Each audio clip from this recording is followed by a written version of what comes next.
The 33rd layer of heaven from Lihan Heaven, also known as the Outer Heaven, was in the midst of clouds and mist, just like a place where Sword Celestial would reside and cultivate.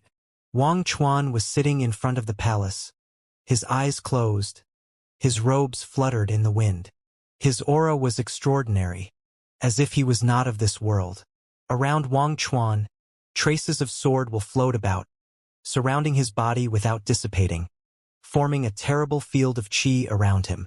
At this moment, when Yifutian looked at Wang Chuan, he had a false sense that was as if what he was seeing was not a person but a sword. He was now one with the Great Path, and although he sat there quietly, he was more dangerous than anyone else. Wang Chuan, the leader of the younger generation from the Lihan Heaven who had been gifted in Sword Wei, just below the Saint Plane, who had slayed the cultivators of Emperor Li's realm with just one sword strike. At this time, he was sitting in the 33rd layer of heaven, waiting for Yifutian to arrive. In the other direction, above the ancient peaks that were steep and sharp as a sword, there were towering palaces. On its edge, a person stood with his hands behind his back, looking downward calmly. The swordmaster of Lihan was observing the battle in person. In the void, a sacred beast of blue phoenix floated in the sky, and Xia Qingyun stood upon it, quietly looking down. She bore witness of Yifutian and his party reaching the 33rd layer of heaven. And until this moment, Yifutian still had not made a single move. Yi Wuchen had exhausted a lot of power urging the Renhuang sword will. Otherwise, just he alone could make it to the 33rd layer of heaven from Lihan Heaven. But after his battle with Lu Cheng, it was difficult to sustain his own spiritual willpower, and Yu Shang took his position as forward to clear the path. No one was able to stop this group of 5 when they arrived. This scene seemed somewhat familiar. Just like the time when they entered the 9th layer of heaven at the Juqian Temple, they moved with incredible momentum. However, the swordsmen at Lihan Heaven, especially those at the post-11th heavens, was much stronger than those that were at the 9th layer of heaven. After all, Pei Chenying was just one of the disciples of the 11th heaven, but today's Yifutian, Yu Shang and Yi Wuchen were also much stronger than they were. In front of Yifutian and company, a group of swordsmen stood there, blocking the way of Yifutian and Yu Shang. They had been moving their way up to this point with ease, and it was clearly not a good look for Lihan Heaven, especially when the swordmaster himself was watching all this in person. The fact that Lihan Heaven was penetrated so easily by them seemed to confirm Yifutian's opinion that there was no one under the Saint Plane in Lihan Heaven. Yu Shang stepped forward and shook the ground, and he went to those swordsmen. These were the swordsmen from the 33rd layer of heaven of Lihan Heaven. Any one of them would be swordsmen at the top of Sage Plane, and the sword will was clearly stronger than any of the opponents they had encountered before. At this moment, a person attacked, and a sword came at Yu Shang. When the sword was unleashed, and lightning and thunder exploded between the heaven and the earth, as if they could break stones, and shattered someone's spiritual will. This sword was like a thunder catastrophe of the Great Path with the speed of lightning, and the domineering destructive power of the thunder, like the terrible light of catastrophe of the sword way. In the void, traces of horrific purple marks slashed toward the immense body of Yu Shang, and in his mind, there seemed to also appear a sword light that wanted to chop his spiritual will to pieces. On the body of Yu Shang, the light of the Buddha and demon circulated. The immortal body was indestructible. As the horrific sword light came to him, a loud booming sound was heard, and even the defense that was as strong as Yu Shang's started to crack. But his actual body was unaffected as he continued forward. The roaring sound came out, like the sound of the Great Path, turning this space into a destructive space of sword way. Endless sword light slammed into the body of Yu Shang. At this time, Yu Shang felt that he was in the end days of sword light. His spiritual will seemed to be drowning in the sword way. Streams of destructive currents curled around his body, and the immortal body was broken. But there was still a terrible dark golden light floating about his body. When that horrible sword way hit his body, it was devoured little by little and demonized. Boom! A loud sound. Yu Shang continued to step forward, like a demon god, gave out a suffocating pressure. The body of the swordsman in front twirled in flight, and the light of the end days permeated the void. In an instant, endless sword will was produced between heaven and earth. Since Yushang was going to devour and demonize it, he would let the rules of the sword way break his physical limit until it was destroyed from within. He wanted to see just how strong this immense body was that could bear the sword way. Bang! Another loud sound. The space trembled, and Yushang took another step forward. The demonic power bloomed in his pupils, and the swordsman felt that there was a horrible pressure centered on his body. There now appeared statues of demon god, so that he no longer faced a man, but a demon. The expression of the swordsman changed slightly, and there were now statues of horrible demon gods surrounding him. Yushang stepped out again, and a destructive dark thunder sort of catastrophe exploded from the midst of the demon gods, as if the attack he was using on Yushang was now demonized by Yushang, whose destructive power seemed to be even stronger now that there was demonic power integrated into it. The sky was dim without light, like a real end-days sword catastrophe. His look changed slightly, fighting now against his own strength, and sword chi continued without ceasing, difficult to destroy. In front, a gigantic demonic Buddha palm print covered the sky and the sun, crushing the void, slamming down to all living beings and collapsing the sword way. Boom! With a loud sound, his body was slammed to the ground, completely suppressed. His whole body was like being torn apart, full of blood, and terrible to behold. However, the swordsmen from behind continued to attack with no fear whatsoever. Even if they knew it was a lost cause, they were still willing to fight. From the 33rd layer of heaven of Lihan Heaven, they were the swordsmen who stood at the highest point. If they retreated, who else would fight? Yifutian did not look at below, but stepped forward, alone, toward the swordsman who was sitting on the edge of the palace.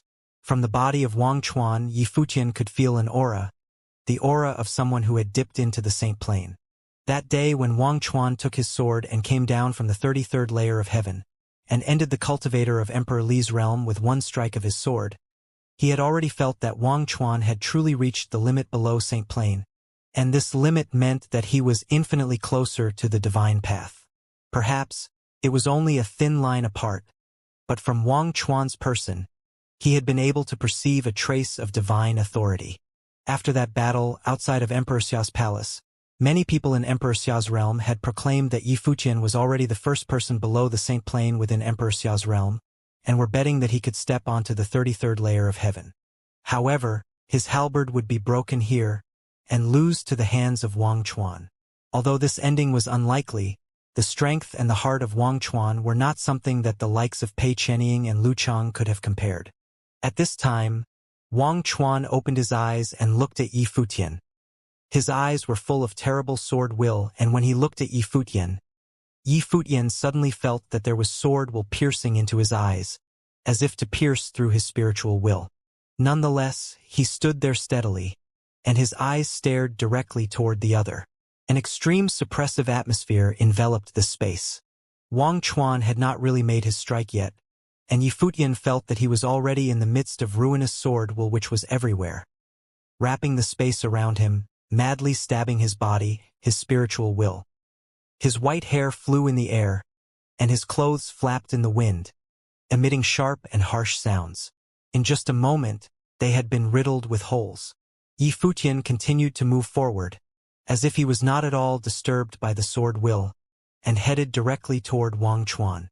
He wanted to see if this first person below the Saint Plane, this swordsman who was only a step away from being a saint, could threaten him. Every step that was taken, the sword will madly enhanced, enough to tear everything into pieces. If it was anyone else in the Sage Plane but Yifutian, they would probably already have been turned into endless pieces now. Wang Chuan's expression was as usual and extremely calm, not at all as if he was being threatened by a major battle. In front of him, there was the once-in-a-lifetime genius who was known as the unparalleled of 9 states. Even after having entered the upper worlds, he was still one of a kind, much valued by Emperor Xia and the princess.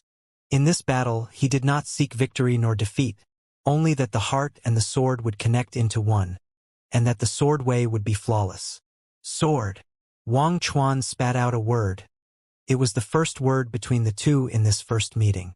There was not an extra word. The sound fell, the sword chi surged to the sky. The sword of heaven and earth. Above the firmament, countless swords descended, surrounding his body, humming and spectacular. Go! Another word fell, and thousands of swords broke through the sky in an instant, breaking the air and away from the spirit. The sword way of all heavens falling like a river of heaven. Each of these thousands of swords was like a divine implement, tearing the void and slashing the souls. It was truly a sword that contained divine authority. Above Yifutian, there loomed a ruinous light of catastrophe, centering on his body, like the end of days, and thousands of rays of the light of catastrophe exploded at the same time. Every light beam was like a sword, colliding with the onslaught of the sword will. The sword light and the light of catastrophe madly burst and destroyed, and there was a horrific scene between the two. The sword will did not extinguish, nor did the light of catastrophe. Yifutian carried the catastrophe of end days, and continued to move toward Wang Chuan, like a god who was taking a walk in the infinite sword will. Seeing Yifutian coming forward step by step, Wang Chuan's body slowly floated up, and he straightened out his legs that were originally in the sitting position. Like Yifutian, he also stepped forward, toward Yifutian. The two did not seem to be in the middle of a battle. But every step that was taken gave birth to destructive power that was enough to pulverize sages. The space between the two of them had become an absolute no-man's land. The light of catastrophe and the sword light madly entangled and colliding. Without any sword skills, magical powers, just confrontation of the simplest kind. Wang Chuan's entire body radiated a flawless sword light, as if his entire person had been integrated into thousands of sword will and entered into a state of meditative consciousness. While in this state, Yifutian actually felt the pressure, and he had a feeling that he was not facing someone who was half-dipped in sainthood, but a true saint. By the sword way of 3,000, Wang Chuan spat out a command, and as his voice fell, the sword light of all heavens melded into his body, rendered his body even more radiant, like an illusion, as if it was no longer a physical entity, but a body of sword. 1,000 rays of sword light dissipated, all of them were integrated into the body of Wang Chuan. But the sword will between the heavens and the earth was several times stronger than it was before, as if a qualitative change had taken place. The light of catastrophe around Yifutian's body was suppressed, and the way overpowered the rules. Under the sword way, no rules could exist. Wang Chuan borrowed 3,000 swords and turned them into the way. Wang Chuan of this moment represented the sword way. The man was the sword, was the way. He continued to move forward, and the sword will stabbed into Yifutian's body, as if to break his body and cut off his spiritual will. Yifutian stood there as countless sword will pierced his body as he was caught in the storm of sword will. Even his spiritual will seemed to have been caught in that Lihan sword will. What he was caught in felt rather familiar to him, like how it was when he was being subjected to the medicine baths and suffering their intense agony. There had been multiple times when he was subjected to his breaking point and almost crumbled. The medicine baths provided by St. Jiang had him breaking his limits all the time back then. The limit of both his physical body and his spiritual will continue to be challenged, making him infinitely near to experiencing the divine calamity. What Wang Chuan subjected him to actually made him feel a sense of familiarity. It was a testament that Wang Chuan's sword will was infinitely close to the level of divine calamity as well, making him simply one step away from achieving sainthood. Having suffered through the medicine baths meant that the level of sword will attacks he was subjected to then was utterly unable to truly shake him. Not enough. The storm of calamity conjured by his spiritual will within his mind seemed to have become even stronger. His physical body rang and shone with brilliant light, seemingly having resonated with the great path. Yifutian's eyes were incredibly sharp. It was as if he were to pierce through the great path. He took one more step forward, intending to see what Wang Chuan's limits were, and if Wang Chuan would be able to shake him. An opponent like that was hard to come by, so much so that he had met no one of such prowess before in Emperor Xia's realm below the Saint Plain but Xia Qingyuan. Wang Chuan's eyes stayed on Yifutian. Yifutian, as one who had trained his ways through his physical body, meant that he was far from being able to reach Wang Chuan's level, yet Yifutian was nonetheless capable of taking on his attacks with his physical resilience alone. There was hardly anyone as powerful as Yifutian in that sense, and he had no idea if Xianxia would be capable of that, as he had never fought her. However, his mind remained as calm as the surface of a lake. Every single step he took amplified his sword will. The space between the two of them seemed to have burst with a harrowing storm. The high-pitched whipping seemed rather deafening. Wang Chuan's hand extended as he looked before him. Boundless sword will coalesced before his hand, and a sword seemed to be conjured bit by bit. I shall conjure a sword using the powers of the Great Path. If you're able to take the strike, there is probably no one below the Saint Plane who can defeat you, Wang Chuan said. The sword before his hand gradually materialized, pulsing with the will of the way of the sword. It pierced through the space, and Yifutian vaguely felt as if his body was about to be torn apart. All pressure that he was suffering at that moment had actually surpassed that of the medicine baths he went through all those years ago. So this is what the so-called edge of pinnacle below Saint Plane is.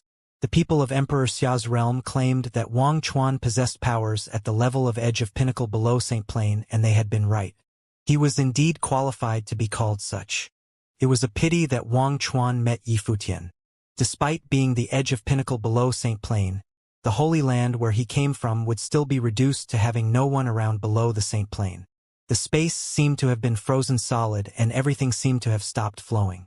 Yifutian's rule powers affected the entire space, yet it was still unable to stop the sword will from flowing. The sword will of his opponent was above the level of his own rules. Yifutian extended his hand, and the rules conjured a halberd. It was shining all over, and it pulsed with powers capable of tearing everything apart. Wang Chuan waited for Yifutian's halberd to come into being before lashing out with his sword. That simple thrust seemingly merged his being with his sword into a single entity. That one thrust seemed to be of true swordsmanship. A dazzling flash of the sword appeared in the space around them. The currents around them crumbled, and everything seemed to have been reduced to nothing. The space seemed to be truly stifled.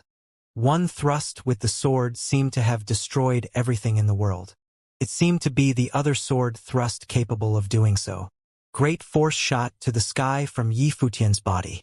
While his plane was not at Wang Chuan's, and he had yet to comprehend the power of the Great Path, the terrifying force about him continued as he stepped forward.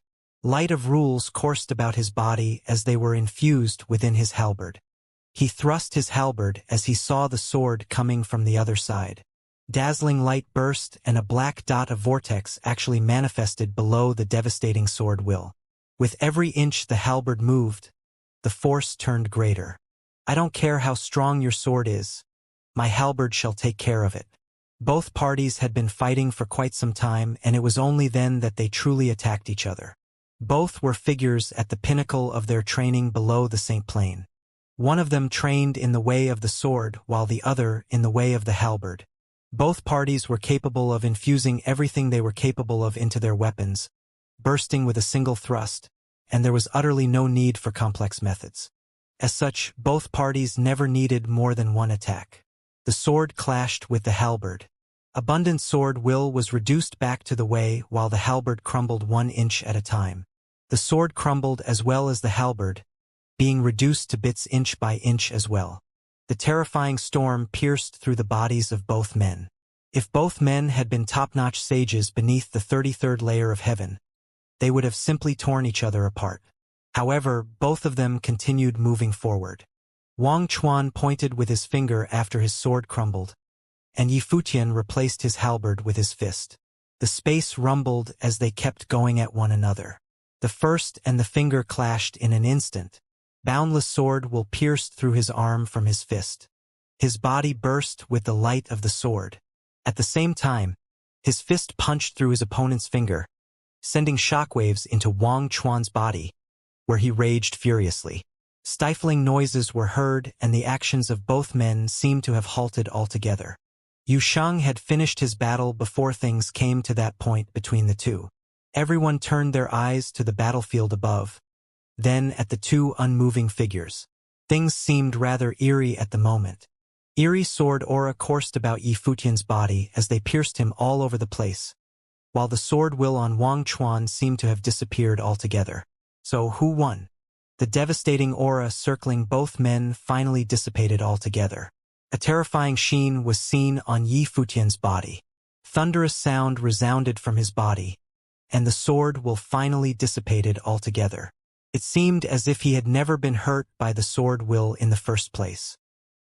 His silver hair billowed in the air and his eyes remained looking brimming, as he gazed at Wang Chuan before him. Cough! Wang Chuan coughed and blood was seen at the corner of his mouth. At that moment, the hearts of the swordsmen below shuddered violently and they looked ashen. Big Brother actually lost? Being the number one figure below St. Plain of Lihan Heaven and having superb talent in swordsmanship, the seniors of Lihan Heaven claimed that under St. Plain, Wang Chuan was a plane on his own. At that moment, however, blood was seen from his mouth, and the strength of his aura was dropping quickly. It was as if he had been crippled altogether. It seemed that even his body was barely holding on. It felt as if one had made it to St. Plain in an instant, yet quickly dropped back down as a mortal. Wang Chuan turned around and stepped out in the air. His steps were slow and narrow as if he had been reduced to a complete mere mortal. The skyscraping bearing he had before was nowhere to be seen. He walked before the palace and sat down where he had been before. Wang Chuan then closed his eyes. There was no doubt that he lost. As someone who had become a semi-saint and almost achieved sainthood, he remained incapable of destroying Yi Futian. In contrast, his opponent had managed to deal considerable damage to him. His internal organs were all rattled and no one knew exactly how many injuries he had sustained, causing his aura to feel so weak. Wang Chuan recalled the path of cultivation that he walked all along. He became famous at an early age and had been the focus of everyone else ever since he became a part of Lihan Heaven. His path had been smooth sailing right up to the point where he entered the 33rd layer of heaven and became a personal student of the Lord of the Swordmaster of Lihan. He made it to Archmage Plain 5 years ago, and there were few in Lihan Heaven capable of fighting him toe-to-toe back then. He defeated every single one of his peers below St. Plain at Lihan Heaven 2 years ago. Few were even able to make him lash out with a second attack. He was lauded as the edge of pinnacle below St. Plain back then. However, he knew that it was now, at this very moment, that he truly became someone befitting the title, someone who was truly one step away from achieving sainthood. He knew well that if he were only to keep walking the path that he had walked so far, even if the likes of Yi Futian did not show up, his hard work would have eventually bore fruit and enabled him to become a saint. It would not have made any difference even if he had been able to defeat Yi Futian. Yi Futian had not appeared at the upper worlds for long but had become incredibly renowned. Both Emperor Xia and Xia Qingyuan held him in very high regard. When he fought the Lihan Heaven swordsmen at the Shao clan's residence back then, and had indeed proved that none of them were qualified to fight him, Wang Chuan knew right there, and then that Yi Futian would become a rare rival. He might have been able to fight Wang Chuan and Wang Chuan might have even ended up losing. However, he invited Yi Futian to fight him at the 33rd layer of heaven nonetheless. If Yi Futian was able to fight all the way up to the 33rd layer of heaven and truly defeat every single swordsman of Lihan Heaven, even beating me, what will become of the swordsmen of Lihan Heaven, and what will become of me? Wang Chuan thought, will our minds in swordsmanship practice be fractured, and our way of the sword become flawed? He lost moments ago and his mind was shaken. He was a semi-saint and yet he was unable to shake Yi Futian. There would have been no way that his state of mind would have remained totally unmoved.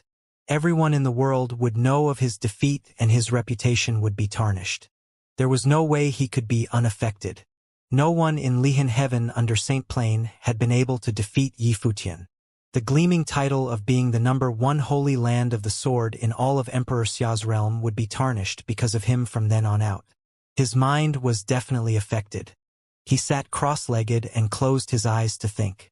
Countless thoughts welled up in his mind in a single instant.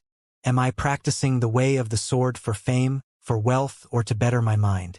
If you feel troubled by anything, then the only to do is simply to cut it down with one swing of the sword.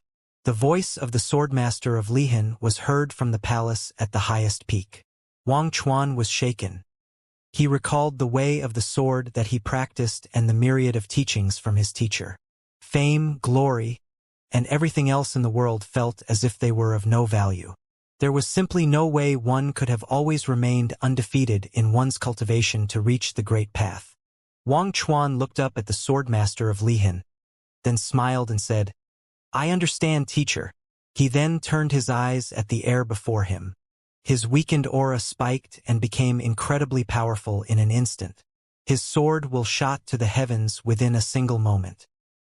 He remained seated upright and he said, "There will be one less person in this world tangled by worldly matters of fame and wealth. On the path of the sword, there shall be me, Wang Chuan." He lost, and yet his path leading to sainthood was complete. Sword calamity of the great path showered from the heavens above.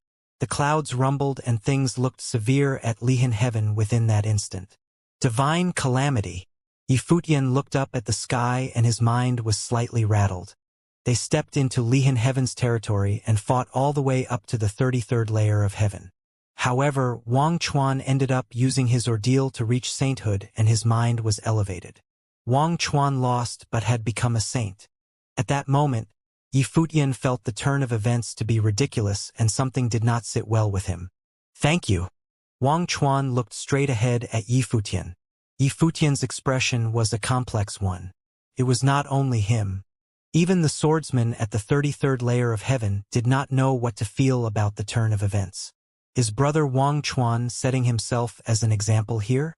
They wondered. At that moment, an unflinching gaze shot towards Yifutian and his people. Yifutian felt something and looked up. The swordmaster of Lihan was looking at them.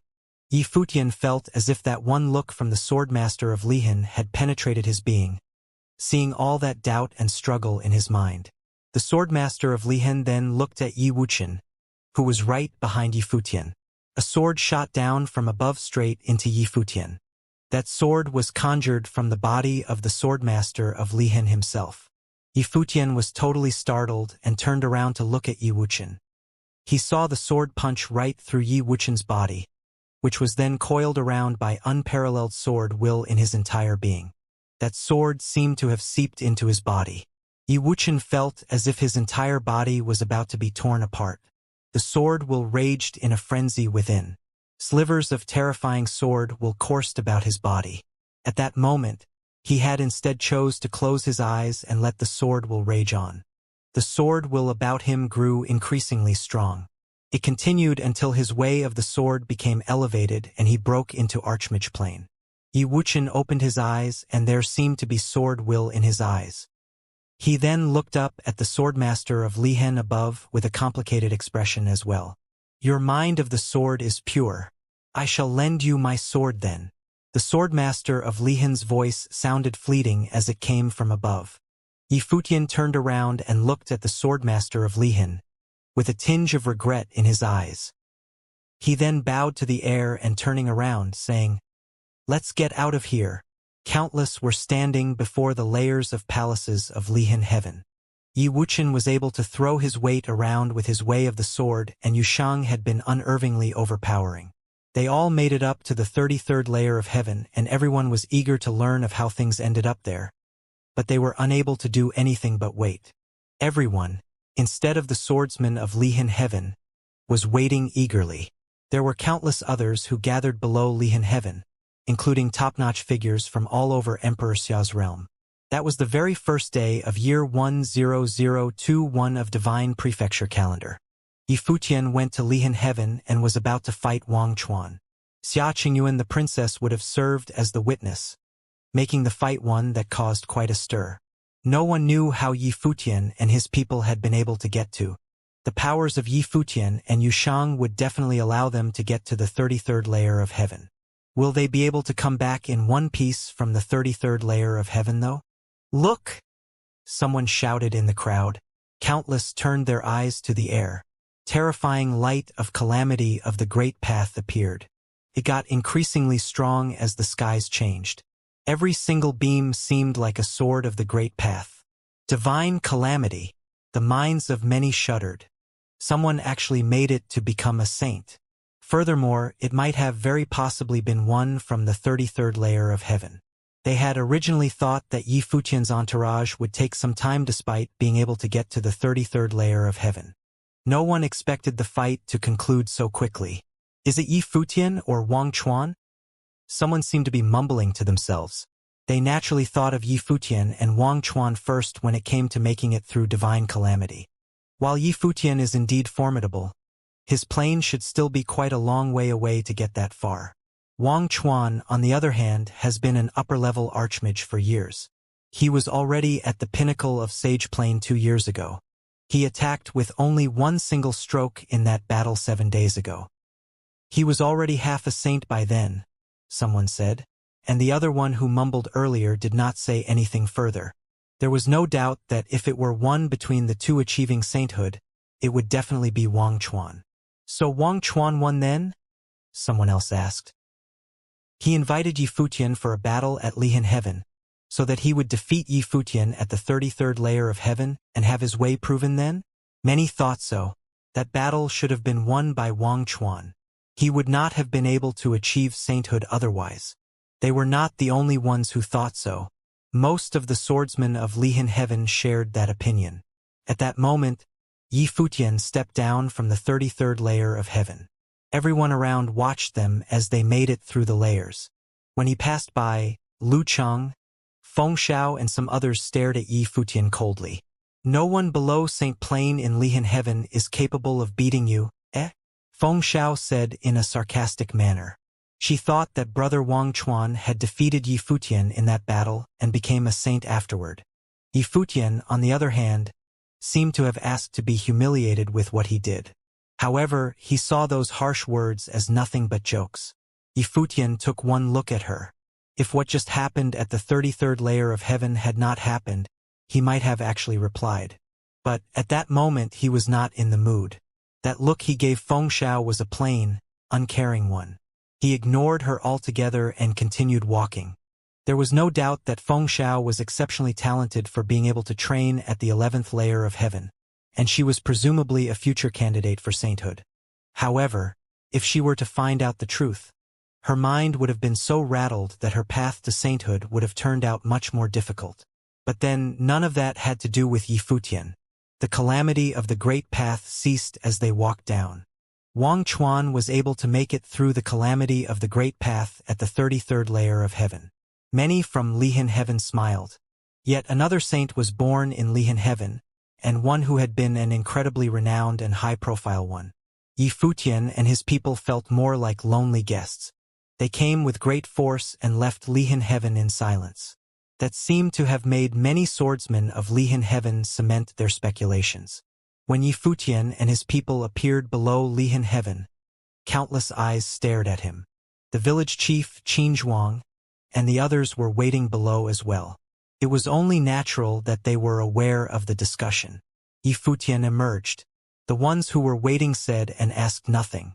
After having fought that sacred battle outside the Holy Ji Palace years ago, they knew too well to even assume that Yi Futian lost. The fact that Wang Chuan became a saint after the fight did not matter.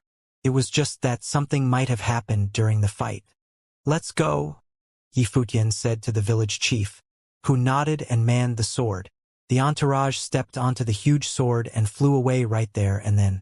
What happened to that battle? Countless watched the figures who left. So they just leave without saying anything? Judging from Yi Futian's expression, did the fight end up shaking him so much that his state of mind became affected? He claimed that none below the saints of Lihan Heaven would be able to fight him. He lost, and it is no surprise that his mind is affected. The discussions went on and someone claimed gleefully, "See, I told you, Wang Chuan would definitely win. The number one figure below the saints is now a saint." There were always post-factum wise men around, regardless of day and age. But then again, it remained a fact that none of them knew what the truth of the battle was truly like. Yi Futian left, but the crowd remained unwilling to disperse. Someone continued to watch the sky until the divine calamity ceased altogether and Wang Chuan truly emerged a saint. It was only then that they reluctantly left.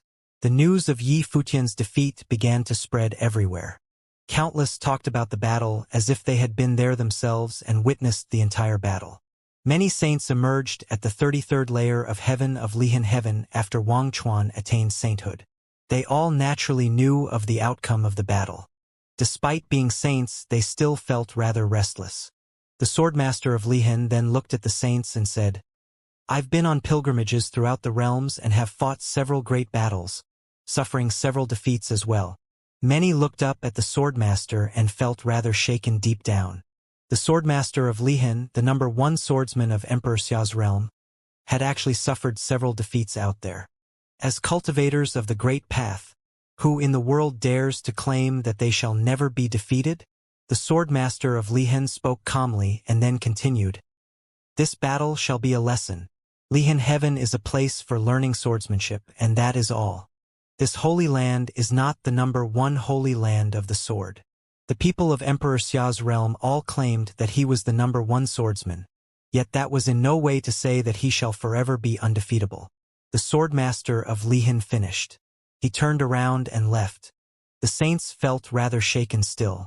The state of mind of the swordmaster had been elevated to an even higher state. There was none in the world who was free of ego. Cultivators were not exempt even if they were to become saints. As such, there had been cases of the sword saint of Liang sending out swordsmen of Lihan Heaven to regain face lost for the Holy Land. If they were to continue to succumb, no one would be able to tell how things would end up in the future. Wang Chuan seemed to have merged with his surroundings into a single entity at the moment. His aura was stable and conserved. He looked below Lihan Heaven and said, "We shall always remember the words of our teacher. Lihan Heaven claimed to be the number 1 holy land of the sword all the time, and today's battle shall be a lesson." "Brother, what was Yifutian actually like?" some swordsmen below, who had been defeated by Yushang before, asked. They were still unable to understand that as powerful as their brother had been, he nonetheless lost. Wang Chuan turned his gaze far away. His expression was a fleeting one as he said, "You all once claimed that I was a plane of my own among the swordsmen of Lihan Heaven. However, from today's battle, I shall tell you that below Saint Plane, Yifutian is on a plane of his own, while all others are of other planes." He then turned around and continued, "Despite having become a saint, I still need to train in silence for a period of time." The swordsmen below froze. They never expected Brother Wang Chuan would have such a high opinion of Yifutian, so much so that he appraised Yifutian with words that his elders had once appraised him with. Below Saint Plane, Yifutian was a plane on his own, while others were of other planes. There was no way Yifutian would learn of Wang Chuan's praise of him. He was riding the sword with the village chief after all. The wind blew on him as he stood quietly at the forefront of the huge sword. His clothes flapped about in the wind and his silver hair danced wildly. Despite having won the battle, he did not feel what he once felt after winning. He was steeped in deep thought instead. He recalled the scenario when he trained in the cottage back when his third brother and teacher were always the ones teaching him. There were countless cultivators in the world, and only people of an open mind would be able to make it as sages. Attaining sainthood had even stricter requirements on the state of mind. A lacking state of mind would have never been able to make such a breakthrough. Despite the reasoning, the so-called flawless state of mind actually differed from one person to another. Some made all the way to become saints due to hate, some due to resentment, and some were so bigoted that their state of mind actually proved flawless. As long as one was able to maintain their state of mind until there were no openings to be found, such states would then prove flawless. Wang Chuan's plane was truly at the very edge of the pinnacle and he was really one step away. The battle with Yifutian proved that his state of mind was indeed flawless, and then he made to become a saint. Yifutian's teacher, Dozhan, protecting his principles with his life at the battle of the Holy Ji Palace. He was then able to break through the limits of his physical body, elevating his plane and making him a saint. Everyone had things that they needed to hold fast to. Yifutian actually thought that the swordmaster of Lihan was actually acting out against Yiwuchen back there. However, the swordmaster never said anything. When they made it all the way through the 33rd layer of heaven, he had lent a sword to Wuchen and helped the young sage make it further. He did not know what the swordmaster was holding fast to, but that state of mind alone made Yifutian felt rather ashamed of himself. It might have been time for him to quiet down and train for a period of time. He was not all that far from becoming a saint, after all. Yi Wuqian walked towards Yi Futian quietly and cast his gaze far away. The swordmaster lent him a sword, and that shaken him considerably as well. The sword lent by the swordmaster of Lihan is still with me, Yi Wuqian said quietly. Yeah. Yi Futian nodded. The number 1 swordsman of Emperor Xia's realm is really above us.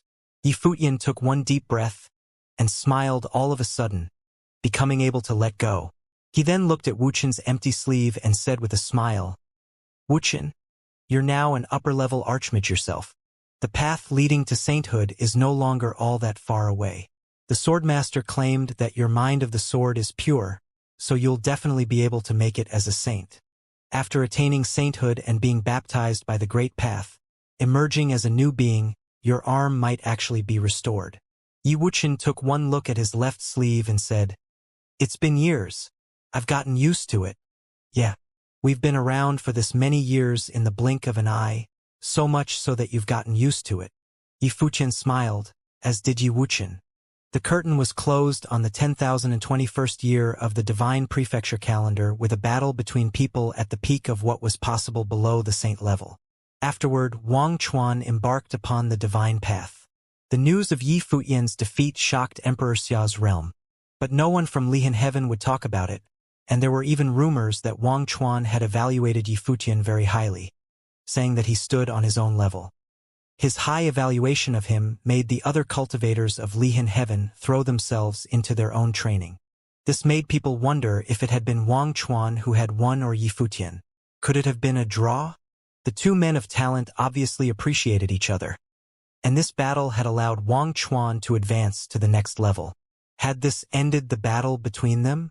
Given the ambitious character that Yi Futian had shown before, if he had won, he would not have held his tongue and would have instead mocked Lihan Heaven. It was said that after the battle, he had gone back to the cottage to lose himself in cultivation. It was as if this battle between geniuses had never happened.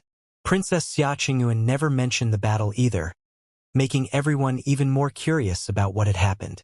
What had happened on the 33rd level of Lihan Heaven? The days passed, and people's interest in the battle gradually cooled. Important things happened in Emperor Xia's realm every day, and the people's eyes would not remain fixed on a single battle forever. This was especially true over the past few days. It was said that the top forces had been summoned to Emperor Xia's palace, and Princess Xia Qingyuan had summoned the cultivators from the lower realms that she had chosen in the past to come to the upper realms. In addition, many saints from the 9 states came to Emperor Xia's palace as well.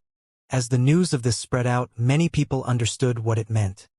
10 more years had passed. At that time Yi Futian was at the villa cultivating. His state of mind had changed after the battle, and now he was firmly fixed at the upper sage level. His next goal was the saint level. Yaya and Glass Saint were also there cultivating. With her reincarnated body, Yaya's state of mind was already in the right place, so she only had to increase her level. Thus, her rate of progress was extremely fast, and she grew far stronger each day. And she was receiving her instruction from incredibly powerful Glass Saint. Yi Futian sat beside Yaya and whispered, Yaya, how is the Saint Plane divided up? Looking straight forward, she replied, Some people say there are 3 tiers of the Saint Plane, and some people say there are 4. Very few people reach the 4th tier, but if you want to reach Renhuang's plane, you have to reach this 4th tier first.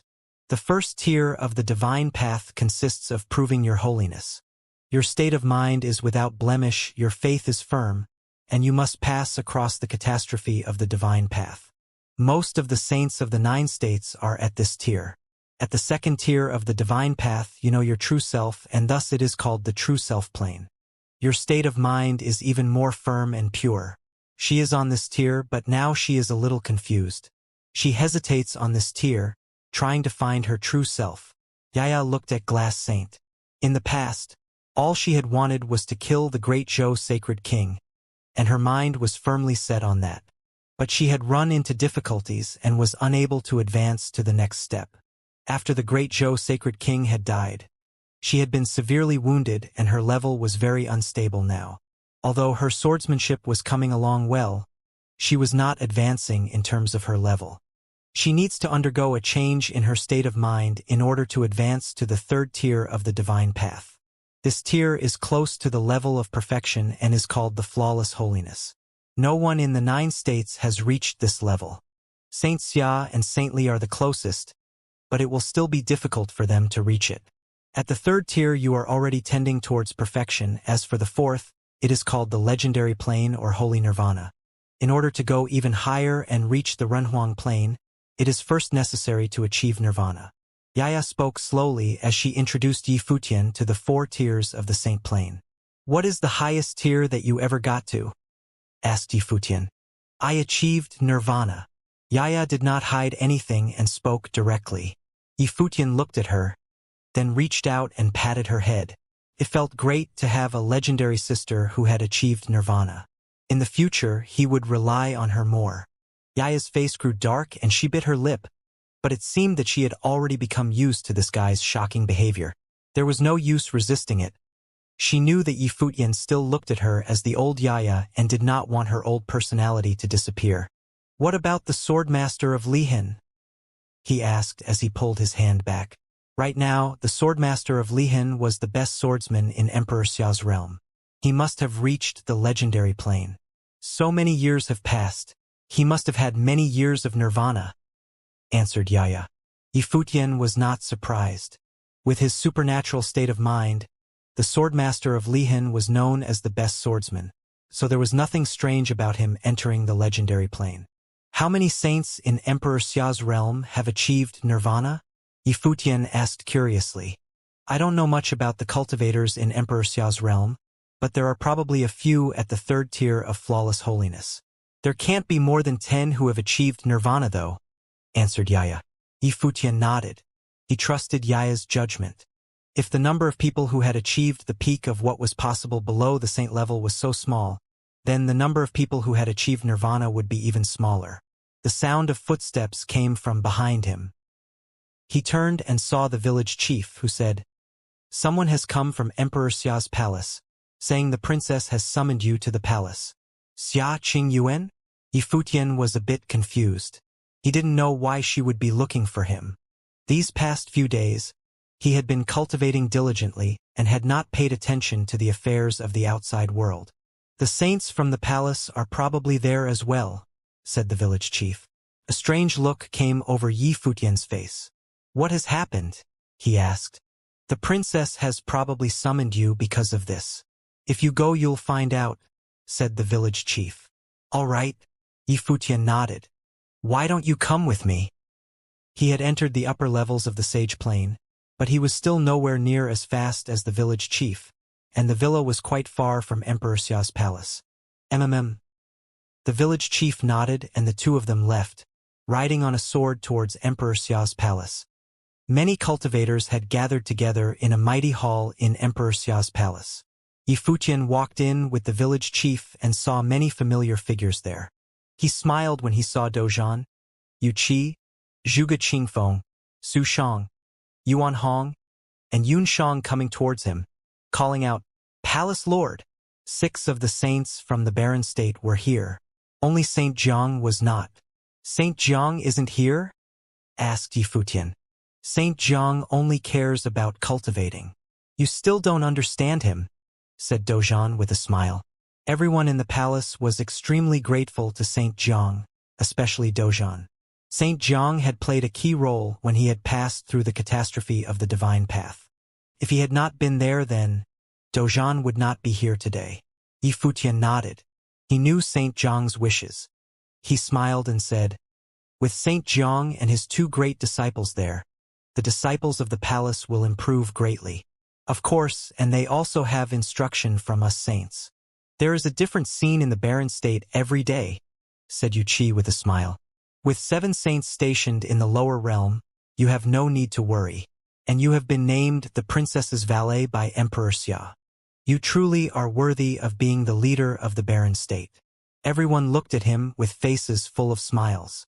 His status as the princess's valet was truly extraordinary. Yi Futian looked at them all in shock. They were all saints. Shouldn't this have seemed ordinary to them? It must be because his mood had changed. Now that the barren state had stabilized, he was in a much better mood. That was indeed the case. Their dream had always been to become saints, and now that they had achieved that, everything was on the right track. How long had Yifutian been in the upper realms? And he had already become the princess's valet? And moreover, his fame was growing. They were happy. "Futian," said a voice. Yifutian looked forward and saw 3 figures coming towards him. He bowed slightly and said, "Greetings, seniors." The 3 who were coming towards him were Saint Xia, Saint Li, and Moon Saint.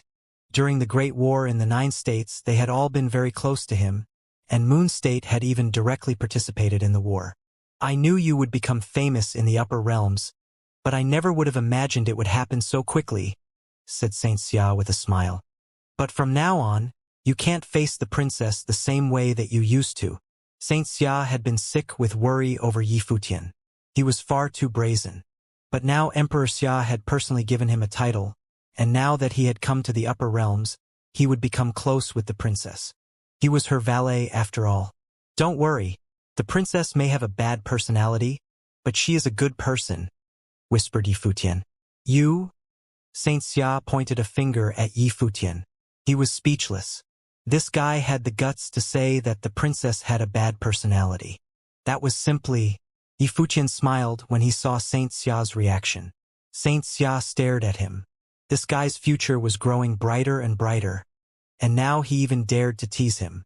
"I heard that not long ago you went to Lihan Heaven to take care of matters. You should restrain yourself as much as possible," said Saint Xia as he shook his head. But even though he had said this, Yifutian would probably not listen to him. Legendary figures were always overbearing to the extreme. Yifutian was obviously this kind of person. There was no use urging him. But Lihan Heaven was the top force in Emperor Xia's realm, and this guy had still dared attack them. "Do you know everything that happened?" asked Yifutian. "I know a little bit about everything that you've done in the upper realms," said Saint Xia. "There has not been a man like you in the 9 states for many years. Please don't disappoint us old fellows." Yifutian thought of Yaya's evaluation of the saints of the 9 states and understood what Saint Xia truly meant. Right now there was no one in the 9 states at the 3rd tier of the saint plane, the flawless holiness. Thus Saint Xia was full of expectations for him.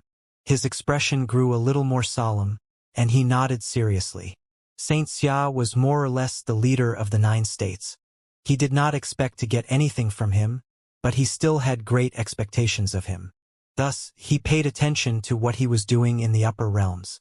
That was his current state of mind. Many other powerful people from top forces were also nearby. Xiao Sheng from the Xiao clan and Gong Sun Zhong from Divine Cloud Valley were there, and they were all looking towards Yifutian. Seeing the saints gathered around him, they whispered about this unparalleled figure from the 9 states. He truly must be incredibly important down there, for as soon as he came, countless saints flocked around him. But even though he was unparalleled in the 9 states, there was nothing unusual about the people of the 9 states placing so much importance on someone like this. After all, the lower realm did not have as many powerful figures from top forces as the upper realms. Yifutian naturally did not care about what the other top forces thought of him. He turned his gaze and saw some of the most powerful figures who had come. He had seen many of them before, like Lin Shubai from 9 States College, Tong He, and Bai Luli from Jixia Holy Palace. And beside Bai Luli was another powerful figure from Jixia Holy Palace, one of Princess Xia Qingyuan's heavenly chosen ones. In fact, all of the heavenly chosen ones were here, aside from the ones that he had killed. He knew that these were all people that Xia Qingyuan specifically wanted to train. Of course, in addition to the people from the 9 states, there were also some people that Xia Qingyuan had chosen to guard her in Emperor Xia's palace, like Tianji, the son of the sacred general of Tian. At that moment, a maid came up to Yifutian and said, "Imperial bodyguard Yi, the princess summons you." A confused look came over Yifutian's face when he heard he call him Imperial bodyguard Yi. He looked at the maid and recognized her as the maid who had told him that the princess would not see him when he tried to enter the palace.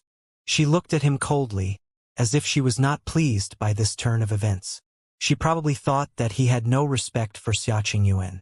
Yifutian naturally did not want to get into an argument with a maid, and moreover, There was nothing wrong with being called an imperial bodyguard.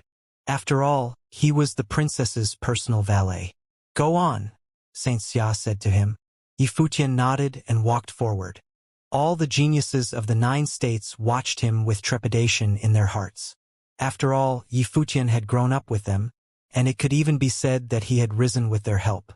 But in the last sacred war, Yifutian's reputation as the best in the 9 states had been created, and later in the battle of proving holiness, the barren state had produced 5 saints. Later, they had heard that after they left with Xia Qingyuan, Yifutian and Yushang had gone to the upper realms, ascended the sky stairwell and fought through many layers of heaven to retrieve Yiwuqian's life spirit. They had heard many more rumors about Yifutian after coming to Emperor Xia's palace. He seemed to be quite famous in the upper realms, and he had been named the princess's valet. And now the princess had invited only him to come over. Did that mean she trusted him?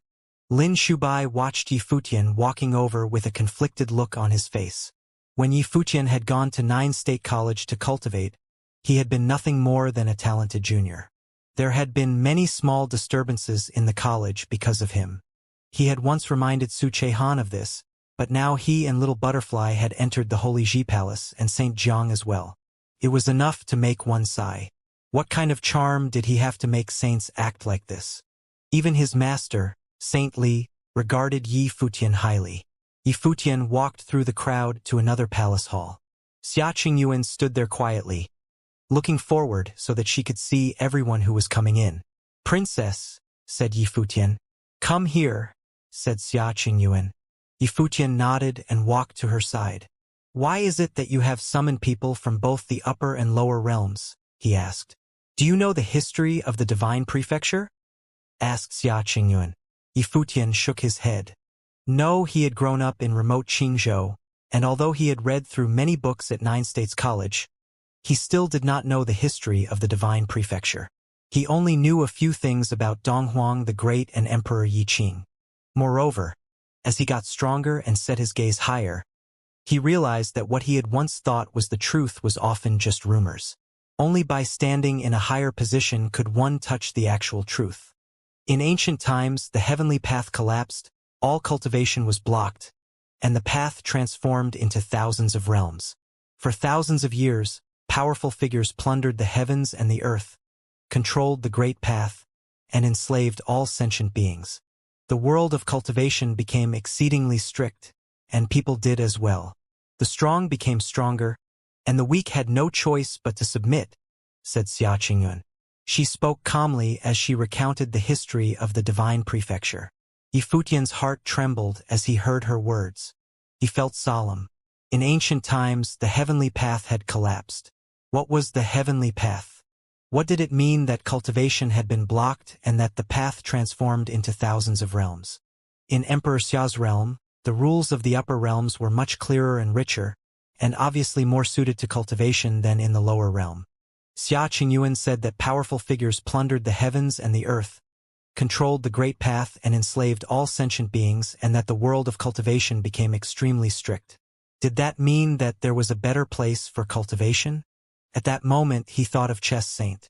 Although he was a plunderer himself, his words were perhaps not meaningless. What happened 300 years ago?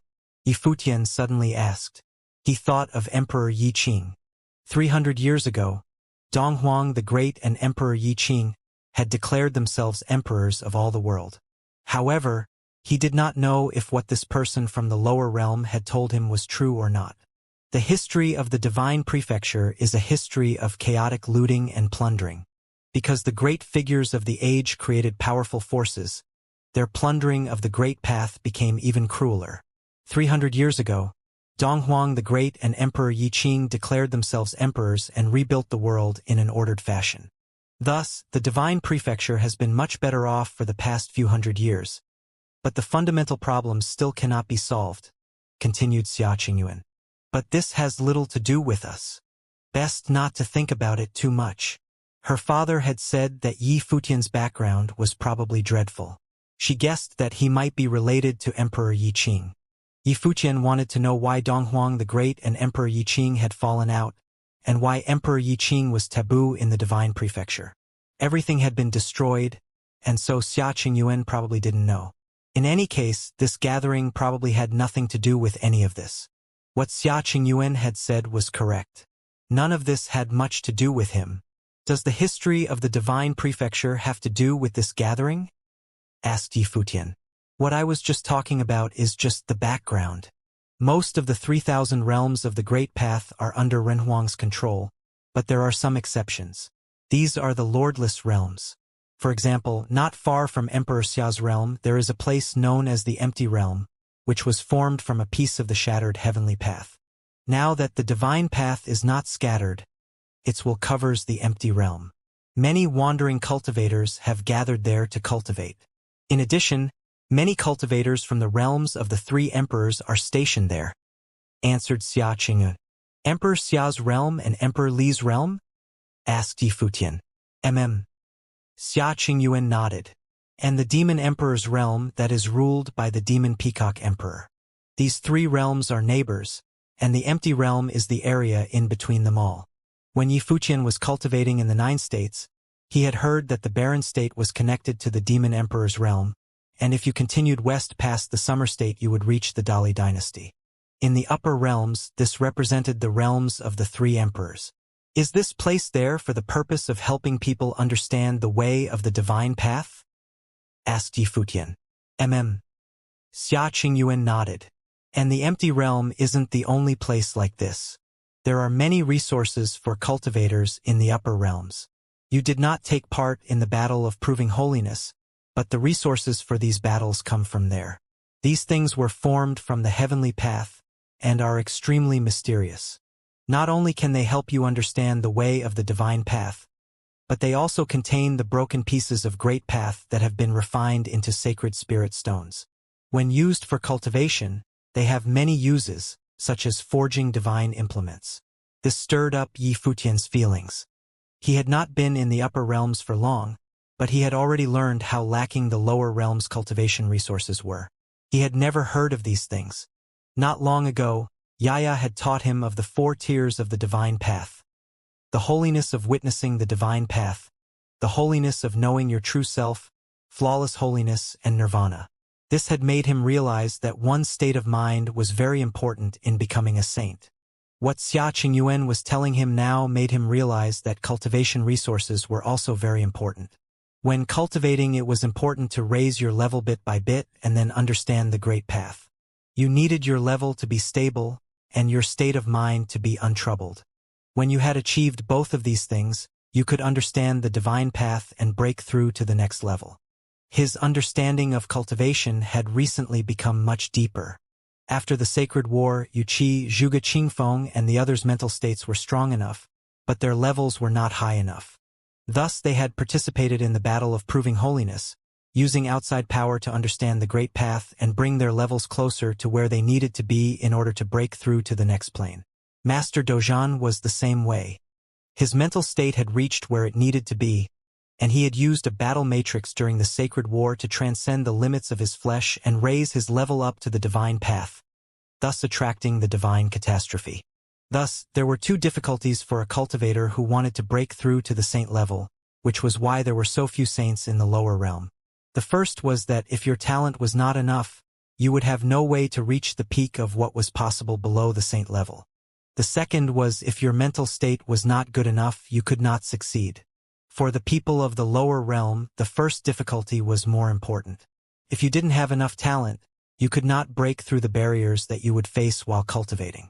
Therefore, the people of the 9 states greatly cherished the battle of proving holiness.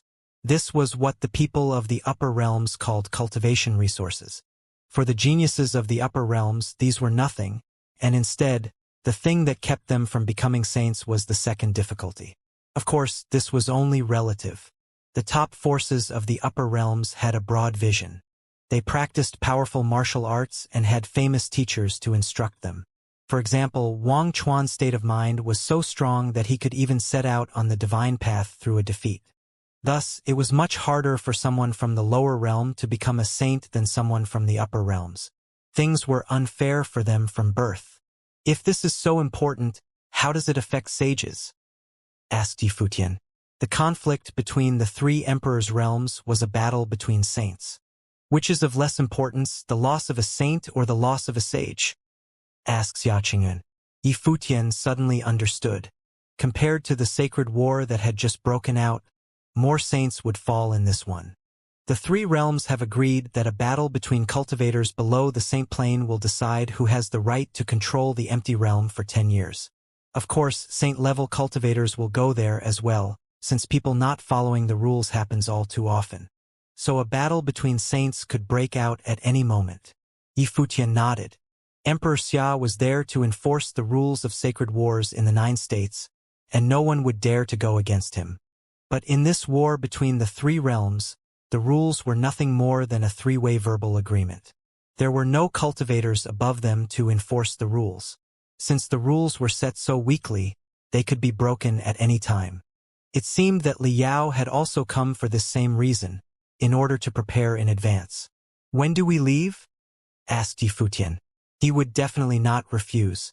One reason was because Emperor Li's realm would take part in the battle, and the other was because he wanted to experience this for himself. "I will give 7 days for every force to send people here. When the time comes, you will command the forces of the 9 states," said Xia Qingyuan. She was giving her heavenly chosen ones over to him to command. Excellent. Yi Futian calmly agreed to this. 7 days later, in Emperor Xia's palace, many mighty cultivators gathered. Forces from all corners of Emperor Xia's realm gathered together. Its composition impressive and strong. Of course, apart from the direct forces belonging to Emperor Xia, many of the top forces of the realm came on a voluntary basis. Still, there were also many who did not participate, such as the swordsmen of Lihan Heaven. Divine Cloud Valley and the Shao clan had the most cultivators in attendance. After all, their relationship with Emperor Xia was an extraordinarily close one, so it was only natural that they would follow Emperor Xia closely. Even though Emperor Xia did not personally participate in this event, since the princess would personally attend the Battle of the Empty Realm, it had already caused a great sensation among the people. This was the first time Xia Qingyuan participating in a direct confrontation involving the Imperial Realm. Therefore defeat was not an option. The Shao clan was the family of Queen Shao and were the elders of Princess Xia Qingyuan, so it was natural for them to fully support her. From this battle onward, Shao Shang would officially become part of Emperor Xia's palace. The same was true of the Divine Cloud Valley. The Valley Master of Divine Cloud Valley was an old acquaintance of Emperor Xia, and Gong Sunzhong was its 3rd generation. Though he was in love with Princess Xia Qingyuan, he was afraid to show it, but still, he held out hope in his heart. Of all the forces that arrived today, the people of the upper worlds formed one camp, while the cultivators of 9 states formed into a different camp. Yi Futian also arrived in the camp of 9 states. It was not just Yi Futian or Yushang, but Yaya, Glass Saint, and the village chief would also be attending this time, and the empty realm would be a suitable place for Yaya to continue her cultivation. Xia Qingyuan stood on the stairs in front, and looking down from the sky, she said, "This time in the empty realm, those elected from the 9 states shall be directly commanded by Yi Futian as their own independent camp." All the saints who heard her glanced at Xia Qingyuan and thought that the princess indeed thought highly of Yi Futian, as she was having him command those who were divinely selected. However, this was not unexpected, as Yi Futian now possessed the talent, strength, status, and all of the qualifications to make him a suitable candidate for this role. However, it also implied how highly Xia Qingyuan regarded Yi Futian. The top forces of Emperor Xia's realm had many strong and powerful cultivators, and they were followed by many other cultivators, forming a self-contained camp led by the best of them, such as Shao Shang, Gong Sunzhong, and Shenyuan Ao. Now Yi Futian, along with his group and the divinely selected from the 9 states, although not as strong in numbers, was still able to form a camp of his own, enough to keep up with the top forces of the other camp. As for the camp of Emperor Xia's palace led by Xia Qingyuan, there was no more that needed to be said except that not all the powers were present there. 2 great armies had already arrived in the empty realm. Not only that, but in the empty realm, Emperor Xia also had his own principalities. Although the empty realm was not as vast as Emperor Xia's realm, it was a complete one.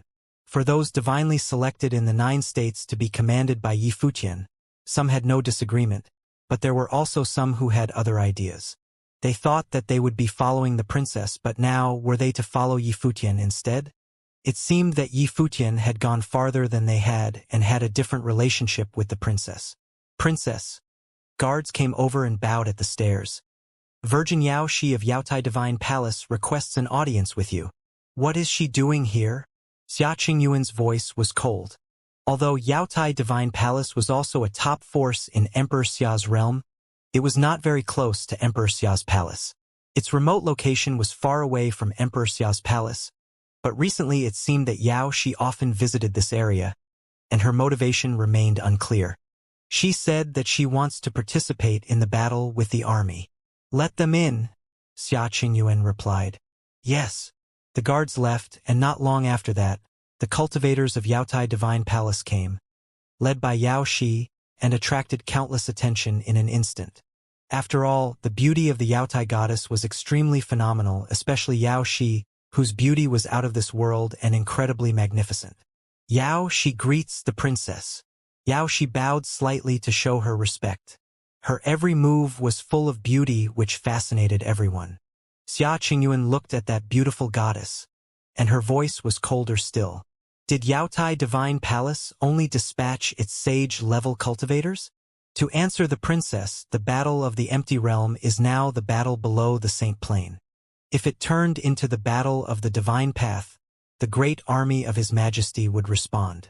Therefore, Yao Shi only brought the sages to come lend our help to the princess. Yao Shi's voice was still soft with a wonderful charm. Even as a woman, Xia Qingyuan had to admit that she was an enchanting creature.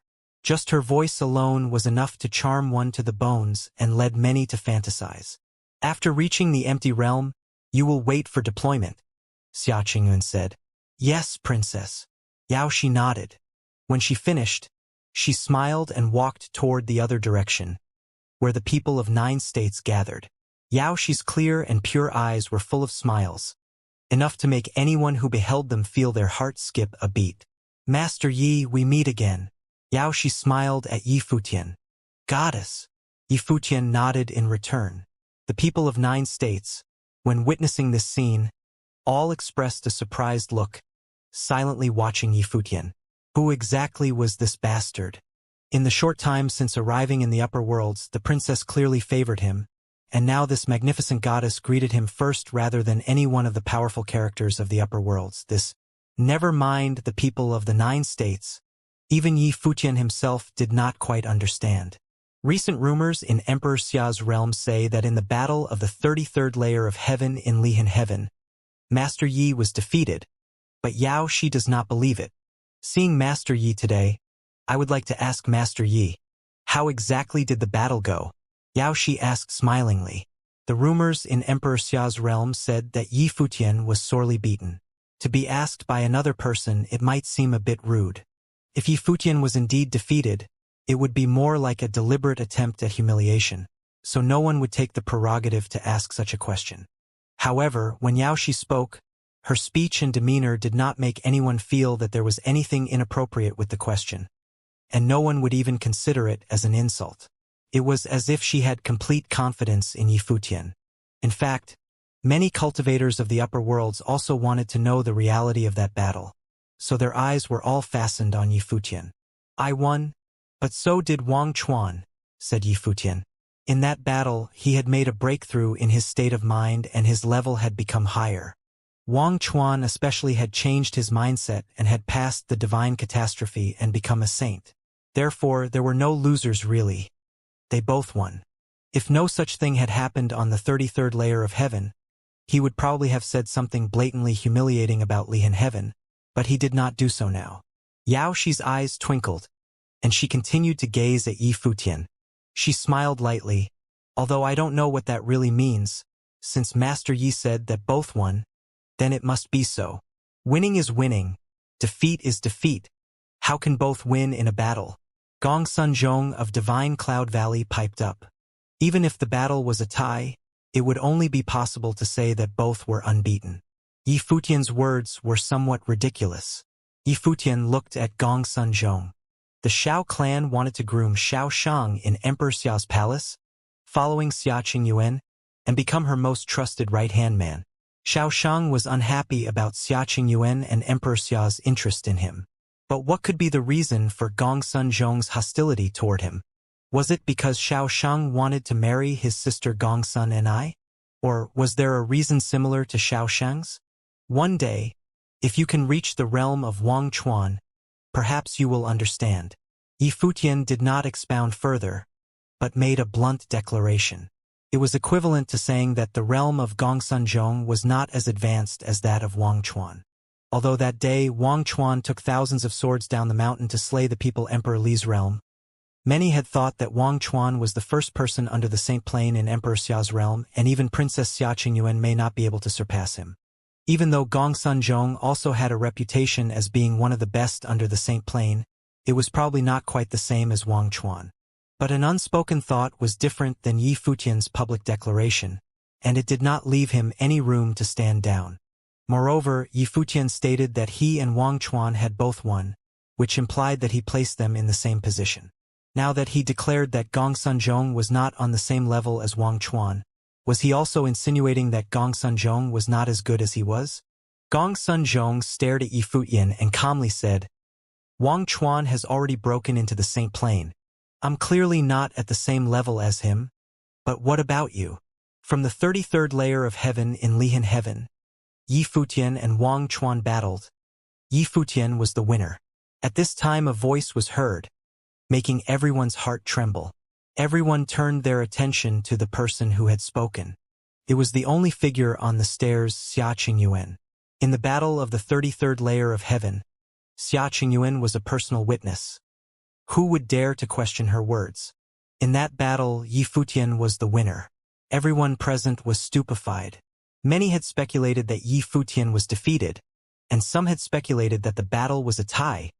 Hence Yi Futian's tight-lipped insistence that both of them had won. But no one had thought that it was Yi Futian who had won.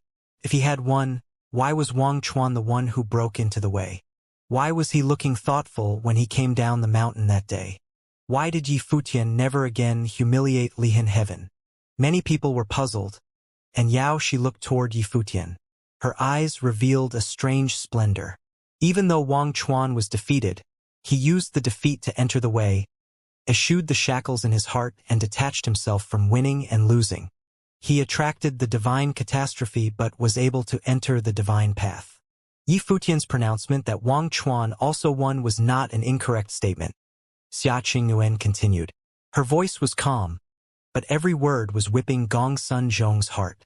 She continued, "Do you have any more questions?" Gongsun Zhong's state of mind had been shaken. If it was simply the news that Yi Futian defeated Wang Chuan, it would not have affected him much. However, a supposedly simple dialogue today put him into a trap. At the end, when Xia Qingyuan announced the result of the battle, it undoubtedly stung his heart deeply. Yi Futian had won, but he was not arrogant. He had not mentioned anything of the battle, even claiming that Wang Chuan had also won.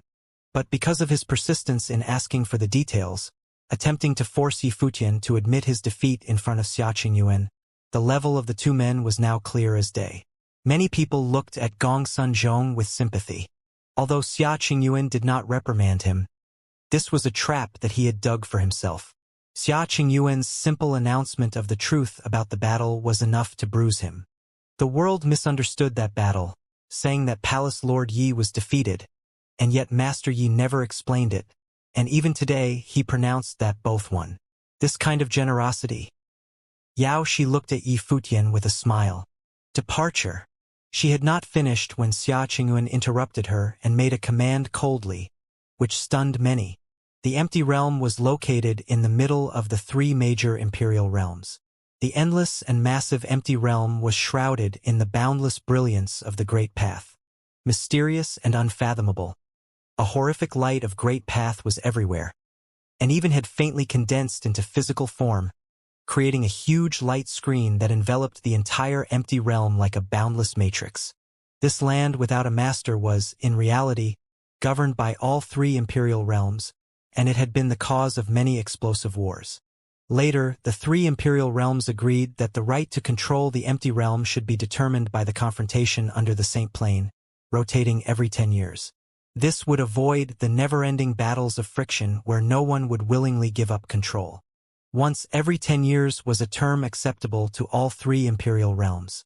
However, the empty realm was not sparsely populated because it was without master. On the contrary, the empty realm was extremely prosperous. Its martial traditions were extremely robust because the entire realm was bound by the rules of the Great Path. Many cultivators in the Saint Plane had crossed infinite distances and spaces to cultivate here. Over time, many characters of the Saint Plane had gathered at the empty realm. Some top principalities of faraway Holy Lands had even led the descendants of their clans to come here to cultivate, just as Xianxia had done in the beginning to go to other realms for experience. Over time, many cultivators even settled down in the empty realm, so that the empty realm of today could be said to be very populated. Of course, the empty realm was not a place of unrestricted access. In order to enter the empty realm to cultivate, a payment of sacred spirit stones was required as the entrance fee. Therefore, every 10 years, the governing realm of the empty realm could obtain a large number of sacred spirit stones. Furthermore, this was just a glimpse of the resources offered by the empty realm. At this time, above the sky of the empty realm, suddenly a loud sound was heard, and the void seemed to tremble. Then, an incomparable golden light screen appeared, and countless many looked up at the sky and saw that there was a huge diagram of a matrix, like a massive matrix of space, with a beam of light shooting from the sky and falling to one side of the empty realm. In that direction, there was an ancient city, with many flags flying in the city, engraved with the majestic character of Xia. The people of Emperor Xia's realm have arrived. Countless people who saw this scene said to themselves, only the three major imperial realms could make an appearance like this in the empty realm. Not long ago, the armies of Emperor Xia's realm, Emperor Li's realm, and the Demon Peacock Emperor's realm descended and made camp. Today would be the arrival of key battle participants. Moreover, the armies that descended this time were very strong. The two great armies that were deployed were the army of Tian and the army of Dou in Emperor Xia's realm. These two great armies were controlled by Sacred General Tian and Sacred General Dou, with strong combative powers. The Sacred General Tian ranked number 1 among the 8 Sacred Generals, so one could imagine the importance of this battle. Many suspected that the leader of this war would likely be the most adored little princess in Emperor Xia's realm, Xianxia. As of now, she should be at the pinnacle of the Sage Plane, and it was possible that she would use this battle as the first battle after the growth she had achieved in cultivation. The Battle of the Empty Realm itself was meant as a way to temper the army of sages in the 3 major imperial realms, to train the best of those who were in the Sage Plane. Not only was the army deployed by Emperor Xia's realm very strong, but the same was also true for Emperor Li's realm and the Demon Peacock Emperor's realm.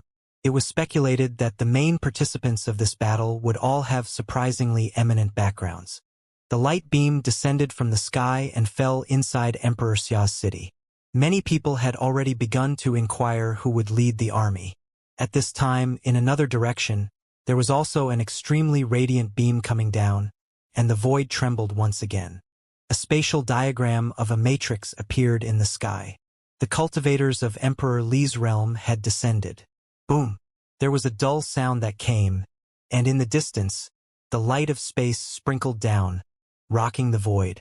Terrible demonic aura slid down from the sky, followed by many figures who descended with the beam of light, falling inside the Demon Peacock City.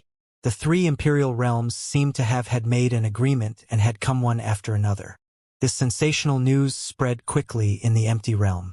The 3 imperial realms, as if with some tacit understanding, had all chosen their royal descendants as leaders of the armies. Emperor Xia's realm, Princess Xianxia led the army and descended. Emperor Li's realm, Prince Liao led the army and descended. The Demon Peacock Emperor's realm, the one and only twin siblings, Kong Zhan and Kong Xian. At once, the empty realm was shaken to its core. In the wars of years past, there had never been such a situation where all 3 imperial realms were led by the prince or princess of the realm. The battle this time was possibly the grandest battle of the empty realm in 100 years. It could even be a battle that would determine the status of the 3 major imperial realms going forward. After all, it would be a direct confrontation among the descendants of the three great imperial realms, and Xia Qingyuan and both Kong Zhan and Kong Xian were reputed to be the most outstanding descendants of Emperor Xia and the Demon Peacock Emperor.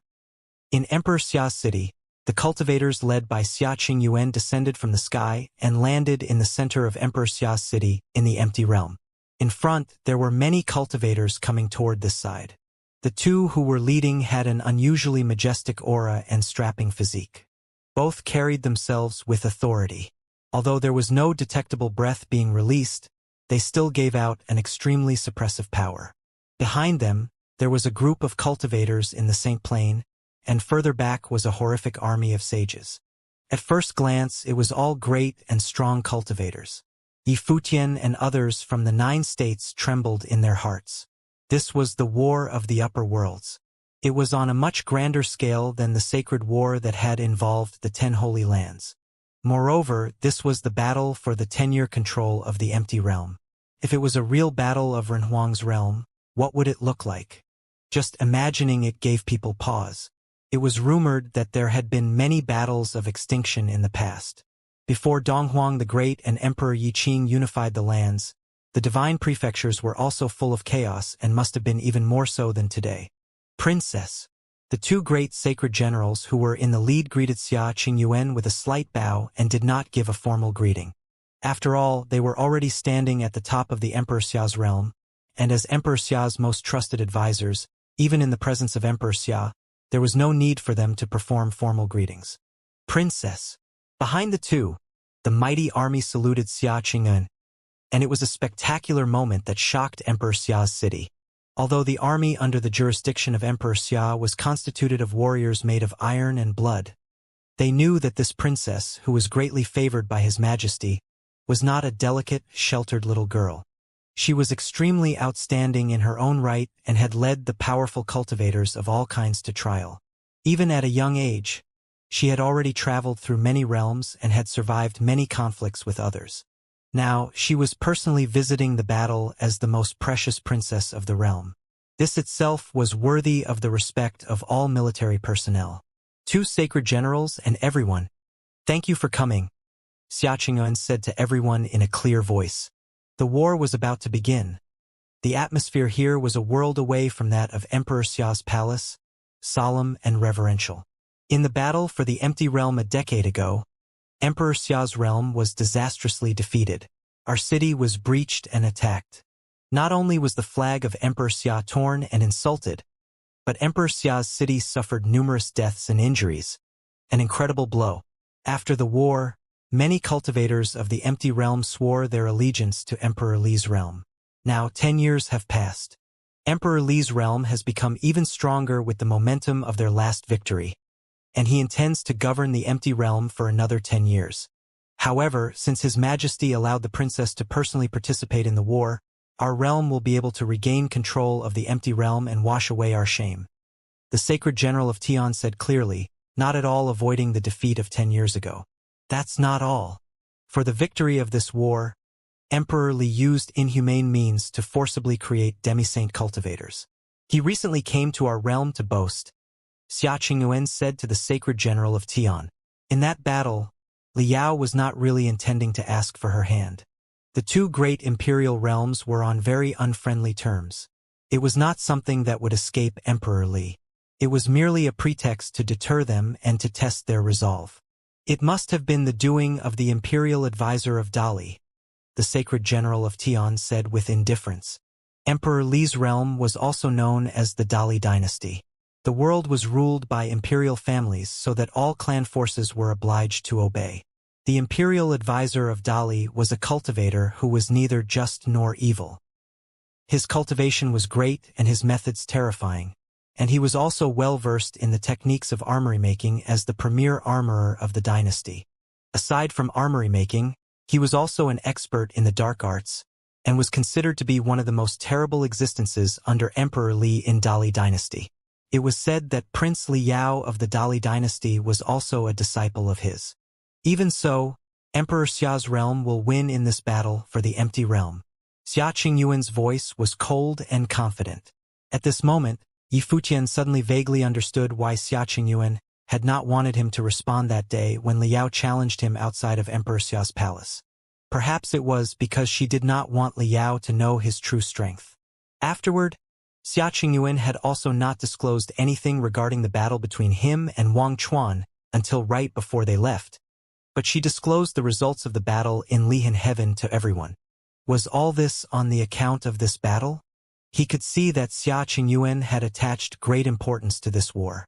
Since the princess is so confident, there is no reason for us not to win. The sacred general of Tian nodded in agreement. After this war, all officers here are entitled to their share of the fragments of the great path unearthed in the empty realm in the next decade. Those who fight extraordinarily will be rewarded further. Xia Qingyuan looked at the crowd. What else would motivate worldly cultivators joining the army of Emperor Xia? It was also for cultivation, to grow by fighting wars of iron and blood. But, of course, it was also for cultivation resources. The fragments of the Great Path were also the sacred spirit stones, and it was undoubtedly an extremely valuable spiritual resource to them. At this time, the sacred general of Tian frowned. He turned back and looked into the distance and said coldly, "The war hasn't started yet, and Emperor Li's realm is already disregarding proper etiquette? Apologies, sacred general. Prince Liao would like to invite Princess Xia Qingyuan as well as Kong Zhan and Kong Xian for a get-together in Kongxian City at the Zhoushan Tower so all three parties can meet." The messenger spoke clearly in the void. Xia Qingyuan looked up into the void and said, "Very well, I will go.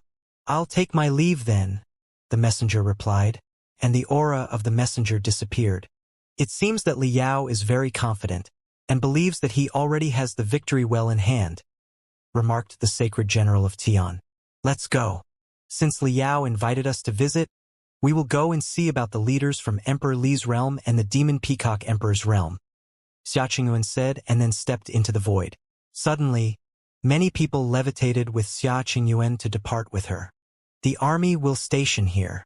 Sacred General of Tian and Sacred General of Dou would both go, and the army would remain in Emperor Xia's city. Those who had come with Xia Qingyuan from Emperor Xia's palace would follow her." Kongxian City was the largest city in the empty realm with cultivators from various realms found there. It was a very bustling trade city. Due to having great path fragments unearthed, the city was known to be a mine of treasures. That, coupled with powerful cultivators gathered from all corners, all sorts of trades were taking place in the city, as great path fragments were of different attributes after all, and the ones from the empty realm were of the great path of space. The Zhoushan Tower was an extremely renowned place in Kongxian City. Many powerful saints were there and the place was getting cleared out. Mighty ones from the Dali dynasty. Many murmured and mighty ones gathered from all corners. Saintly, golden dragons were seen pulling carriages and a group of people appeared making a lavish entrance. The one who was taking the lead was dressed extravagantly and was of superior bearing. That was none other than Liao of the Dali dynasty. They quickly settled at the top of the Zhoushan Tower and waited silently. The ones who witnessed the scene knew what was going on. The people who were able to make Liao and his entourage wait would have definitely been people of the two remaining forces. As expected, another group of mighty ones were soon seen coming through the air. Xia Qingyuan, princess of Emperor Xia's realm, and two sacred generals. Many turned their heads in her direction. Despite being dressed in men's clothing, her beauty nonetheless shone through. That was the very first time many laid eyes on the extremely renowned princess from Emperor Xia's realm. As for the group of people at Xia Qingyuan's side, Yifutian, Shaoshang, Tianji, and the others, few there knew much of them. They were at the empty realm after all, and those people would have only heard of the very top-notch figures. They naturally knew little to nothing about those at Sage Plain, but the sages from Emperor Xia's realm were perceived to be among the very best nonetheless. A smile was seen in Liao's eyes when Xia Qingyuan appeared. He then said, "It's been a while, princess, and you look extraordinary as ever. It's a pity that I've never gotten to see you dressed in women's clothing, and I wonder if there would be a day when I get to see that, princess." Xia Qingyuan's group descended on the top of the Zhoushan Tower and took a look at Liao coldly, saying nothing in return. "It's entire fine to not respond at all, Princess Qingyuan. My goal in this year's Battle of Empty Realm is to see you get dressed in women's clothing after all. Liao continued with a smile. How insolent of you. Tianji berated him with a cold voice, and many mighty ones at Xia Qingyun's side looked cold as well. Liao had been to Emperor Xia's palace to ask for trouble a while ago. With the Battle of Empty Realm about to take place, he had gotten even more unbridled. That is, if you manage to live through the fight, Xia Qingyun said with a bone-chilling tone. Please rest assured, Princess Qingyun. I value my life very, very much.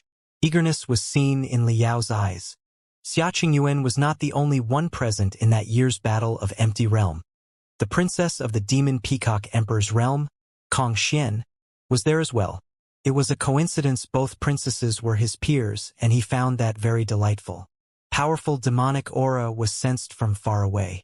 The sky trembled and countless turned their heads in that direction. They then saw sacred beasts and great monsters appearing in the air, emanating stifling pressure. An incredibly dazzling rock was seen in that direction, glittering with holy light and looking very dazzling. Every single feather seemed to be things created from gold. Its wings were spread wide as it flew and circled above the Jiuxiao Tower. There were a man and a woman, both of which looked extravagant, seen standing on the back of the rock, which was of sacred beast level. The appearances of both figures were extremely exceptional. The man looked demonically alluring and his skin looked as far as that of a woman. He could have been even described to be beautiful. The woman by his side looked undeniably stunning, with a perfect, extremely sexy figure. She had stunning looks to go with her demonic figure, looking alluring yet not overly so. There was hardly any flaws to be found on her. They were the descendants of the Demon Peacock Emperor, Kong Zhan and Kong Xian, who were twins. Yifutian looked up at both of them. Judging from looks alone, Kong Zhan's appearance probably rivaled that of Yifutian. Kong Xian's appearance was on par with that of Yao Shi, yet she was of a totally different kind of beauty. I have heard of sacred beasts being able to take human forms. Both of them are not even saints yet, but how come they possess the ability to take human forms? Yifutian asked Yaya, who was by his side, telepathically. The Demon Peacock Emperor is the emperor of the demonic realm. He has unparalleled methods and he is of Renhuang Plane himself. As such, he is long versed in the creation of the world, making him no different from humans, the most intelligent of all beings. Thus, his descendants possess the innate ability to shapeshift. Yaya explained to Yifutian telepathically. The Demon Emperor don't even need to be involved. In truth, the demon saint, who is already capable of taking human form, is already capable of such feat. As such, you could see many demonic beasts in the air actually appear in human forms instead. All right, got it. Yifutian nodded. It is not someone only demons could do, as humans could actually do the same. Descendants of extremely powerful people possessed innate extreme talents. The greater the ancestors' powers, the more apparent such signs show in the descendants. Truly extremely powerful figures could just impart their powers to their descendants, or simply meld the great path into their own life spirit, which was then passed on to their descendants.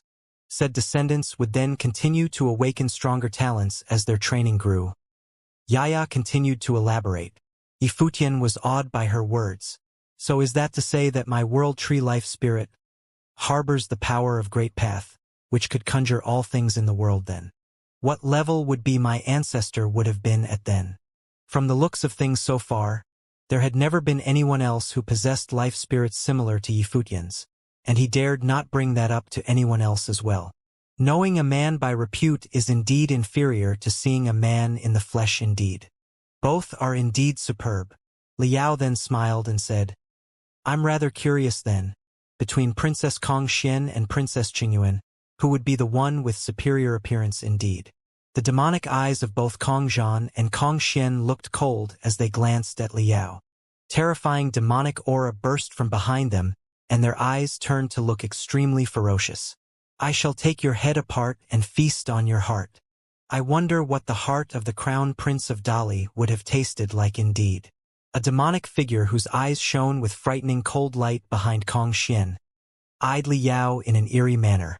Looks like an animal that has not yet truly evolved then. Liao glanced at the demonic beast condescendingly and said, "A proposal then. If either Princess Qingyuan and Princess Kongxian is willing to serve me, then Dali dynasty shall share dominion over Empty Realm with the one who is willing to do so. How about that? Looks like you have a death wish." Two voices were heard at the same time. It seemed like Kong Zhan and Kong Xian shared a telepathic link as twins. Both of them said at the same time as they glared at Liao coldly, "Your Highness, I shall tear this insolent one apart bit by bit." Another demonic beast was heard saying as they glared at Liao coldly, "He dared disrespect Her Highness Kong Xian after all. If you like babbling so much, I shall skip the chatter." Xiaoqingyuan then said coldly, "Let's get on with the sacrifice to the flag then." "Well, since you're in such a hurry, Princess Qingyuan, let's set the time for flag battle to be 3 days later then," Liao said. "That will do," Xiaoqingyuan replied. 3 days later then, Kong Zhan responded as well. "Who would you choose to fight in the flag battle, Princess Qingyuan?" Liao looked at Xiaoqingyuan and said, "I've heard that Wang Chuan of Lihan Heaven has already made it to St. Plain, and he is not here today. Quite a pity, I'd say. I wanted to take my revenge at the Battle of Empty Realm after all." He sounded rather lazy and relaxed. It was a good thing for him that Wang Chuan had not been able to participate in the battle. There was no way he would have felt that to be a pity. Furthermore, it seemed that there were hardly any swordsmen from Lihan Heaven showing up. Whether Wang Chuan shows or not, the outcome would remain the same, Xiaoqingyuan said. "Is that so?" Liao scanned the people around Xiaoqingyuan and said, "I've had a taste outside of Emperor Xia's palace a while ago. Tian Ji, son of Sacred General of Tian, Gong Sun Zhong of Divine Cloud Valley, Shenyuan Ao of Shenyuan Palace.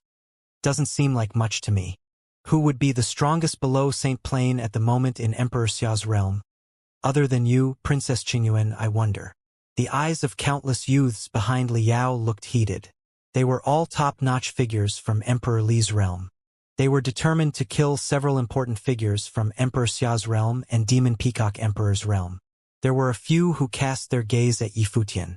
Liao was perceptive enough to take notice and looked at Yifutian as well.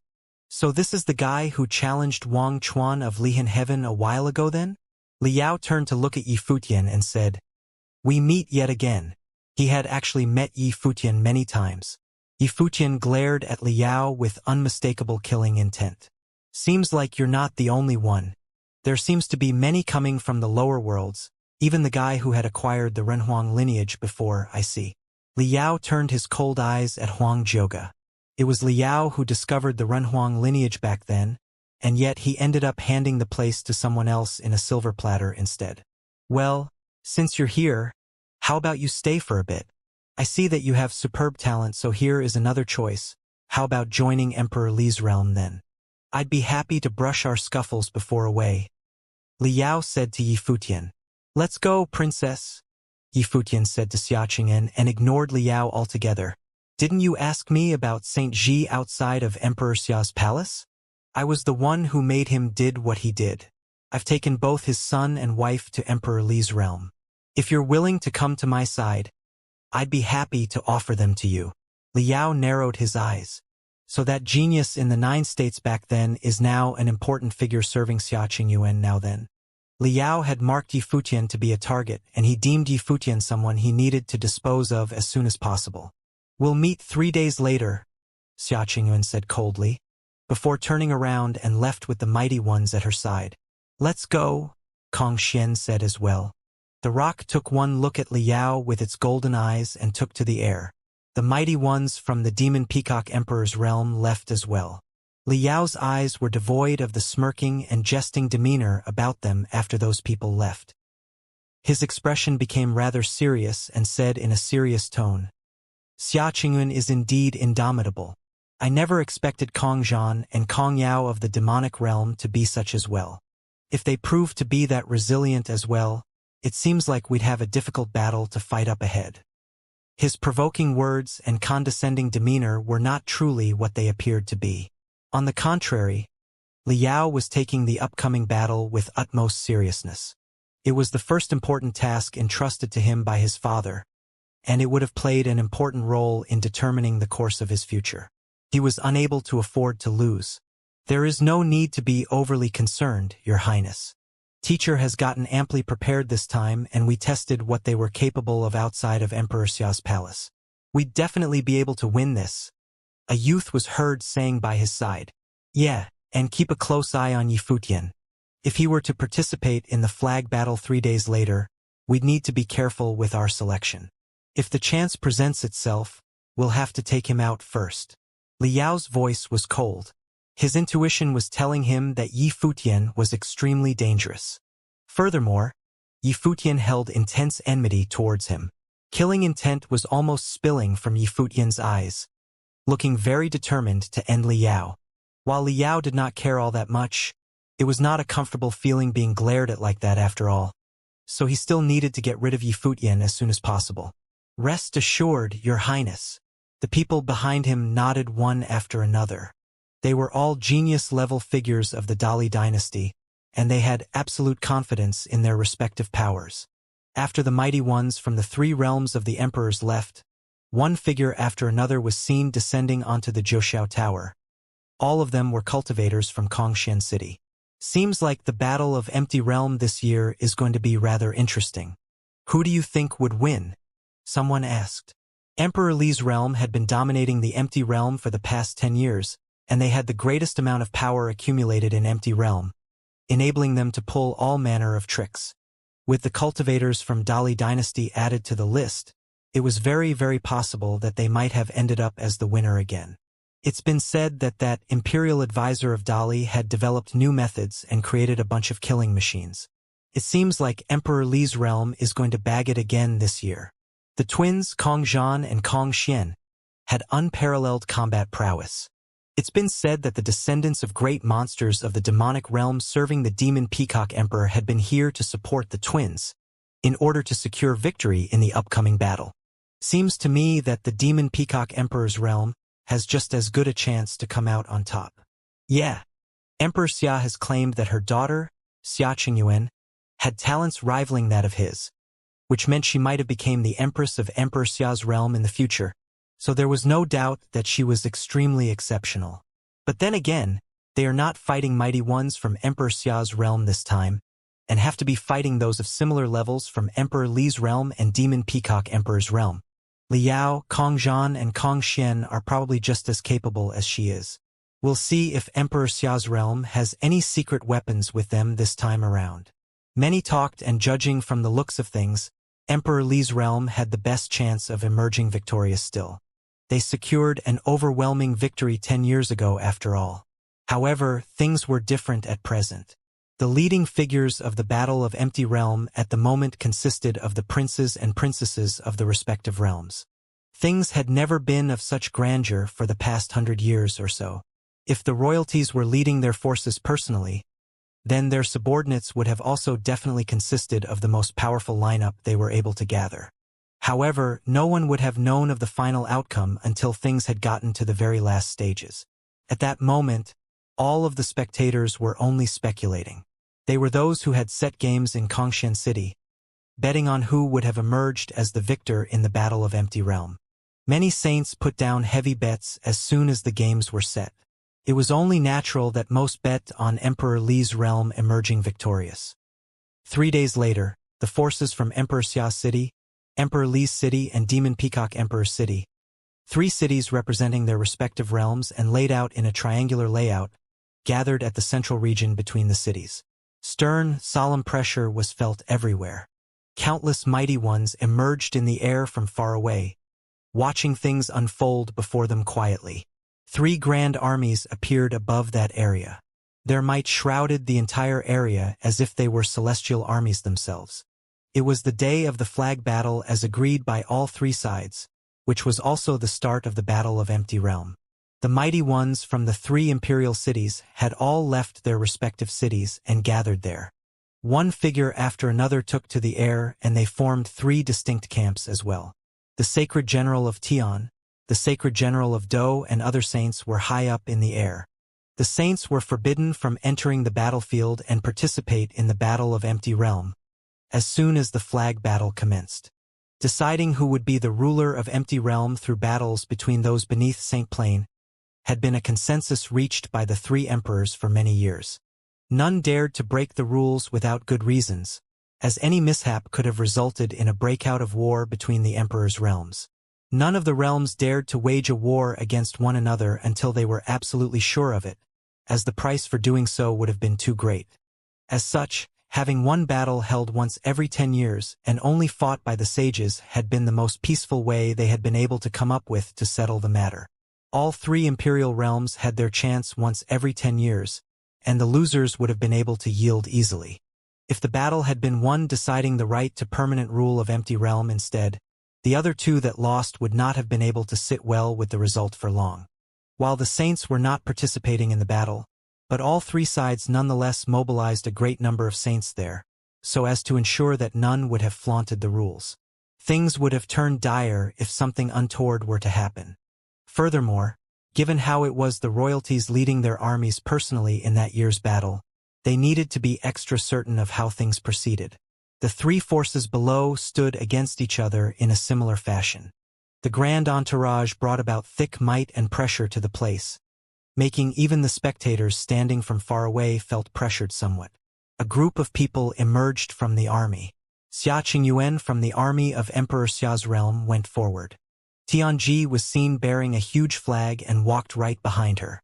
There was an image of the lotus flower on the flag, and said flag was none other than the flag of Emperor Xia. That day was the day of the flag battle. Xia Qingyuan's side was not the only one doing so, as both Li Yao and the twins emerged as well, coming to the very front of their armies, and the flags behind them billowed.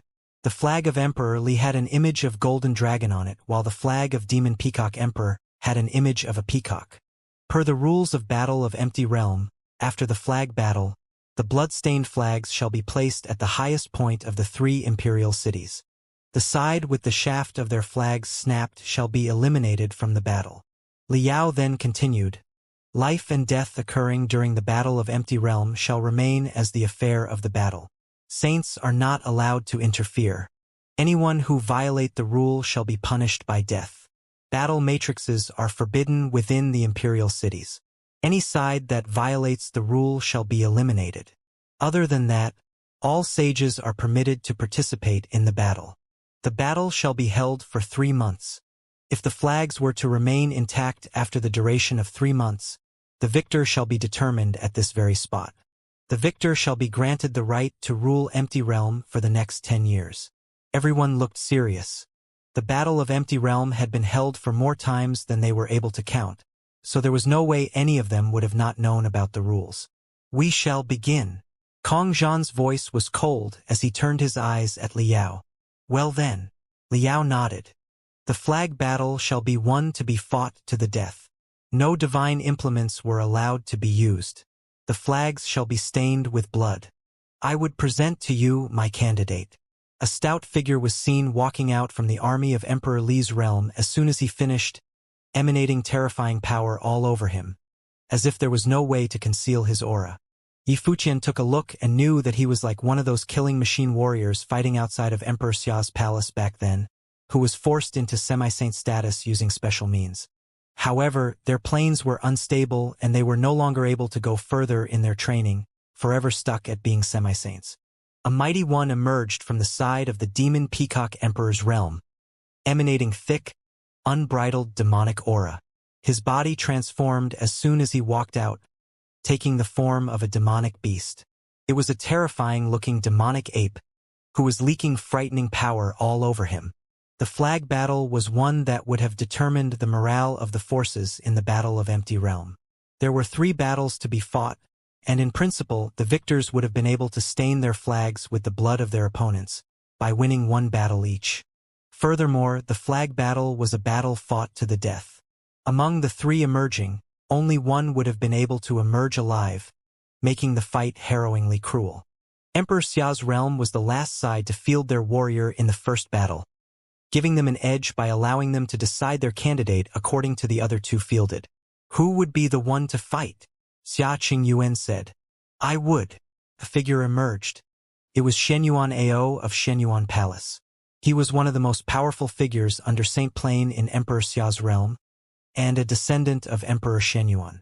As a descendant of a Renhuang, Shenyuan Ao was extremely prideful, yet he was none one of those who lived off the glory of his ancestors and did nothing himself. On the contrary, he had a keen battle sense and possessed an overbearing temperament. Despite the flag battle being one that would have had him fight to the death, he remained staunch in coming out to fight in that very first battle. 3 candidates emerged and stood at the center between the armies. Terrifying aura swept all over the place. Shenyuan Ao burst with extremely dazzling golden light that looked like the light of Renhuang. An enormous sword appeared. While the blade was not a long one, but it was thick and looked overbearing. There seemed to be images carved on the sword, and the light of celestial entities coursed on it, while sparks of lightning jumped as well.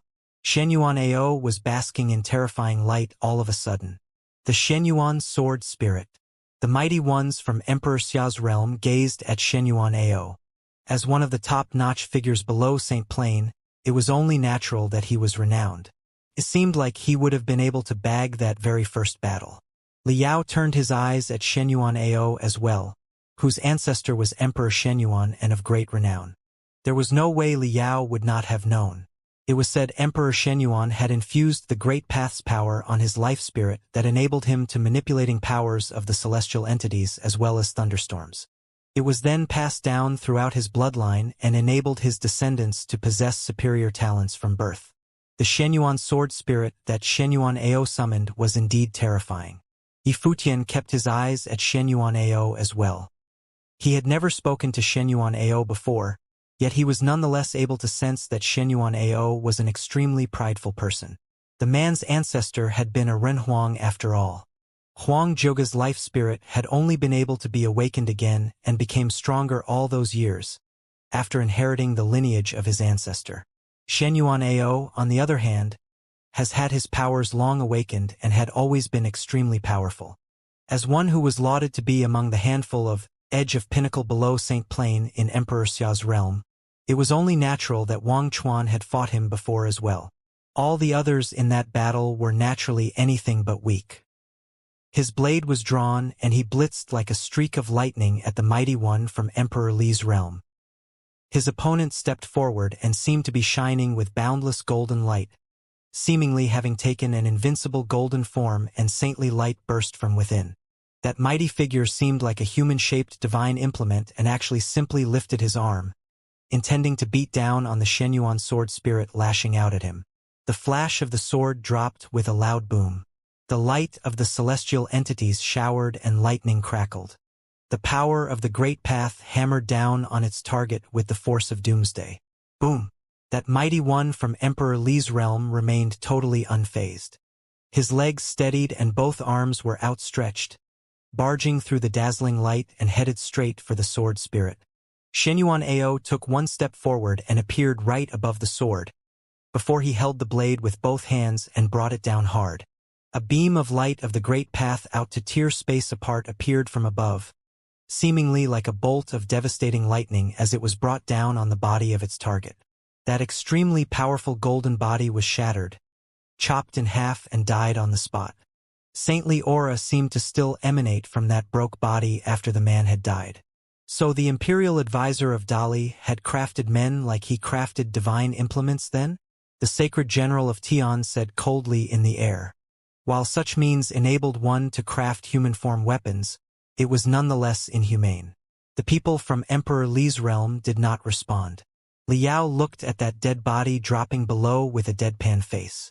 They were the ones to field their candidate first in that very first battle, so it was only normal that they ended up losing. It was impossible to win all 3 rounds of the flag battle, but each side would have had a chance of fielding their candidate last, which would have enabled them to secure one victory. Shenyuan Ao walked towards the mighty one from the demonic realm, and as expected, that demonic ape was quickly cut down as well. The Shenyuan sword spirit flew towards the Emperor Xia's flag, staining it with the blood of his opponents. The demon peacock Emperor's realm was the first to field their candidate in the next round. Yet another powerful figure emerging and looking extremely ferocious. As they turned around to look in Xia Qingyuan's direction. Who would be fighting in the next round? Xia Qingyuan asked. Yu Shang. Yifutian responded calmly. Yushang then walked out and Xianxia knew what was going on. With the Emperor Li's realm being the last to field their candidate, Liao would have definitely wanted to take one victory of his side, and as such would have fielded someone extremely powerful. The very reason why Yi Futian wanted Yushang to fight was precisely to prevent Emperor Li's realm from being able to win. At that moment, Yi Futian stood calmly in the crowd and took a cold look at Liao.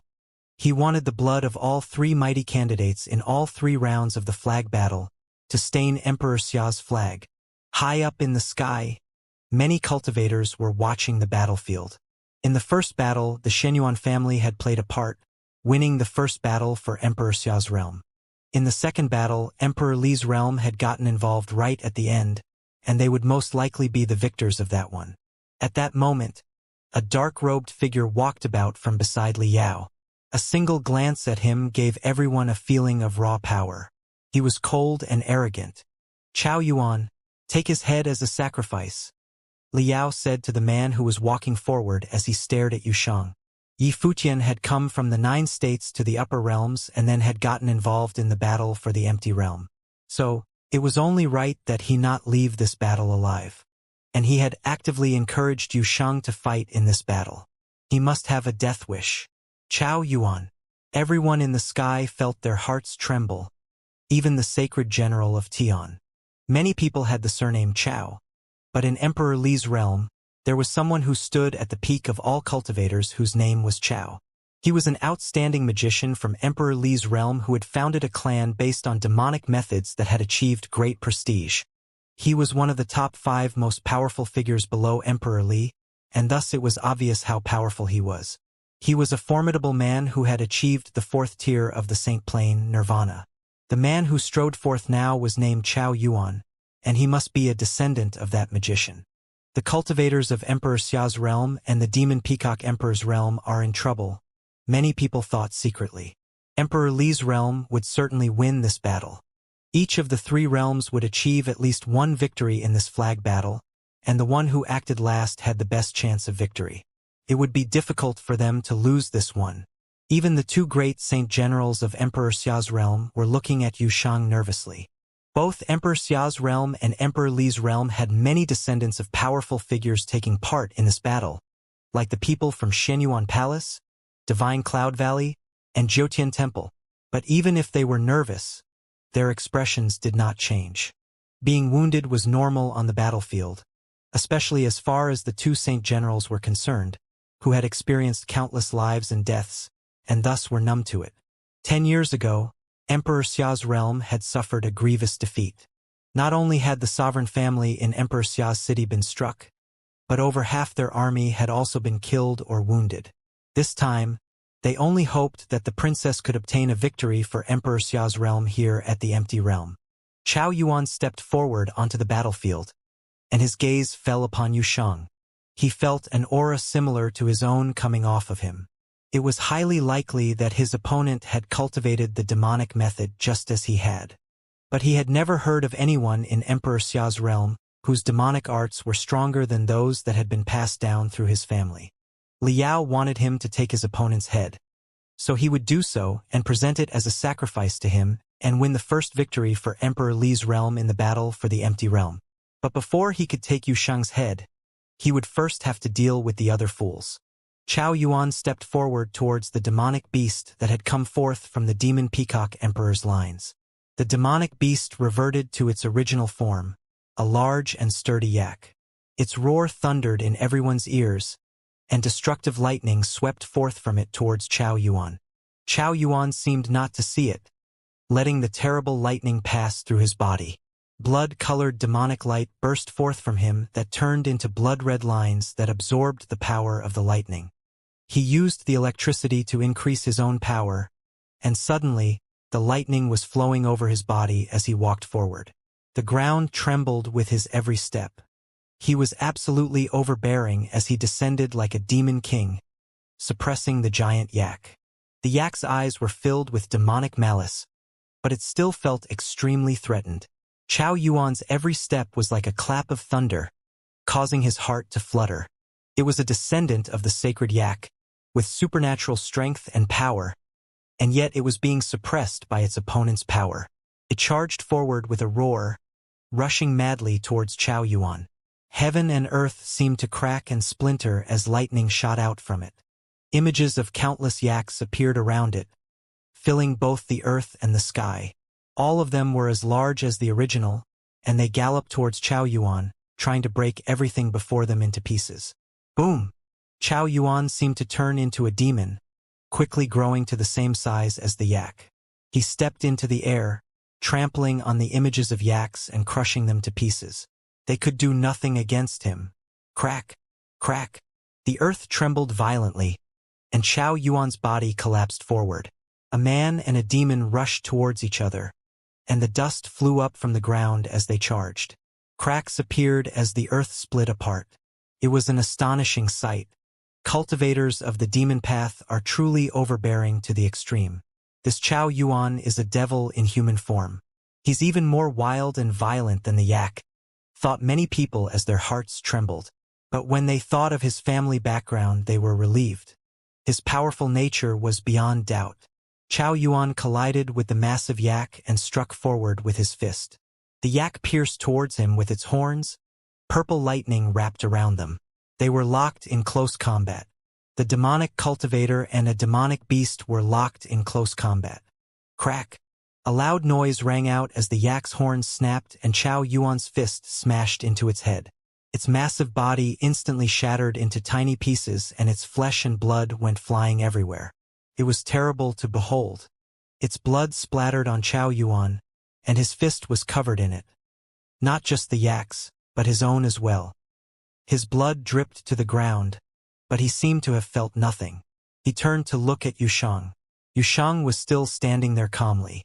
Chao Yuan walked towards him, and suddenly, Emperor Xia's army, which was standing behind Xianxia, felt a terrible pressure coming from his body.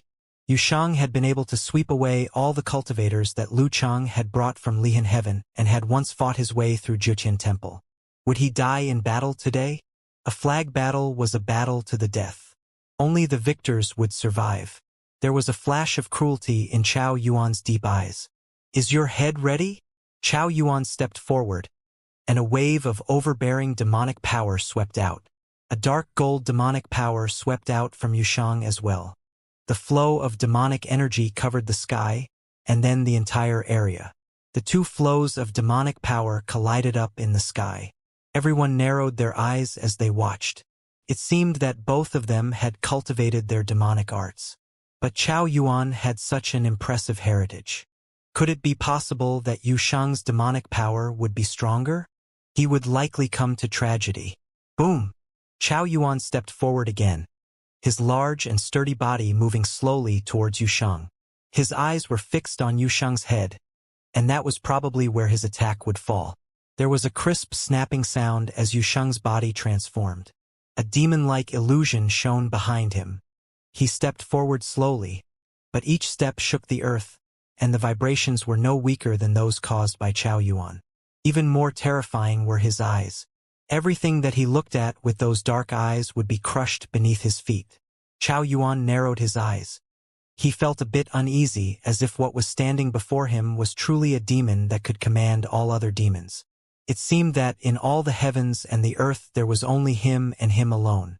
In his mind, a huge demonic figure appeared, pressing down upon him, making the demonic power flow through his body less smoothly than before. This feeling made Chao Yuan's heart beat faster. He felt faintly uneasy, but the fighting could break out at any moment. The two of them were already charging towards each other, and there was no way to retreat. This was no time to be thinking of defeat. He shook off the thought and gathered all of his power into his arm.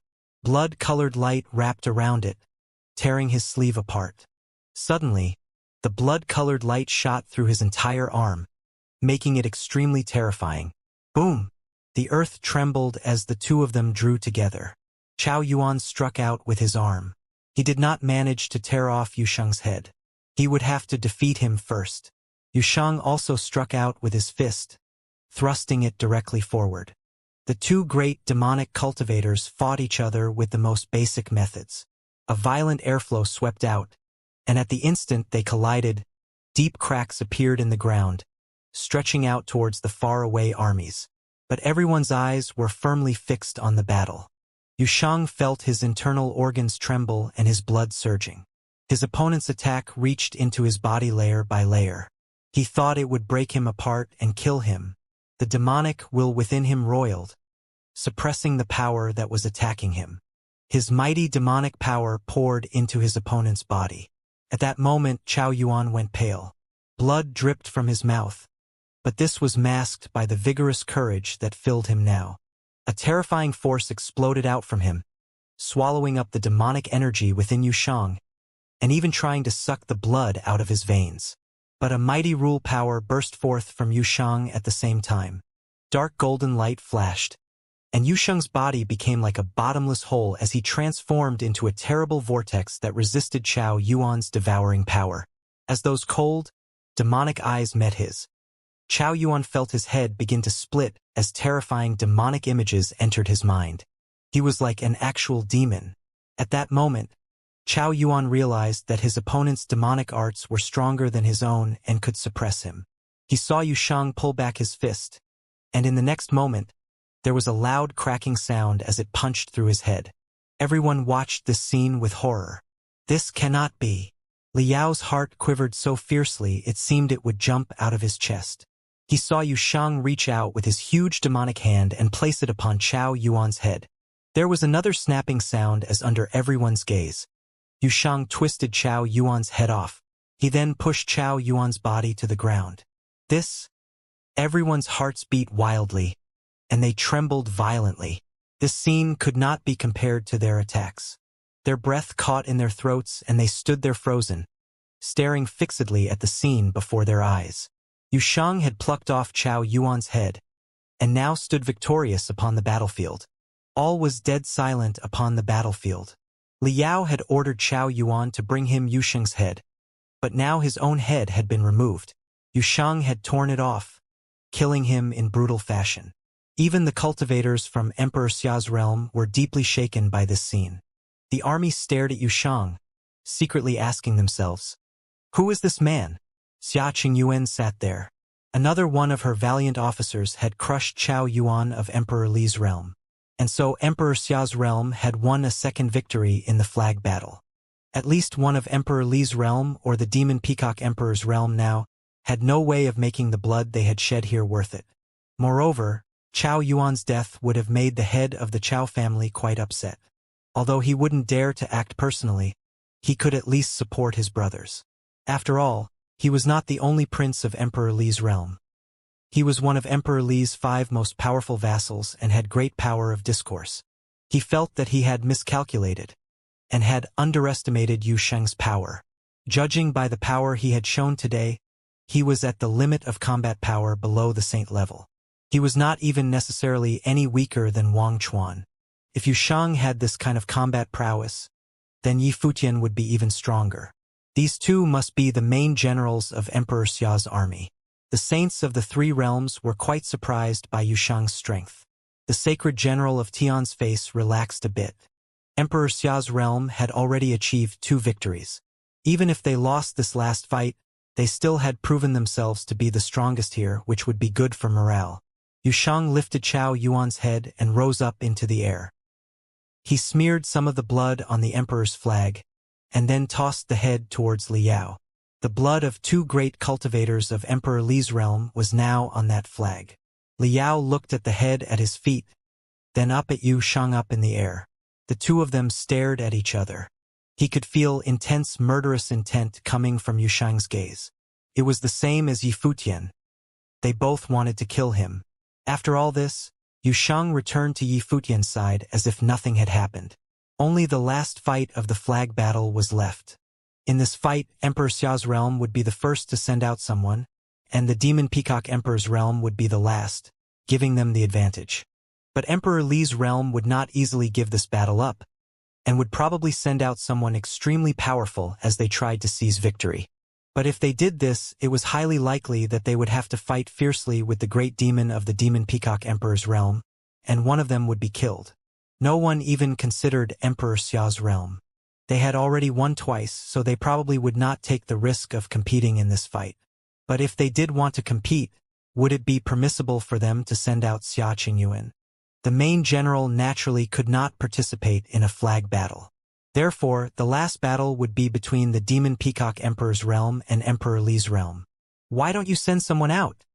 said Liao coldly as he swept his gaze over Xianxia. He was waiting for Emperor Xia's realm to send someone to their death. Xianxia looked behind her. They had Xiao Shang, Gong Sunzhong, and others here, but none of them were willing to go out to fight. They wanted to give up on this last fight. After all, they had won twice in a row, so they didn't have to worry about the last one. Moreover, even if they wanted to fight, there was a high probability that they would lose. Their opponents would probably send out their top people. If they fought, they would likely face a tough battle. "Little Condor," called Yifutian, and suddenly, a black-winged condor waddled through the crowd towards him. A black-winged condor? A strange look came over everyone's faces as they saw this demonic beast. Liao cast a cold glance at Yifutian and said, "You're sending out an ordinary fool to die? You'd be better off just retreating." Black-winged condors were extremely common demonic beasts. Killing one of them was not a big deal, and would not even give him the pleasure of revenge. He had known that Emperor Xia's realm would let this battle go, but he had not expected them to be this shameless. They were not even sending out a person, but instead had sent a beast out to die. "You fool!" The black-winged condor stared at Liao. It beat its wings and soared towards him, looking down at him as if he were an idiot. He dared to belittle Grandfather Condor? And he looked at who it was involved with and still dared to mistake it for an ordinary condor? Even those big famous demons were nothing to him. When they ran into Grandfather Condor, it would cook and eat them as usual. It had followed Yifutian for so long that it no longer made a habit of eating raw meat. It was going to enjoy this.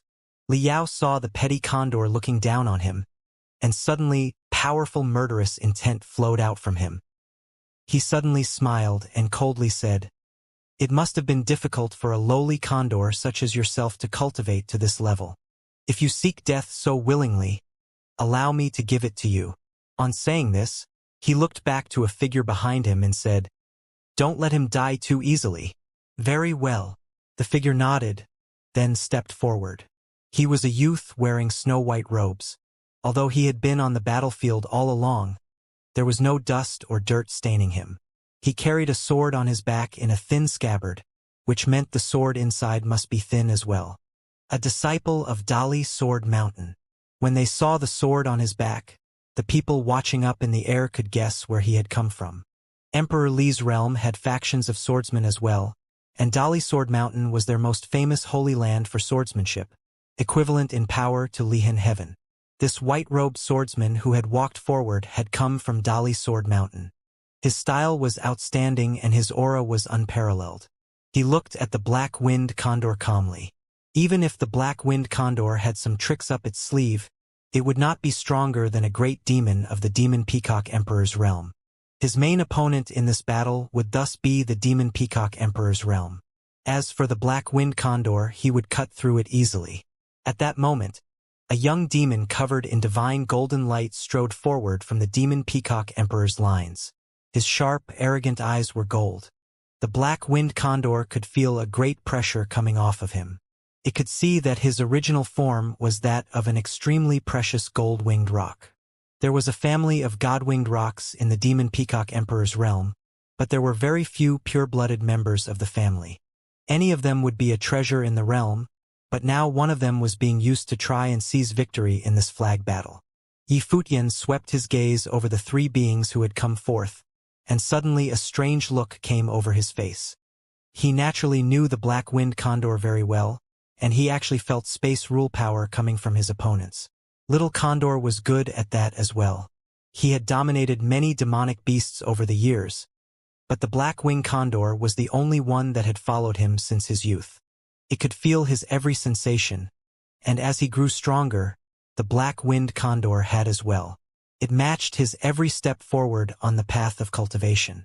It could even be said that they had achieved enlightenment together. And so, he had let the black-winged condor take part in this battle. But everyone thought he had sent it to die.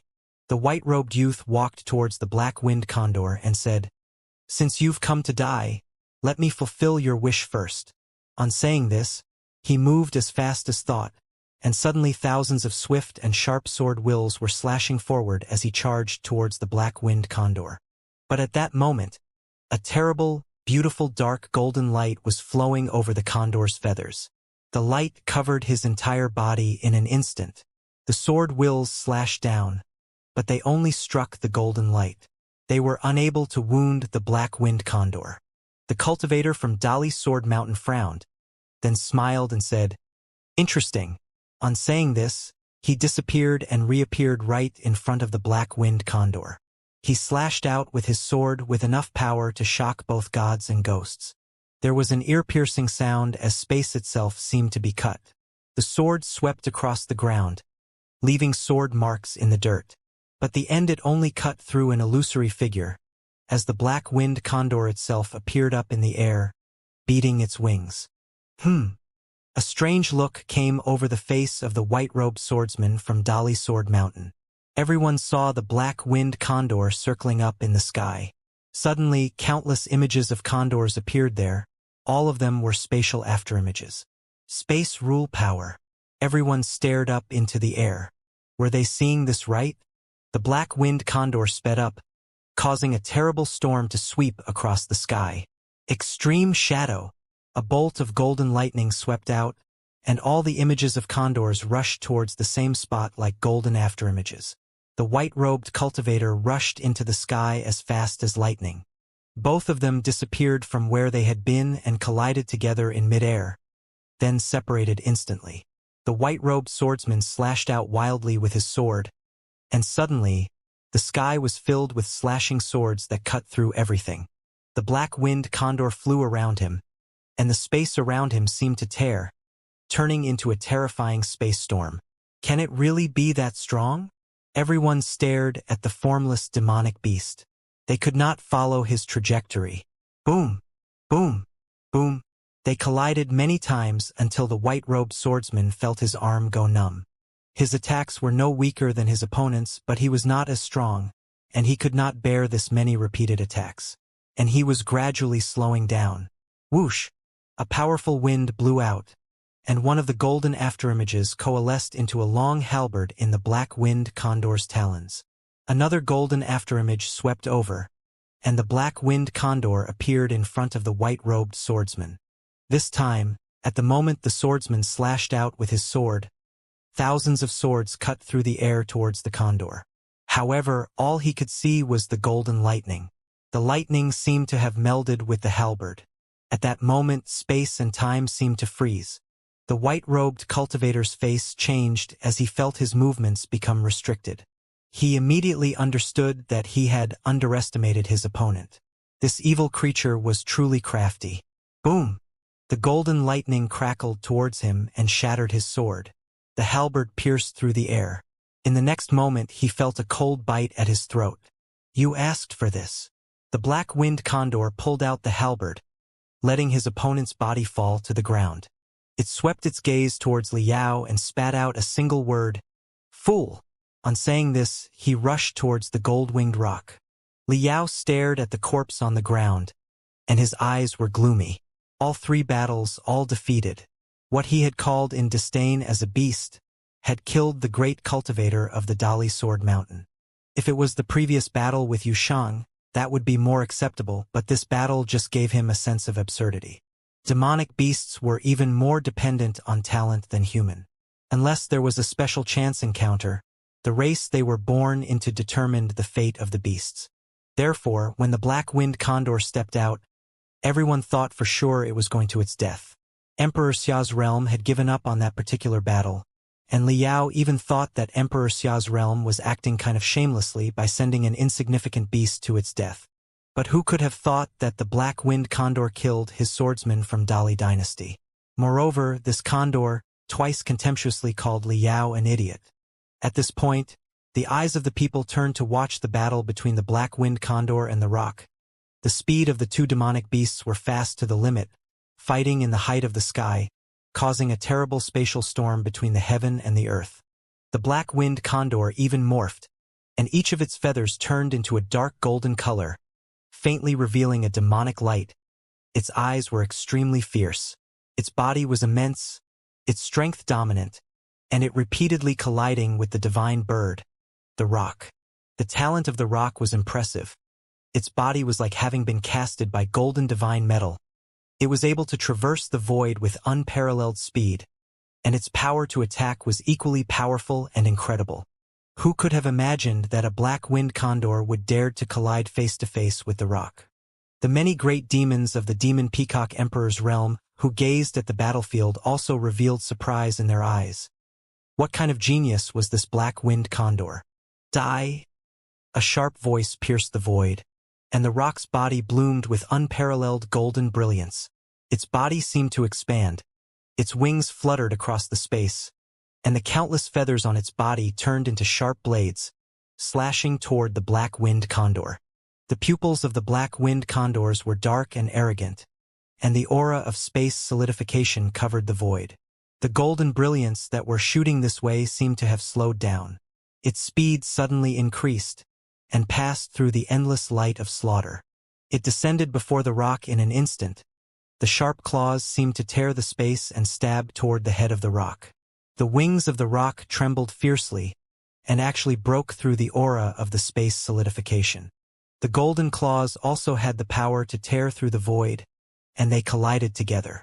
Afterwards, everyone saw two demonic beasts tangled deep in fighting, between heaven and earth. The storm of space shredding grew ever more intense. This bird is too large to be stewed in one pot. The leisurely voice of the black-winged condor was heard, which shocked all the great demons of the demonic realm momentarily, and then the demonic aura swam out, wanting to tear the black-winged condor into pieces on the spot. A black-winged condor dared to insult the divine bird the rock, that it could not be stewed in one pot? Even Kong Zhan and Kong Xian could not help the twitching of the corners of their mouths and stared at the black-winged condor. Xia Qingyuan was slightly surprised.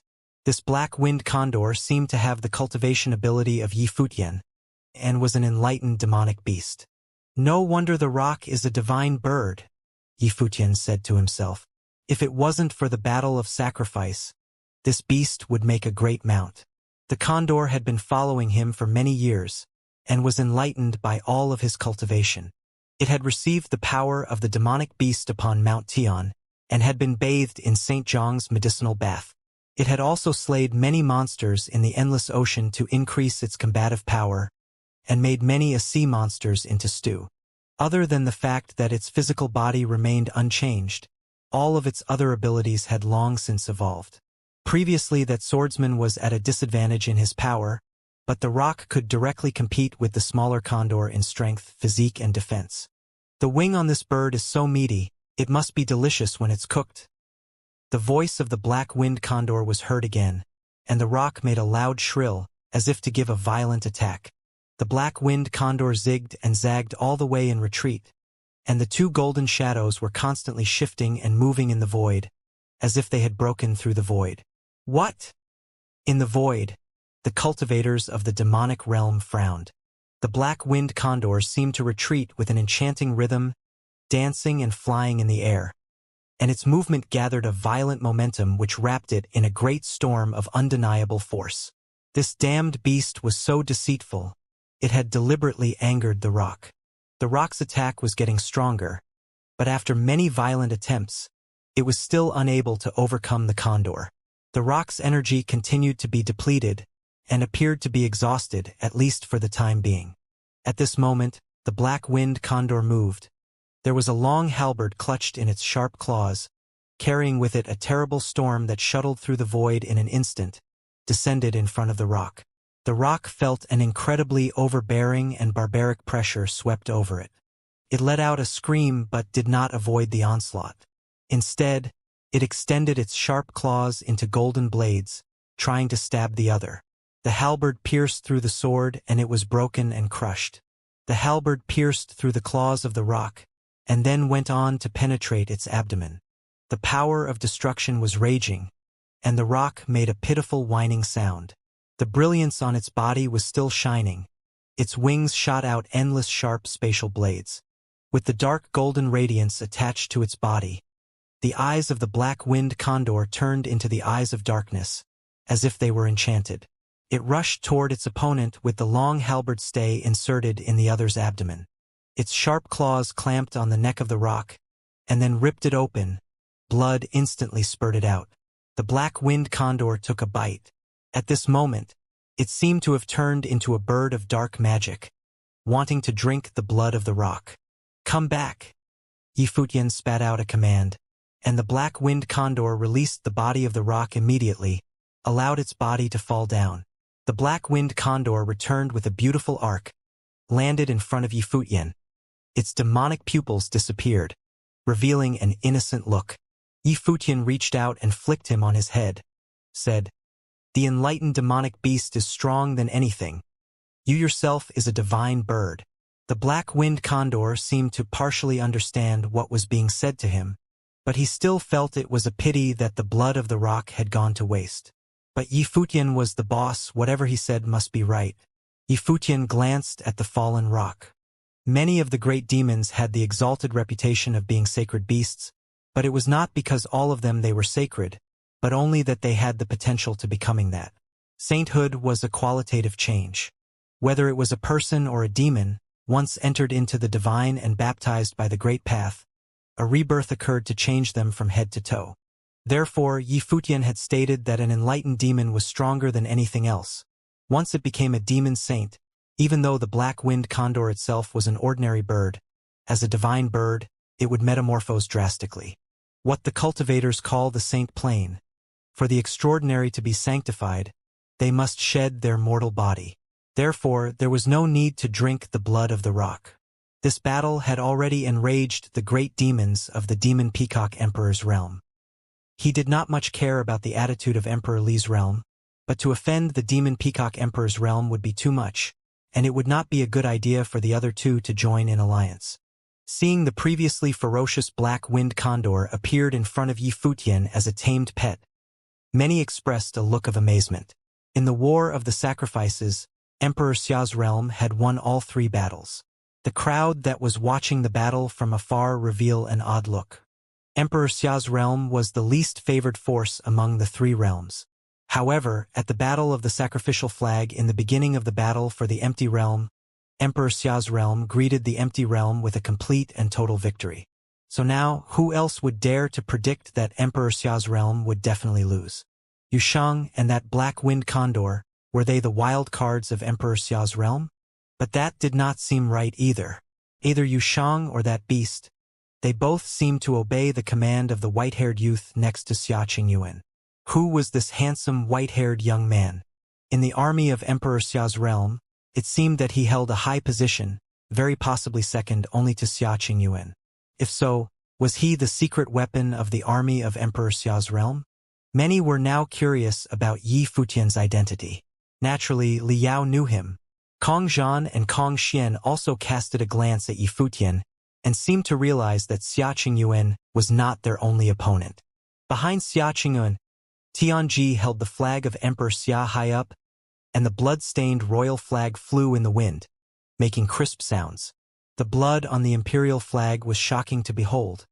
But at this moment the army of Emperor Xia's realm was in high spirit. With victory of all three battles, the blood sacrificed on the imperial flag was a sign of glory. The flags of Emperor Li's realm and the demon peacock emperor's realm were still clean.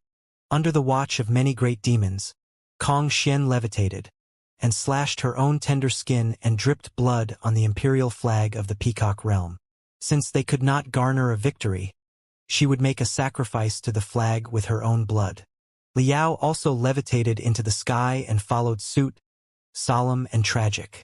Li Yao turned around and gazed at Xia Qingyuan and Yifutian, and said, "This is just the beginning. Put the imperial flag up in the city." The Battle of the Empty Realm officially began. When he finished speaking, he waved and led the army to depart.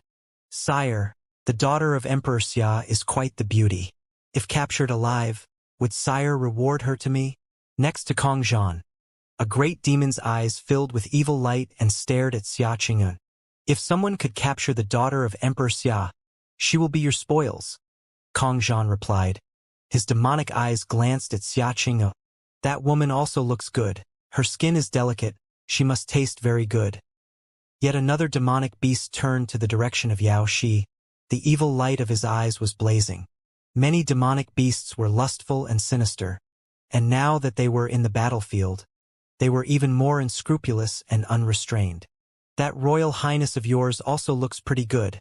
How about having her come over and serve my master? The black-winged condor glanced at the talking demon with its enchanted pupils. Although it was not familiar with the princess and Yao Shi, but since they were the beauties next to its master, they both belonged to the master, and it was out of turn for these monsters to even think about touching them. Kong Xian's eyes shot toward the black-winged condor like a sharp blade. The 9-color divine light shining upon her torso, and suddenly gave out a great sense of oppression. She was bathed in brilliant glory. Many great demons were also angrily roaring, staring at the black-winged condor. How dare this beast to humiliate their noble princess? To serve his master? It was unthinkable. The black-winged condor looked at the beautiful 9-color divine light displayed by Kong Xian, a little surprised. This woman was pretty powerful. You heard about serving my master, so you decided to fan your peacock tails? The black-winged condor proudly raised its head. Hearing his words, the 9-color divine light shot from Kong Xian's torso. Behind her, many great demons roared and coming forward, couldn't wait for the war to immediately begin, so they could tear this animal into pieces for being so rude. Yifutian slapped the black-winged condor on the head. Was its ego this inflated? Shut up, Yifutian whispered. This guy was pulling his legs and attracting unnecessary hatred for him. Sure enough, he saw Kong Xian staring at him, looking extremely unfriendly. The fanning of the tail was a mating ritual of lowly animals such as the male peacock. This idiot dared to humiliate her with this analogy. Truly unforgivable. Yifutian felt rather speechless with the black-winged condor. He pressed his hand on the bird's head, turned around and left, feeling a chill running down his spine. He probably had just got himself into trouble, as the asshole of a bird actually told Kong Xian to serve him.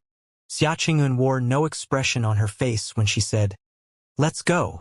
The massive army of Emperor Xia's realm left as soon as she gave the word. Putting the imperial flags after the flag battle at the highest point of the imperial city signified the beginning of the Battle of Empty Realm. Deaths occurred during the battle were to stay within the battle. The Battle of Empty Realm had always been extremely brutal, and the trading of pointed words hardly had any bearing when life and death situations were common. Anyone could have said anything brutal and unforgiving at anyone. While the black-winged condor had indeed insulted Kong Xian, but those demonic beasts on the other side were pretty much doing the same as well. Everything were to be decided on the battlefield. With the imperial flag placed within the city, does it mean that we'd need to put garrisons as well then? Yifutian somehow came to walk at the very front together with Xia Qingyuan, with the army following right behind them, as he asked her. Yeah. Xia Qingyuan nodded. One of the Battle of Empty Realms rules. The city with their flag taken down would be eliminated from the battle. For many years, many from the losing side perished from defending their flags. Don't think about gathering a force to just go about taking down the flags of others. While we've won all 3 battles of the flag battle, but you've seen what they were made of. None of them were weak, and furthermore, that was before divine implements were brought out.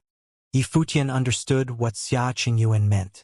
There were many at the very cutting edge of the top-notch figures among the armies of the 3 great imperial realms. There were even the likes of Wang Chuan among them. Furthermore, with the princes and princesses, no one would have believed it if any of them were to claim not having top-notch ritual implements with them. If the armies were to bring their full might to bear, they could have even killed saints at the first of the divine steps. While the might of an individual would have allowed them to kill their way throughout the battlefield, but if said individual were to take down an imperial all on their own, it would have proven next to impossible. In Yifutian's case, it would have only been possible if he were to burn his imperial will. Yifutian was barely managed to stay alive doing so with Emperor Xia deciding to spare him. If he dared to pull something like that at the upper worlds, it would have been akin to asking for his head to be put on a guillotine. Furthermore, if we were to attack, wouldn't that mean that we'd have to guard against yet another side attacking us? Yifutian asked. That's a given. As such, we'd need to watch their moves constantly. Other than that, we'd need to be alert against cultivators appearing in any of the 3 war zones. Even if there were to be unaffiliated cultivators from the empty realm, they might actually turn out to be in the enemy's employ, or at least they could be spies. As such, if we were to find anyone within the war zones that were not of ours, we'd need to take them down. Xia Qingyuan then continued, one other thing. We couldn't afford to expose our true power right at the very beginning. Doing so would end up forcing our enemies to team up then? Yi Futian added. Battles fought between 3 forces are more complicated than usual. We couldn't afford to trust any side, as there would only be one victor in the end. There's a risk of being set up if we were to team up with anyone, and no one would bother making the first move when launching attacks. Worse still, we'd still need to be on guard against each other, for fear that the other side is actually setting you up while pretending to be an ally, enabling them to cut down our flag first. All manner of scenarios took place during the past battles of the Empty Realm. Until one side became clearly more powerful than the other 2, the balance remained unbroken, Xia Qingyuan explained. In the last battle of Empty Realm, the leading figure of the Emperor Li's army had been a student of the imperial advisor of the Dali dynasty. He had been quite a strategist, going so far as to be willing to lure their opponents by sacrificing 1/4 of their army. They pretended to be weak all the time, making both Emperor Xia's realm and Demon Peacock Emperor's realm lower their guard. Emperor Xia's realm would have been able to secure victory by taking down the Demon Peacock Emperor's realm, so Emperor Xia's realm allied with Emperor Li's realm. However, during battle, Emperor Li's realm played both sides, letting the 2 other realms duke it out between each other and wearing down their forces considerably. After the Demon Peacock Emperor's realm's flag was cut down, Emperor Li's realm's forces burst with all of the power all of a sudden and ambushed Emperor Xia's realm's forces. They killed all the way in Emperor Xia's city. Massive casualties resulted, the imperial flag was cut down, and Emperor Li's realm's forces emerged as the victors. Xia Qingyuan's voice was calm. It was apparent that she knew the history of the last battle of Empty Realm like the back of her hand, so as to take the lesson to heart. In actual fact, despite having concealed a good portion of their powers, Emperor Li's realm's forces were indeed the weakest among the 3 back then. It was especially so after losing a good portion of their forces. One could have only said that the student of the Dali's imperial advisor has indeed had indomitable will and a very shrewd mind. While Yi Futian knew little about past battles of Empty Realm, but given how it was a battle fought once every 10 years and the battles were directly tied to command of the realm for a decade, one could have assumed that any methods imaginable could have been brought to play in the battlefield. Many behind them saw both Xia Qingyuan and Yi Futian being at the very front of the army, walking side by side. Many looked rather puzzled at the scene. Both Yushang and the Black Wind Condor had been Yi Futian's people back in that flag battle earlier. Both of them bagged 2 victories, and one could have assumed that Yi Futian was also incredibly formidable himself. As such, it was only natural that the princess valued him so much. However, no one thought that she would have valued him that much, so much so that she came to see him as her equal. Both Xiao Shang and Gong Sun Zhong sported grim expressions. Xiao Shang had prepared himself to enter Emperor Xiao's palace through fighting in that year's Battle of Empty Realm, which would have enabled him to accumulate merits and renown in the battle, enabling him to legitimately serve Xia Qingyuan and wield actual power over Emperor Xiao's forces. However, the scene before them seemed to have said that Xia Qingyuan had already made Yi Futian her lieutenant. That had been the expectations Xiao Xing's family had placed on him. The army returned to the city and placed the imperial flag at a palace at the central region. Xia Qingyuan ascended the steps and addressed her people below. In this year's Battle of Empty Realm, the army of Emperor Xia's realm shall be divided into 5 legions. The Tian and the Dou were a legion in themselves respectively. I expect the leading figures for these 2 legions had already been assigned by the sacred generals. Yi Futian shall lead the legion consisting of those from the 9 states. Those of other forces here at the upper worlds, despite being of different forces, we shall stand in this battlefield as one legion, which I would lead personally. Those who train in Emperor Xia's city here at Empty Realm shall be led by Tianji. Any questions? The myriad of top-notch forces in the upper worlds, Divine Cloud Valley, the Shao Clan, the Shenyuan Palace, the Joqian Temple, the Qin Palace and many others, deployed their very beast, and they looked formidable. Furthermore, Xia Qingyuan appeared to be the only one capable of lording over their respective leading figures. If they were to be left to their own devices, they would have stayed among their own and made streamlining their actions difficult, which would have in turn been a liability in the Battle of Empty Realm. There was a force from Emperor Xia's realm remaining in Emperor Xia's city at Empty Realm. The killings were stopped when the battles were over. With the victor taking control over Empty Realm, they naturally would not have provoked the other two sides by killing unnecessarily. "We shall serve you, princess." Xiao Shang and Gong Sun Zhong were the first to bow and pledged their vow. The mighty ones behind them followed suit. Of the 5 legions, Yi Futian's was the numerous, and they could have hardly been even called a legion. Xia Qingyuan allowed them to be recognized as a legion on their own, as from her perspective, despite lacking in numbers, there were several top-notch figures among them, which could have served as vanguards or secret weapons of Emperor Xia's realm's forces. Xia Qingyuan continued to delegate tasks. The cultivators of Empty Realm knew the place better than anyone, so they were tasked to protect the imperial flag and monitor the enemy's movements. Details about operations were naturally delegated to Tianji. When Xia Qingyuan was delegating tasks, Yi Futian chose to walk off on his own instead. "Where are you going?" Xia Qingyuan asked Yi Futian. "A stroll outside the demonic city," Yi Futian said. Black Wind Condor was mentally linked with him and appeared rather excited. It flapped its wings as it came to Yi Futian's side. Xia Qingyuan looked at Yi Futian and knew that he would have never obeyed the chain of command, just as she expected. As such, she never intended to give any tasks to him in the first place. "Brother Yi, the Battle of Empty Realm could not be fought with individual bravado alone. You might be formidable as an individual, but that would not have helped in the battle.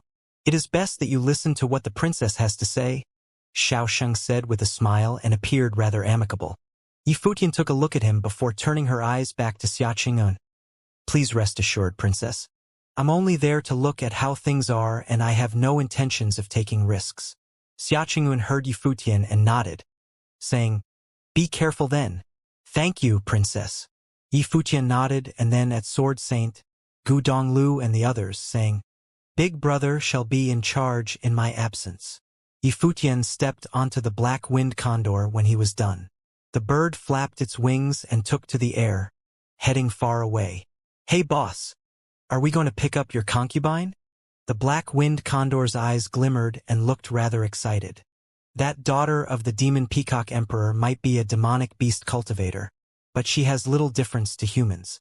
And that body of hers, man, perfect. Boss sure is quick with his actions. Lord Black Wind Condor here sure is looking forward to it.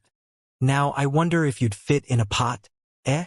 Yi Futian lowered his head and glared at the bird, causing it to squirm, feeling rather vexed. "Wait, so boss is uninterested in that demon girl at all? You'll get to open that big mouth of yours when we're at their turf," Yi Futian continued. The bird's eyes sparkled, as it was akin to allowing it to provoke those from the Demon Peacock Emperor's realm. At the Dali dynasty far away before the Battle of Empty Realm was about to begin. The palace of Dali dynasty was extremely regal. It shot into the skies and looked even more magnificent than Emperor Xia's palace. A middle-aged man in cultivator's robe was seen at the top of the sky-gazing tower of Dali Palace, casting his gaze into the stars.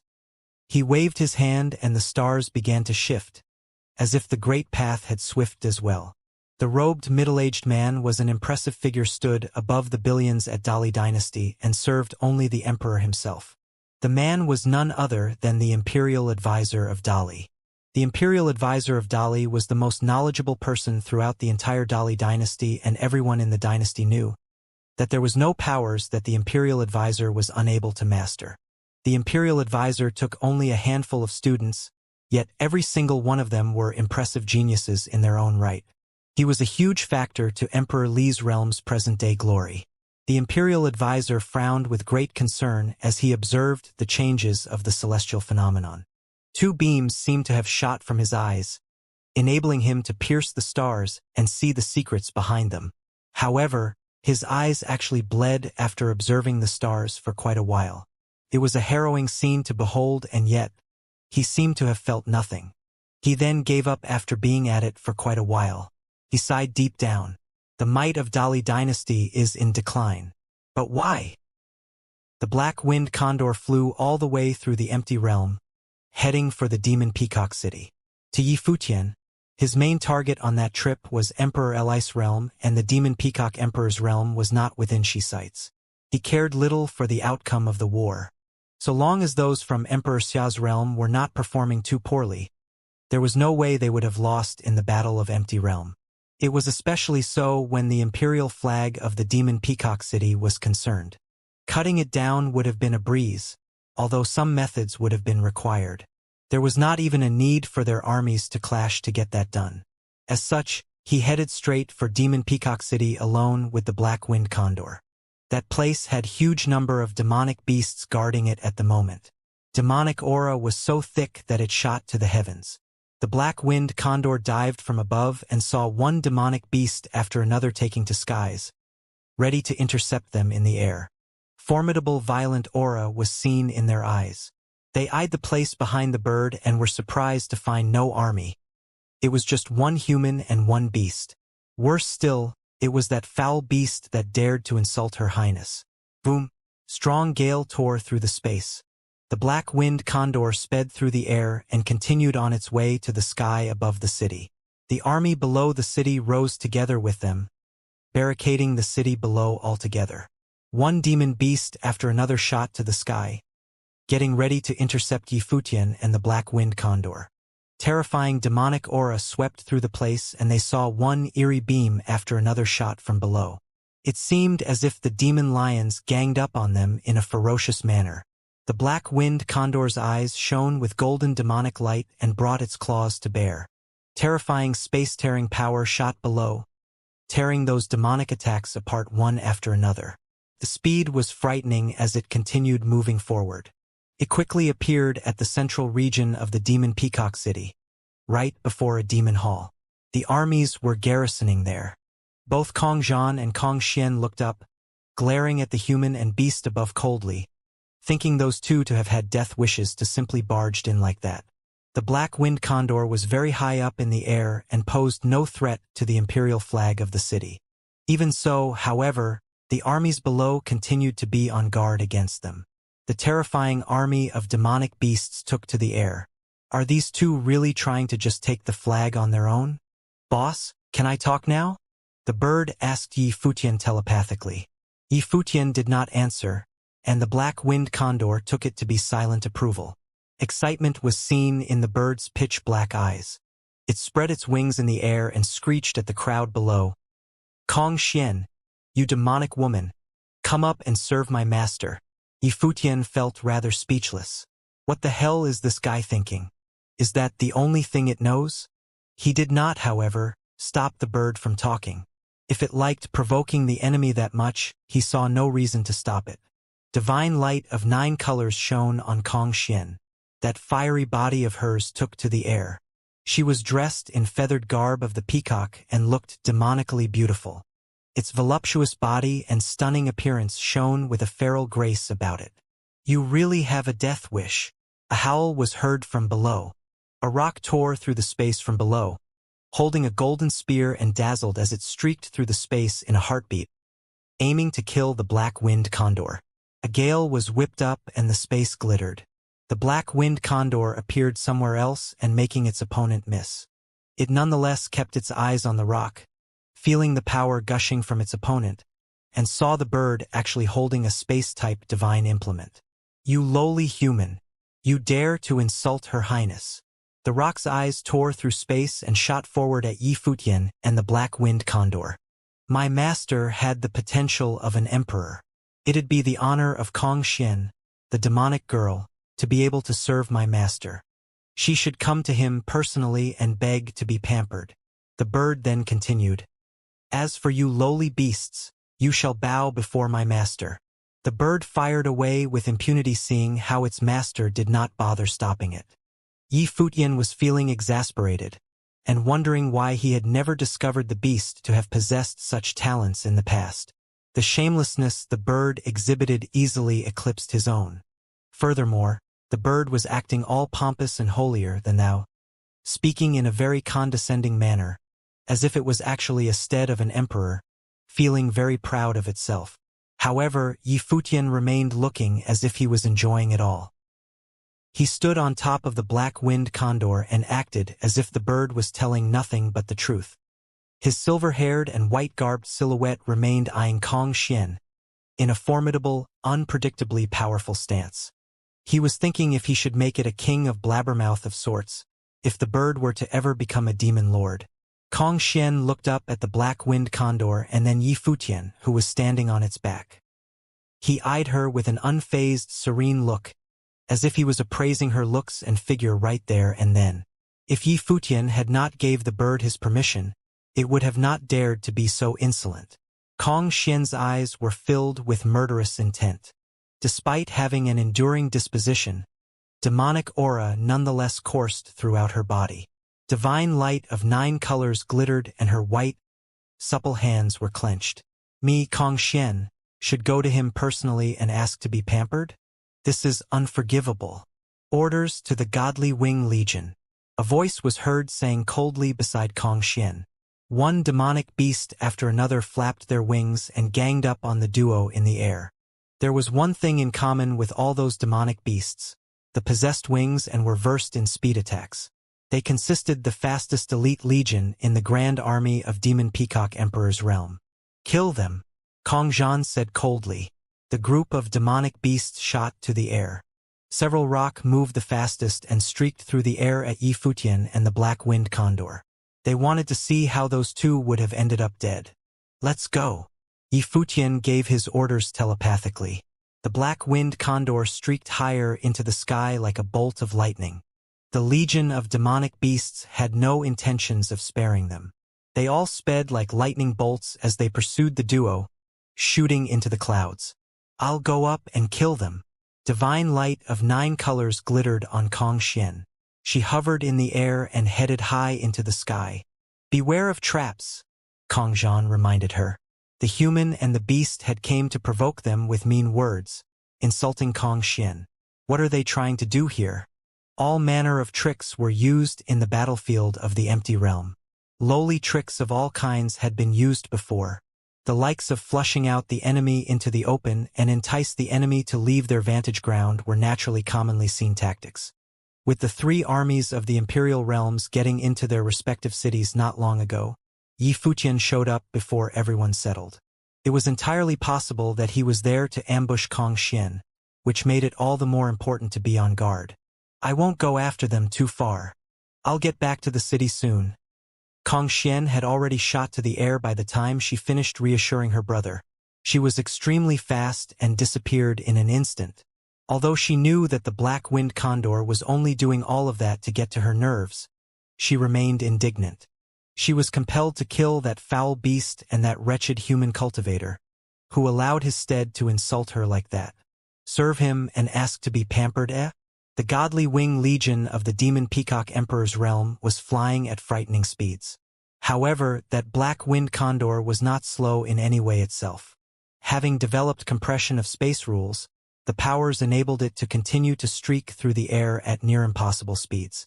Many demon beasts were gradually left in the dust, with Kong Xian and some top-notch demonic beasts who were extremely adept at speed, being the ones able to keep up with the black-winged condor. You dared to speak in such an insolent manner, and yet you now run like dogs with tails between their legs? Kong Xian quipped coldly.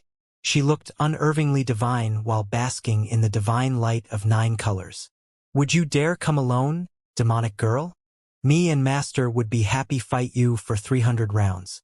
You'd definitely be willing to submit yourself to my master after you fight him. The black-winged condor answered without turning its head around. It continued to streak forward, and its voice was heard throughout the place. The divine light of 9 colors coursing all over Kong Xian felt like the light of the Great Path. Her chest heaved as extreme killing intent was seen burning in her eyes. The light turned even more glittering as she accelerated all of a sudden. She alone was the only one capable of close in on the black-winged condor. So much so that event rocks were left in the dust. It was a testament of how frightening her speed actually was. She is fast. the black-winged condor said to itself for her being to be able to close in on it so easily. However, its eyes continued to look unfazed and without the slightest hint of anxiousness. Despite the fact that there was no way for it to defeat the daughter of the demon emperor, it nonetheless had someone to back it. The bird would not have dared to be so insolent otherwise. The divine light of 9 colors shrouded the entire place. Dazzling feathers of the peacock appeared in the air, blocking out the sky altogether. "Hey boss, she is really getting serious. You really don't want to think about it," the black-winged condor screeched. The feathers of the peacock shone throughout the heavens, which truly looked like a peacock flaunting its tail, looking incredibly dazzling. Kong Xian's expression was a grim one.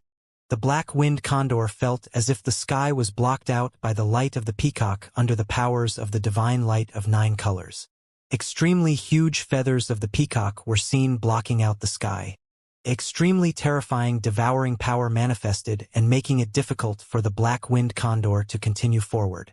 It seemed to even beginning to make it swept in the other direction instead. Boom! The black-winged condor's wings shook violently, intending to continue streaking through the air.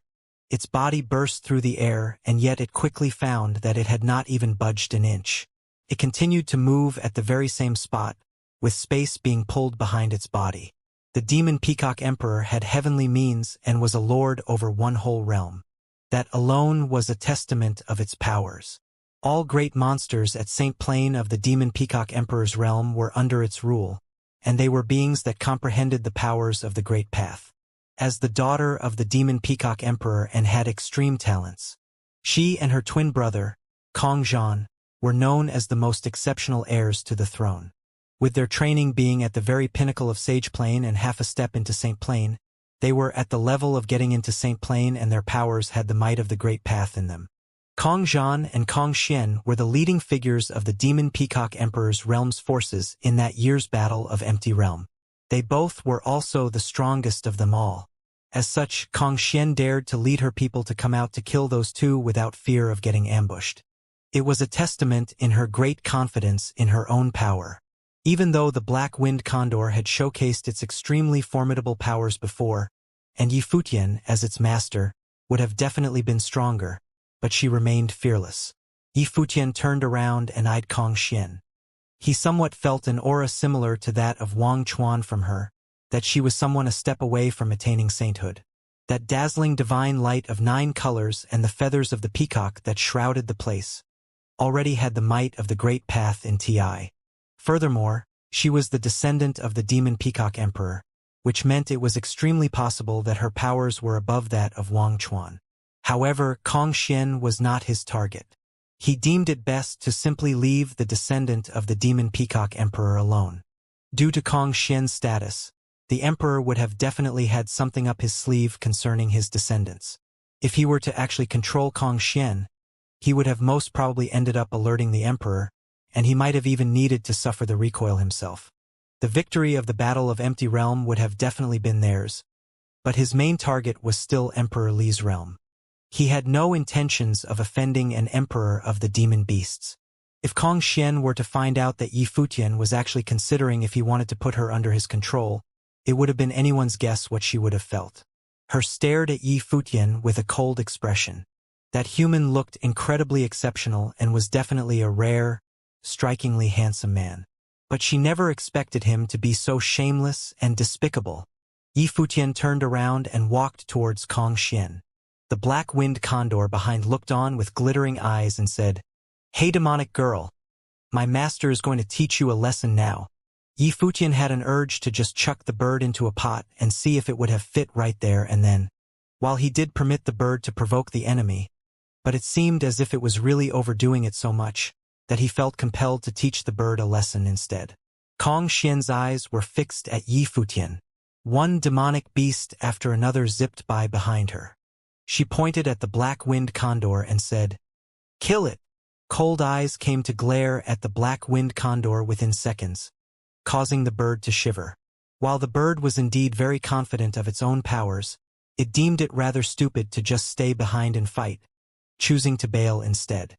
It zipped away with just one flap of its wings, leaving Yi Futian behind. The demonic girl needed a lesson, and its master would have naturally gave her one. There was no need for the bird to worry about him. Gale blew, and one demonic beast after another streaked past, chasing after the black-winged condor. Their cold, brutal eyes seemed to be such that if they were indeed able to catch up with the black-winged condor, they would have tore the bird to bite sizes. The Battle of Empty Realm had just begun. Yet the black-winged condor had already become the #1 target of the army of Demon Peacock Emperor's realm, and one that needed to be killed before anything else. That asshole of a bird is just too much. Kong Xian shrouded Yifutian with her aura. There were several other top-notch monsters other than her that did not pursue the black-winged condor, staying behind to watch the fight between the two instead. Their wings flapped about in the air as their demonic aura got extremely overbearing, barricading Yifutian. While all of them were extremely confident of Kong Xian's powers, but she was nonetheless a princess of the Demon Peacock Emperor. As the daughter of the Demon Peacock Emperor, Kong Xian's status in the Demon Peacock Emperor's realm would have definitely been on par with that of Xia Qingyuan in Emperor Xia's realm. As such, there were definitely mighty ones staying behind to guard her, as leaving her outside alone was utterly unthinkable. Furthermore, both Yushang and the Black Wind Condor had displayed extremely powerful might in the flag battles before. The Black Wind Condor was but a stead of Yifutian and seemed to take only his orders, which meant that Yifutian's powers must have been above that of the Black Wind Condor. Furthermore, he would have been considerably more powerful than the bird for being able to subdue it, making it fully willing to serve him. Even so, none of them had any intentions of participating in the fight there. With Kong Xian around, they firmly believed that she would have definitely been able to take him down, regardless of how powerful he actually was. At that moment, Yifutian's body was surrounded by Kong Xian's divine light world. The extremely dazzling feathers seemed to be pulsing with the rules of the Great Path, as if Kong Xian's might of the Great Path alone ruled that very area they were in. Zoop zoop. Blinding divine light of 9 colors from the peacock's feathers shot out, heading straight for Yifutian. The light had intense killing intentions within it, as if it was out to wipe out everyone targeted by the light. Yifutian felt the pressure and was somewhat aware that his opponent's power seemed to resemble the rules of light practiced by the Hall of Holy Light, yet was of greater power. The divine light of 9 colors seemed to be something evolved from the usual power of rules of light. Yifutian was able to clearly see the might of the Great Path heading straight for him and was extremely overbearing. His will was triggered and terrifying light of the stars appeared around him, but they were quickly reduced to nothingness under the divine light of 9 colors. The shattered light of the stars were even swallowed by the peacock's divine feathers right there and then, assimilating them into the power of the divine light of 9 colors. That was the power of the Great Path overpowering that of the rules, which was in its nature, overpowering effects brought forth by something of a higher order of magnitude in its very nature. Yifutian's space-freezing rules were punched through right away by the divine light of 9 colors. The dazzling, devastating light seemed incredibly beautiful nonetheless as they showered on Yifutian. Kong Xian glared at Yifutian's silhouette with an extremely cold expression. None would have been able to take an attack from the divine light and emerge unscathed, yet Yifutian did not bother to even evade. Boom! The divine light of 9 colors bombarded onto Yifutian's body, which rang violently when the light hit him. Defense light was seen coursing about Yifutian's body, but the divine light of 9 colors was nonetheless able to punch through his defenses and hit his body right away. At that moment, Yifutian was able to clearly sense how powerful the divine light of 9 colors truly was. It seemed to have consisted of any type of offensive powers, destruction, shredding, overpowering, and the sort. In that very instant, Yifutian felt that he was being bombarded by multi-layered power of rules, intending to tear his body apart. Such was the talent of Kong Xian, talents inherited by the descendants of the Demon Peacock Emperor. Her predecessor was at Renhuang level of training. His powers embodied the way of the heavens and was in all ways overpowering. His descendants were blessed from birth by being destined to be able to develop comprehensions of the great ways. Kong Xian, for example, would have become a saint at the very least, and she would have been able to get there naturally without having to do much. The ultimate dream that many human and demonic beast cultivators toiled to achieve would have probably been the starting point for her instead, as she was able to get that far without doing much. This guy sure has a death wish. The demonic beasts around Yifutian stared at him. All of them were surprised that he dared to take on the divine light of 9 colors from Her Highness using only her body. Not even great monsters in the Demon Peacock Emperor's realm, who were known for their extremely formidable constitutions, would have dared done such a thing. Their bodies would have been torn apart right there and then, and they would not have even had the time to realize anything before they ended up dead.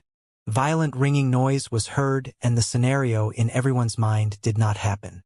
Yifutian's body was shaken, yet he stood where he was in a steady manner still. He was indeed bombarded by the divine light of 9 colors, yet the light was unable to destroy his body. The demonic beast sported peculiar expressions, being surprised that his body was even stronger than those top-notch great monsters. Kong Xian was just as dumbfounded as she looked at Yifutian. The divine light of 9 colors was unable to destroy him? Her eyes were incredibly cold. Boundless divine light of 9 colors continued to shower below, bombarding Yifutian's body like it cost nothing. Rumbling noises continued to be heard. Yifutian's blood boiled and turned. The divine light of 9 colors circled about on him, as if the attacks were tempering his body instead. Kong Xian only came to realize how unervingly formidable Yifutian's physical body was. While the person had been shameless and despicable, yet his powers were just as they expected. It was no wonder why he dared to provoke them at the Demon Peacock City all on his own. The divine feathers of the peacock burst with boundless divine light around her. Kong Xian's hand extended in Yifutian's direction. Boundless divine light manifested as a peacock, which looked like a true peacock demon saint, flying straight at Yifutian, opening its mouth to chomp on him. The currents in the space around them reversed and were being absorbed into that big mouth. Even the might of the rules of the Great Path was being devoured by that peacock. Yifutian felt as if a gale had whipped up around him. The currents around his body was being absorbed into the peacock's mouth in a frenzy. He seemed to have a hard time holding himself still, seemingly about to be devoured by the peacock. Rules and spiritual qi in that space had all been devoured, and the place seemed to have been drained altogether. Such demonic means nothing short of heavenly indeed. Yifutian intended to coalesce a halberd with rule powers, but quickly found it difficult to materialize said weapon. He was able to sense all manner of powerful limitations within that space, as if the place had been completely taken over by Kong Xian. He looked up at Kong Xian, who was above him, finding her sexy silhouette to look more alluring as she was basking in the divine light of 9 colors. He let the violent divine light of 9 colors bombard his body. He took one step forward, going along with the devouring powers instead. The humongous peacock devoured all straying light, and Yifutian was swallowed by that peacock together with the light. In that instant, he felt as if he had been thrust into the world of the divine feathers of the peacock, with boundless divine light deconstructing everything in it devoured. Yifutian's speed remained that of a lightning bolt, sprinting at a single direction. He lifted his arm and terrifying will of rules coursed about on his body. Boundless light of particles glimmered on his fist. When he threw out a punch, it seemed as if their surroundings were about to crumble. That peacock wall was shattered right there and then. His body burst through the peacock's shadow, heading straight for Kong Xian directly above. Kong Xian was totally unfettered despite seeing Yifutian coming straight for her. Divine light of 9 colors continued to course about her body, and she threw a punch as well, with the boundless divine light. She actually intended to take on Yifutian in close quarters. Demonic beasts possessed extremely powerful combat prowess to begin with, and that daughter of the Demon Peacock Emperor was naturally no exception. Fists from both sides clashed and terrifying, violent rumble was heard. Yifutian's fist was imbued with terrifying offensive force capable of wrecking anything it hit. Yet when that power clashed with the divine light of 9 colors on Kong Xian's fist, his powers continued to shatter instead. The power that he drove into Kong Xian's arm was unable to even faze her. She simply ended up twitching from the wild tremor of his powers. Yifutian threw yet another punch without hesitation, and Kong Xian continued to look fearless. She did not choose to back away during that last clash, opting to fight Yifutian right there and then instead. Boom, boom, boom. Violent rumbles reverberated throughout their surroundings. The divine light of 9 colors from her continued to destroy everything else around. None would have expected Kong Xian's sexy body and petite fist held such frightening powers. However, the great monsters around them were shaken to the core as well. Yifutian is actually able to clash head-on with Her Highness? With the exception of His Highness Kong Zhan, there were probably no one else below Saint Plain in Demon Peacock Emperor's realm capable of doing what Yifutian did right there. Boom! Yet another rumble was heard. A dazzling arc zipped past Yifutian, retreating far away. Kong Xian's body burst with terrifying glitter of light. It seemed that saintly might was cast again, intending to bring out a divine implement. However, the halberd of time and space appeared in Yifutian's hand at the same time, pulsing with brilliant light. He took one look at Kong Xian and said, "You're indeed formidable, Princess Kong Xian. That steed of mine had a potty mouth, but it told the truth nonetheless. If you're willing to serve me, I would actually consider it." His body turned around and left with a beam of light as soon as he finished. Those great monsters intended to pursue him, but Kong Xian said instead, "Stay back. Call those demonic beasts who went to pursue the bird." Sweat seeped through her clothes and her sexy body was twitching about. Her cold eyes glared at Yifutian's departing silhouette. That despicable bastard. However, she was nonetheless able to sense how formidable Yifutian was in that battle and was on par with her powers. She was unable to keep him around and so chose to give up pursuing him instead. Furthermore, with the others pursuing the black winged condor, she was concerned if they have fallen in enemy traps. That bird was very shrewd after all. Kong Xian was never Yifutian's target. He headed straight to one direction after he left. In a barren land of a mountain in empty realm, the black winged condor and the group of demonic beasts were all there. Those demonic beasts were incredibly pissed, and it seemed the black winged condor had led them to run in circles. It lured all of them there, yet there were no ambushing troops found. At that moment, the black winged condor halted all of a sudden, turning around to glare at those demonic beasts, which halted and glared at the bird in return. Coldness was seen in the black winged condor's eyes as it said, "You guys dare chase me this far, eh? You're all done for." The bird shared a mental link with Yifutian, and it knew what to do to synchronize with its master, with just one thought from Yifutian. Those demonic beasts from Demon Peacock Emperor's realm, including Kong Xian, were all probably set up by the bird's master. A silhouette zipped past from far away, and it was none other than Yifutian, coming to meet up with his bird. A fierce light flashed in the big demon's eyes as they saw Yifutian coming towards them. Her Majesty had not taken care of him? They were not even sure just how powerful Her Majesty was, but long ago all of the strongest members of the younger generation of each demon family had said that they were weaker than her. Demonic beasts respected the law of the jungle more than humans, and so they were in awe of truly powerful demonic beasts. Thus, the most powerful demons would not give Kong Xian any true recognition or respect just because she was the descendant of the demon emperor. Why would powerful demons like the rock listen to the orders of a weakling? Yifutian must have fled from her. Whoosh! A crowd of great demons surrounded Yifutian. Princess Kong Xian had not been able to capture him, but these demons were ferociously powerful and also very careful. Yifutian walked forward towards the rock, which was surrounded by brilliant golden light. His eyes flashed with dazzling golden lightning. "We'll kill him together," spat the rock in an arrogant voice. A violent storm suddenly whipped up as a group of demonic beasts surged forward. They slashed out with sharp claws as they attacked him in the manner of the demonic families. Their destructive aura seemed like it would annihilate everything around them. The black winged condor looked at them with contempt. Would surrounding him be of any use? Soon they would know the fear of being dominated.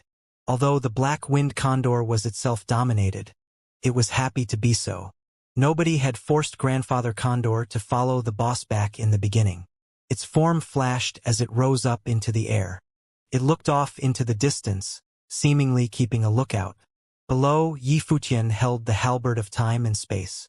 Destructive lightning appeared around him, and crackling sounds rang out all around as demonic beasts were killed one after another and fell to the ground. When the other demonic beasts saw that something was wrong, they tried to flee, but soon they were all caught up in the attack. They saw a pair of eyes that pierced their very souls, leaving an unforgettable impression in their minds. Before long, these demonic beasts had been wounded and fled. They went back to the other demonic beasts who had come to call them away, and together they left with Kong Xian for Demon Peacock City. Many people in the city were extremely angry. They had let Yi Futian and the other fools escape, and so many plans were made to kill them. But Princess Kong Xian said that although she could have defeated Yi Futian, she would not have stayed there just for him.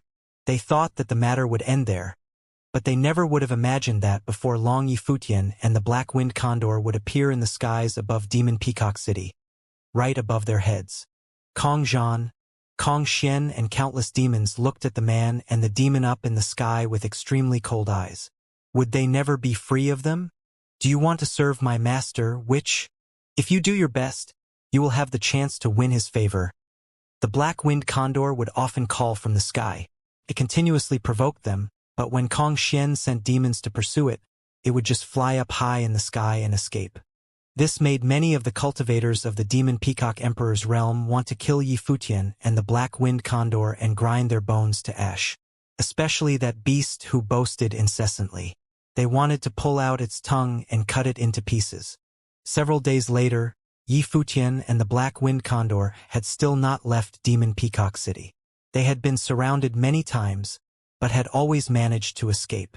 And every time they fought, a few of the demonic beasts from Demon Peacock City would be lost. Yi Futian and the Black Wind Condor had been a thorn in the side of the Demon Peacock Emperor's realm in the battle at the Empty Realm.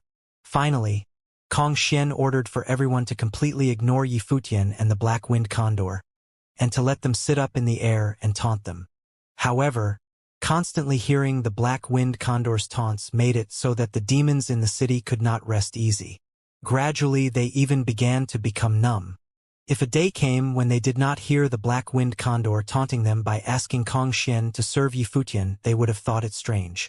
In the city, many people suggested they send an army to attack Emperor Xia's realm. But if they did so, they were afraid that Emperor Li's realm would take the opportunity to invade them. Moreover, Yi Futian was still here. In the Empty Realm, those who were paying attention to the Battle of Empty Realm all gradually heard the news about Yi Futian and the Black Wind Condor provoking the Demon Peacock Emperor's realm. Many of them were silent for a while. This Yi Futian and his mount were truly shameless, and were using a shameless method to gradually drain the Demon Peacock Emperor's realm's strength.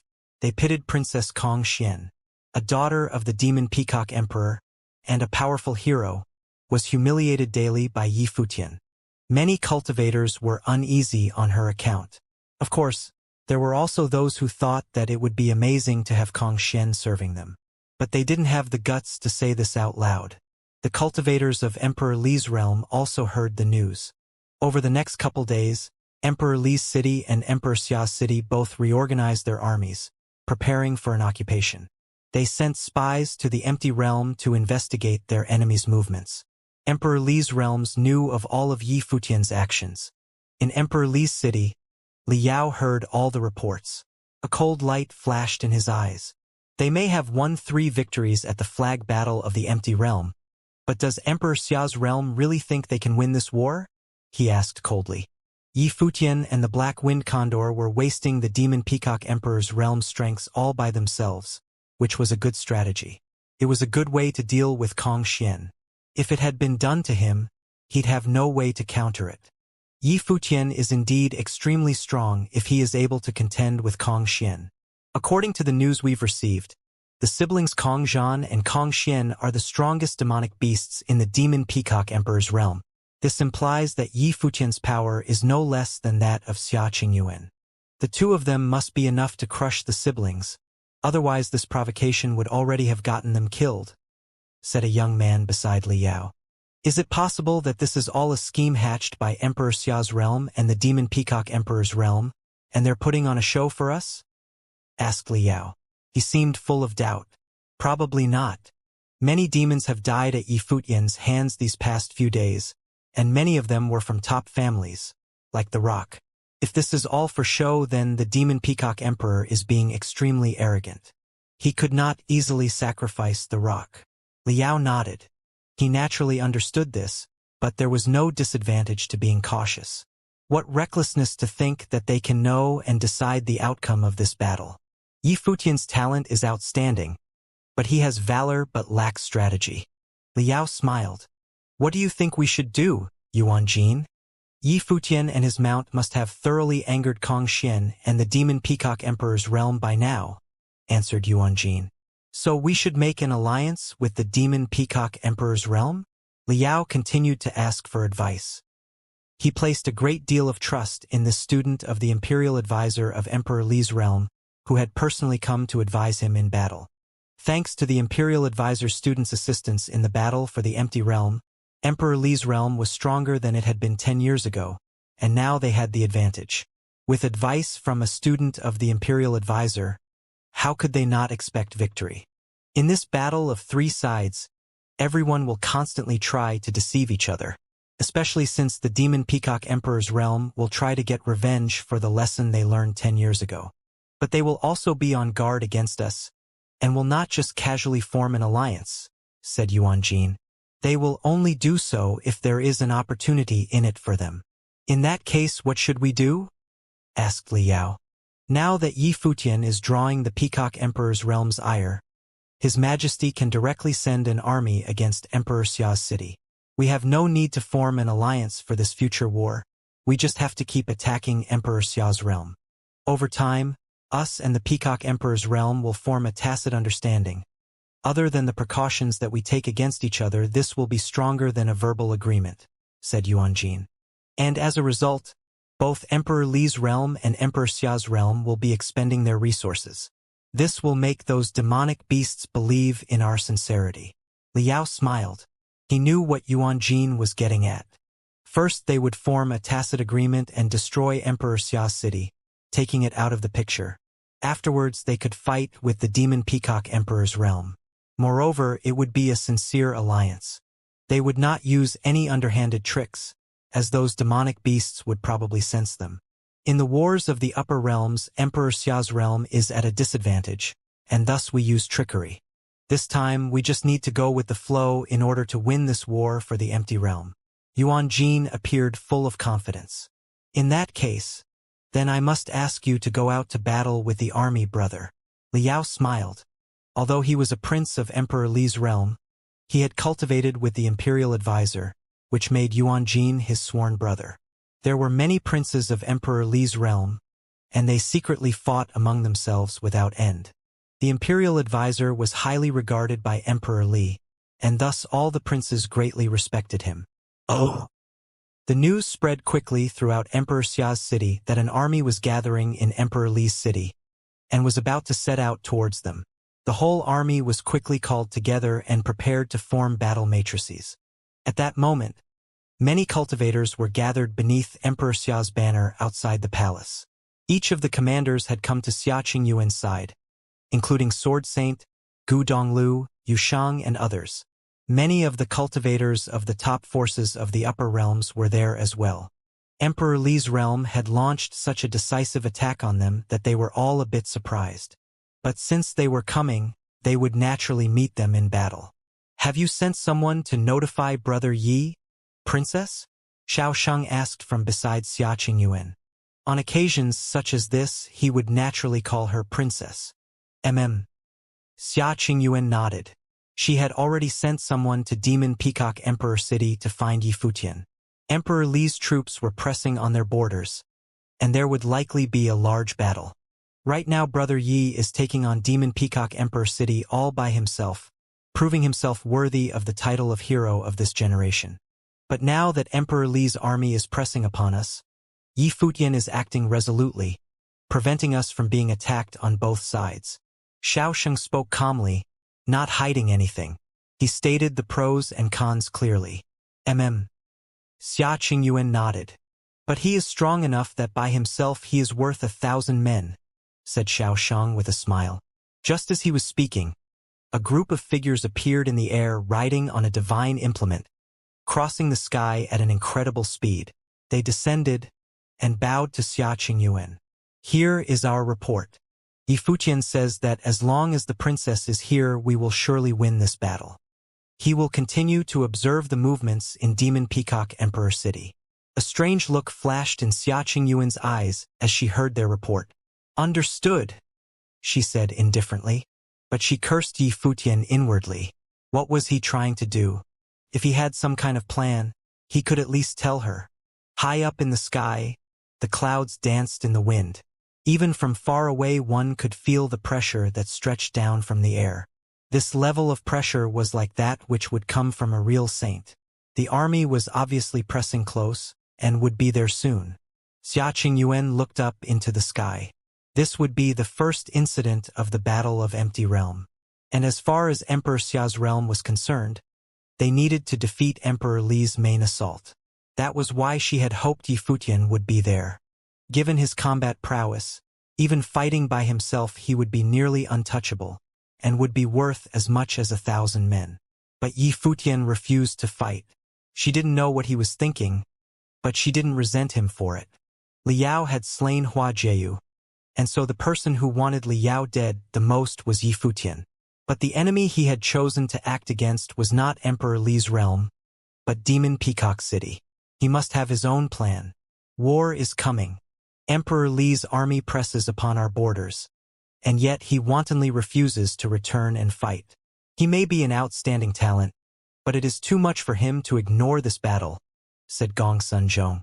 Princess, by ignoring military discipline like this, Yifutian has shown himself to be too arrogant. I never would have thought Brother Yi would refuse to fight either, and I don't know why he's doing it, said Xiaosheng. Princess, why not order someone else to take command of the forces of the 9 states? You know war is coming, and yet you do not prepare for it, instead stirring up trouble here. What evil intentions are you hiding? Gu Donglu swept his gaze over them. Gong Sunzhong and Xiaosheng had been born into some of the top forces of the upper realms, especially Xiaosheng. He was the princess's cousin.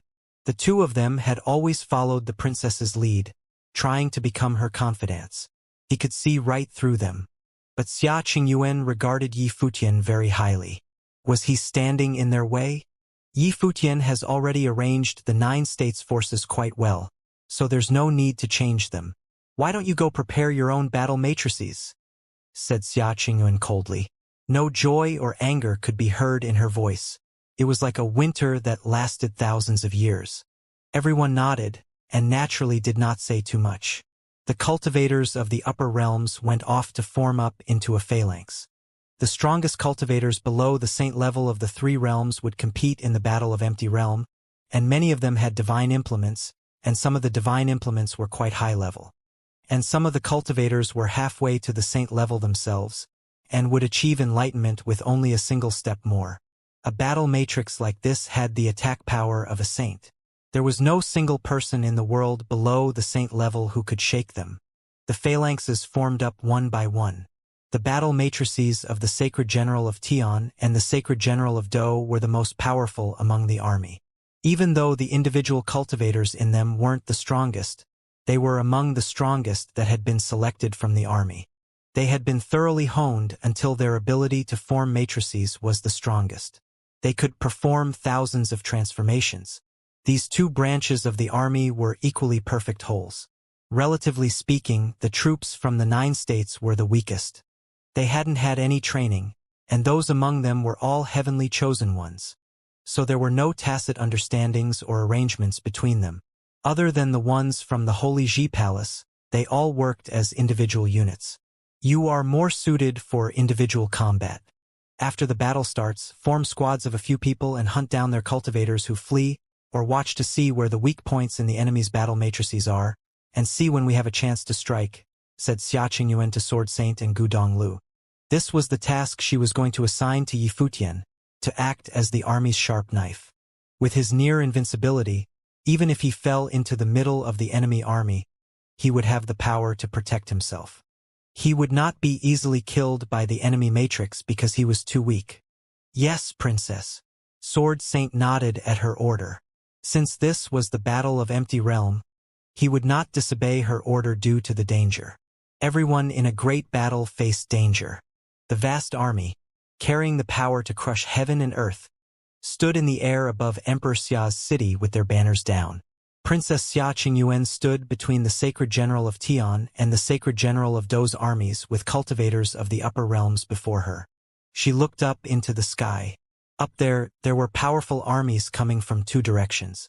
One army was a cohesive unit, while the other was like the armies of Emperor Xia's realm, divided up into individual camps.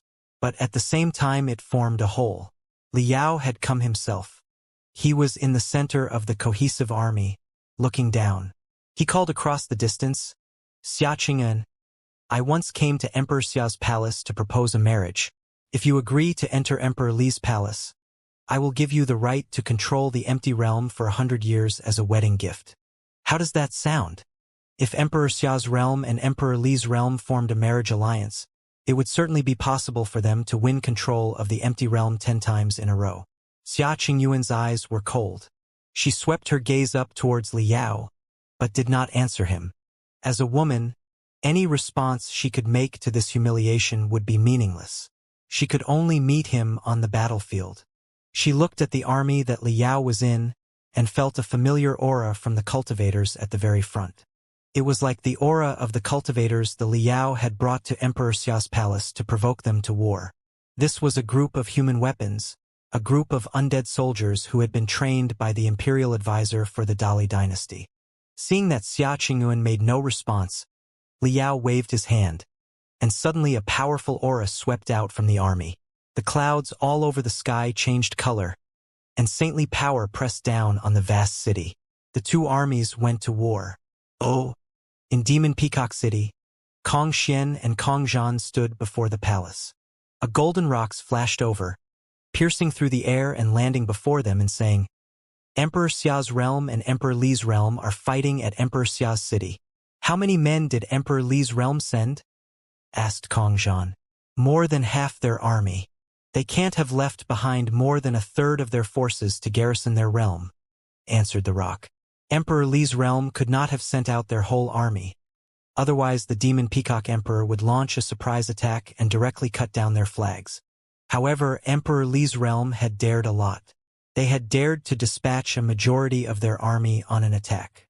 In the past, this kind of situation rarely occurred, in which two armies entered a direct confrontation like this. Of course, Emperor Li's realm had not only dared this because they were brave. In reality, if the Demon Peacock Emperor's realm dared send out their armies to attack Emperor Li's city, then the armies from Emperor Li's city might attack them here as well. "Observe the battle, then come back and report," said Kong Xian. "And be careful to avoid that bastard." These days no one dared go alone outside the city limits, since that man and that beast would launch surprise attacks from time to time. "Yes, Your Highness." The rock turned and left. Kong Zhan and Kong Xian looked pensive. Next to them were the leader-level demonic beasts of the great families. An arrogant figure among them said, "Your Highnesses, do you want to seize this opportunity?" "What is your idea?" asked Kong Zhan. "Emperor Li's realm and Emperor Xia's realm are at war. If we take the initiative we can attack either of them," he answered. "Your Highness, I don't recommend attacking Emperor Li's realm," said a gold-winged rock. "Why not?" asked Kong Xian. "If we launch a surprise attack on Emperor Li's realm, no matter if we win or lose, we will become their enemies. If we win, it will be good, but then we will have to face Emperor Xia's realm.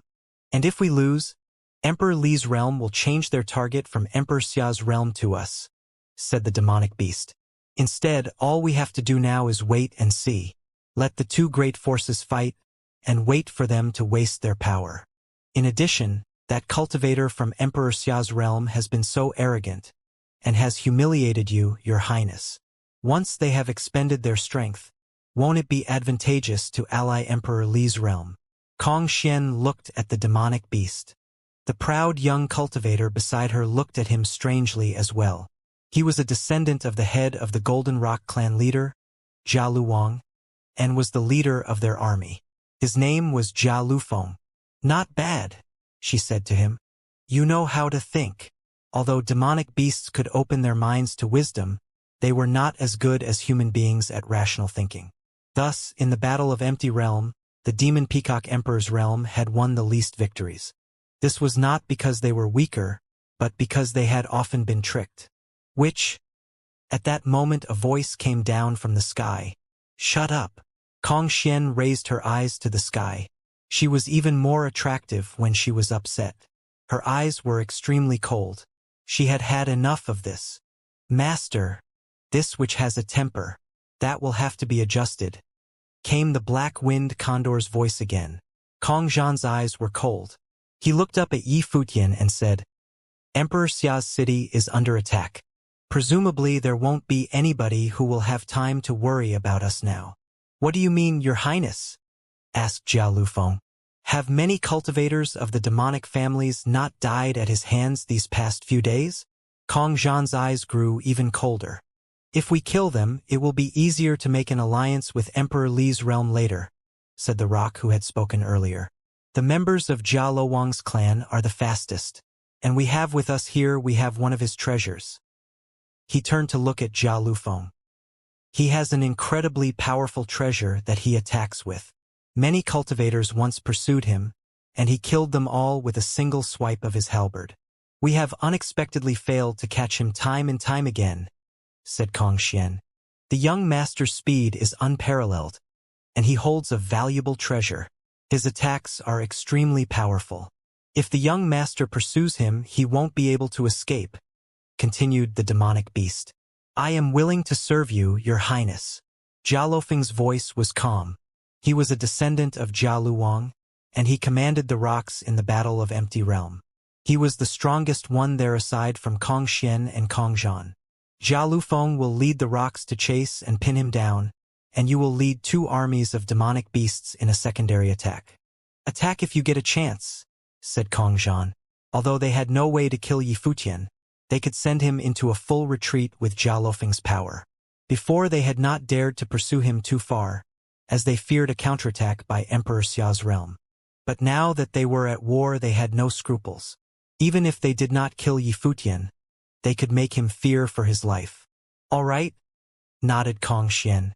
"We will follow you, Your Highness," said all the demonic beasts. All their eyes turned to Yi Futian up in the sky, and their murderous intent burned fiercely. They had already suffered Yi Futian for too long. "They've finally taken the bait, boss," the black-winged condor transmitted to Yi Futian. Things were getting interesting. Yi Futian's face was expressionless. He turned and said, "Let's go." On saying this, the black-winged condor flapped its wings and left.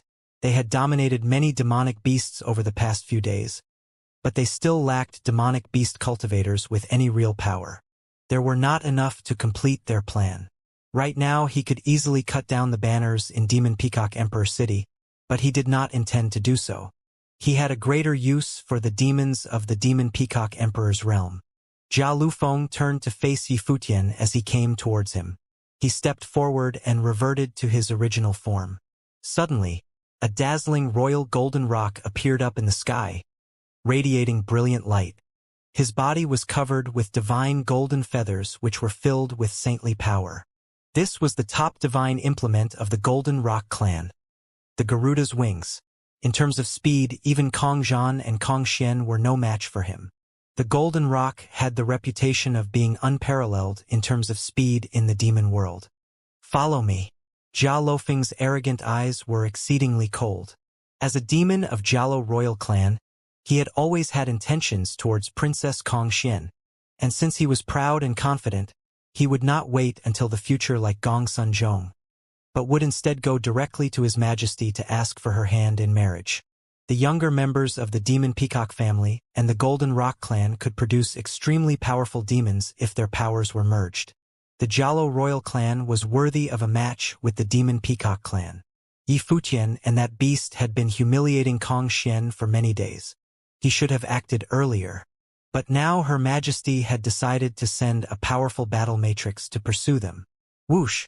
Golden brilliance bloomed as Jia Lufeng sped over, piercing through the air in an instant. He disappeared from where he had been and crossed dozens of miles in a flash, appearing in the sky far away. The group of figures reverted to their original forms as golden rocks and followed him across the sky, all of them moving incredibly fast. Kong Xian's form shone with light of 9 different colors. As she moved forward, numerous cultivators from top families in the demon world went with her, rushing to pursue Yifutian. In the past, Yifutian had always evaded their pursuit, as they only had a few people who could truly chase him. And they had not dared to pursue him too far, fearing an ambush by Emperor Xia's realm. All they had been able to do was ignore him. But now that Emperor Xia's city was engaged in battle, they would not have time to ambush them. The black-winged condor's body grew larger, and its wings grew more brilliant, each feather turning a dark gold color, continued to streak across the sky, disappearing into the distance. But even so, it left an extremely powerful aura behind it. Yifutian naturally knew that the demonic beast pursuing him was Jia Lufeng of the Jialo royal clan. After dominating a demonic beast, he had become familiar with the news of the demon peacock emperor's realm. This news helped him to finalize his plans. In order to complete his plan, just dominating ordinary demonic beasts would not be enough. He needed a powerful demonic beast from a top clan, one of the top figures of the demon peacock emperor's realm. Jia Lufeng could without a doubt become an important link in the chain. As he felt the pressure behind him, the halberd of time and space appeared in Yifutian's hands. Behind him, Jia Lufeng was tearing across the sky, his golden feathers shooting out brilliant light. Each feather had turned into a sharp, unbreakable knife that cut through the air as they slashed towards Yifutian and the black-winged condor. That whole area of the sky seemed like it would be buried in them. Yifutian clutched the halberd of time and space tightly. It made time and space seem to cease their flow all around him. An invisible spatial light curtain appeared, like a wall of time and space. As the golden feathers struck towards him, they could not pierce the brilliant curtain. Whoosh! Jia Lufeng's figure flashed, and another feather streaked through the air. It pierced through the spatial light curtain, and a golden line appeared in the air. It looked like a beam of light as it shot towards Yifutian. It was unbreakable, and it seemed there was nothing it could not break. Yifutian glanced at the feather that was coming towards him and struck out with the halberd of time and space. It collided with the feather, and brilliant light cracked the air around him. The feathers burst off of Jia Lufeng's body, each one turning into an image of a giant golden rock. These images of golden rocks attacked, seeking to completely destroy the space where Yifutian was. An immense pressure pressed down on the black-winged condor. This kind of attack power would have been dangerous even for Yifutian. The light of the divine path that the halberd of time and space spat out burned even brighter as time and space seemed to flow even slower. The images of rocks also seemed to be slowed, but countless golden claws still lashed out towards Yifutian. Yifutian raised his arms, and he moved fast as lightning as he struck out with the halberd again. The space around him trembled violently, and in the next moment many of the images of rocks were shattered into nothing. Yifutian continued forward, and the halberd of time and space struck towards Jia Lufeng himself. A terrible storm swept up in front of Jia Lufeng, and his feathers whirled around wildly in it, forming a brilliant golden spear. It gave off a light that sent cracks through the air. Jia Lufeng gripped the spear that had formed out of his feathers with his talons and struck out towards the oncoming halberd of time and space. A fearsome space storm that could tear through anything whipped up as the spear and the halberd strove with each other. The storm turned into a vortex around them from which an ear-splitting noise emitted. Boom! There was a loud noise as their weapons collided. Jia Lufeng was thrown backwards, and his spear turned back into feathers that scattered over his body. Amidst the dazzling light, he stared at Yifutian. This man's attack power was simply frightening. Yifutian alighted on the black-winged condor's back and swept his gaze over Jia Lufeng's pursuing figure. The black-winged condor continued to streak across the sky. Jia Lufeng flapped his wings and flew up into the air above Yifutian. His aura flared as he continued to stare at Yifutian. The group of figures persisted in their long-range raid, crossing countless miles. Along the way, Jia Lufeng would make surprise attacks on Yifutian from time to time. Even if he couldn't stop him, he could still hinder him. A mountainous area appeared before them. The black-winged condor shot downward and entered into a canyon. Jia Lufeng followed him, flying in the air above the canyon. Boom! There was a loud noise as the black-winged condor pierced directly through a huge mountain, flying inside of it. The light from Jia Lufeng's feathers cracked the mountain and pierced into it, shattering everything that it touched. After a while they burst out the other side of the mountain and continued on their way through the endless mountain range. When they reached the hinterlands of the mountain range, they continued forward.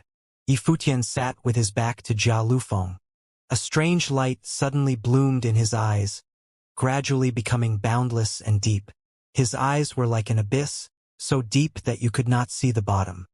He held the halberd of time and space in one hand, and the will of the great path of space covered everything around him. Jia Lufeng felt a strange aura. He looked at the figure on the back of the black-winged condor. At that moment, he saw Yifutian gradually turn around, and his strange gaze suddenly pierced him. A powerful spiritual storm plunged into his spiritual energy. It seemed like he was about to be captured. In that moment he felt like he was in great danger. Yifutian appeared like a god in his mind as a frighteningly powerful storm drowned his spiritual will. He felt himself drawn into Yifutian's eyes. In that moment his will formed a divine bird that firmly protected his mind. The terrifying storm swallowed up everything, including the protective divine bird. Yifutian's mark was left upon it, and it was swallowed up into the storm. Whoosh! Jia Lufeng felt that something was wrong, and he turned around to flee. It had not been easy for Yifutian to lure him here, so he would certainly not let him escape. The light from the halberd of time and space covered a vast area, and the whole mountain range seemed to be fettered by it. Jia Lufeng's feathers managed to cut through the bindings, but his speed was still affected, and he could not move as fast. He felt like time and space had turned into a swamp around him. Whoosh! A bolt of golden lightning flashed over, and after images of Yifutian's figure were left behind as Yifutian descended before Jia Lufeng. He struck out with the halberd, piercing through the air as he integrated the many halberd combat styles he had learned into the first move. Extreme Shadow. The feathers of the Garuda's wings turned into a spear, and Jia Lufeng gave a long roar. The spear and the halberd collided. There was a loud noise and Jia Lufeng retreated. Yifutian flew up higher and began to circle around. More afterimages of him appeared, and a terrible storm swept across the land, and suddenly he lashed out with the halberd again. The two men clashed in the sky, colliding many times in a single instant. Jia Lufeng continued to fall back. Yifutian gained an even stronger advantage, and was able to stab out with the halberd countless times in moments. Boom! Boom! Boom! The sky seemed about to split as thousands of halberd techniques were melded into the second move. Annihilation.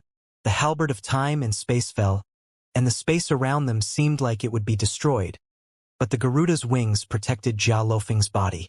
He spun around, his countless feathers fluttering as he tried to turn the tables by attacking Yifutian. Boom! A dull sound rang out. This was different from the halberd's previous strikes. Jia Lufeng felt like all of his organs had shattered, and golden blood flowed from his mouth. But what was even more frightening was that Yifutian's stormy eyes were still attacking his spiritual energy, and swallowing it up bit by bit. A powerful fear took at them, and he felt as if he himself would be swallowed up. He felt that he had no will of his own, and that he would be dominated by his opponent. Thump! Thump! Thump! There was a series of dull sounds as Jia Lufeng's body crashed into the mountains. The mountains cracked under the strain. Even with the Garuda's wings protecting him, he still felt like his organs were shaking.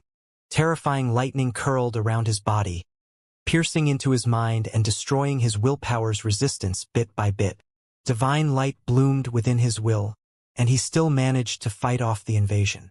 He was of the Jalo royal clan. How could he be dominated? At that moment, heaven and earth resounded as the whole area seemed to crack. Yifutian struck out with the halberd of time and space yet again, and Jia Lufeng did not even try to resist it this time. He just covered his body with the Garuda's wings. Boom! There was a loud noise as a mountain shattered. Blood flowed swiftly from Jia Lufeng's mouth, and his will seemed to shatter just like the mountain. He finally could be strong no longer. The storm swallowed up the protective divine bird, and Yi Futian's mark was branded in his mind. In that moment, he felt that his life no longer belonged to him. He gave up all his resistance and lowered his proud head. The wind was howling far away. Yi Futian stepped onto the black wind condor's back and shot up into the sky. Kong Xian and the others reached the place and saw Jia Lufeng lying smashed into a mountain, with blood streaming from his mouth. Her face was extremely cold. "Jia Lufeng," she said. A demonic light flashed in Jia Lufeng's eyes, and he seemed to return to normal. He turned to face Kong Xian and said, "Princess, his attack power is too strong. I need several top figures from the royal clans to pursue and capture him." He looked at the figures beside Kong Xian. "Fine." Kong Xian nodded. She saw Jia Lufeng's wounds, but did not think too much about them. Jia Lufeng's figure flashed and the Garuda's wings unfurled. He wrapped several cultivators within them and brought them up into the air. This kind of method of carrying them was not very respectful, and would certainly not be suitable for Kong Xian. Many people in Kongxian City in the Empty Realm were paying attention to the Battle of Empty Realm, including many saints. At that moment, many people were in Zhuxiao Tower discussing the news of the battle. Emperor Li's realm has finally counterattacked Emperor Xia's realms in response to their triple victory in the flag battle. Their great army has attacked Emperor Xia's city many times, and there have been countless casualties in this tragic war. They have firmly restricted the army of Emperor Xia's realm, forcing them to defend the city. And Emperor Li's realm hasn't even sent out their full army yet. So far, neither army has gained the advantage. Someone was saying. Well, right now the cultivators of Emperor Xia's realm are tightly guarding the area where their emperor's flag is. Emperor Li's realm's multiple fierce assaults have put a lot of pressure on them, but Emperor Li's realm has controlled the Empty Realm for 10 years, and many cultivators from the Empty Realm have joined their army. They have the advantage in terms of number of legions, and the imperial advisor of Emperor Li's realm has trained up many weapons in human form. All of them are at the semi-saint level. When they wield divine implements, they can attack with the power of the divine path. The threat of this power is simple terrifying, and is putting great strain on Emperor Xia's realm's army. Given the power that Emperor Li's realm has shown in this war, it is highly likely that they will seize victory in the Battle of Empty Realm. Many people argued. Not necessarily. Emperor Li's realm has acted a bit impulsively by attacking Emperor Xia's city multiple times. Both sides are wasting a lot of energy on this, and the Demon Peacock Emperor's realm has been avoiding exerting themselves. So far they have suffered no losses, and have just been watching all along. If this situation continues, the strongest side in the end will be Demon Peacock City. But when you speak of Demon Peacock City, you have to speak of Yi Futian. That guy is simply unconventional. He did not go with the army to resist Emperor Li's realm, but has been harassing Demon Peacock City from the air for many days. His mount is extremely strong as well. He won one of the flag battles for Emperor Xia's realm already. He is able to compete with the top figures of the Demon Peacock Emperor's realm. Someone else said, but it's that pair of master and servant who are truly outrageous. They are up there in the sky provoking them every day, threatening to make the princess of the Demon Peacock Emperor's realm, Kong Xian, serve Yi Futian. It's that black wind condor in particular, the one who is even more prestigious than many of the noble families of the demon world. He's the one who keeps saying that Kong Xian will have to serve his master. This is simply... Many of the people there had heard this before, and a strange look came over their faces. That pair of master and servant were invincible. Was it possible that Yi Futian really wanted to take Princess Kong Xian? That idea was bold enough.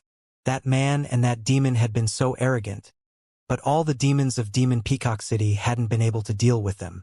Every time they had pursued and surrounded them, they had escaped, and then they would come back. At that moment, all the demons in Demon Peacock City wanted to kill that pair of master and servant more than anyone else in the world. There were also some saint-level figures from the 9 states present at Zhuxiao Tower then. The saints from the realms of the 3 emperors were not allowed to enter the area of the Battle of Empty Realm. Thus, they were all in Kongxian City now. They naturally knew all the news about Yi Futian, but they could not guess what he was thinking. "What is Yi Futian planning? Does he have a trick up his sleeve?" said Xianxia. The group of saints from the 9 states were discussing this. They did not understand it. "He's just a lecher, that's all. What kind of tricks could he have?" came a cold voice. Xianxia and the others looked at the one who had spoken and saw a cold but beautiful woman sitting there calmly. It was of course Glass Saint, and Yaya and the village chief were beside her. A strange look came over Xianxia's face as he looked at her. It was said that her cultivation situation was a little bit special right now, and that she had fallen into a strange mood. But why had she suddenly said that? He was just a lecher? Could it be that Yi Futian had done something to the foremost beauty of the eastern state? Glass Saint still sat there coldly. When she finished speaking, she closed her eyes, as if she did not care one bit about the outside world. Glass Saint has the truth of it. Xianxia suddenly nodded seriously. Then he smiled. There could be no other possibility besides this one. He had heard that this demon princess Kongxian was a rare talent, and she was incredibly attractive with an unblemished face. Yi Futian had dared to place the Sword Saint of the Void and Glass Saint in the Holy Ji Palace together. Given Yi Futian's daring nature, it was likely that he would dare to do the same thing to Kongxian. Oh! A black wind condor swooped down from the air above Emperor Xia's city in the empty realm. On its back, Yi Futian's hair was blowing in the wind, and he had his hands clasped behind his back as he descended towards where Emperor Xia's flag was. Emperor Xia's city was a scene of ruin right now. There was rubble everywhere. Many battles had happened around the flag, and countless structures had been destroyed. For the time being, there was no time to repair them, and the repairs would probably have to wait until the struggles in the empty realm were over. At that moment, everyone in the city looked up at Yi Futian with conflicted expressions. At the flag battle, Yi Futian's friends Yushang and the Black Wind Condor had won 2 victories for Emperor Xia's realm, letting them win the battle with complete military success in the 3 battles.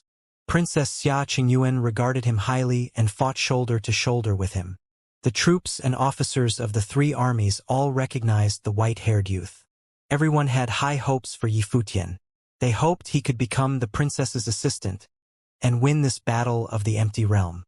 But they never would have thought that the passion he had shown during the flag battle would disappear. Emperor Li's realm had attacked Emperor Xia's city, but Yi Futian refused to fight. It was said that he spent every day high in the sky above Demon Peacock City, and that he had some sort of intentions towards the demon princess Kongxian, trying to seduce her by his words.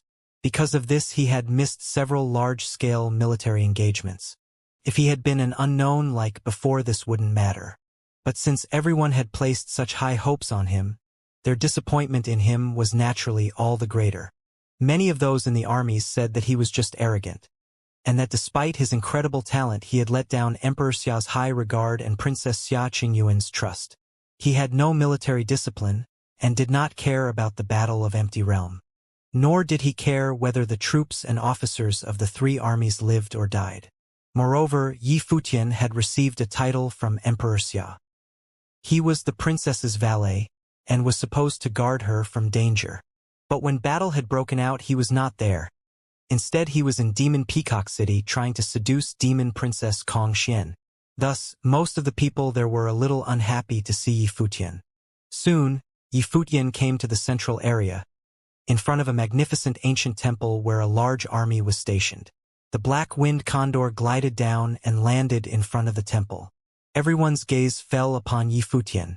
He seemed to guess the reason for the strange look in everyone's eyes. They did not seem to be friendly. He furrowed his brow slightly, then relaxed it. He stepped forward without giving it any more thought. A group of figures were coming towards him. They were cultivators from the upper realms. "You've returned, Brother Yi," came a voice. Xiaosheng had a dignified bearing, and his style was free and easy. His body was still faintly covered with the iron and blood of the battlefield. These past few days he and Gong Sunzhong had performed bravely. In the upper realms they had the reputation of being at the limit of what was possible below the Saint Plane, and they had unleashed tremendous power upon the battlefield.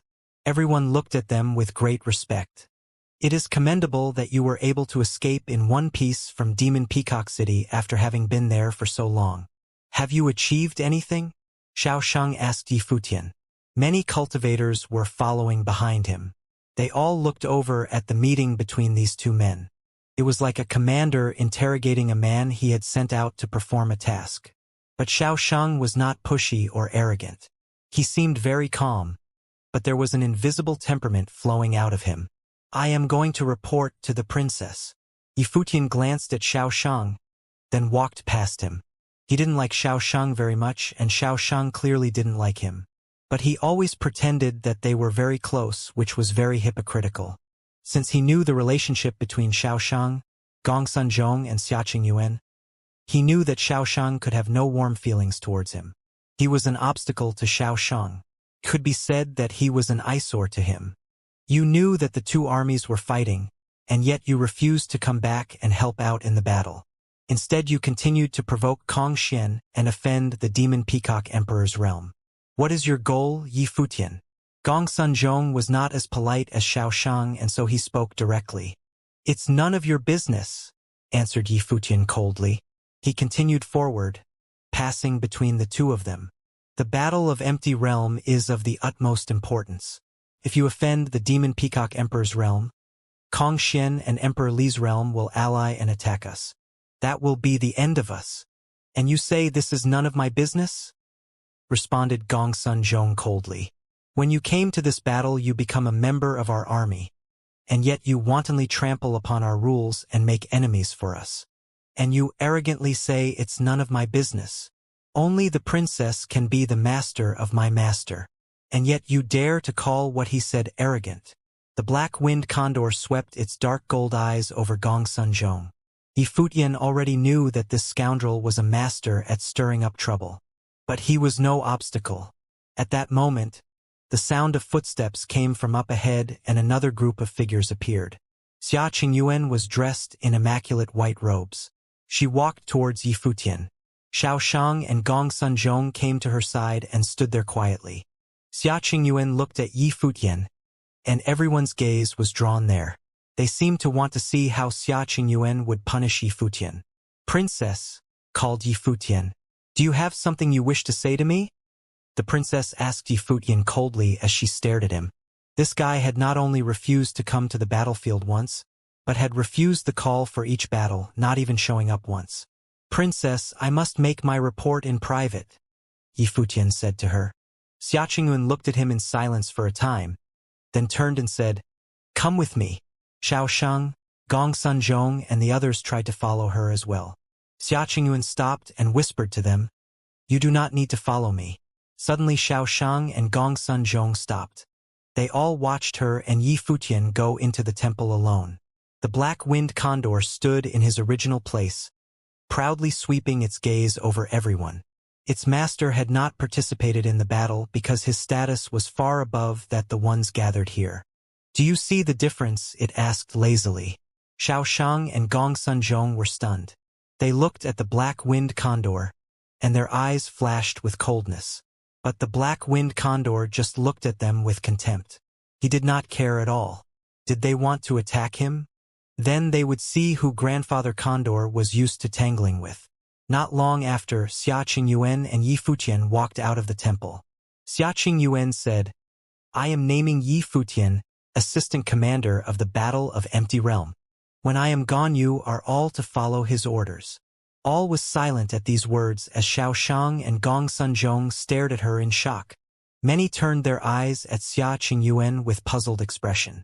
When the great armies were clashing, Yifutian refused to fight outside and went to Demon Peacock City to flirt with Kong Xian. Xiaosheng, Gongsun, Shenyuan Ao and the others were the ones who fought valiantly. Furthermore, there was still Tianji, who was the princess guard. If she wanted to make someone her lieutenant, Yifutian never seemed to be even a likely candidate. Other than having sent Yushang and the Black-Winged Condor at the flag battles, Yifutian had done next to nothing. There was no way anyone would have been all right with the princess making him her lieutenant. They recalled Emperor Xia appointing Yifutian as her valet and wondered if it had been of the princess' own will. Did Yifutian somehow end up wooing the princess? If one were to pay close attention to Yi Futian's face, the charming features below his silver hair, he was indeed very handsome nonetheless. Many thought such ideas to be rather ridiculous. She was Xia Qingyuan, the princess of Emperor Xia's realm and a renowned chosen daughter after all. If something like that were to truly happen with her, it would have been a disgrace to Emperor Xia's realm. Princess. Gong Sunzhong stepped forward at that moment and bowed. He was not around when the fighting happened, he made enemies out there, and he had no merits in the battlefield to speak of. Such an appointment would have earned the ire of many. Gong Sunzhong was no doubt speaking the minds of those who were present. He was baffled as to why the princess acted as she did. Princess Gong Sunzhong's words might have been severe, and despite Brother Ye's exceptional prowess, it was difficult to appease the crowd by appointing someone with no merit as your lieutenant. Xiao Shang spoke up as well. He sounded rather calm and amicable, but his mind at the moment was nonetheless cold as ice. Xia Qingyuan was his cousin, as her mother, Queen Xiao, was of the Xiao clan. He fought at the front lines in the battle and led the mighty ones of the Xiao clan valiantly in battle. He was doing all of that for good reasons. It was so that that cousin of his would have taken him seriously, enabling him to counsel her by her side. If there were to not be a lieutenant and the princess were to be the sole supreme commander, then no one else would have anything to say about it. But if there were to be a position of lieutenant, then he deemed it no else fit for the position but him. However, Xia Qingyuan chose to appoint Yi Futian instead. One could have guessed what was going on in his mind at the moment. Princess, please choose your candidate wisely. Tianji spoke softly as well, being concerned that the decision would have affected morale. Xia Qingyuan then scanned the crowd. She had predicted all of that to happen. Yi Futian was finished with his work at the Demon Peacock Emperor's realm's forces. If she were to put Yi Futian to work at such an important position, it would have alerted those from Emperor Li's realm and Demon Peacock Emperor's realm. She should not have made such a decision, but she naturally had her own reasons for doing so. Capable ones shall be promoted to positions of importance in the war between the three armies. Yi Futian had claimed all 3 victories for us and fought single-handedly with the forces from the Demon Peacock City, killing many mighty ones from their side. I ask you all this, who here dares challenge the Demon Peacock City alone but Yi Futian? Xia Qingyuan's voice was cold, and many were dumbfounded by her words. The way they saw things were different from Xia Qingyuan. Her words were hard to retort, and from her perspective, Yi Futian's strength was indeed undeniable. He had provoked Demon Peacock City all on his own after all. It was said that the ones from Demon Peacock City then hated him to the bone. Their forces pursued and fought him many times, yet they failed without exception, and many demonic beasts lost their lives doing so. Killing demonic beasts from Demon Peacock City was naturally also considered solid results in the war between all 3 imperial realms. As such, no one dared claim that Yi Futian had not done anything anymore. Still, it was undeniable that Yi Futian's methods seemed rather reckless. Gong Sunzhong's face was grim. He then said all of a sudden, "I dare to do so." Everyone present turned their eyes at Gong Sunzhong, including Xia Qingyuan. Gong Sunzhong then lifted his head and gazed at Xia Qingyuan, saying, "If you were to give your orders, I would have no problems heading there at all." "Well then," Xia Qingyuan then said while looking at Gong Sunzhong straight in the eye, "I now order Gong Sunzhong to head to Demon Peacock City as our envoy, to bring word to Princess Kongxian that our people serve their respective masters during the Battle of Empty Realm. I shall reprimand Yi Futian for whatever trespasses he made, and I hope that she would not hold on to the matter any further. Furthermore, Yi Futian is exceptionally talented, and he has shown extreme admiration for Princess Kongxian, claiming her to be of exceptional appearance and tremendous combat prowess. He came to admire her greatly and hoped that he had a chance to get to know her further after the battle is over.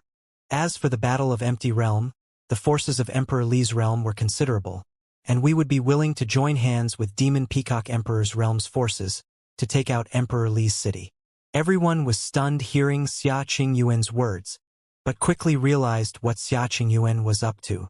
The princess intended to ease the confrontation between both sides, and to hint on Yi Futian's admiration for Princess Kong Xian of Demon Peacock Emperor's realm, which had been what led him to become so reckless in his actions. With that said, she had appointed Yi Futian as lieutenant precisely for that matter, allowing them to ease the confrontation between them and Demon Peacock City, then take on Emperor Li's realm together.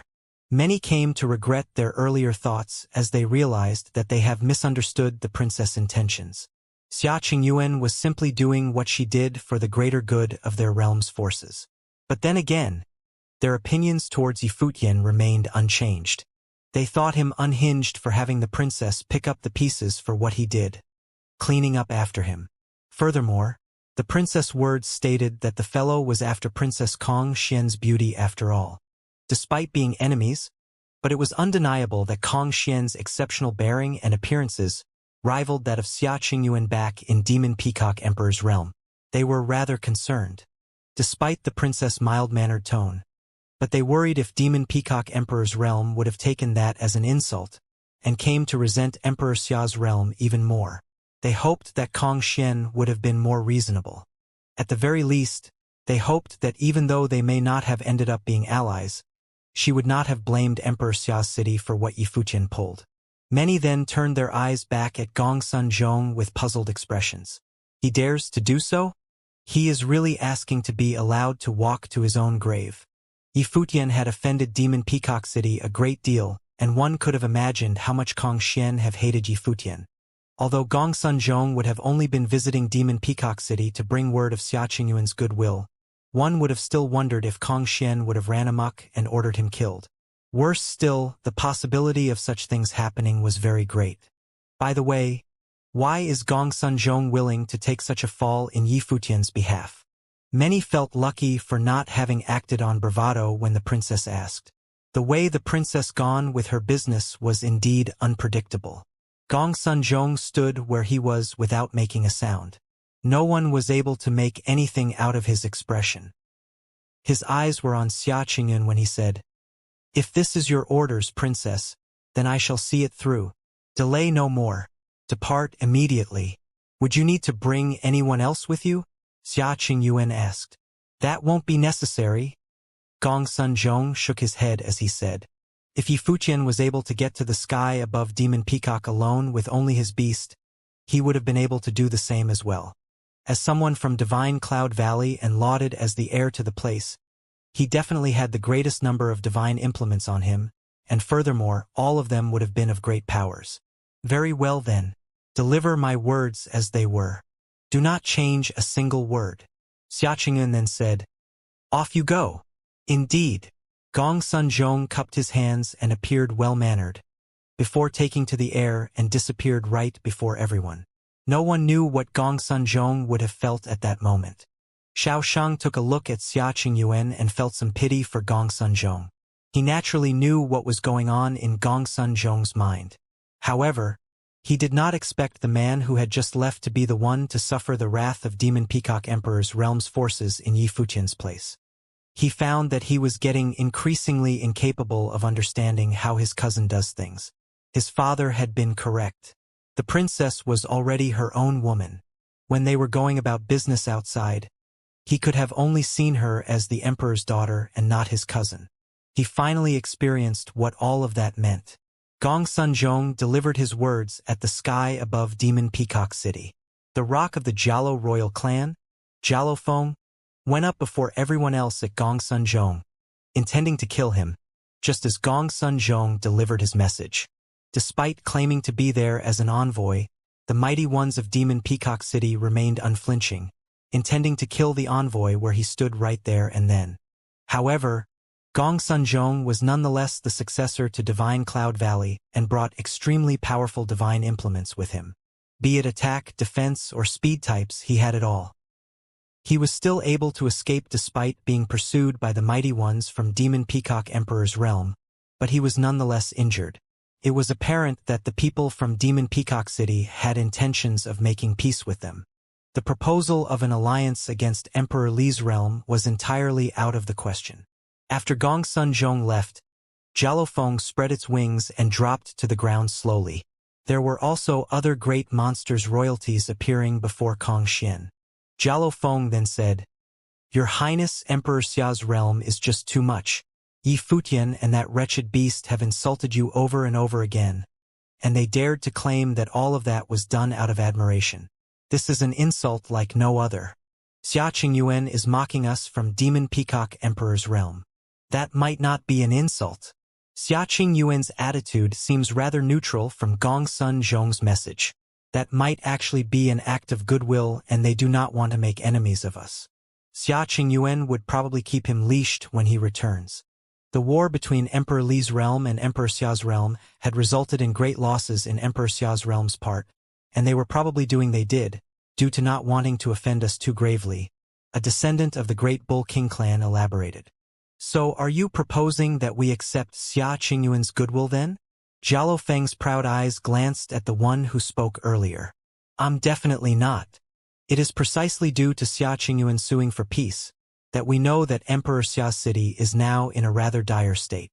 The Green Bull then smiled and said, "Your Highness, what Yi Futian did before was unforgivable, and we definitely need to cut him down to stain our flag. With Xia Qingyuan now suing for peace, why not make things more difficult for them instead? By taking Emperor Xia's city once and for all." Emperor Li's realm's forces fought several times with those from Emperor Xia's realm. Both sides suffered quite a bit. With Emperor Xia's realm's forces retreated and preparing to recuperate for the time being, and now that us from Demon Peacock City being the strongest, it is indeed a good chance for us to kick Emperor Xia's city out of the game.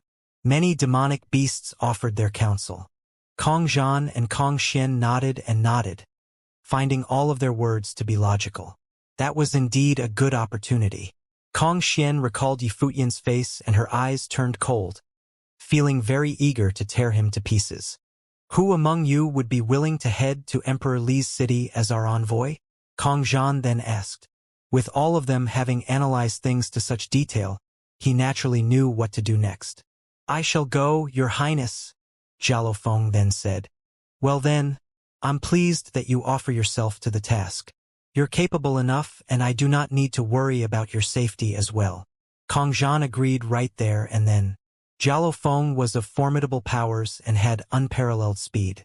If it intended to escape from a place, none below St. Plain would have been able to catch up to him. "Be on your way then," Kong Zhan said. Jialo Feng flashed and took to the air, heading straight for Emperor Li's city. At that moment at Emperor Li's city, Liao felt pleased at the reports from his people. Is Xia Qingyuan balking already now? That Yi Futian had been an idiot. He actually went to take on Demon Peacock City all on his own. And now Xia Qingyuan has to get moving to ease the tension for him. Still, Gong Sun Zhong the envoy almost ended up killed on the spot. Kong Xian was indeed very angry about the whole deal. "Your Highness, Jialo Feng from Demon Peacock City has come to visit, claiming to be an envoy to Demon Peacock City." Someone came and reported. A smile was seen in Liao's eyes when he heard that.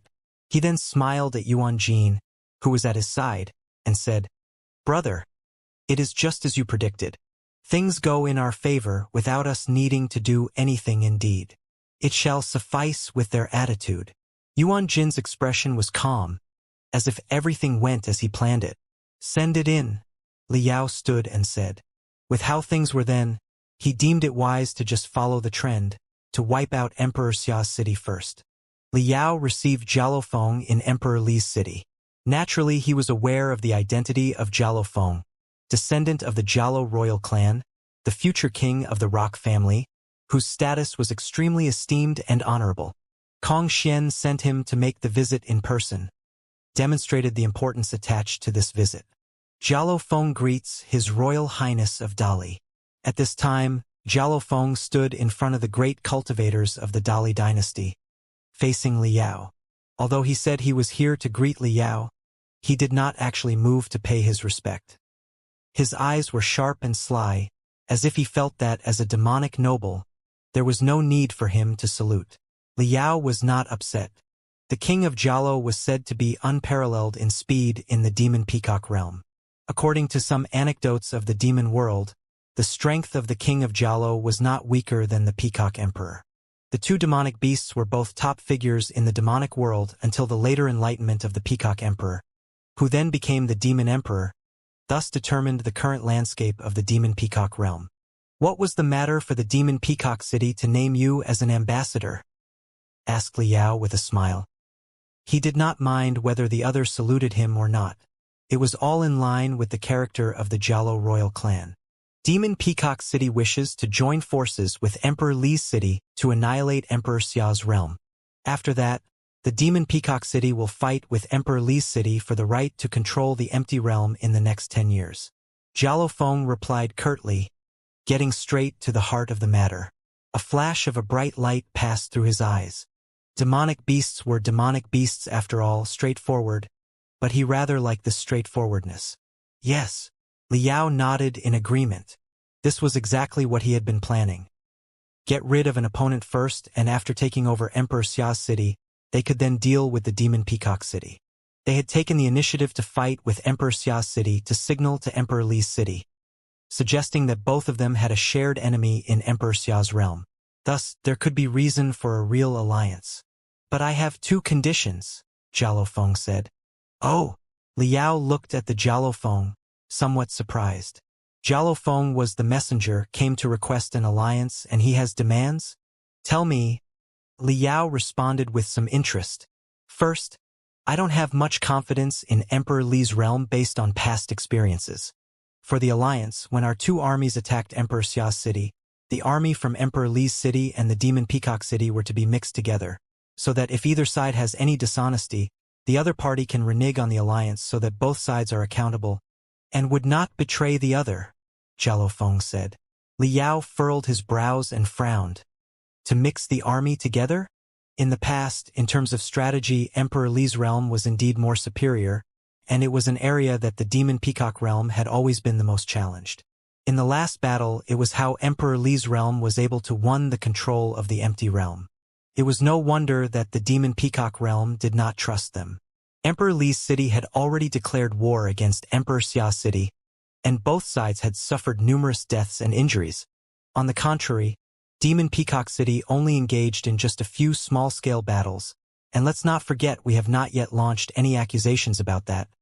Yuan Jin piped up on the side. Alliance has not yet been formed, and you already doubted us. Is this why you have come here? The last battle for the empty realm was a good indicator, Jialo Feng responded easily. Not to mention, for the 2 armies to mix together served as a bind not only to Emperor Li's realm, but also to us, to ensure that neither side will turn on the other. This is just for bringing the destruction of Emperor Xia's city. Emperor Li's realm should have no reason to refuse such an alliance. Liao and the Yuan Jin gazed at Jialo Feng, and Liao continued, What else? To be allied in the battle meant that slaying of the imperial flag was not a priority, but to destroy every one of Emperor Xia's city, especially Yi Futian and that damned beast. If they are not dead, we would not slay the flag. Jialo Feng said coldly. Liao and Yuan Jin exchanged a look, a faint smile in their eyes. They were very satisfied with this grievance. Not long ago, they had heard that the messenger of Emperor Xia's city had just conveyed the words of Xia Qingyuan when Jialo Feng wanted to kill him violently within the city limit of Demon Peacock City, revealing the depth of their resentment. I have heard some of the words spoken by Yi Futian and that beast, and it was indeed a great insult to Princess Kongxian. Xia Qingyuan even dared to send messenger to express the appreciation that Yi Futian had for Princess Kongxian. Perhaps Xia Qingyuan thought that as her deputy, Yi Futian is now qualified to be on the same level as Princess Kongxian. However, the aim of the battle for the empty realm is the slaying of the imperial flag. Is this the suggestion of the princess or your own? Yuan Jin's eyes stayed on Jialo Feng. Her Royal Highness is the most noble lady in our demonic realm, and we would not tolerate anyone to insult her. This is the common wish of all the major clans of our demonic realm. Jialo Feng was extremely sharp, but avoided giving a direct answer, and Yuan Jin suddenly revealed a touch of smile. Kongxian, as the daughter of the Demon Peacock Emperor, and with a beauty not seen often in her generation, certainly played no second fiddle to Xia Qingyuan. With such a demonic woman, how could the descendants of these great demonic clans not have some ideas of their own about her? Yi Futian and his mount not only humiliated Kongxian, but also humiliated all the great demons of the demonic clans. "Return and tell Her Royal Highness to wait for my news," Liao said with a smile. Jialofeng nodded and left. After he left, Liao looked at Yuan Jin and said, "Senior brother, what are your thoughts?" In the past, of all the battles for the Empty Realm, the Demon Peacock Realm had won the least number of times, because strategy is not their forte. Although demonic beasts obtained wisdom through enlightenment, but their nature was still that of the demon. We had fought many wars with Emperor Xia's city and suffered considerable casualties. The Demon Peacock City has also made enemy with Emperor Xia's city, but they dared not attack easily, and because they worried that we will take advantage of them, hence their request to form an alliance with us. It was indeed the best solution they could think of. Their request to mingle the armies together was probably indicative of trauma caused by previous battles for the Empty Realm. Yuan Jin said with smiles. "So, this matter can be done?" Liao said with a smile. There was no flaw in it that he could find. The Demon Peacock Realm seemed to really want to form an alliance. Yuan Jin nodded. The demonic beasts of the demonic realm will not use the reputation of Kong Xian as a pretext to set up a trap. What's more, Yi Futian had killed many demonic beasts, including beasts of the royal clans such as the Rock. Demonic beasts are straightforward in nature and would not do such things. Otherwise, of all the battles for the Empty Realm, the Demon Peacock Realm would probably win more than half of them. The only flaw was that although we could say that this alliance was possible because of the situation, it was still far too smooth. In my previous calculations, it should have taken longer. Perhaps at the end of the 3-month period would the alliance be reached, Yuan Jin said. In fact, his suspicion was not without reason. Kong Xian and Kong Zhan did not think of forming an alliance so quickly.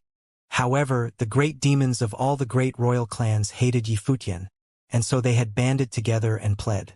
Kong Xian also hated Yi Futian and that black wind condor, so it was natural that she would go along with it, hence the trip made by Jialofeng at this time. "Sire, how is Yi Futian as a person?" Yuan Jin asked Liao. He had heard that Liao had some contact with Yi Futian, although not much. "I only know that this person came from the land of 9 states in the lower worlds of Emperor Xia's realm, and master of 1 state there. He is very talented, but extremely arrogant and unbridled, causing all the holy lands of 9 states to besiege the holy land where he was, and it was almost destroyed. Even though I was not personally in attendance of the battle, but I did hear later that his wife was killed, and it explained why Yi Futian hated me." Liao said, "But once he was the master of a state known as unparalleled in the lower worlds. He must have been extremely proud of himself to go to the Demon Peacock City with 1 man and 1 beast to inflame the situation. His conceit was demonstrated in his desire to use his own power to vanquish the Demon Peacock City, killing many demons. From this perspective, he was indeed very outstanding. He probably wanted to kill me after he had flattened Demon Peacock City. Someone who had gained the trust of Emperor Xia and Xiaqing and could also fight with Kong Xian, was naturally gifted, and his arrogance was not unexpected." Yuan Jin nodded. "However, this time Emperor Li's realm is the strongest. There was no need to use tricks. We just need to go with the flow of the situation, but make sure to guard against surprise attacks from the other side. There is no problem with the alliance, but it needs to be laid out carefully so that if there are any surprise, we could easily deal with it." "I'm afraid we have to trouble you then," said Liao. "Let me go and calculate." Yuan Jin stood up to leave, and Liao also stood up to see him off. To Yuan Jin, this prince demonstrated extreme respect. Even in front of his subordinates, he had always addressed him as senior brother. The status of Yuan Jin and the treatment he received was Xiao Shang's dream. Though he was by the side of Xiaqing Yuan, he still could not receive such recognition. The news that Jialofeng went to seek alliance with Emperor Li's city quickly spread to Emperor Xia's city. Xiaqing Yuan once again sent Gong Sunzhong to deliver a message to Emperor Li's city. However, this time, he had only delivered the message halfway before he was chased out and running for his life again with injury. Gong Sunzhong did not complete the task that was given by Xiaqing Yuan, so all he could do was to press on, but every time he left with injury, it was a very miserable business. The Demon Peacock City seemed to be in no mood for talks except in its determination to deal with Emperor Xia's city. Gong Suanzhong returned to Emperor Xia's city to see Xia Qingyuan, and there was blood on him. He had once again returned with injury. Though he was slightly embarrassed, he still maintained his grace. He said to Xia Qingyuan, Gong Sunzhong had disappointed the princess. It seemed that Kong Xian's resentment was very deep. This is not your fault. No need to blame yourself, Xiaosheng said. Many people looked at Yi Futian, who was not far away, and their looks were not friendly. For the Demon Peacock realm and Emperor Li's realm to reach an alliance so quickly was undoubtedly disastrous news for them. All of this was caused by Yi Futian. Gong Suanzhong looked at Xia Qingyuan and said, It's not just Kong Xian. All the demons in Demon Peacock City held deep grudges. As soon as they saw me, they started to give chase. It was obviously a situation that had been repeated many times before. Everyone naturally understood what Gong Sunzhong was referring to. Yi Futian had repeatedly provoked the other, therefore the people of the Demon Peacock realm must have treated him like Yi Futian. Xia Qingyuan looked calmly at the people, without the slightest sense of disturbance. Yi Futian had already told her the whole plan. Under the circumstances that the setup had already been completed by Yi Futian, the victory of the battle for the empty realm was without a doubt. But Yi Futian wanted revenge, not just mere victory. However, she could not reveal this detail. Even to her most trusted subordinates she must conceal this fact. Otherwise, it would cause great suspicion once it was known. Gong Sunzhong would venture a word. At this time, Gong Sunzhong said while bowed his head to Xia Qingyuan, Speak! Xia Qingyuan looked at him. The bell must be untied by the one who tied it. For the battle of the empty realm, some sacrifices are inevitable. Gong Sunzhong said, and suddenly all eyes were fastened upon Gong Sunzhong, who had his head down. This matter was caused by Yi Futian, so how could they not understand the sacrifices implied by Gong Sunzhong? This incident was indeed caused by Yi Futian. Gong Sunzhong went to the Demon Peacock City several times, and was attacked by the demons each and every time. On behalf of Yi Futian, he had endured the brunt of the anger of the demonic clans, and there must be a lot of resentment in his heart. Now that the alliance between the Emperor Li's realm and the Demon Peacock realm was being negotiated, wanting to attack together, Gong Sunzhong thought of handing Yi Futian over to Kong Xian to quell the anger of the Demon Peacock realm, thus maintaining the confrontation evenly three-sided. On the surface it seemed feasible, but in fact it was not so simple. Xia Qingyuan's stance aside, even if she was willing to surrender Yi Futian, but what if after the Demon Peacock realm had executed Yi Futian, they continued their alliance with Emperor Li's realm? They would have lost a strong fighter in vain, and not to mention the many strong cultivators around Yi Futian such as Yu Shang and the others. If they surrendered Yi Futian, then the support of these people would also evaporate. It was undoubtedly akin to breaking one of their own arms. Even though many did not like Yi Futian, but they had to recognize his strength. Gong Sunzhong's injuries were proof that Yi Futian was way more powerful, who could repeatedly provoke Kong Xian but always emerged in one piece. Furthermore, Xia Qingyuan was willing to promote Yi Futian as her deputy, and sent Gong Sunzhong to the Demon Peacock City for him to show friendly intentions to Kong Xian.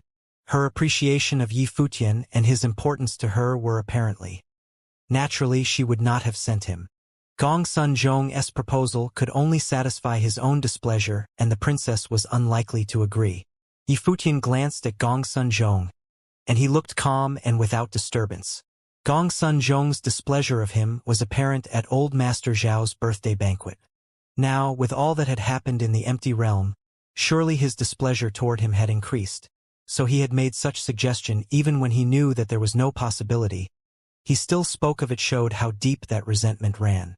The future leader of Divine Cloud Valley really did not care about offending him. However, it was expected.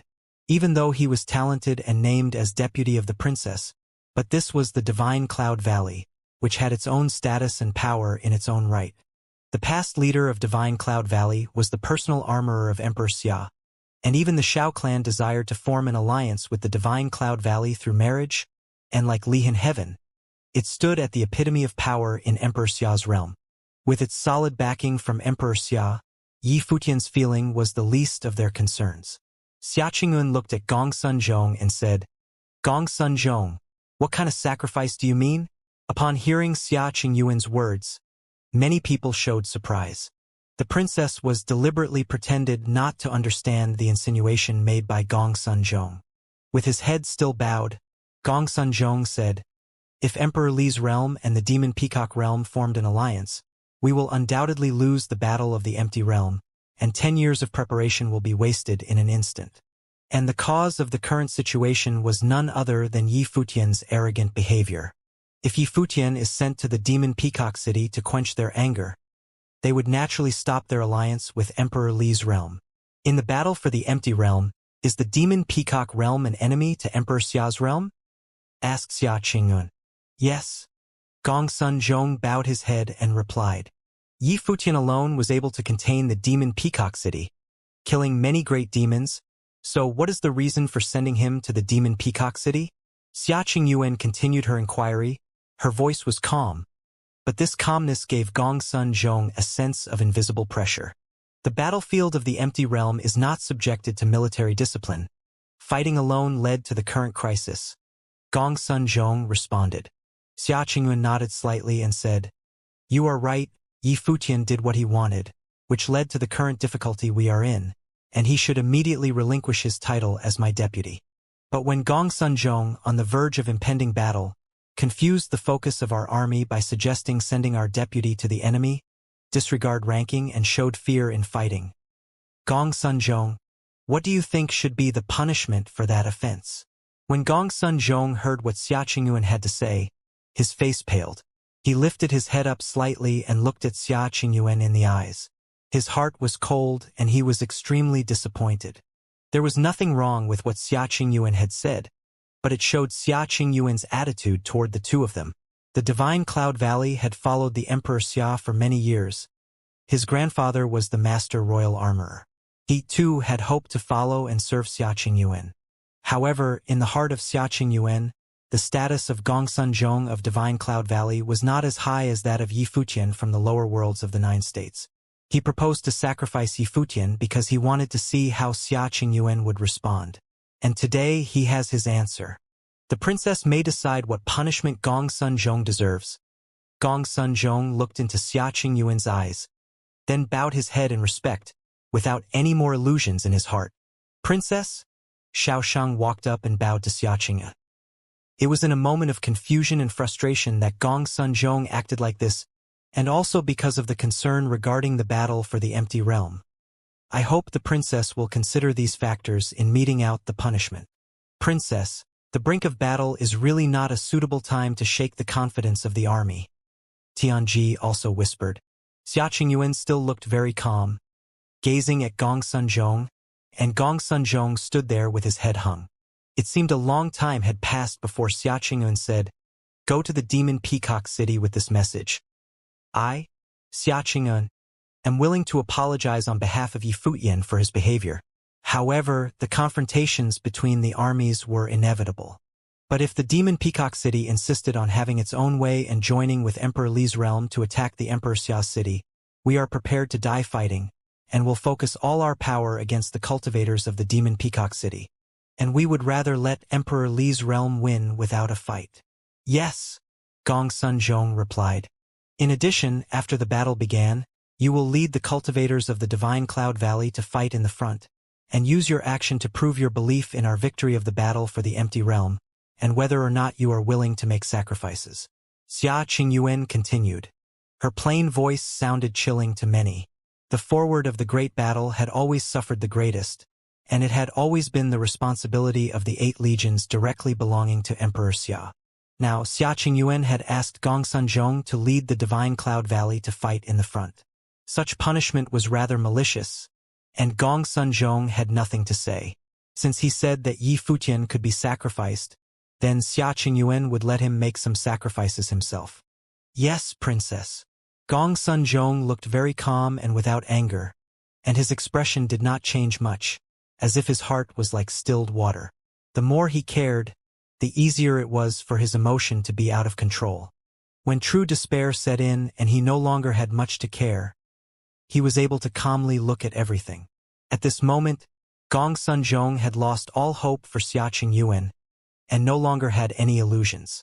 Go deliver the message, Xianxia said. She did not care about what Gongsun Zhong thought, because this descendant of divine Cloud Valley had also disappointed her greatly. Yes, Gongsun Zhong nodded, then backed off and departed by levitation, went to the demon Peacock City to pass on the message. Looking at Gongsun Zhong departing, many felt sympathy. This extraordinary figure of the divine Cloud Valley had wanted to win the heart of Princess Xianxia, but in the end, it worked against him. The princess was obviously very dissatisfied with him, so much so that she disregarded his thoughts on the matter altogether. Prepare for war. Xianxia casted a glance to the crowd, and suddenly every one of them stepped back and went on with war preparation. If their opponents were to attack with a united front, it would be a brutal, bloody battle. Gongsun Zhong went to the demon Peacock City to send the message, which enraged all the demonic royal clans who were furious and accused Xianxia for lack of sincerity and her threat to them. They declared their intention to capture Xianxia and proposed to immediately send out troops and join forces to attack. Zhao Feng proposed to commingle of the imperial armies and join forces to attack. This way, it would not only be difficult for Emperor Li's realm to use trickery against them, but it would also be difficult for Emperor Xia's cultivators to target them alone. Kong Xian and Kong Zhan had seriously considered the proposal of Zhao Feng. After learning about the content of Xianxia's message, it naturally filled Li Yao's heart with great joy, and he couldn't wait for the other two parties to shred each other to pieces during the war, so that they could reserve their strength and wait until Emperor Xia's city was vanquished before they turned on those demons. However, after the demon Peacock City once again mentioned the proposal of Zhao Feng, in order to show sincerity, Li Yao was forced to agree, and the two sides formally made an alliance and began to prepare for the war, planning to take Emperor Xia's city in one fight without leaving any potential for future troubles. At the same time, Emperor Li's realm and the demon Peacock realm began to prepare for war, reorganized their armies and its mixed formations and started to set up the camps of their mixed army. An invisible pressure shrouded Emperor Xia's city. In the empty realm, many people have said that Emperor Xia's city was finished. After this war, they may lose the qualification to fight for the control of the empty realm. This great confrontation in the Battle of the Empty Realm seemed to arrive a little faster than expected. After some days of preparation, this day, starting from Emperor Li's city, branches of army departed, same with the demon Peacock City. All demons were mobilized from different directions, going toward one direction, the direction of Emperor Xia's city. The two imperial realms had officially formed an alliance, joined forces to invade Emperor Xia's city, ready to destroy it. On this day, the black clouds shrouded Emperor Xia's city, and it was different from before.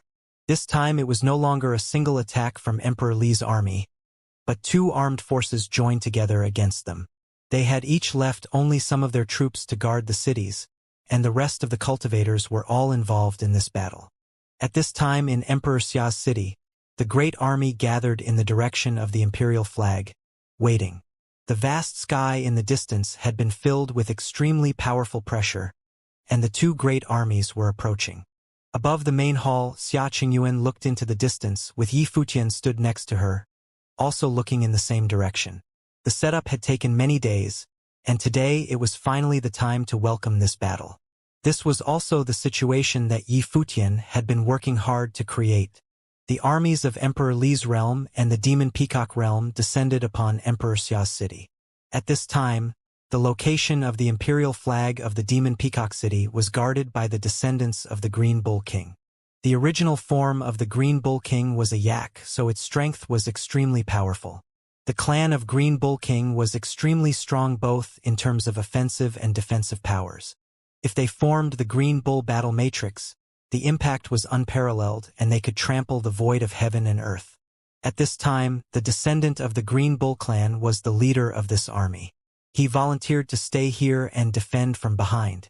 In the camp of the demon Peacock realm in this battle for the empty realm, the strength of the bull demon was extremely powerful and dominant, and could be ranked within the top 5. With him shoring up the rear, Kong Zhan and Kong Xian would have no worries. Around the imperial flag, the great demonic army stationed there, and the bull demon looked at all the demons around and said, "The secret command of their royal highnesses is given here now to the great demon army who are guarding here. You will bear the most important task of this battle for the empty realm.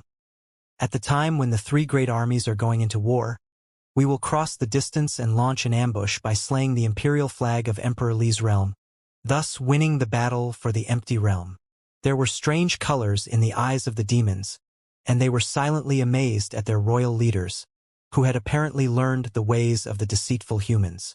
Now, in the battle of the three armies, the alliance between the Emperor Li's realm and the Demon Peacock realm would ensure the destruction of Emperor Xia's city and taken their imperial flag. So, as long as they could successfully ambush Emperor Li's city and taken their imperial flag, the victory of the battle for the empty realm would be theirs. The following battle will be your battle of glory. Who wants to follow me? The bull demon said out loud, and suddenly all demon roared and sounded extremely excited. It was time for them to make their contributions to their masters of the Demon Peacock realm. To gain the control of the empty realm was indeed the most important task in the battle for the empty realm. The great army gathered, and the bull demon left some of the demons to guard the imperial flag, and then led most of the troops who were guarding this place to head toward the direction of Emperor Li's city. After they left, above the sky, a figure appeared among shadows. The look on his face was extremely sullen. He then turned into a beam of light, rushing toward the direction of Emperor Xia's city. This news must be reported immediately. Even though the people of the Demon Peacock realm would not necessarily able to take on the defense of Emperor Li's city, but at least they had to prepare for it.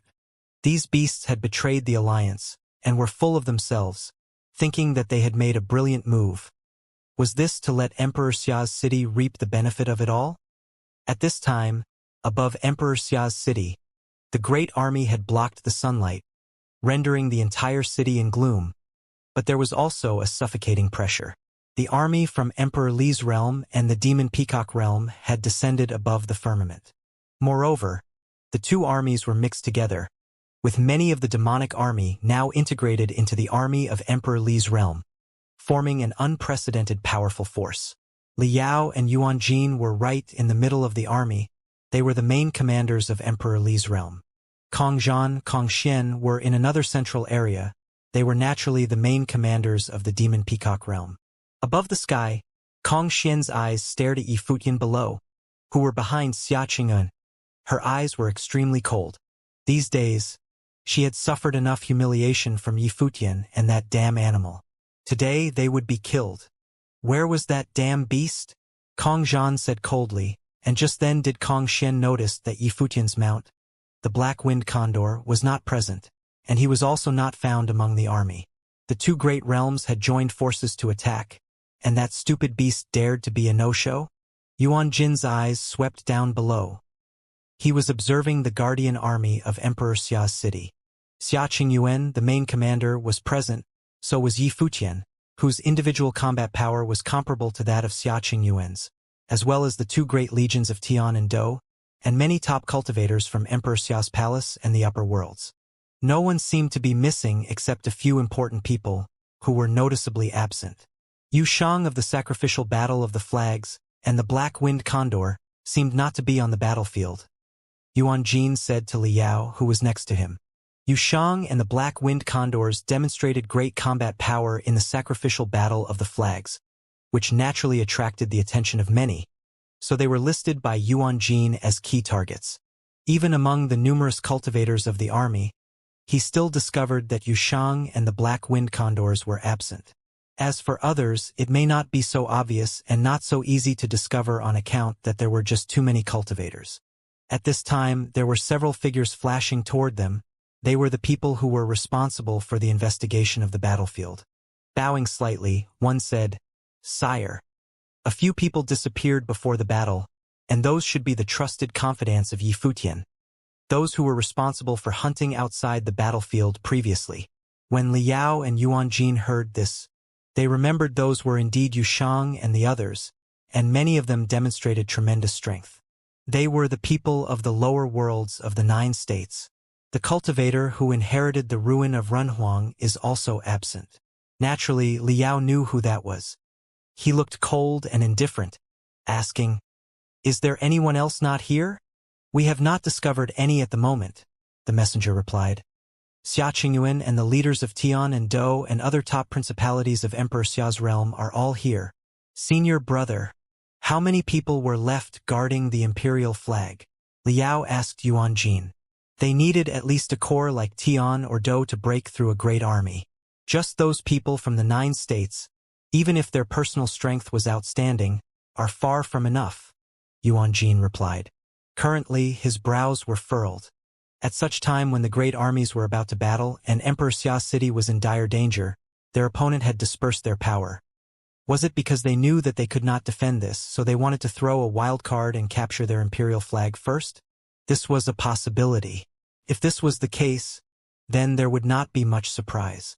But if the other party was extremely confident, even if their forces were dispersed, the army of Emperor Xia's city could still resist their offense. Then there may be outcomes that he had not considered. In the case of the former, one battle would determine the overall situation, but the latter, this possibility was very small. Sire, make this battle a quick one, Yuan Jin said to Li Yao. Though the possibility was very small, but there was still an uneasiness deep in his heart, and he worried about the situations that he did not calculate. In this battle for the empty realm, Yi Futian was a wild card, and he had not taken him into consideration before, and he did not focus on investigating his background. Instead, it was Wang Chuan that he paid much attention to. In the end, neither Wang Chuan nor Lihan Heaven had participated in the battle for the empty realm, and for this he had relaxed a bit. Kong Xian, Emperor Li's realm, was always known for their trickery. In the last battle for the empty realm, they had won using such lowly method, and for this battle, Dali dynasty had created a group of semi-sainted fighters, and does the demon peacock realm really knew how many of them had appeared in the battlefield. Xia Qingyuan looked up and said to Kong Xian, "Just for a grudge, you would rather lose the chance for the battle for the empty realm. Is it worth it?" Kong Xian stared at Xia Qingyuan below. This most outstanding princess in the Emperor Xia's realm had been compared to her. In fact, Kong Xian also felt that it was a bit fast to get to the place they were now, and they may not have been as cautious, but all of this was caused by Yi Futian. All the demons of the Demon Peacock City hated him to the bones, and couldn't wait to tear him into pieces. Hence the catalyst for making this alliance possible after several great battles had erupted. Princess Kong Xian, don't listen to her nonsense. Our 2 armies are in a union because of the circumstances. After the imperial flag of Emperor Xia's realm had been captured, Emperor Li's city and the Demon Peacock City will fight each other fairly to decide the outcome. Li Yao said out loud, and Kong Xian sobered up her mind. All the demonic forces in the Demon Peacock realm were aggressive and dominant. What did she have to fear? Kong Xian, if you were still bothered by the frivolous words of Yi Futian, I can ask my father the emperor to name him a title and propose marriage to the Demon Peacock Emperor. How about it? Xia Qingyuan continued. Her voice fell, and Kong Xian's eyes suddenly turned icy, and the uncertainty in heart a moment ago disappeared. For her to marry Yi Futian? Xia Qingyuan, there were many demonic beasts in our demonic realm who were interested in you, so it would be better for me to give them titles and have you marry into Demon Peacock realm. How about that? Kong Zhan responded indifferently. This was an insult to his sister Kong Xian. For the daughter of the Demon Peacock Emperor to marry Yi Futian? He was far from being qualified. If you don't like that, you may serve me instead. Kong Zhan's eyes showed a demon light as he continued. Xia Qingyuan swept a cold look to the sky above. Sire, it's time to make a move, Yuan Jin said to Li Yao, wanting to make a quick battle out of this without further delay. Li Yao nodded, but just then, he suddenly saw Yi Futian levitated from below, holding the halberd of time and space, standing in midair between the 2 armies with the halberd of time and space pointed at the army in the void. If you want to start the war, which of you from Emperor Li's realm and the Demon Peacock realm dared to fight? And the long halberd pointed at the strong cultivators of both realms. However, the white-haired youth, who exuded ultimate arrogance, challenged them to fight. The great army of Emperor Xia's city looked at Yi Futian in midair. Naturally, they recognized Yi Futian's personal strength and courage. It was just that he was unbridled and did whatever he wanted with total disregard to rules. If not for these flaws, Yi Futian's strong personal strength was indeed enough to take the responsibility as the princess's right-hand man. Kill him? Yuan Jin directly ordered, did not want to waste any more time. The two armies are at war. There was no need to abide by rules with the likes of Yi Futian. As Yuan Jin's voice fell, suddenly beams of destructive light slammed down from the sky, as if to chop and slice the void, and to dismember Yi Futian in the air. The light of destruction puffed out of the halberd of time and space, and the time and space around it seemed to have solidified. The beams of light of destruction continued forward, and the long halberd of Yi Futian struck forth, turning into endless light beams, colliding with the light of destruction in the void. Attack! Li Yao gave order to the army. Move! Kong Zhan and Kong Xian also gave the order at the same time. The mighty army pressing down from the sky, the war had officially began. Under the pressure of the two great imperial armies, the heaven and the earth were shrouded in gloom. At this time, Gong Sunzhong led the cultivators of the Divine Cloud Valley towards the void. On that day when Gong Sunzhong proposed to sacrifice Yi Futian, Xia Qingyuan had ordered that Divine Cloud Valley fight in the front. Therefore, at this time, the cultivators of Divine Cloud Valley, led by Gong Sunzhong, appeared in the forefront. At this time, Gong Sunzhong's long gown was flying with the wind. His dark eyes were sharp and gazing above the sky. Not only that, but throughout his body he was full of an air of sharpness, as if his whole person was a weapon of the gods. Behind Gong Sunzhong, there was an incomparably brilliant divine furnace. Inside the divine furnace, golden light shot straight into the sky and surpassed the firmament, emanating radiant light that swallowed the rule's power between heaven and earth, refining the great path of the world. Gong Sunzhong has brought the heavenly refining furnace of Divine Cloud Valley to the battlefield. Many were shocked to behold this. Divine Cloud Valley was the premier armorer in Emperor Xia's realm, and the Gong Sun clan was the founder and the master of Divine Cloud Valley. Over the years, an unknown number of the powerful divine weapons had been unearthed in the Divine Cloud Valley. In the Divine Cloud Valley, there were several remarkable divine implements which could be considered the treasures of Divine Cloud Valley. One of them was the heavenly refining furnace currently behind Gong Sunzhong.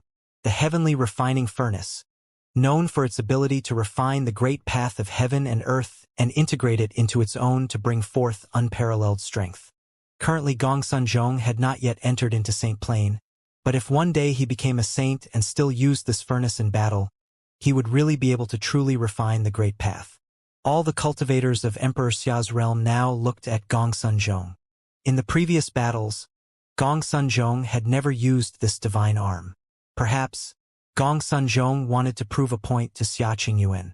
The cultivators of Emperor Xia's realm all knew that although Yi Futian and Gong Sunzhong did not have a direct confrontation, between the two of them Xia Qingyuan clearly valued Yi Futian far more. At the moment, that figure hovered above the sky and was bathed in endless glory, but somehow gave out a sense of the desolation and sorrow of never looking back. Previously, there was Yi Futian responding with the halberd of time and space, and now Gong Sunzhong took the heavenly refining furnace to battle, as if it was an invisible competition. Divine Cloud Valley were all pushing their power to integrate into the heavenly refining furnace, with Gong Sunzhong as the center. The radiance released from the heavenly refining furnace shot straight into the sky. Inside the furnace, there were many divine spears that had now been refined, carrying the glory to rush to the void, into the great army of the other side. However, at the same time, above the sky there appeared a massive sword diagram that sheltered the sky.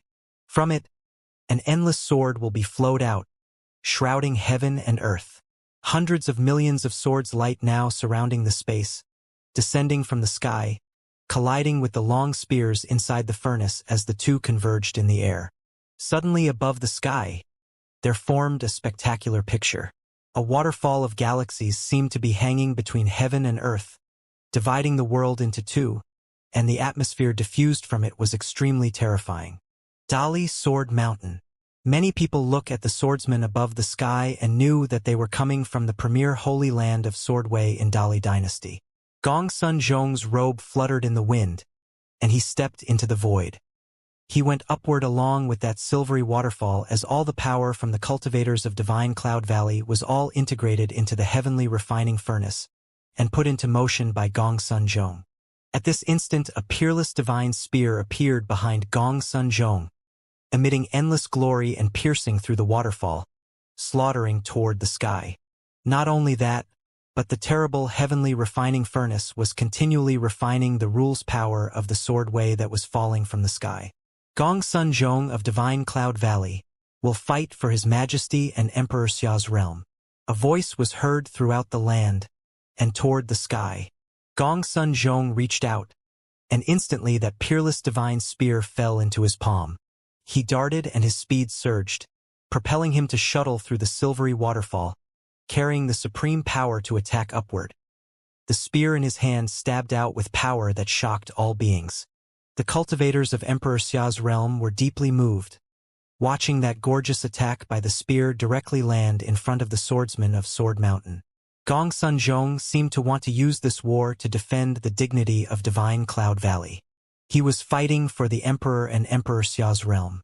Perhaps if it was before, he would have said that he was fighting for the princess. Troops of Tian and Do, prepare to fight.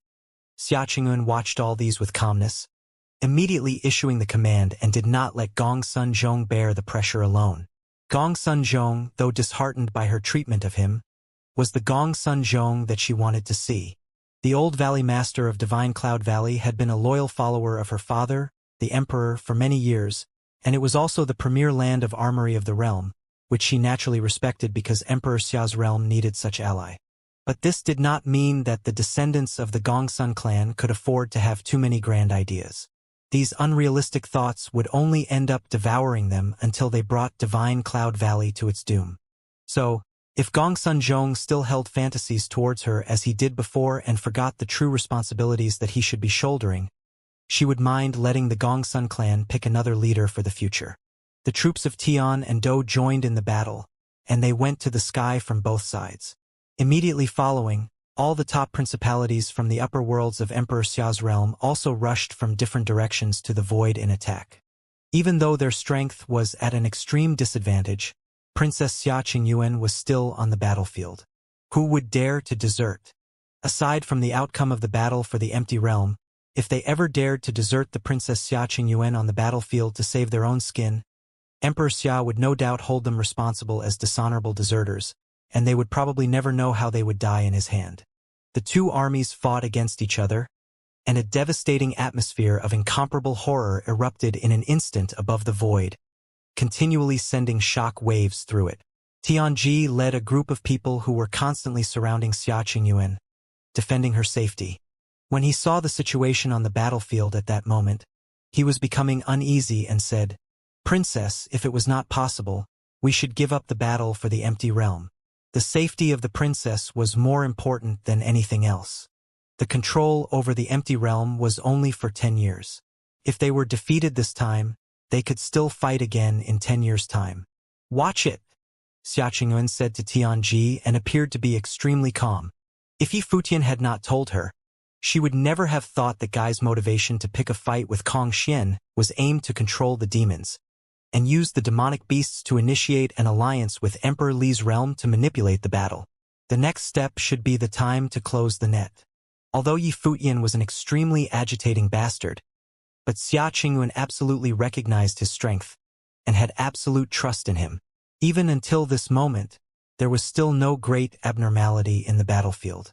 The cultivators of the demon realm were also participating in the war and fighting those who were against them.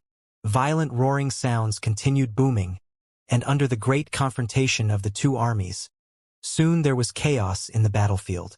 The battle between the cultivators of Divine Cloud Valley, who were led by Gong Sun Zhong, and the swordsmen from the Dali Sword Mountain separated the battlefield from the middle. Li Yao and Yuan Jin were on the left side of the battlefield, while Kong Zhan and Kong Xian were on the other side. As the commanders, they would not participate in the actual battle lightly, but observe the situation instead. Even though these beasts are fighting, they are not fighting very hard. Yuan Jin secretly transmitted his voice to Li Yao. Was this an attempt to let Emperor Li's realm and Emperor Xia's realm consume each other's strength? Continue to observe. If it is still the case, remind Kong Zhan and Kong Xian. Li Yao replied with indifference. Not only did he become aware of it, But the cultivators of Emperor Li's realm who were participating in the battlefield also became aware of it.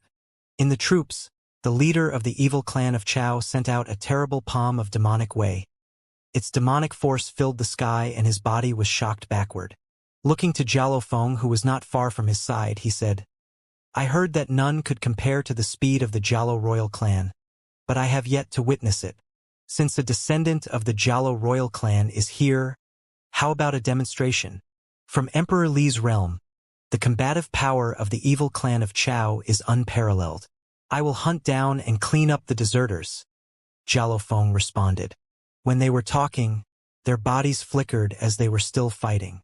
At this time, Yi Futian was moving alone in the battlefield, and saw that the battlefield was growing gradually chaotic in the void, and a cold intent of slaughter flashed through his eyes. At this time, there seemed to be a flash of lightning crossing the sky and a cultivator appeared. He looked at the situation on the battlefield, showed some concerns, but did not speak in public. Instead, he transmitted his voice to Liao and Yuan Jin, who were underneath.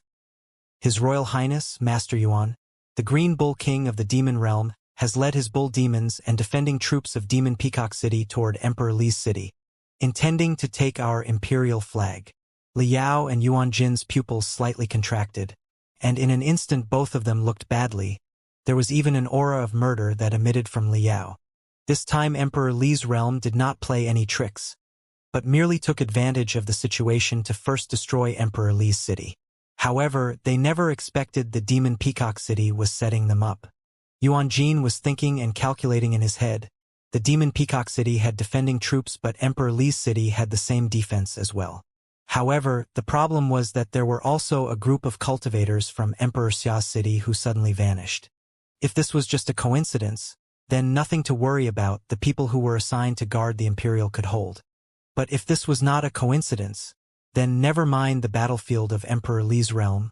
Then over here, however, with his various deductions from before, it was unlikely that the Demon Peacock City would be joining forces with Xia Qingyuan. There were no traces of clues. If the Demon Peacock Emperor's realm was this deep and calculating, they would never suffer so many losses in the previous battles for the empty realm. But given the situation in front of him, he had to consider whether or not he made a mistake. "Your Royal Highness, please transmit the message to all commanders to fight in retreat and withdraw from the battlefield."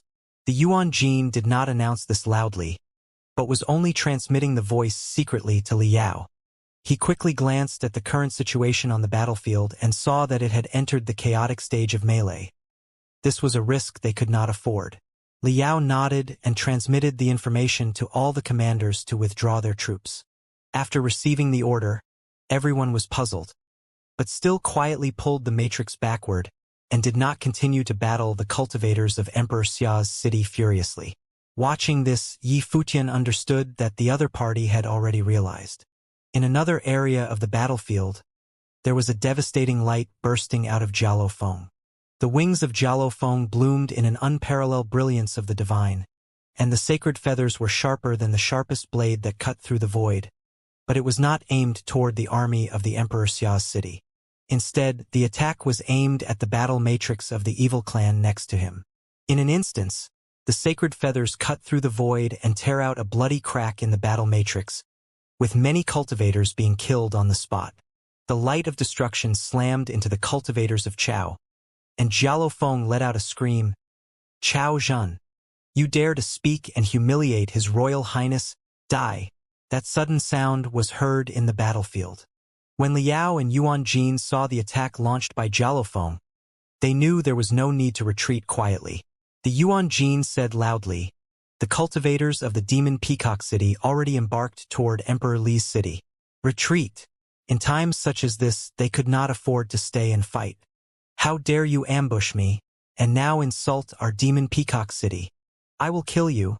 Another cultivator of the demonic royal clan roared, violently attacking, with many other demonic beasts joining the attack toward the cultivators of Emperor Li's realm. And in an instant, the battlefield was even more confused. Kong Xian and Kong Zhan were still unclear as to what was going on. Kong Zhan and Kong Xian looked somewhat puzzled at the battlefield. Wasn't the Demon Peacock City in alliance with Emperor Li's city to fight against the cultivators of Emperor Xia's city? Why had they suddenly started killing each other? Moreover, it was not only a battle matrix made up of one camp, because the cultivators from the Demon Peacock City and those from the Emperor Li's city were mixed in the matrix together. So, the moment the war erupted, fighting ensued.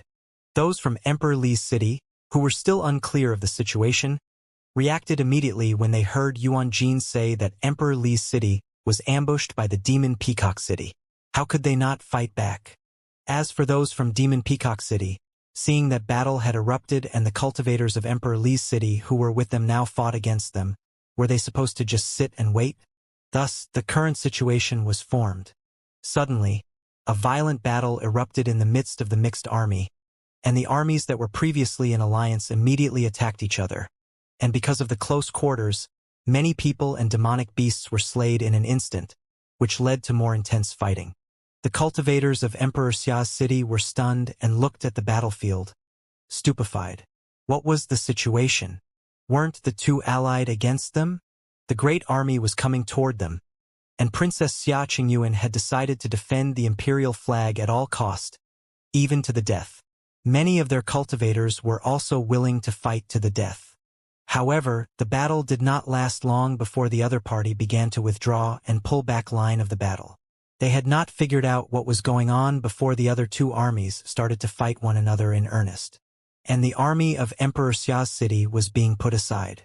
The troops of Tian and Dou were well-seasoned armies and had never seen such an unusual situation. A great army in an alliance would switch sides in the middle and turn on one another?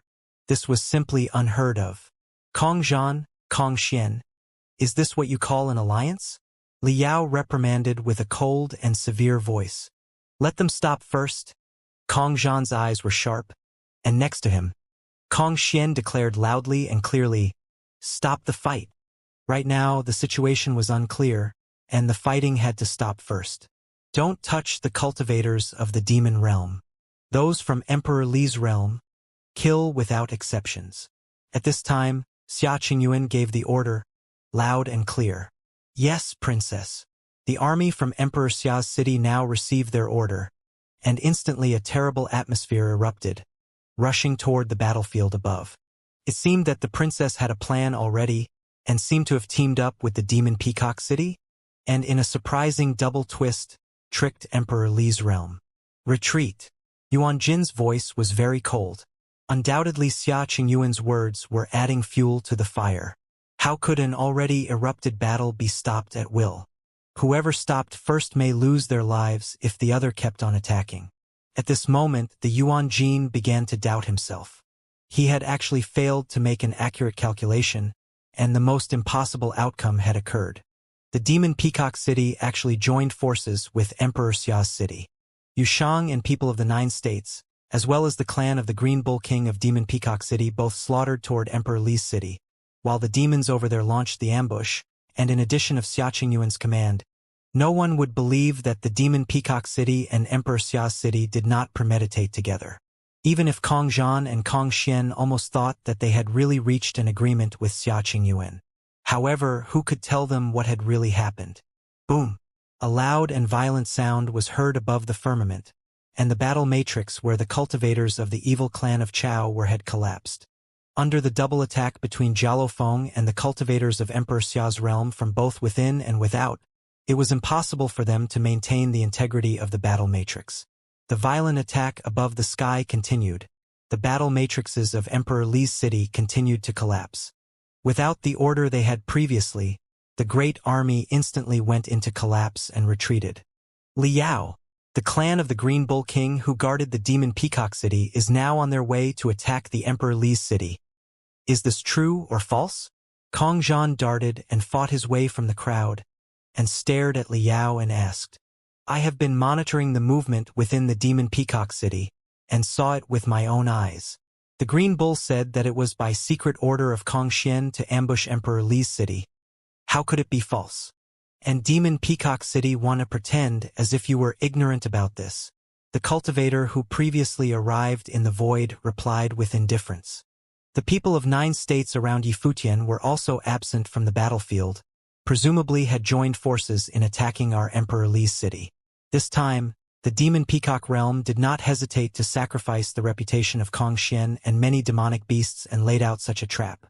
I'm truly astounded, Yuan Jin continued coldly. Only that there was no damage done to Emperor Xia's realm world, and you have been willing to help defeat Emperor Li's realm. Do you think in the battle for the empty realm, Xia Qingyuan could be beaten by you? Upon hearing what Yuan Jin had to say, Kong Zhan and Kong Xian knew it was the truth. However, if the infighting was a coincidence, then what could be the explanation regarding the attack on Emperor Li's city by the bull demons, when they had never issued any orders for them to do so? Then, who gave the order to the bull demons? Or, there was no order at all and the bull demons had transmitted a false order. The 9-color divine light sparkled on Kong Xian's body, and her body released an extreme chill. She had a sense that the situation was serious, and indeed grievous. All clans from the demon peacock realm listen carefully my order. Immediately stop the fight and withdraw from the battlefield. Anyone who disobeys the order will be expelled from the clan. Kong Xian said coldly, and the 9-color divine light sparkled between heaven and earth. Her voice suggested great authority and threat. Her voice was heard throughout the void. All the demons felt the solemnness of her voice, and most of them began to retreat. But there were still a few cultivators of the demonic realm who were still battling violently, fighting alongside with the cultivators from Emperor Xia's realm. Among them, there were several great demons of royal clans. What really sent chills from her head to her toes was that the descendant of Jialo royal clan, Jialo Feng, was still in the midst of battle. The wings of Garuda bloomed with divine feathers. Many cultivators from Emperor Li's realm had died at his hands. Jialo! Kong Xian shouted loudly. Jialo Feng's eyes were brimming with a terrible golden light of chill. It seemed that he did not hear her voice and continued the killing. At the same time, Xia Qingyuan was personally leading the cultivators to enter the killing field. Behind her, the radiant light of a lotus bloomed. She stepped on golden lotuses, bathed in the most sacred glory, like a Jyotian goddess, dazzling to behold. Her hands pointed toward the battlefield in the void, and suddenly the sword of catastrophe appeared, tearing through the void, and a cultivator was killed instantly by the sword that pierced him in the throat. With her body as the center, a violent sword storm of catastrophes exploded, and the endless lotus light screen opened and closed. It began with 1, which turned to 2, 2 then became 3, and with 3 all things were possible, and the lotus was born into the way, and the way dissolved all light of catastrophe. The lotus petals flew out in swirls like the sharpest sword in the world. The sounds of bodily contact were heard as cultivators were being killed on the spot. Moreover, the cultivators who had been killed by Xia Qingyuan were those from Emperor Li's realm, maybe as a way to avenge Yi Futian. As for the demon peacock realm, Yi Futian had claimed that he could have taken the imperial flag of the demon emperor any time within the demon peacock city, and with the many demonic beasts controlled by Yi Futian, the demon peacock realm would not pose a threat to them. In another area of the battlefield, Yi Futian walked in the void and appeared alone in a direction. His face was cold with the halberd of time and space in his hand.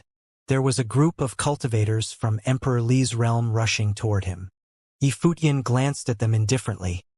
His body darted and turned into a radiant light of nothingness. The tyrannical rules seemed to have blasted into nothingness, but gave out a dull sound nonetheless. However, the light did not slow down or stop, and the halberd of time and space thrust out. The group of cultivators felt that the space was solidified, and then it was torn. Their lives experienced a moment of stillness, and as their eyes revealed extreme fear, each one of them were shattered. In an instant all were annihilated. Yi Futian did not stop at all, but continued to shuttle forward. A cultivator had just looked at him, when a sound was heard and his throat was pierced directly. Wherever the glory of space passed, all the cultivators from Emperor Li's realm perished, their bodies falling downward from the sky. Without the power of the battle matrix, there was no one who could challenge him. At this time, a cultivator whose body had emitted a half-sainted sense, and with extremely dominant breath on his body. He stepped into it and trampled upon the void, and merged with the great path.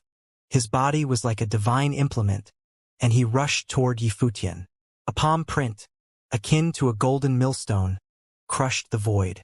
The palm print was like the ring of an ancient tree, circle upon circle, smashing down to slaughter, intending on erasing everything. Yifutian did not stop at all, but still struck with the halberd of time and space, and it pierced upon the palm print. A golden brilliance exploded forth, and the palm print was pulverized. The halberd of time and space went on to pierce through his body and shattered him entirely. Yifutian in his current state could rely on his own power to overcome the likes of Wang Chuan, who was only a step away from being in the same plane. Now with the halberd of time and space in his hand, how much stronger was he? Wang Chuan once said that under the divine path, Yifutian stood alone. This was a confirmation of his strength and how strong he was. Under the glory of space, many cultivators perished. In the battlefield, in addition to the battle matrix, Yifutian and Xia Yuan were the fastest cultivators from Emperor Xia's realm in number of kills, and they were also the two strongest fighters. Li Yao and Yuan Jin stood above the firmament, surrounded by many top cultivators, gazing coldly at the figure that came rushing toward them. Yifutian, who wanted to break through the heavy army to fight his way through a bloody path and slaughter toward them, was simply reckless, extremely crazy, but at the same time also showed the absolutely confidence he had in his own ability. At this moment, Yifutian felt a dangerous aura, and in the next moment, he saw the 9-color divine light shot toward him with madness. A boundless and beautiful figure rushed in his direction, and endless divine light sprinkled down. It seemed to be able to destroy the way. Yifutian struck with the long halberd and destroyed the divine light. In front of him, Kong Xian's attractive body floated in the air, gazing at him coldly. "Is this your doing?"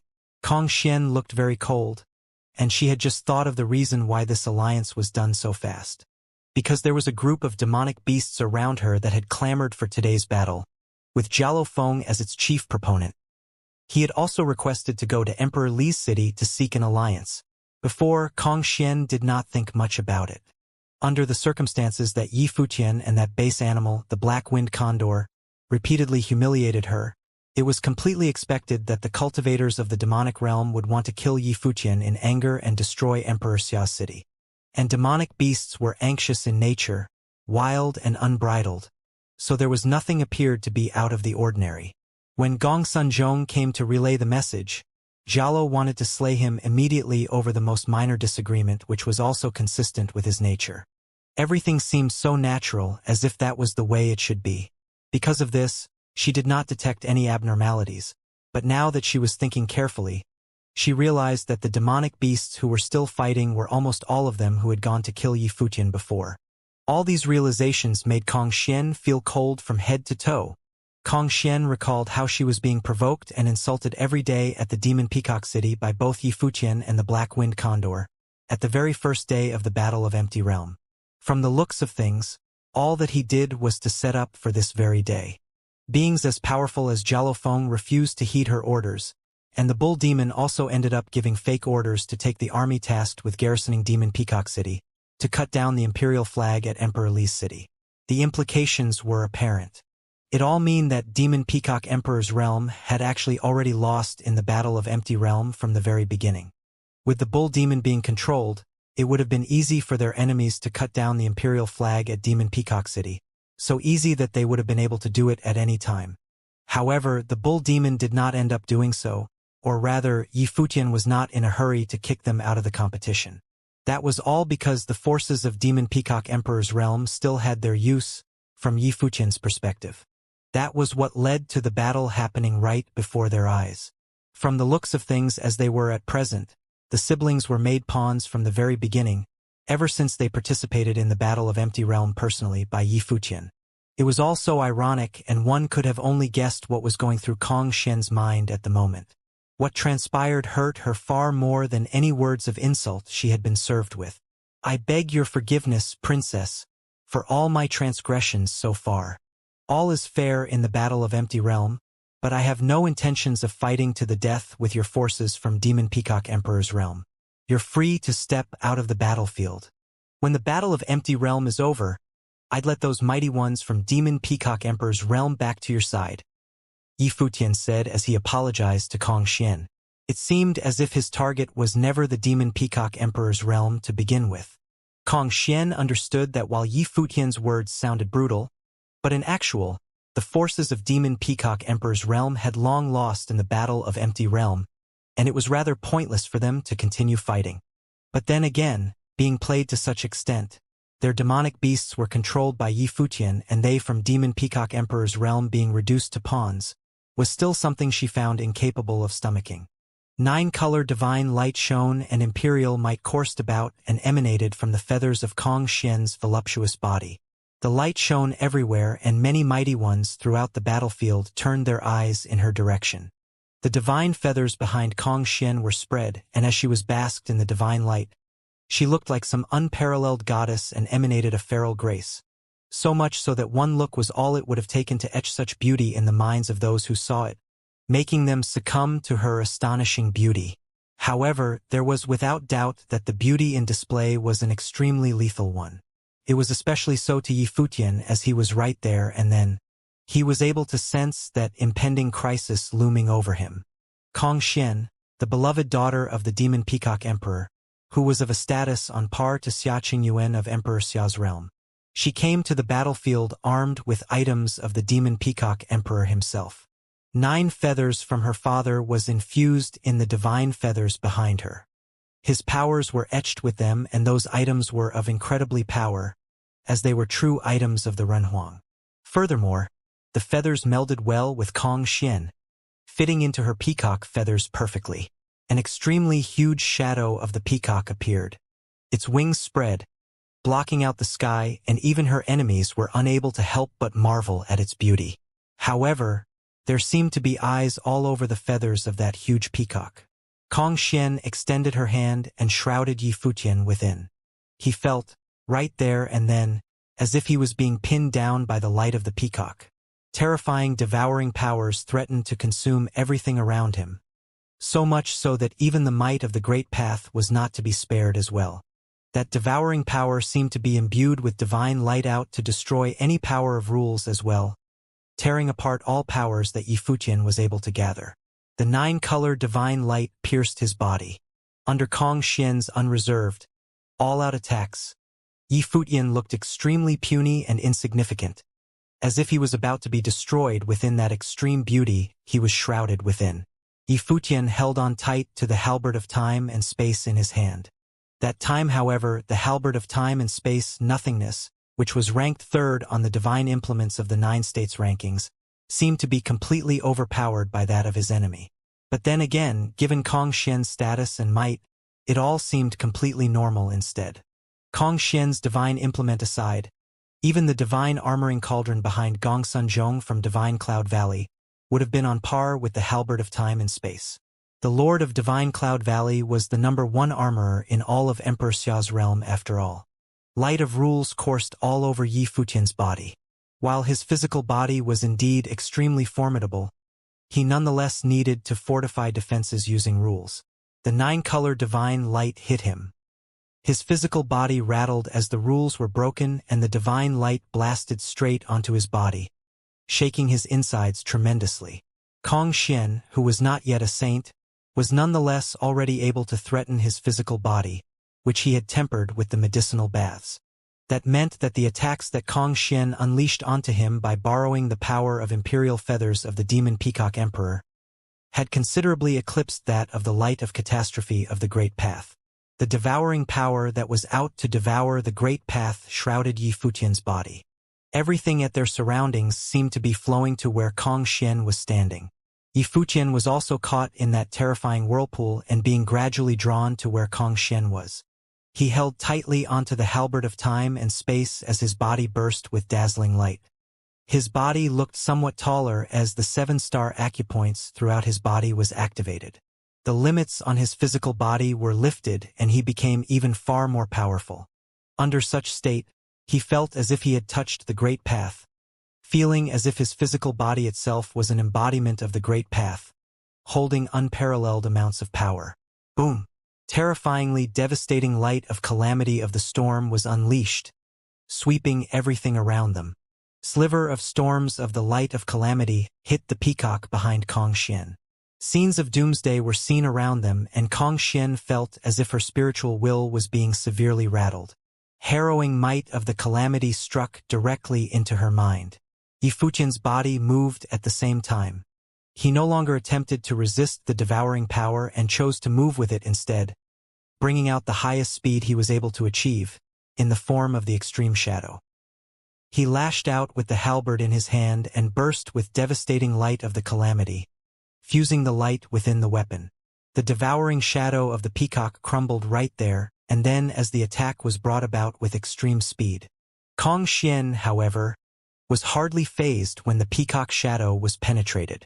Her slender hand clenched into a fist and 9-color divine light coursed on it, fusing with her fist will before she threw it out straight before her. Her fist seemed to have been infused with the light of the demon peacock emperor, clashing head-on with the halberd of time and space. Boom!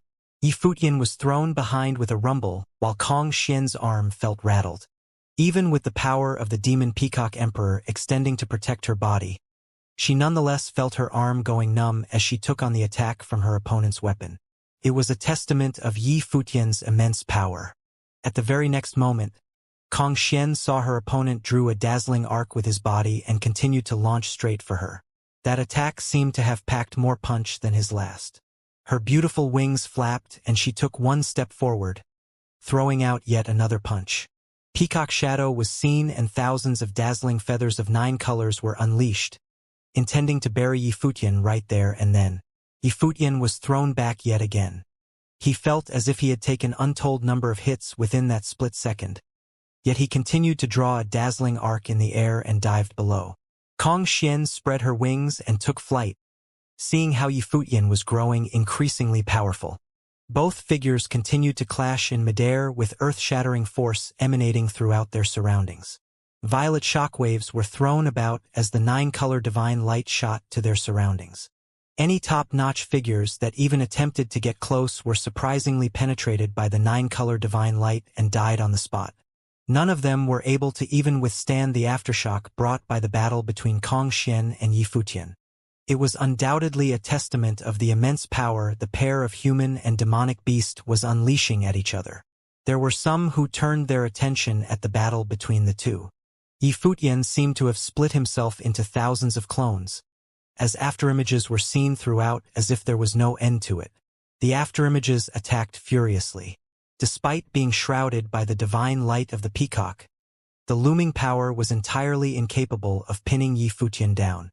At that very moment, thousands of extreme shadows merged into one being. Their surroundings howled as rules and the great path resonated. He lashed out with an attack of the halberd with earth-shattering might. Boom! A rumble was heard as Kong Xian's body was thrown behind violently. Her arms trembled and the light behind her seemed to have dimmed somewhat. Time and space seemed to have stopped moving with Yifutian at the center. The 9-color divine light swooped by, shattering the rules of the great path and tearing the binding powers of space rules apart. Kong Xian's eyes were locked onto Yifutian.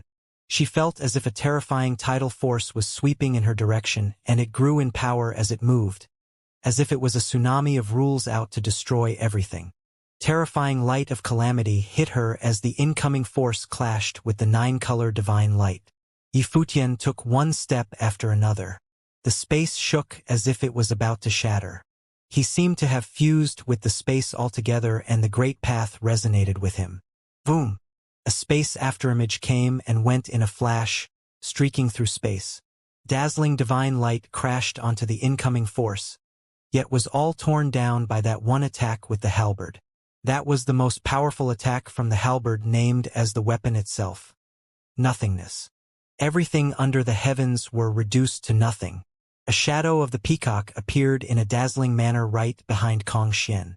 Boundless 9-color light swooped by and threatened to drown Yifutian in it. Kong Xian's demonic eyes glared at Yifutian unflinchingly. Her arm was thrown right before her, with boundless divine light streaking through the air, heading for Yifutian. The halberd of time and space was unleashed. At that moment, the 9-color divine light seemed to have been split open, raging about as they gushed at Yifutian's side, drowning the space around them. That power rendered Kong Xian's face ashen. Light of the divine feathers shrouded her body. One divine feathers after another fell and clashed with the incoming weapon. Doom. The power of the halberd of time and space seemed to have penetrated the protection of the divine feathers with a loud rumble, hitting squarely on Kong Xian's body. Her body was thrown behind as her wings were opened, with many cracks seen on them. Her stunning looks looked rather pale and blood was seen at the corner of her mouth. Kong Xian, Kong Zhan called. He was fighting Xia Qingyuan at the moment. He flashed and left the battlefield he was in, after seeing his sister's predicament.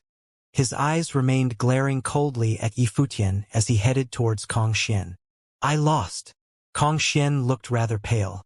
She had lost to Yifutian, the silver-haired cultivator who went to her city every day to provoke her.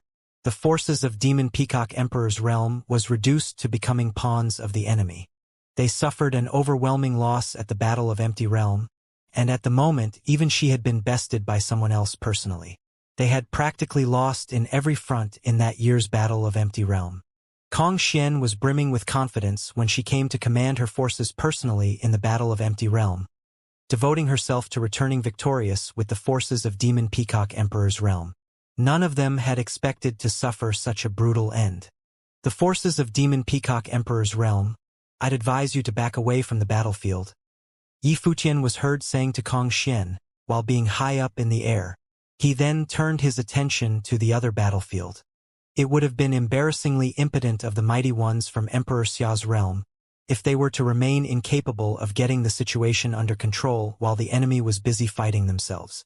When the army from Emperor Xia's realm joined the fight, they pulverized enemy formations within a short notice, killing many mighty ones from Emperor Li's realm.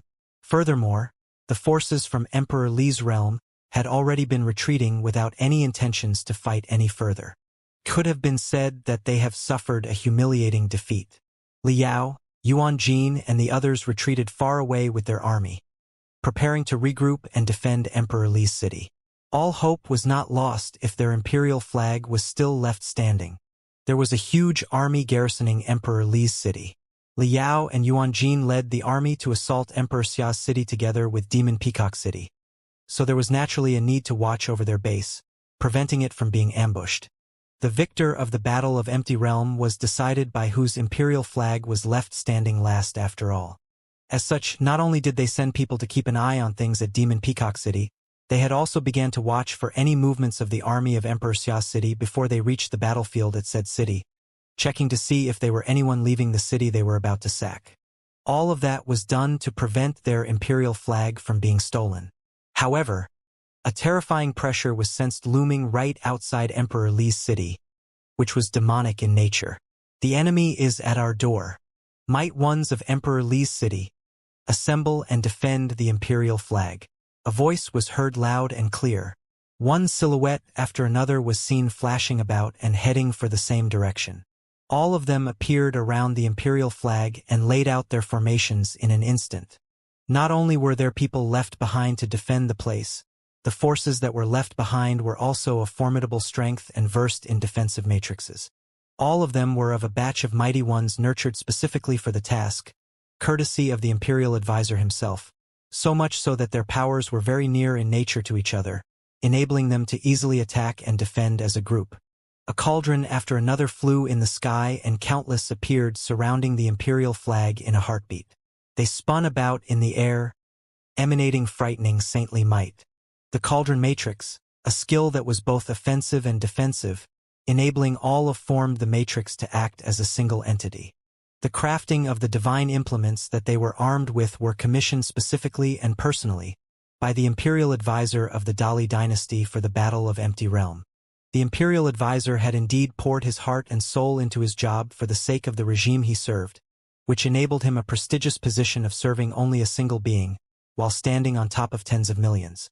The crown prince revered the imperial advisor as the teacher, so much so that he needed to perform proper gestures when seeing the imperial advisor, and address the imperial advisor by the title. Dali and Demon Peacock Emperor's realm are now allied against Emperor Xia's realm. What do you all think of this? A young man of exceptional bearing said with a brimming voice in midair, addressing the people of Emperor Li's realm manning the matrix below. The alliance between both armies does not affect the fight between the two forces. When the imperial flag of Emperor Xia's city is taken down, it would then be our turn to fight each other. We shall take down the imperial flag of Emperor Li's city and bring an end to the Battle of Empty Realm. The bull demon elaborated in a loud, booming voice. He then roared and turned into a green kuei. Thunderstorms began to appear all of a sudden of raging magnitudes, as they fell from the heavens. Formless light was unleashed by the cauldrons surrounding the battle matrix, blocking the power of the thunderstorm, preventing it from doing any damage. Raging bull matrix, the bull demon said loudly. The mighty ones of the demon oxen took their formations and rumbling noises were heard throughout their surroundings. The entire Emperor Li's city was shrouded in terrifying thunderstorms. The demon oxen took their formations impeccably, with boundless shadow of the demon oxen appearing high up in the air. A towering demon ox king appeared amidst the storm vaguely, looking down terrifyingly as if it was an ox god. There were some mighty ones from the empty realm appearing in the battlefield very far away from Emperor Li's city, looking at the frightening scene taking place at the city and felt shaken. Saints were forbidden to take part and affect things in the Battle of Empty Realm, and even sages took serious precautions stepping into the battlefield, as combatants from any of the three sides would have posed a threat to them. However, there were still many coming to check on things after hearing about the showdown. Of course, most gathered and watched outside Emperor Xia's city, but no one would have expected such terrifying battle to take place at Emperor Li's city as well. Storm the city and take the flag. The bull demon roared with earth-shattering voice. The towering ox god's shadow high in the air dived. The demon oxen below charged straight at their quarry below. The demon oxen had always been a raging bunch and were of formidable strength. The black oxen were people that dared to even clash head-on through brute force even against the likes of rocks and dragons. They had no fear of death when they turned berserk and knew only to charge, bringing down any mighty one who dared to stand in their way. Terrifying storms whipped about, bringing down the heavens on where the imperial flag of Emperor Li's city was. The mighty one that led the defense then shouted, "Bring the cauldrons." The cauldrons circled about in the air as soon as the order was given, bombarding the silhouette of the diving ox god. The air rumbled violently, as if the heavens and the earth were about to split apart within that very instant. Buildings topple one after another within the city. Towering lightning strikes shot forth, destroying everything in their wake. Within a single heartbeat, there were already ruins in Emperor Li's city. Boom, boom, boom. The towering ox god continued to charge below, tearing all defenses that were standing in its way. One cauldron after another crumbled instantly. A golden nine-horned giant cauldron appeared in the defending battle matrix, circled by a golden dragon around it. Cauldrons that surrounded the golden cauldron rang, and the light emitted from the cauldrons shot at the ox god with very destructive force. A wave swept about the place as such terrifying attacks were being carried out. The air seemed to be exploding maniacally. The bull demon transformed into an enormous kuei and seemed to have melded itself with that towering ox god. He then roared, "Take down the matrix at all cost." The oxen charged as soon as the order was given. One demon ox after another charged at the circling cauldrons in the matrix without any fear of death. Booming rumbles were heard all over the place. Furthermore, there was more than one demon ox doing so. All of the oxen dived without care and in a frenzy. Even the leading bull demon had too, merged within the ox god and charged at that humongous cauldron. "Are you all mad?" A mighty one from Emperor Li's city shouted. Demonic beasts were known to be unruly, and the oxen were even more so. But do they really have to go this far? Are they really throwing their lives to break the matrix? How are they going to cut down the imperial flag even if they succeed then? Rumbling noises continued to be heard as one ox after another exploded in the clash. Their blood spilled all over the air. Their efforts rattled the defending cauldrons and the matrix shook violently. The divine light barrier enveloping the place began to tear. PFFTT. A puffing sound was heard. There were some within the matrix who were no longer able to withstand the shock of the charge and spitted blood, looking pale. Take down the matrix! The bull demon roared and continued to dive. Those from far away felt their minds rattled as they watched the devastating scene taking place. Is Demon Peacock Emperor's realm forces so adamant in taking down the imperial flag of Emperor Li's city? At that moment, far above Emperor Li's city, there were figures dropping from the devastating storm above, and one of them being a black-winged condor. The bird's eyes were cold as it stared at the battlefield. With the bird around, Yi Futian's plans could be carried out seamlessly. Those who went there were naturally cultivators from the 9 states. Yi Futian left the Sword Saint to be in charge of them, leading them to take down the imperial flag. Despite the mighty ones from both sides were engaging each other in an intense battle, but they nonetheless were alerted to the presence of Yi Futian's people. The bull demon was long enthralled by Yi Futian, so he naturally felt nothing about it. But then again, not all demonic beasts were subjected to Yi Futian's control. Most of them were only following Bull Demon, who pretended to have received orders from Kong Xian, telling them to hit Emperor Li's city and cut down the imperial flag. The mighty ones from Emperor Li's city were extremely furious, wondering why were mighty ones from both Demon Peacock Emperor's realm and Emperor Xia's realm were there at the same time. We're here for the same goal, to take the imperial flag of Emperor Li's city. So we joined hands. The Sword Saint held onto the demonic blade and said, "All right." The bull demon answered. None of the other demonic beasts had anything else to say. They had no idea what was happening at Emperor Xia's city, since they were there to cut down the imperial flag of Emperor Li's city anyway, so it made no difference whether they were cutting down someone or joining hands with someone.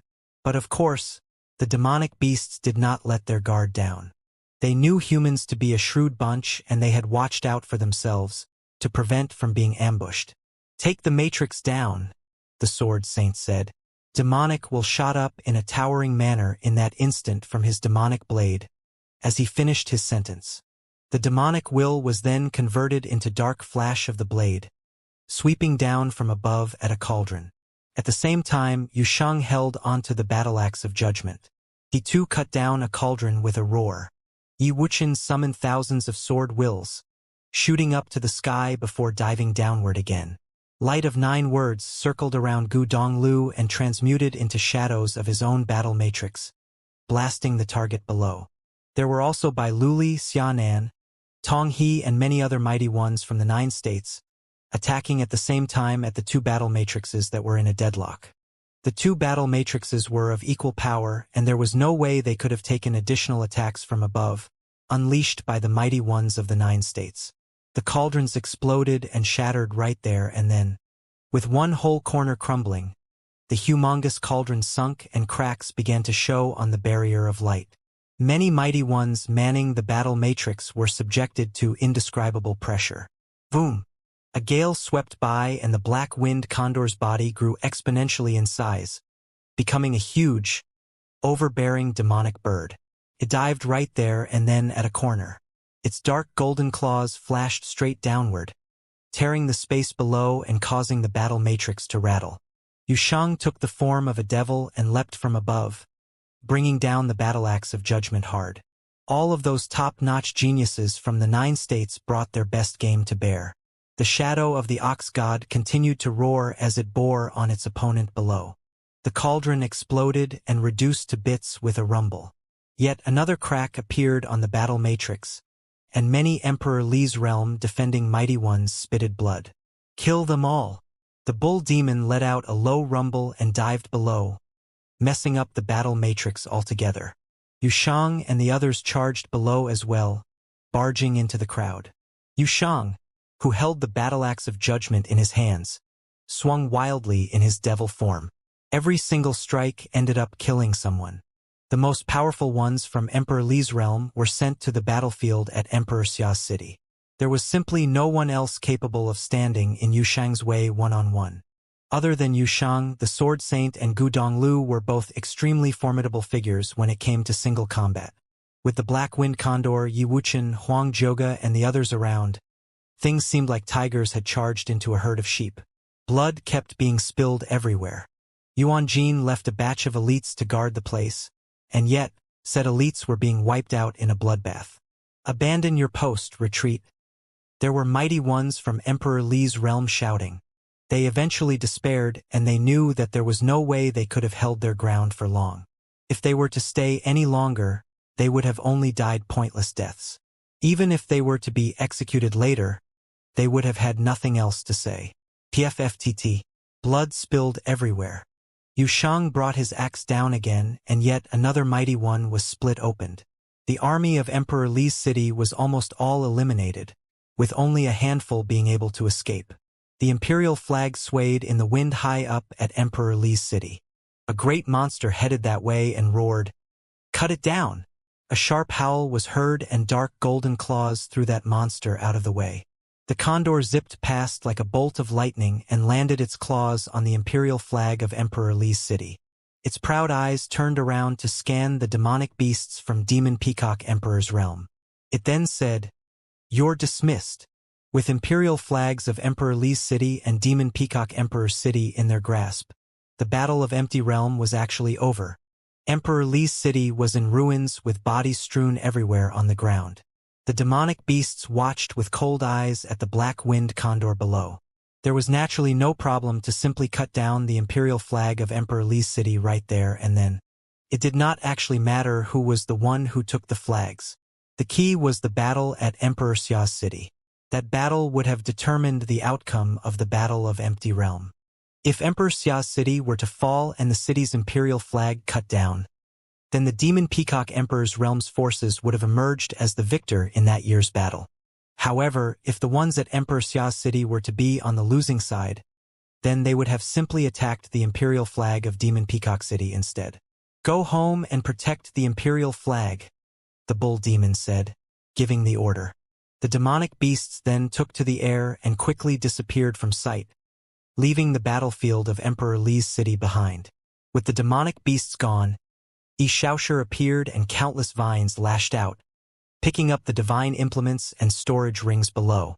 The ones from the upper world sure are rich. So even the demonic beasts didn't bother picking up the divine implements. That was probably only an oversight as they were caught in the heat of battle. However, things were different for him. Poverty had a way of stifling ambition after all. While the ones from the upper worlds might have been indifferent to the massive amounts of divine implements lying around, he could have bagged them and distributed them back at the Holy Ji Palace at the 9 states of the lower worlds. Anyone at and above the rank of an elder would have been able to hold a peace respectively, and that would have looked dashing. Oh my, that fatso! The people from the cottage were baffled at Xiaoxia's antics, but they did not say much. People from the 9 states of the lower worlds were indeed poor after all. Unlike those from top-notch forces at the upper worlds, common divine implements were a rare find for those from the 9 states. It was said that Empty Realm had quite a depository of great path fragments. They deemed it imperative to take a good look after the Battle of Empty Realm was over, as those were treasures capable of being made into divine implements after all, allowing saints to continue their training further, enhancing their understanding of the Great Path, strengthening their planes and enabling them to reach the pinnacle of the first plane. All of them from the 9 states were at present at upper-level Archmage plane. If they were to train further, it would have only been a matter of time before they reached the pinnacle of Archmage plane. What happened after that would have been of utmost importance, and that was to try to break into Saint Plane. Yushang turned his eyes far away, gazing with a cold expression, looking like a devil standing tall in the sky, as if he was waiting for something. Everyone else was waiting for something as well, just like he was. The black-winged condor landed above the imperial flag of Emperor Li's realm. Its claws rested on the flag itself, enabling it to snap it at any given moment. However, it did not do anything further. It stayed around waiting, just like what Yushang and the others were doing. The mighty ones from Emperor Li's realm would have definitely retreated back to Emperor Li's city, if they were to lose the battle over there. If they were to see what was happening to their city, one could have only imagined what would have been going on in their minds.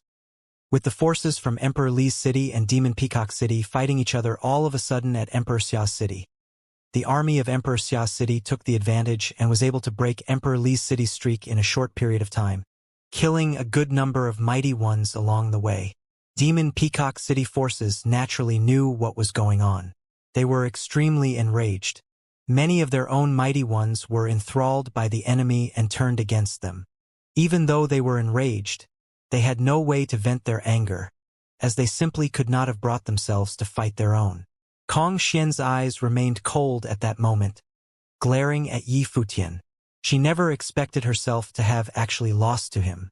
With that said, he deliberately hid his true abilities in all the battles that he fought with her before, baiting the forces from Demon Peacock Emperor's realm and enabling them to enthrall the demonic beasts. If she were to know that Yi Futian actually had what it would have taken to beat her, she would have never had let the demonic beasts pursue Yi Futian. What was more vexing was that, despite being able to control demonic beasts, Yi Futian nonetheless killed many mighty ones from Demon Peacock Emperor's realm, just so to not arouse her suspicions. Kong Zhan came to Kong Xian's side and said with an extremely cold expression, "Even if we from Demon Peacock Emperor's realm were to lose, we won't let things go your way still. Your Highness, our flag has been broken." A voice was heard from far away.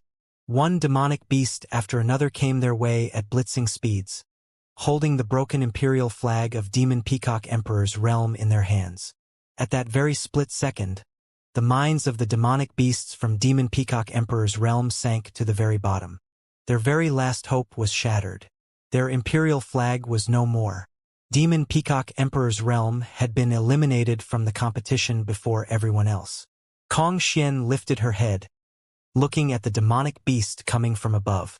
She was not even able to tell if those beasts had actually been enthralled ones, who had deliberately came to deliver the cut flag, just to announce the end of the forces from Demon Peacock Emperor's realm in that year's Battle of Empty Realm. Demon Peacock Emperor's realm had been eliminated. You shall not affect things any further in the Battle of Empty Realm.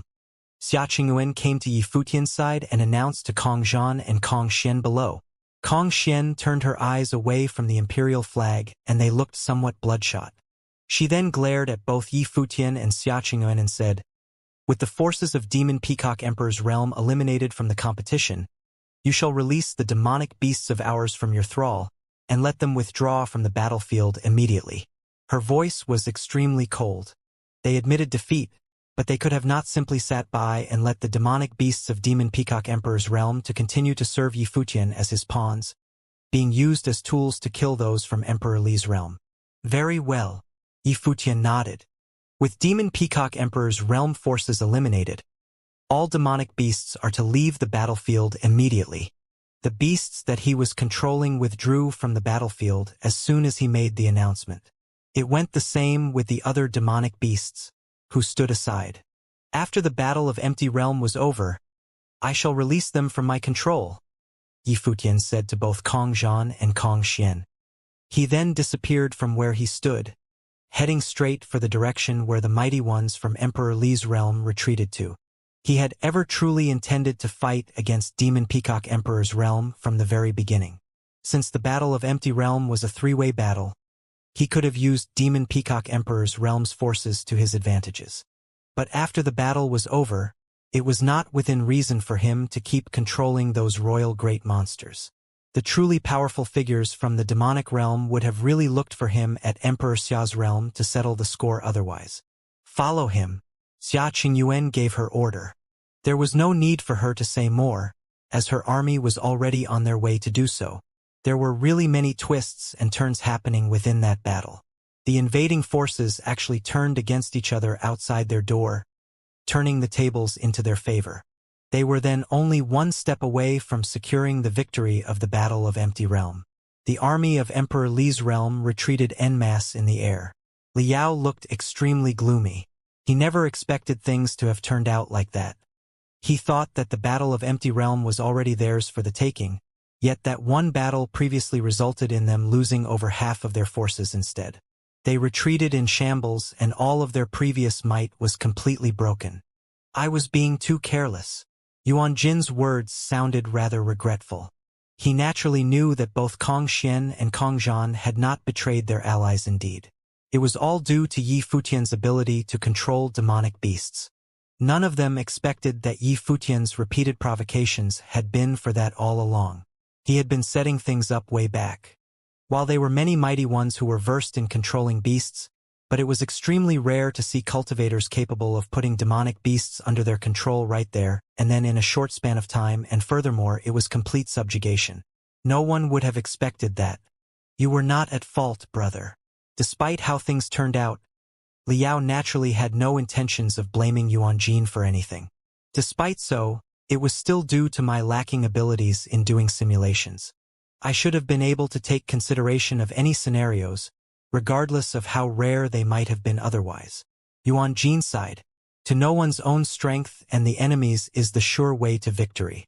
It was indeed due to his lack of understanding of Yi Futian's ability and him never bothering to investigate Yi Futian further, that he failed to truly appraise Yi Futian's abilities. All of that led to what was happening at present. If the imperial flag still stands, then we shall be able to still fight from here on out, but if our imperial flag is taken— Yuanjin did not finish his sentence. In the last battle 10 years ago, his elder brother in training had been able to secure a victory for them, due to having posed as the weakest side. If Yuanjin were to return in failure, despite having an edge over the others in terms of powers, he had no idea how he would have been able to face his teacher and his elder brothers in training. Despite the army of Emperor Li's realm was retreating, they nonetheless maintained an uniform speed at doing so. Any pursuing enemy who was capable of greater speeds would have been able to tear them apart, making them meet on chopping blocks otherwise. Having maintained at an uniform speed meant that even if there were to be someone from the enemy capable of greater speed, said enemy would not have dared to approach them without good reasons. Those who are better at moving fast, come with me, Yi Futian said with a brimming at the very front of the pursuing army. Many turned to look at Xianxia, who then added, "His words are my orders." As soon as she gave the order, mighty ones who were versed at speed followed Yi Futian right away. The light of space sparkled. Yi Futian brought that batch of people heading for the flank of the Emperor Li's realm's forces, catching up to the enemy. Liao and Yuanjin watched with grim expressions, and then gave the order. Speed up. They too were worried that Yi Futian would have been able to reach the imperial flag before they did. As such, there was also a part of the army that sped up as they headed forward. 2 armies streaked in the skies and eventually reached Emperor Li's city. The imperial flag still billowed at the highest point of Emperor Li's city. Yet there was a black-winged condor standing right on top of that flag, eyeing the incoming bunch with proud eyes. Yushang and the others stood waiting before the imperial flag. There were many dead bodies of those from Emperor Li's realm on the ground. The Emperor Li's realm's forces at the very forefront halted as they saw what was going on, staring at their city while Liao looked completely ashen. Their imperial flag was taken, and their enemy was able to snap it at a moment's notice. Yi Futian, on the other hand, did not slow down. He streaked past the enemy right away, leading his group of mighty ones to regroup with Yushang and the others. It robbed the enemy of the possibility to even think about barging straight through to retake their imperial flag. As such, things turned to look like Xianxia leading a batch of mighty ones pursuing from behind, while Yi Futian and his people waited at the forefront to catch the enemy in a pincer attack. Those from Emperor Xia's realm were relieved to see what they saw. They already won in the Battle of Empty Realm. All there was left to do was simply to cut the imperial flag down. Yi Futian, cut the imperial down. Xiaoshang, who was right behind Xianxia, spoke up. Yi Futian did not respond. He stepped forward, with Yushang, Yi Wuchen, the Sword Saint, Huang Zhouge and others following right behind him, heading straight for the army of Emperor Li's realm. They looked extremely cold. That battle back at the Holy Ji Palace, the things that happened with the 9 pinnacle sages showing up, and how Saint Ji pulled the unexpected, were all flashing right before their eyes. They still had scores to settle. They had the flag and not cut it down. Your Highness, he is trying to doom us all. Yuanjin's eyes turned cold, noting how brutal those before him were. Liao naturally understood what was going on, and he knew very well that it was because of him. So, this is about revenge then? If that is the case, then we still stand a chance. Yuanjin's eyes looked incredibly sharp. He turned around to glance at Xianxia. If they were able to take Xianxia from the army, then they would have been able to force the enemy to let go. Kill, Yi Futian said with a cold voice. He zipped past like a bolt of golden lightning right after he finished saying that, charging into the enemy's army with the halberd of time and space in his hand. Kill them. Xia Qingyuan gave the order as well. She stepped forward onto golden lotuses. One lotus after another blossomed, which were all imbued with the way of catastrophe swordsmanship, turning into 3,000 swords which followed her finger, streaking forward. Many mighty ones had their throats pierced within an instant. Kill him, Li Yao said coldly as he stared at Yi Futian. Their defeat in that year's Battle of Empty Realm was brought by one single person, Yi Futian. They were all set up by Yi Futian. Many mighty ones charged forward, yet they saw Yi Futian shrugging off the attacks and charged straight into the army. Boom! Dazzling golden lights tore through space. One mighty one after another was blown to bits as the halberd was unleashed. Yi Futian charged into the midst of the army without a care.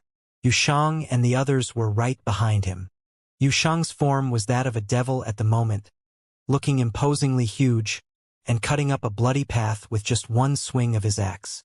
He and Yi Futian were both practically invincible in terms of constitutional strength, enabling them to ignore power attacks from enemies, which was why they dared to just charge into the army. The Sword Saint, Gu Donglu, Yi Wuchen, Huang Zhouge, Qin Zhuang and others right behind them unleashed their own attacks as well, cleaving up their own path. Li Yao and Yuan Jin scanned the battlefield and found themselves caught in a pincer attack. Be it Yi Futian on one side or Xia Qingyuan on the other, both of them were extremely powerful figures. After Yi Futian defeated Kong Xian, all of them knew that Yi Futian's powers were on par with that of Xia Qingyuan. They were near invincible below Saint Plane. It would have probably required Saint-level powers to kill them. Tiangong, protect His Highness, Yuan Jin said to an army of deadly warriors at his side. A group of semi-saint figures circled around Li Yao. Those people were top-notch figures under Saint Plane at Dali Dynasty. They were capable of cutting down enemies when in an advantage, and protect their supreme commander when in a disadvantage. It was clear at the moment that they were in a disadvantage, requiring them to prioritize defense. But then again, if they were to simply defend and do nothing else, then they were merely reduced to sitting ducks and it was only a matter of time before they were doomed. What is the intention of Yi Futian and Xia Qingyuan refusing to cut down the imperial flag? Their enemy intended to kill every last unit of Emperor Li's realm's forces. A bold, unrestrained attitude to take in such a war. DG, Yuan Jin called again. Another legion consisting of 81 persons gathered around him. All 81 of them wore pitch-black clothing, looking cold and unforgiving. The Tiangong and DG had separate roles. The warriors of Tiangong were suicide warriors bred specifically to serve Dali royalty, and there was actually limited need for them. As such, they were comparatively less dangerous to deal with. The ones of the DG, on the other hand, were meant to perform the most perilous of missions. All of them painstakingly nurtured figures, and many of them began training at very young ages. It enabled them to possess adamant, indomitable will and very willing to give their all for Dali Dynasty. All 81 of them took mystical formations at the moment. Yuan Jin stood above them at the rear and glimmered. A golden diagram seemed to have appeared behind him, which spun maniacally. It seemed to be a diagram of the Great Path with the mystics of the universe, as well as the likes of 5 elements and yin and yang in operation. The light shining from the diagram was incredibly blinding, covering all 81 warriors. Beams of golden threads pierced into the brains of all 81 warriors and they lit up brilliantly at the same time, as if they were all part of a single being without any individual differences. Terrifying aura burst from all 81 of them. Yuan Jin moved forward and walked in the midst of the 81. At that very moment, all of those warriors received spiritual will commands, being submitted completely under his control. Yuan Jin's eyes turned to look rather demonic, and took a look at Xia Qingyuan in the battlefield. Things were such that they were about to suffer absolute defeat. If the enemy were to just cut down the flag right there and then, the Battle of Empty Realm would have been officially over. Yet, the cultivators from Emperor Xia's realm were not satisfied with simply cutting down the enemy's imperial flag. They wanted to annihilate every single one of their enemies instead. If that is what they intend to do so, then they shall pay the price. If we were to be able to take out Xianxia, then we would still stand a chance. A beam of cold light flashed. Yuanjin moved forward and all 81 moved alongside him. Golden sparkle danced about them. They shone like glittering golden needles, piercing at the incoming army of Emperor Xia's realm. Look out! Xia Qingyuan looked up at where Yuanjin was. She felt a tinge of danger from his direction. Swooping, high-pitched noises were heard, and extremely dazzling golden light sparkled about in the air within a split second. The crisscrossing thread turned into a formless net, flying at extreme speeds. PFFTT. A faint sound was heard from another direction. There were some people who had their parts of their bodies, their brows, their throats, or their chests pierced. A very eerie scene was seen there. Yuanjin's hands seemed to be taking control of countless threads. All 81 of those semi-saints were like his puppets. Furthermore, it seemed as if the cultivators who had their bodies pierced suffered the same fate. Their eyes showed intense fear. Dazzling golden light of devastation burst shortly after. Blood filled the air, and all cultivators who had been pierced had their bodies torn apart by the countless threads. If Yi Fuqian were to see what happened in that battlefield, he would have realized that the abilities used by Yuanjin resembled the ones used by the Nine back in the Sacred War of the Nine States. When all 9 of them joined hands, their powers were incredibly overbearing, so much so that he had to bring his imperial will to the fore. However, what Yuanjin was pulling there was far more powerful than what the 9 had been pulling back then, as if what he did was orders of magnitude above them. Yuanjin's hands continued to shudder. Countless golden threads shot out from the heavens at the army before him. Block his attack. A voice was heard shouting. The mighty ones in that battlefield discovered in that very instant how dangerous Yuanjin had been. One legion cast defensive powers in the form of a dazzling barrier of light. But then those threads seemed to be like needles. They were thin enough to slip through any openings or cracks, burrowing their way into the barrier of light. Countless threads shot inside and turned into a net. Yuanjin pulled with both hands and the barrier was instantly shattered. Those threads continued on their way to slaughter. Untold numbers of mighty ones perished under the attacks of those threads within a heartbeat. Overwhelming through saintly might. Many were able to sense saintly might within those very fine threads. All 81 of the enemy mighty ones moved forward at blitzing speeds, charging at the army. They were heading for Xia Qingyuan, who had been deemed near invincible in the battlefield. Protect the princess. Tianji called loudly. The imperial advisor of Dali dynasty was versed in many peculiar mystical arts, including some heretic evil ones. Yuanjin was probably a student of said imperial advisor. That imperial advisor of Dali dynasty would have sent a student to fight in every one of Battle of Empty Realms. They were either tasked to lead the charge or lay out tactics behind the scenes. Blood spilled everywhere within the battlefield. Aura of massive magnitudes of order shot to the heavens with frightening might. Mighty ones from Divine Cloud Valley went into formation. Gong Sun Zhong unleashed the divine armoring cauldron. Powerful armoring powers burst, refining the powers of the great path around him. He charged forward and held a spear in his hand, streaking through the air like a bolt of lightning as he thrust forward. There seemed to be a beam of light piercing through space within that instant, as he moved in on Yuanjin and the others. All the others unleashed their own attacks after seeing Gong Sun Zhong making a move. All who appeared in the battlefield were veterans, so they deemed it impossible to just let the chance slip by, instead of simply shirking from enemy might. Yuanjin watched with an unfazed expression. The golden diagram behind him seemed to be one of the great path. Boundless light shrouded the sky. Within that instant, all 81 mighty ones in his battle matrix unleashed overpowering saintly might as he launched a palm attack forward. Every single one of the 81 blasted a diagram of the great path respectively. One diagram after another shut the space down as they spun in a frenzy. All 81 diagrams seemed to have formed a complete whole and resonated with the great path, as if they all formed a godly shield. Stampeding God Gong Sun Zhong called as his spear was thrust. The shadow of the attack was towering and brought earth-shattering force onto the diagrams. The diagrams were rattled and light shot into the 81 mighty ones with the diagrams. All of them had devastating light coursing about their bodies, as if they had all bore the brunt of the attack at once. That was not the only attack. Many others came down on the diagrams soon enough, but none had been able to destroy the shield. Countless reds shot out from within the many diagrams and climbed onto Gong Sun Zhong's spear, wrapping it all upon within mere moments, and continuing to move at he himself. Boom! Powers devouring everything burst and the divine armoring cauldron moved forward, intending to cook up all the countless threads about. One figure after another shot forth. The 81 mighty ones quickly surrounded Gong Sun Zhong. Golden images coursing about their bodies pulsed with destructive light, shooting at Gong Sun Zhong at the same time. Gong Sun Zhong scanned his surroundings and saw countless golden threads shot to the air. The power of the divine armoring cauldron was unleashed at full force. The glittering light from within consumed most of the threads, yet there were still some left that slithered through and headed towards him.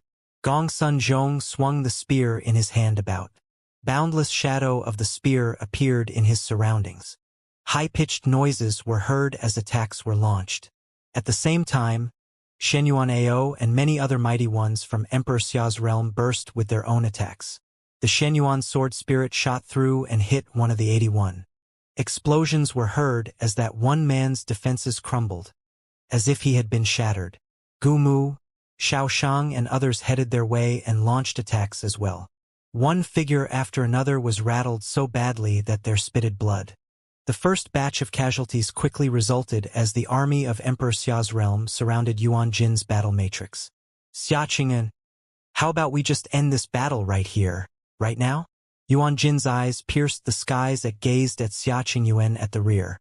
After fighting for a while, he felt that taking down Xia Qingyuan would have proven too difficult. The army of Emperor Xia's realm gave him no openings which he could have harmed Xia Qingyuan at all. Xia Qingyuan took one look at the battlefield at Yi Futian's side. She had not been doing all that much in that year's battle of Empty Realm. In truth, that held true for most from the Emperor Xia's city. Yi Futian had been the one laying down the plans in the battle and enabled Emperor Xia's realm to bag the victory of the battle. As such, regardless of what Yi Futian intended to do, she saw no reason to go against him. Kill! A cold word was uttered by Xia Qingyuan. Refusing to stop fighting, Yuan Jin was unfazed hearing her answer. The cold winds of the battlefield blew on him. His robe and black hair billowed. We shall fight for Dali dynasty. A line was heard from Yuan Jin, and he sounded very solemn. We shall fight for Dali dynasty.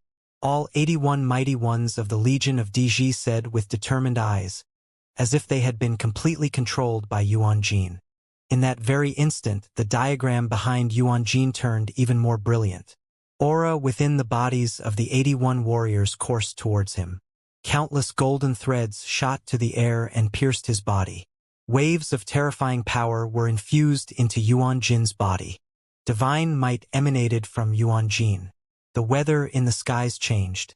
The light of calamity of the divine path was there. Yuan Jin lifted his head to look at the sky. His hair continued to billow as he uttered a single line. I request to borrow the great path for the fight. Divine calamity from the heavens penetrated through Yuan Jin's body. He was standing tall in the air as his long hair billowed, looking like a god. It seemed as if the powers within all 81 mighty ones became his. The divine calamity was actually incapable of shaking him at all, making him actually far more powerful than how Dozhan had been, when Dozhan had been enduring divine calamity. His body seemed to have grown huge and saintly might emanated from his body. It was the true might of the saints, and he had broken through the bondage of rules using divine might, breaking through his semi-saint status into that of a saint. Brother! Li Yao's expression was a shaken one as he turned around to look at Yuan Jin. While they had indeed lost in that year's battle of Empty Realm, but Li Yao never blamed Yuan Jin for it. Despite Yuan Jin being tasked as the advisor by his side, but he was ultimately the supreme commander nonetheless, making it his responsibility as well. No one would have expected Yi Futian to have beast-taming abilities of ferocious magnitude, forcefully taking control of the demonic beasts and laid a trap out for them. They had indeed lost, and there was nothing more to say about it.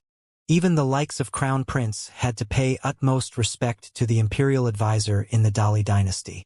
Yuan Jin was a student of the imperial advisor, and Liao called him a brother in training, affording Yuan Jin the same level of respect as to his teacher. Among the mighty ones participating in the Battle of Empty Realm that year, Liao, the Crown Prince of Dali dynasty, was not the most powerful. The most powerful one was Yuan Jin. And at that moment, Yuan Jin was borrowing the might of divine path and breaking into sainthood. It was done using secret arts to break through the limits of the great path. As such, Yuan Jin had become a false saint and had to suffer the punishment, barring him from ever being able to become a saint in this lifetime. It would not have mattered with the suicidal warriors, as they were ultimate meant to die in battle anyway. They would not have been called such to begin with otherwise. But Yuan Jin was a student of the imperial advisor of Dali dynasty and had a great future ahead of him. Becoming a saint would have only been the beginning. He might have even been able to make it to the second or third steps, even ultimately becoming a holiness of nirvana, the last plane in Saint Plane. However, what happened right there and then meant that Yuan Jin's hopes of becoming a saint had effectively been shattered. Cold, murderous intent was seen in Liao's eyes as he looked at Yi Futian, who was coming for him. If Yi Futian would have simply cut down their imperial flag and end the Battle of Empty Realm right there and then, Yuan Jin would not have had to suffer all of that. Yuan Jin, a person of supreme talents who was there as Liao's advisor, had forever been barred from becoming a saint, all due to Yi Futian. Worse still, their army was being slaughtered as Yuan Jin was suffering such a fate. Yi Futian and his party continued to press forward, heading straight for Liao. However, Yi Futian caught sight of the battlefield where Yuan Jin was in as well. Light of catastrophe of the great path advent on Yuan Jin, and there was no way Yi Futian would have missed it. True might of the divine path burst from Yuan Jin's body in that battlefield. His body grew to imposing size and his arms were outstretched. The diagram behind him seemed to have become that of the great path and shooting light of the great path. Boundless golden threads shot out from Yuan Jin's arms and streaked through the air, shrouding everywhere in his immediate vicinity. "Retreat!" Xianxia shouted. Yuan Jin's training had already been at the pinnacle level below Saint Plane. At the moment, he was borrowing the power of 81 semi-saints in his control and broke through the bondage of the great path, using the path's power and became a false saint. However, there was no doubt that the power he unleashed was that of the saint. Whooshing, stabbing sounds continued to be heard. One figure after another from Emperor Xia's realm was pierced through by the golden light and be torn to shreds. A rain of blood was falling in the sky. When the difference in power reached certain levels, it became something that could not have been compensated through sheer numbers, especially when the battlefield had turned chaotic at that moment. The mighty ones from Emperor Xia's realm were unable to fight using top-notch matrices and the entire battlefield was already in shambles. "Kill them all!" A cold line was uttered by Liao. The mighty ones from Emperor Li's realm were all in a frenzy from all that killing. They continued to slaughter their way through the enemy without a care. Boom! A gale blew and Yuan Jin's body flashed. Powerful might of the saints appeared and a huge golden mirage streaked by at speeds that could not have been tracked using the naked eye. Divine fires erupted in their surroundings and the divine armoring cauldron burst with dazzling light. Golden spears burst from within and Gong Sun Zhong took one of the spears and lashed out, tearing everything before him. Yet, Yuan Jin's imposing golden form simply whacked forward with his hand. A golden diagram was pinning down and spinning in a frenzy, swallowing the spears and headed straight for the weapon Gong Sun Zhong wielded. The golden diagram seemed to have been halted for a brief moment with a rumble, before continuing to press forward, tearing everything apart. Countless threads shot from within the diagram. Gong Sun Zhong backed away hastily and the divine armoring cauldron burst forward, clashing straight into the diagram. Doom! The divine armoring cauldron was sent flying and ramming straight onto Gong Sun Zhong's body, causing him to spit blood as his body was sent flying far away. Yuan Jin did not bother with him and his imposing form continued to press forward, paying no heed to the enemy forces before him. He simply swatted about with his hand at any incoming mighty ones, spewing golden threads with the power of light of calamity, penetrating through their bodies within an instant. He then only needed to pull with his hand to spray the place with rains of blood. Conventional figures at the pinnacle of sage plane was utterly incapable of doing anything against the might of the divine path. Calamity of the great path rained on him from above, but it seemed as if Yuan Jin was feeling nothing when he was basked in the light of calamity of the divine path, and simply continued pressing forward. The power between the saints and sages was at a fundamental level. Despite many having become top-notch sages and had even emerged into being semi-saints, but they were still incapable of withstanding true saint powers. Yuan Jin continued to press forward and burst his way through the enemy forces, heading straight for Xia Qingyuan. Protect the princess. Tianji's stout frame was seen standing before Xia Qingyuan. Many mighty ones around them showed up to guard Xia Qingyuan. While all of them knew that the princess was extremely formidable, so much so that she was probably more powerful than they were, but it was nonetheless their duty to protect Xia Qingyuan. Make way, Xia Qingyuan uttered coldly. It took her only one step to streak through the crowd before her and made it to the forefront. The simple clothing that Xia Qingyuan wore and her hair billowed in the wind, making her look dashing. Despite having worn men's clothing, she was nonetheless strikingly beautiful. Princess, Tianji shouted. Heed my orders. All of you stand down. Extremely cold and imposing intent emanated from her body, which was seemingly infused with the might of Runhuang and looking imposing. Many were stunned by the bearing she exuded and backed away unconsciously. Not even the likes of Tianji dared to continue standing in Xia Qingyuan's way in that moment. The princess was determined to fight, and no one was to stand in her way. It also seemed that only the princess would have been able to fight that incoming monster. Xia Qingyuan's lotus life spirit burst forth, making her look even more dazzling. A golden lotus hovered from within her body, emanating towering aurora as she merged with her life spirit into a single entity. The world in that instant was covered in aurora as the lotus bloomed, looking peaceful and tranquil. The calamity of the great path showering down from the heavens that made the place looking like doomsday seemed to have been blown away by the dazzling scene before them.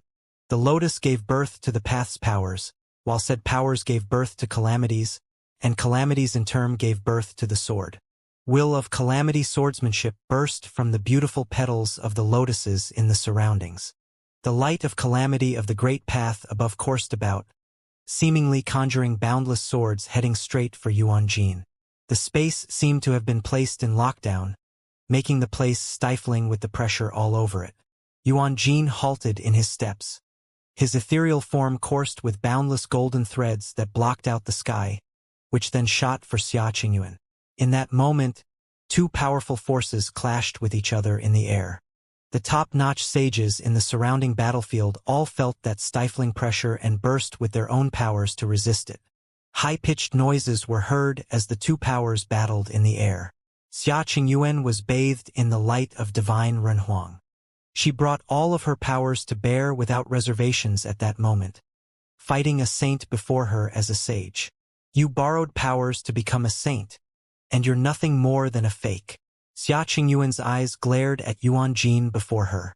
Her finger pointed below her and countless lotuses rose to the air spinning. 3,000 calamity swords burst into a rain of swords. What was even more terrifying was that the sword at her fingertip burst and tore through space. The power of a false saint is nonetheless the power of a saint. If you want to fight, then I shall oblige, Xia Qingyuan. Yuan Jin swatted with his hand and diagram of divine path spun forward. Countless golden threads flew about and clashed with the frightening rain of swords. Boom! The sword clashed onto the diagram with a loud boom. However, Xia Qingyuan commanded more than one sword with her fingertip. One sword after another shot through the air. One sword seemed more powerful than the one that came before, growing to such massive powers that it tore the space around them apart. However, one beam of diagram after another shot from Yuan Jin's palm, shining onto the diagram before him and continued to stack. When the diagram was cracked being penetrated by the swords, it was instantly patched up. The diagram of the great path continued to spin like a ring of stars and even grew in size. Yuan Jin lifted his hand and swatted again. With a loud bang, devastating light burst from the diagram, blowing up the lotuses around until the force reached Xianxia, who was being shielded by the petals of the golden lotus, before the ferocious attack was stopped. Even so, Xia Qingyuan continued to be forced backwards. Her barrier of swords had been punched through and she looked rather pale. Blood was seen at the corner of her mouth.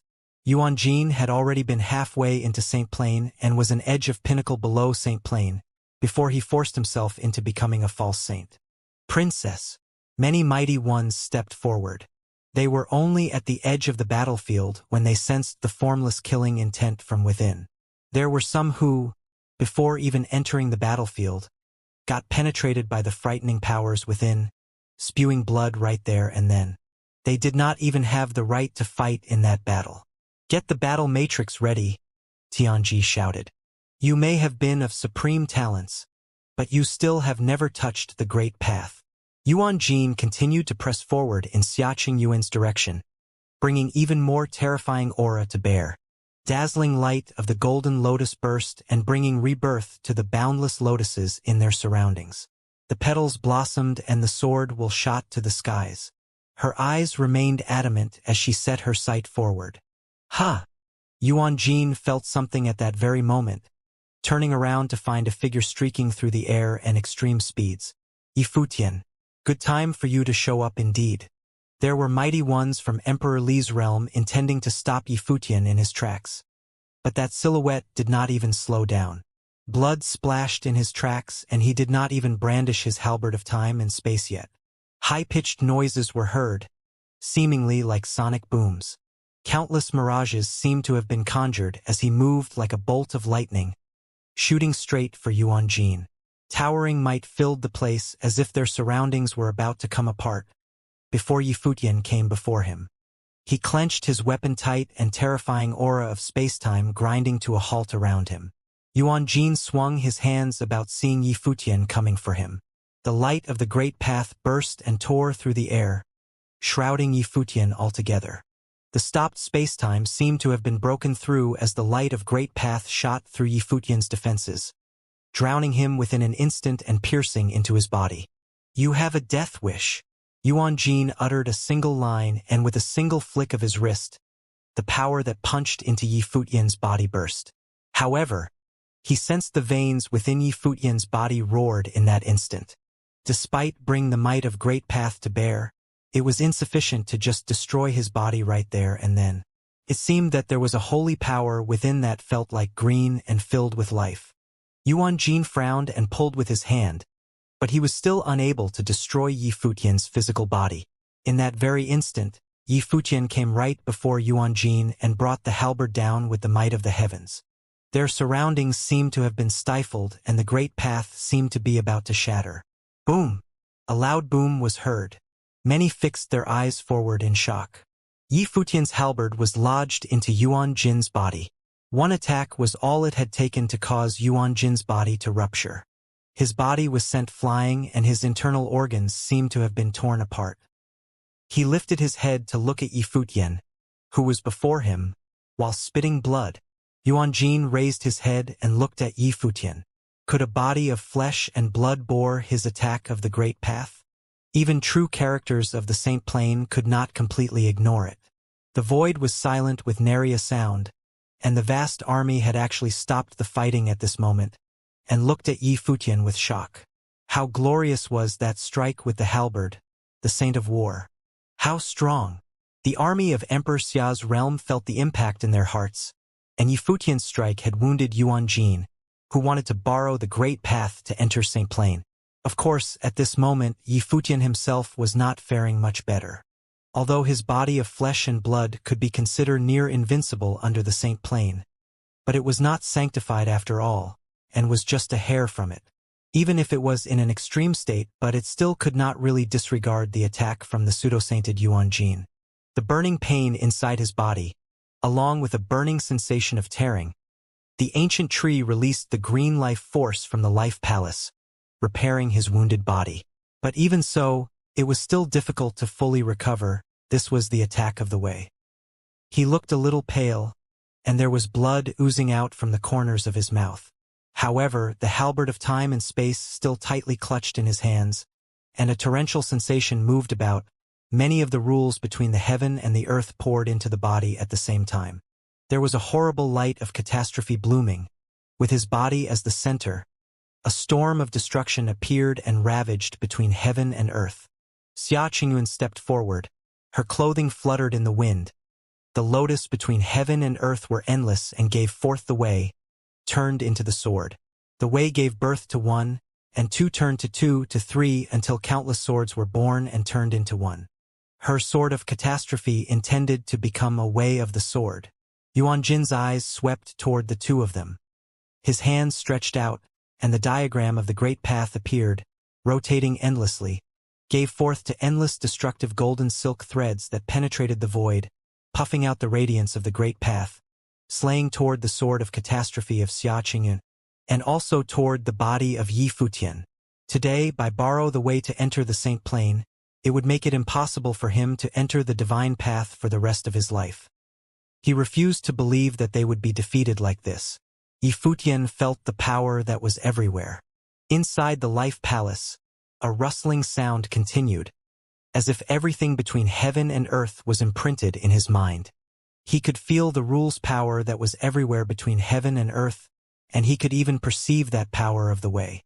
He held the halberd of time and space tightly in his hands, and from the halberd of time and space exuded a sense of the way. At this moment, his heart comprehended and realized what was the way. The great path was invisible yet gave birth to heaven and earth. The great path was ruthless, yet regulated the sun and the moon. The great path was unknown, and yet it nurtured all things. Man ruled heaven and the earth, but the rule of the way was nature. Those who cultivated, embraced the heavens and the earth, and integrate the spiritual will into all things between the heavens and the earth, to comprehend the rule's power in the natural world, and integrate with them as one, thus turned into rules. Then what was the way? Man was the way. This was a real metamorphosis. To rule all things between the heavens and the earth was the way. The way existed in all movements. At this moment, Yi Futian seemed to have entered into a curious state. The halberd of time and space puffed out awesome glory, akin to threads of authority of the way. The storm of the light of catastrophe that surrounded Yi Futian became even stronger and collided with the endless radiance that shot out from Yuan Jin. Xia Qingyuan continued to move forward. Her delicate and slender hands slammed forward, and folds of the way of the sword of catastrophe merged into Huangting fist will, with force that could shock gods and demons alike, madly attacking the defensive diagram that was in front of Yuan Jin. At the same time, Yi Futian's body flew in rotation as if one with the great path, fast to the limit. A horrible force gathered inside his body. The ruinous silk threads released from Yuan Jin chased him for slaughter, but seemed having trouble to keep up with his flying silhouette.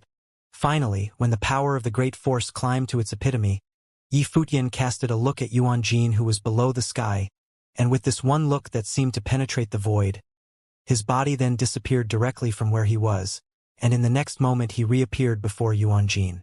His speed was even faster than before, regardless of the spatial distance. The halberd of time and space pierced straight forward, tearing the space and broken the great path, slammed right on that defensive diagram. Boom! A crisp sound was heard, and cracks began to appear on the diagram of the great path. At the same time, the sword wills from Xia Qingyuan passed through, and with a ray of destructive brilliance, the golden pattern was directly collapses and pulverized. Xia Qingyuan and Yi Futian's attack did not stop, and they continued moving forward. The two engaged in close-quarter combat, and Xia Qingyuan had also descended in front of Yuan Jin. Her delicate hands stretched forward, and the endless light of the lotus that was between heaven and earth coursed upon her body, turning into the way of the sword, pulverized everything, stabbing toward Yuan Jin, and pierced through him. A slight sound was heard, and the halberd of time and space also pierced through the body of Yuan Jin. At this moment, they were surrounded by dead silence, and Yuan Jin looked up at the two with a look of surprise, and then a sad smile appeared at the corner of his mouth. I didn't expect to lose the battle today, even by borrowing the power of Wei. Yuan Jin let out a sigh. The next moment, there was an explosion of endless brilliance from his body, shot toward Yifutian and Xiaoqingyuan who were in front of him. Terrifying brilliance flowed about upon both of their bodies. With Yifutian as the center, the space seemed to have become static. His body moved toward the side, with one hand around Xiaoqingyuan's body, and they both disappeared from where they stood and appeared in the next moment in another position. Is the princess all right? The two faced each other. Yifutian released his arm and looked at Xiaoqingyuan. When he spoke, there was blood seeping from the corner of his mouth. Terrible power still flowed inside his body, constantly repairing the wounds. I'm fine. Xiaoqingyuan looked at him. Her beautiful face was slightly pale, and a trace of blood likewise seeped out of her mouth. Yifutian nodded lightly and turned to look at Yuan Jin, and saw that Yuan Jin's was gradually becoming elusive. Under the devastating attack of the two of them, it was finally too hard for him to continue holding on. The elusive figure looked at Yifutian and Xiaoqingyuan. In addition of Xiaoqingyuan, Emperor Xia's realm had appeared another such fearful figure. If time was given for him to develop fully and fight alongside Xiaoqingyuan, it would be the end for Emperor Li's realm. Sire, get rid of him. A voice came into Li Yao's mind. It was Yuan Jin's last words to him. In the next moment, his body turned into nothingness and disappeared between heaven and earth. Li Yao's heart trembled violently and watched Yuan Jin's body disappearing. But there was nothing he could do. Yuan Jin, his senior brother, tried to borrow the way to enter the Saint Plane but was defeated, killed by Yifutian and Xiaoqingyuan. Raising his head, Li Yao looked at Yifutian and Xiaoqingyuan, and his eyes were full of murderous intentions. The last message left by his senior brother was for him to kill Yifutian. He never thought that a person that he had offended in the lower worlds of the 9 states would directly influence the outcome of the battle for the empty realm.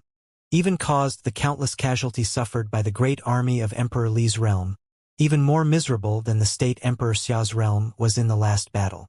The disciple of the imperial advisor of Dali, his senior brother, was also executed on the spot. The world was silent and without sound. All the cultivators from Emperor Li's realm felt a sense of sorrow. They did not expect that they would have been defeated so badly. It is a contempt to capture the imperial flag without slaying it, the ultimate contempt. The ultimate goal was to annihilate all of them. The people of Emperor Xia's realm, likewise, trembled in their hearts. They looked at the two figures standing side by side. Yifutian with his hair white as snow and the incomparably beautiful princess, Xiaoqingyuan. The two of them stood together at this moment did not make anyone felt out of place, as if it was a matter of fact that they ought to have been so harmonious. Back in the days when Prince Li Yao from Emperor Li's realm came to propose marriage, many cultivators in Emperor Xia's realm felt they had been insulted. But this time, for unknown reason, they felt that these two should be standing together like this. Even the legions of Tian and Dou, belonging directly to Emperor Xia himself, now revealed a sense of respect and sincere admiration, reversing all the doubts and displeasures of the past. At this time, they finally understood that everything that Yifutian had done before was for setting the trap. Almost single-handedly, he succeeded in winning the battle for the empty realm for Emperor Xia's realm. To the numerous voices of dissent, he had never defended himself, merely facing them with silence.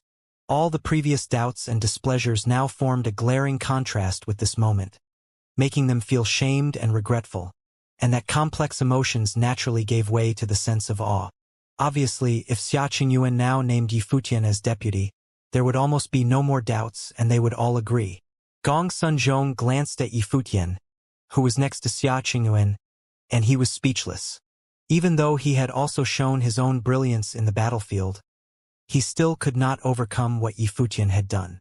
Many people now remembered the words of Wang Chuan at Lihan Heaven. Under the Saint Planet, Yifutian was in his own company. Among the crowd, someone looked very badly. Xiao Sheng. He looked at the crowd around him, and when he saw the eyes of Yifutian, he knew that most of the people in Emperor Xia's realm had been conquered by Yifutian. What did this mean? It meant that in the future, he would be able to enter Emperor Xia's palace with dignity, standing next to Xiaoqingyuan and assisting her, and no one would question him. And that was what the family expected of him, the position that he wanted. But after this battle, it was getting farther and farther away from him, and seemed to be held in the hands of Yi Futian.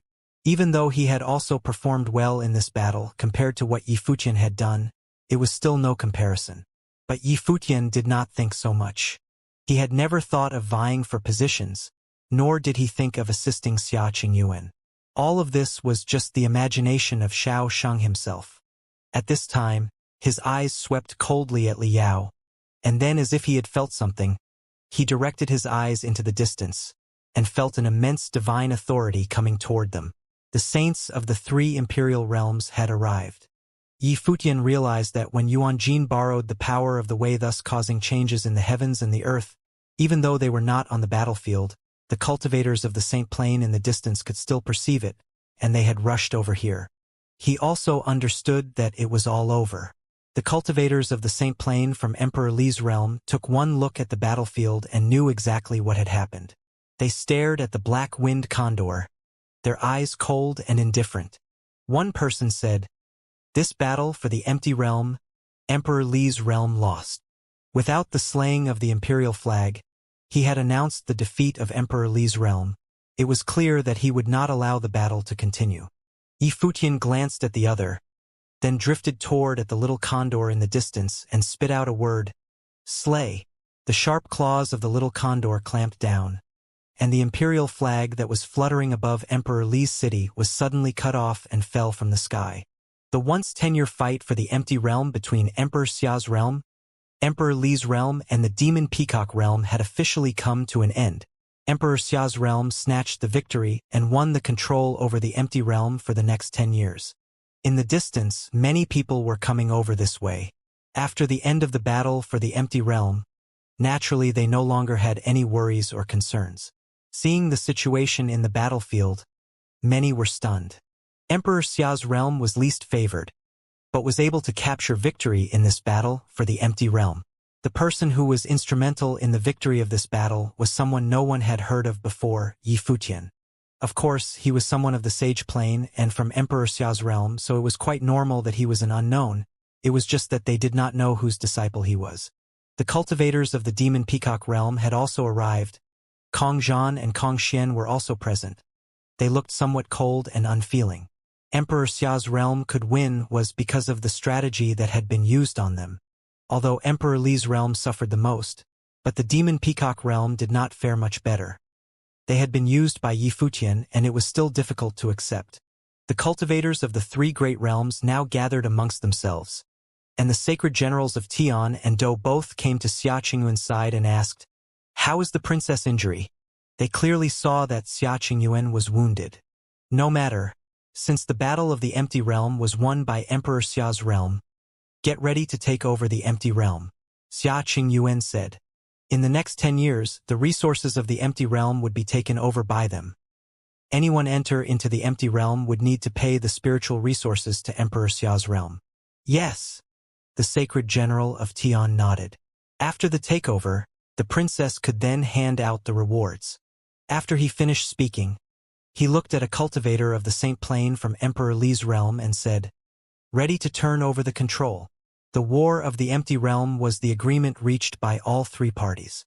The three imperial realms had to agree to the outcome because if they refused, then there could only be War of the Imperial Realms. Before there was not enough preparation, it was obvious that none of the three parties was willing to risk an all-out War of the Imperial Realms. There was too much at stake. "Wait!" A voice of indifference was heard, and the eyes of the people turned to see that Kong Xian was staring at Yi Futian. She didn't say anything, but Yi Futian understood what she meant nonetheless. With his gaze refocused, Yi Futian conveyed his thoughts to the demonic beasts that he controlled, and suddenly they all came forward, including Jalofeng, Bull Demon, and some other royal elites of the demonic realm. Seeing that so many demonic beasts were being controlled, Kong Xian's face was quite steely.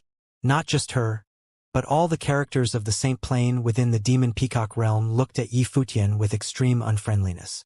Yi Futian looked at the many demons, his eyes were enchanted, and the spiritual will infiltrated into their minds, erasing all the marks he had planted before, and the spiritual will power ceased to control the will of these demonic beasts. The bodies of the demonic beasts, such as Jialo Feng, trembled. It was then that they seemed to realize what had happened to them before. A violent thought of murder exploded from Jialo Feng, and he madly rushed toward Yifutian. Not only him but many other demonic beasts also did the same. You don't think this is shameful enough? Kong Xian scolded them. She stared at Yifutian. Are there any other that you have controlled to lurk around us?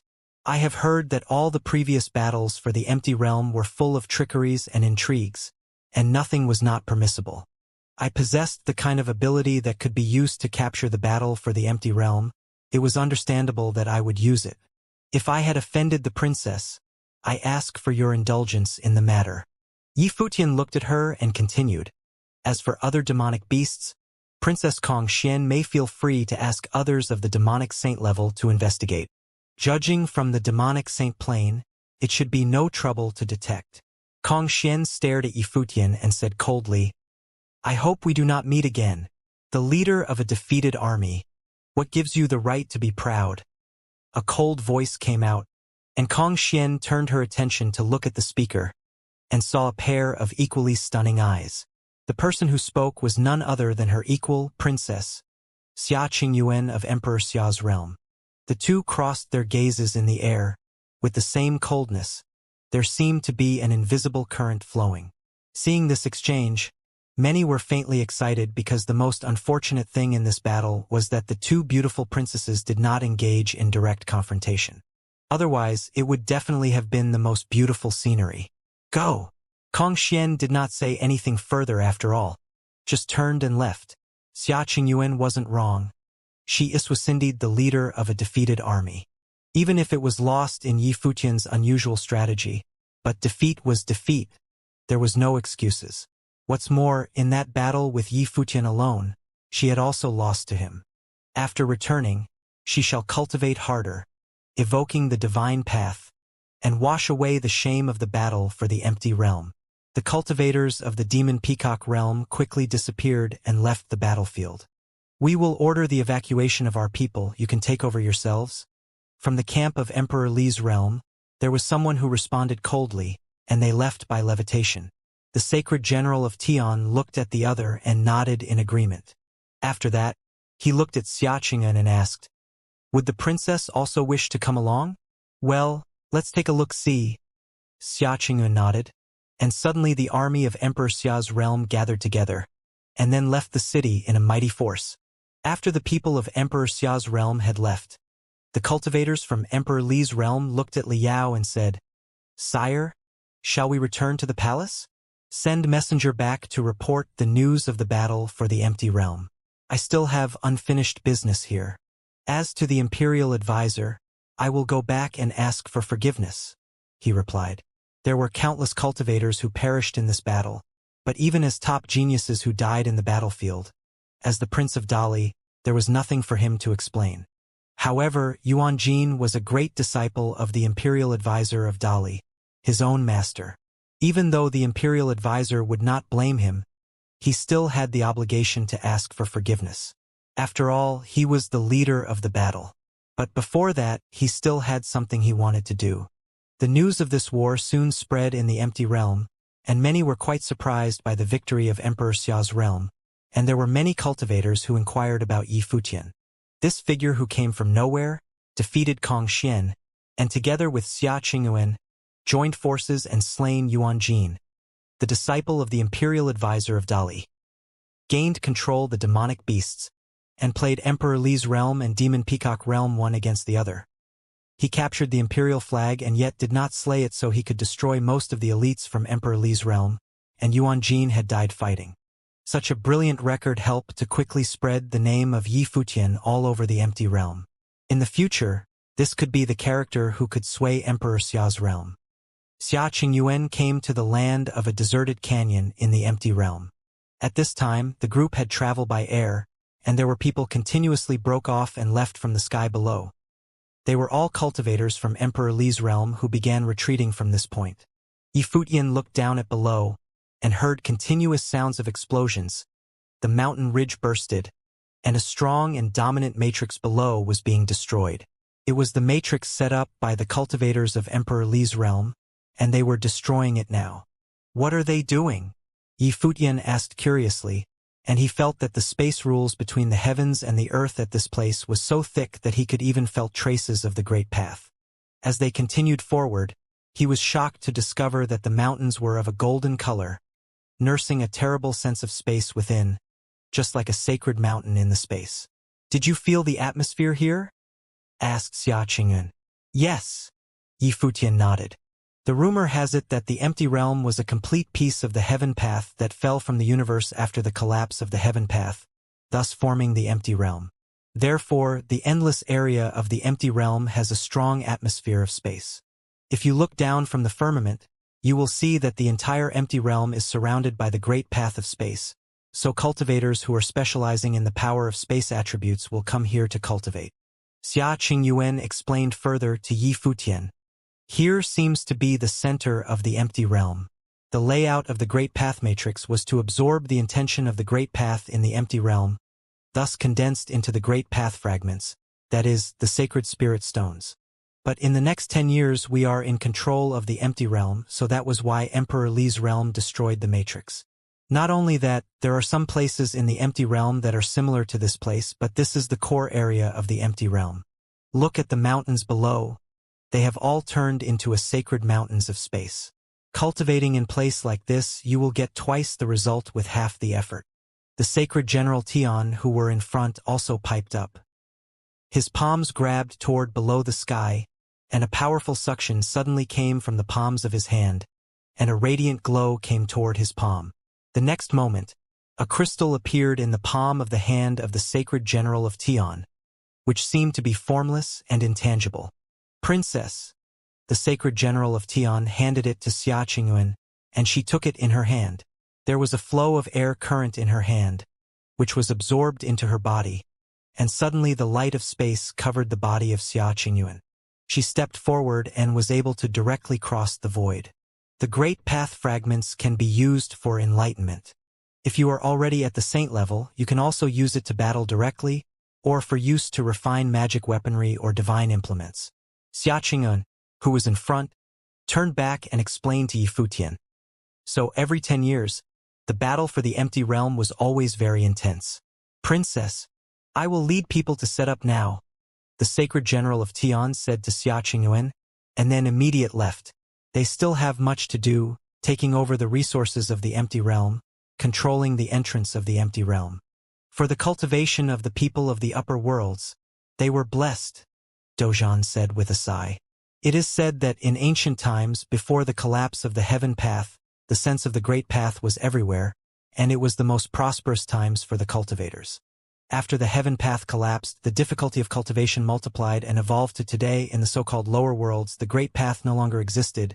Even in the upper worlds, resources were scarce and competition for them happened often. Only some legendary places was said to have still preserved partial heaven path. Xia Qingyuan explained. Dozhan and the others nodded. The people of the 9 states, after cultivating at the peak, needed to rely on the power of the sacred war for enlightenment. The level of difficulty was extreme. Xia Qingyuan faced all people and announced, for everyone who participated in the battle of the empty realm, you may cultivate in the empty realm, and all the great path fragments collected in the coming year will be distributed equally among all the people who had participated in the war. Many thanks to the princess. Everyone bowed to convey their gratitude. 1 year in the empty realm could produce a large sum of great path fragments. The princess indeed did not mistreat them, but it was a pity for those who died in battle. Yifutian, in the battle for the empty realm, you were indispensable. What kind of reward do you wish? Xia Qingyuan asked Yifutian. You may ask for anything.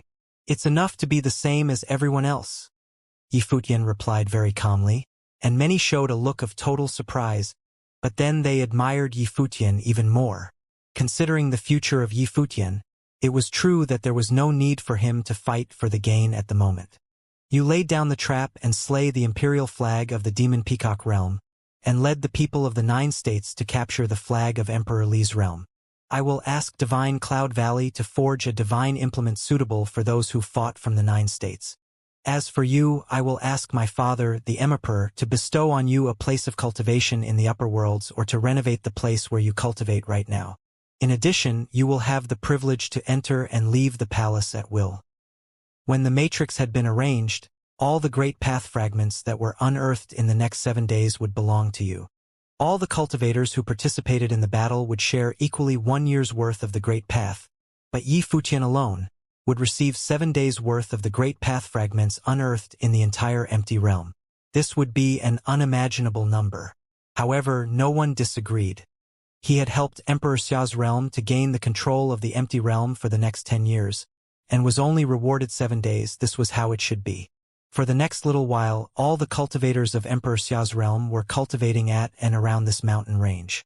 7 days later, Yi Futian was sitting cross-legged upon a sacred mountain of space rule power that was full to overflowing with the brilliant light of space rule power. He had closed his eyes in order to enhance his perception, and many lines of will flowed around his body. They were without form and without shadow, and seemed difficult to even ascertain. In the previous battle, he had already nearly touched the edge of the path. He had touched the great path rules in the truest sense. He knew that he had already entered the mysterious area between the Sage Plane and the Saint Plane. Of course, there was still a good bit of distance between his level and Wang Chuan's level.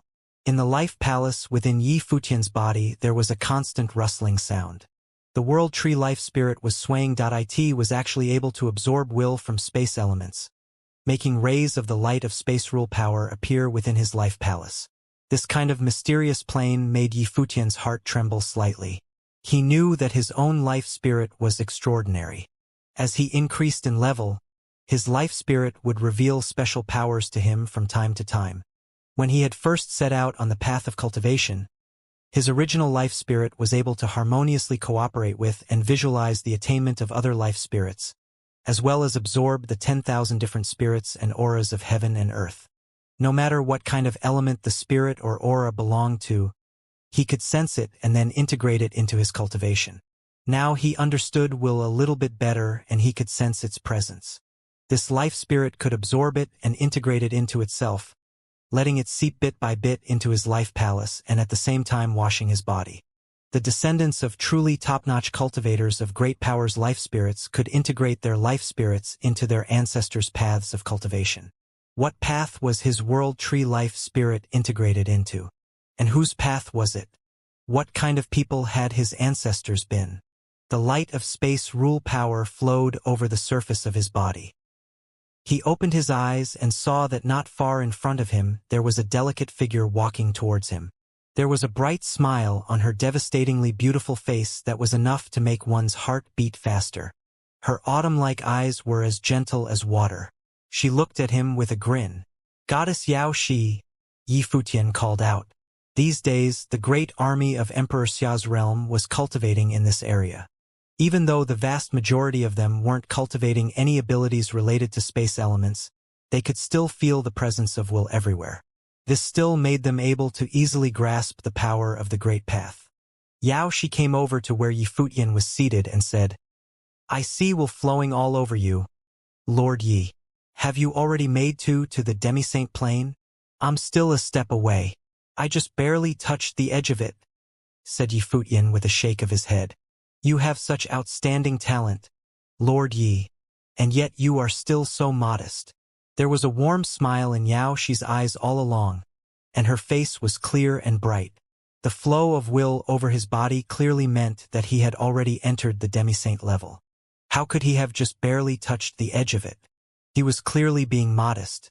Seeing Yao Shi's reaction, Yi Futian knew that she did not believe him, but his own cultivation was special.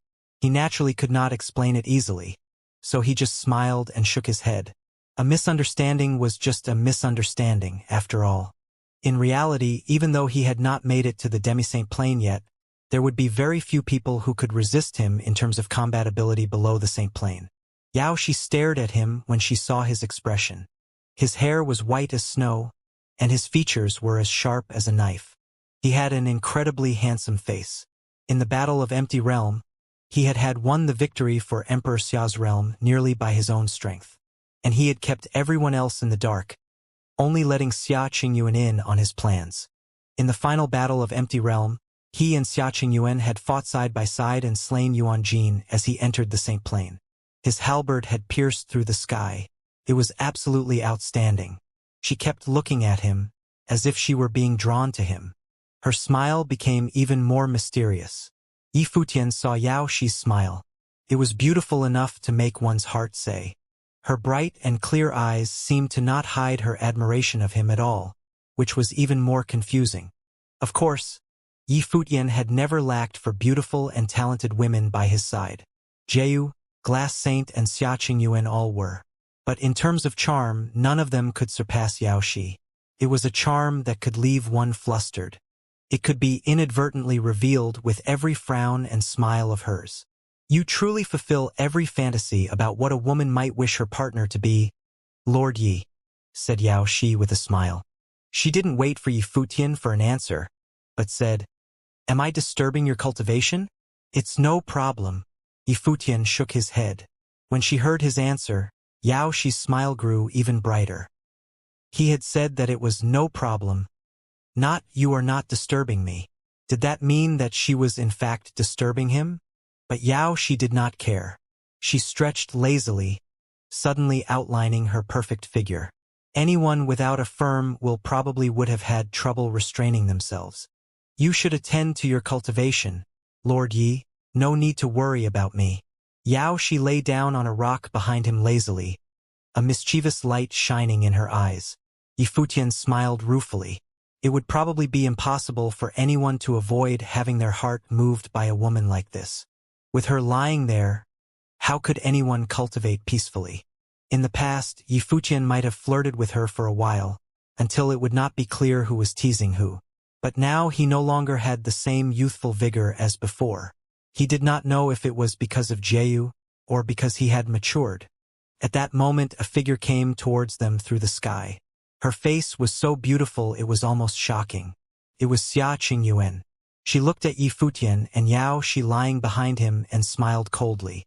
"Greetings, princess," called Xiaoxi with a smile. Xiaxing glanced at her and said coldly, "There is something I must discuss with Yi Futian. Why don't you go on down?" Xiaoxi looked at Xiaxing with a slight smile, then bowed and said, "Yes, princess." On saying this she looked back at Yi Futian and grinned. "I must come another day to question you about the way of cultivation, Lord Yi."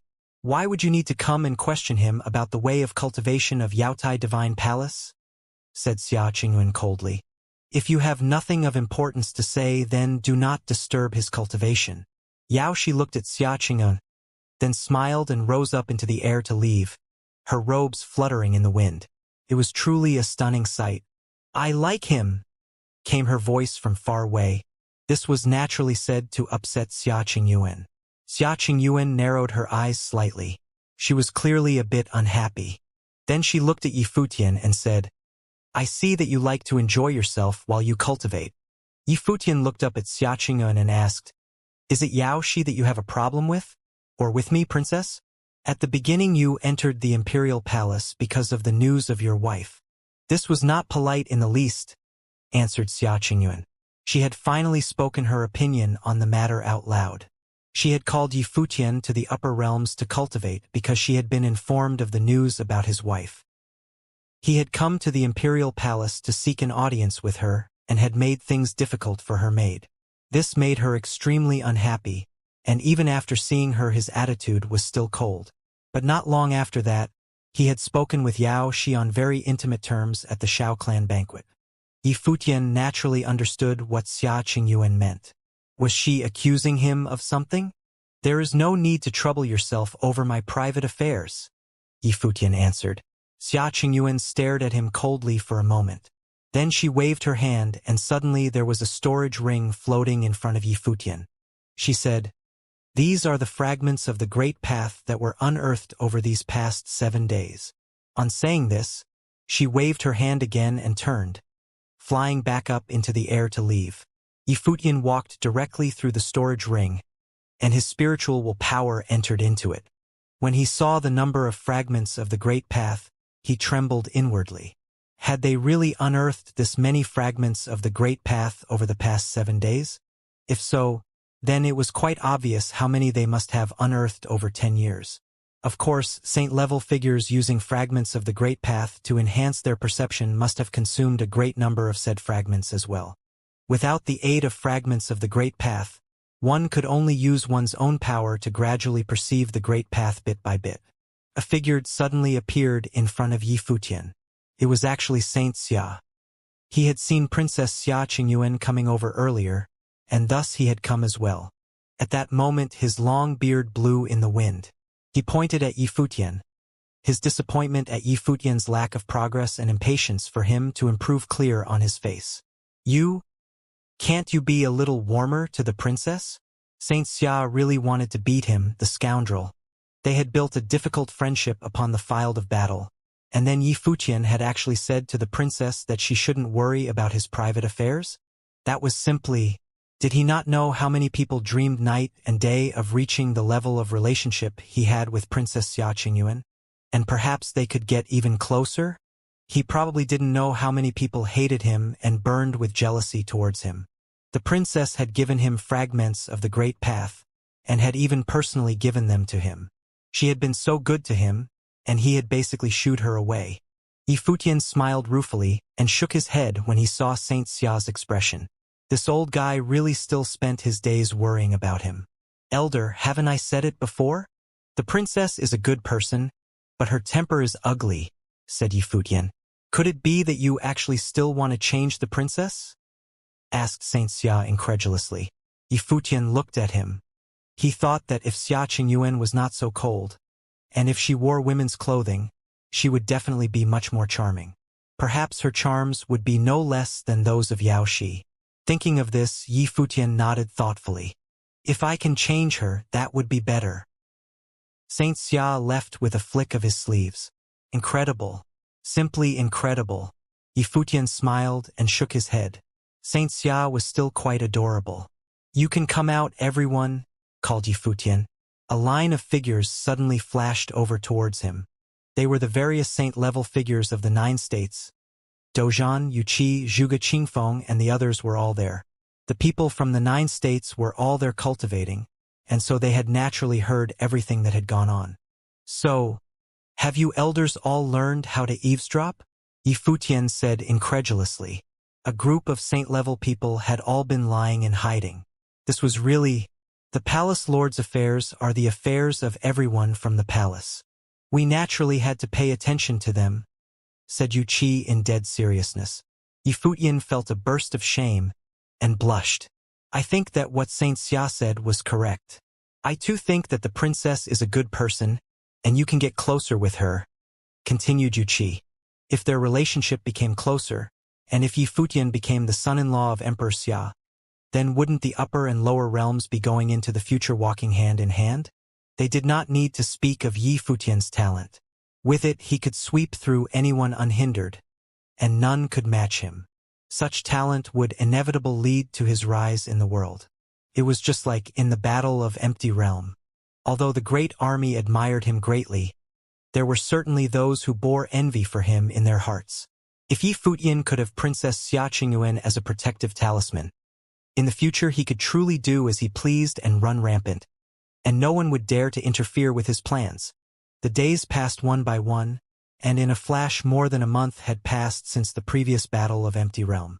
The great army that Emperor Xia's realm had stationed in the Empty Realm had taken full control of the area, and some cultivators had even been sent over from Emperor Xia's realm, using space rule power matrices to transport them. However, as one of the losing parties in the Battle of Empty Realm, Liao, who had been responsible for this Battle of Empty Realm, had not left yet. Emperor Li's city was still shattered and broken, and many of the places in it had not been repaired yet. The ruins of battle were still preserved there. Only a single great palace had been repaired. At that moment Liao was there. He had been cultivating in the Empty Realm all along. Your Highness. At that moment someone came towards him and bowed to him. Speak, said Liao. Yi Futian is still cultivating there. He has not left even once. The man said to Liao.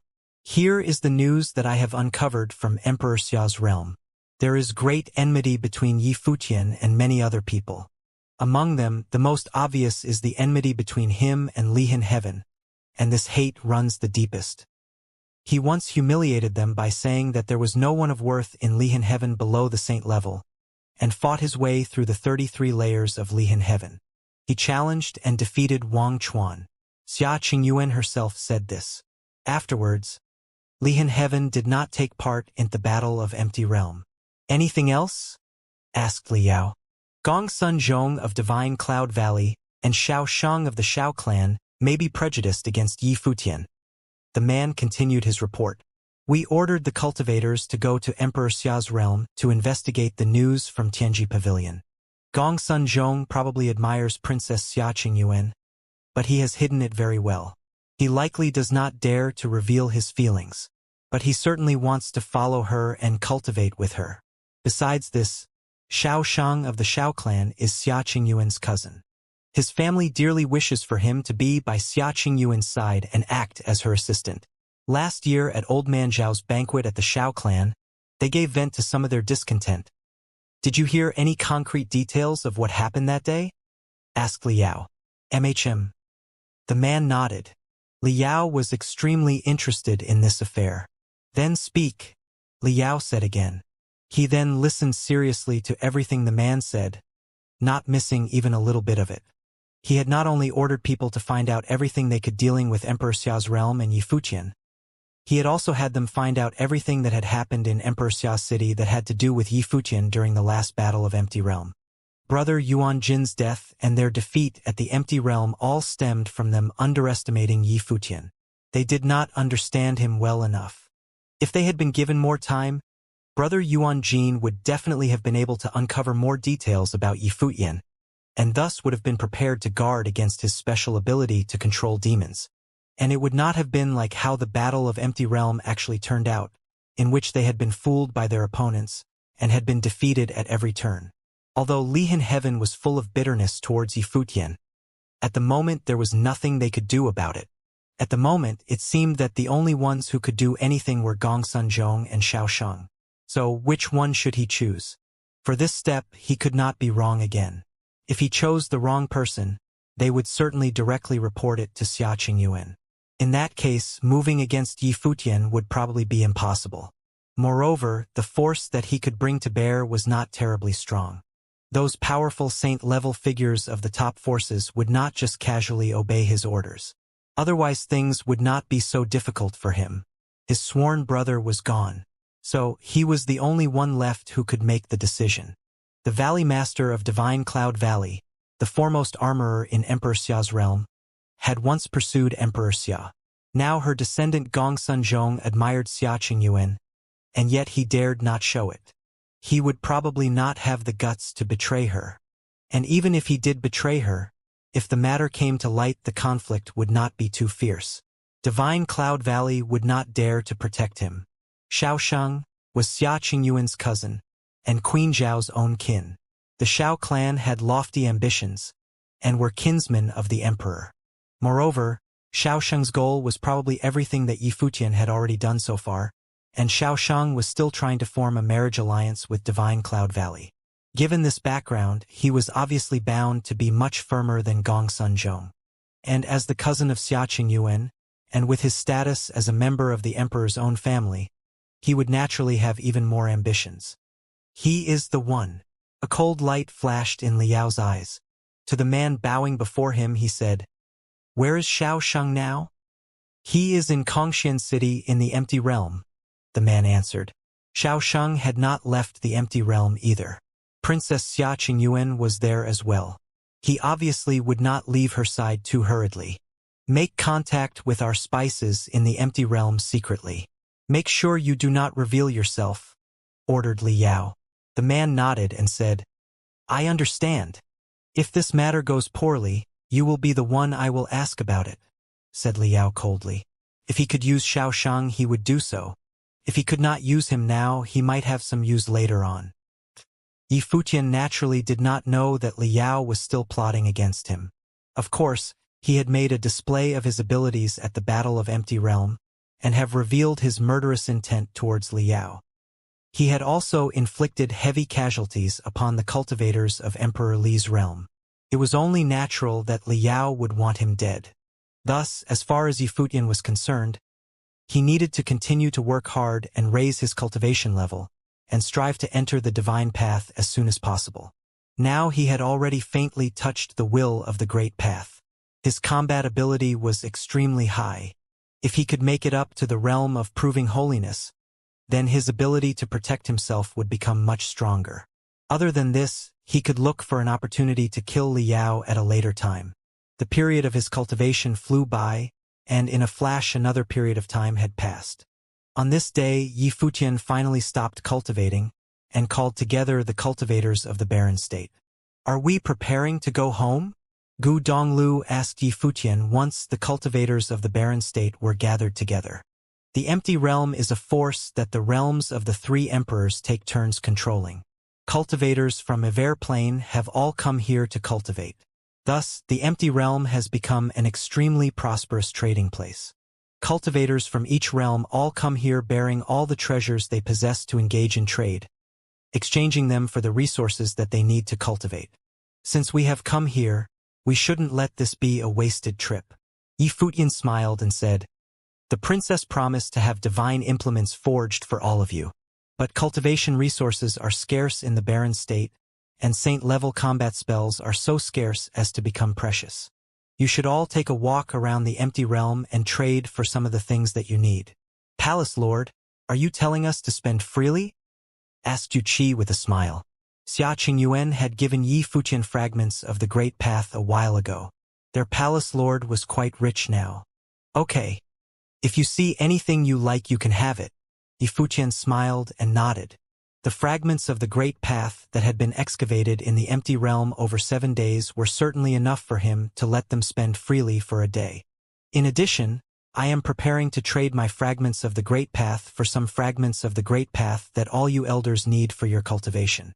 Later, you can all use these at the palace to continue cultivating your corruption," continued Yi Futian. The 9 states' resources were scarce. Xia Qingyuan had even said that the Great Path did not exist in the land of the lower realm. In addition, Master Dozhan, Yu Qi, and Zhuge Qingfeng's natural talent was nothing outstanding. Although they were considered top-notch in the 9 states, in the eyes of the upper realms their talent was far from enough. After entering the Saint Plain through the battle of proving holiness, they had realized that their cultivation had reached a bottleneck. They wanted to continue on to the next step, but it would probably be difficult for them to reach the top. It was said to be difficult to reach the second tier of the divine path. Even if they truly reached that level, that would probably be the end. Saint Xia and Saint Li had both stopped at that tier. In order to go further, they had left the 9 states and trained in the upper realms. Perhaps they would have another chance. "All the fragments that Princess gave you were space element fragments of the Great Path. They are advantageous for your cultivation. You may not need very much right now, but later, when you level up to the Saint Plane, the number of fragments of the Great Path that you will need to use will grow larger and larger. No matter how long you let us spend freely for, you should keep some fragments for yourself," Dozhan said to Yi Futian. For Dozhan, the divine path had once been nothing more than a wild dream. And not only him, everyone from the barren state felt the same way. Now all they thought about was protecting the palace, and make it continue to become stronger and more prosperous.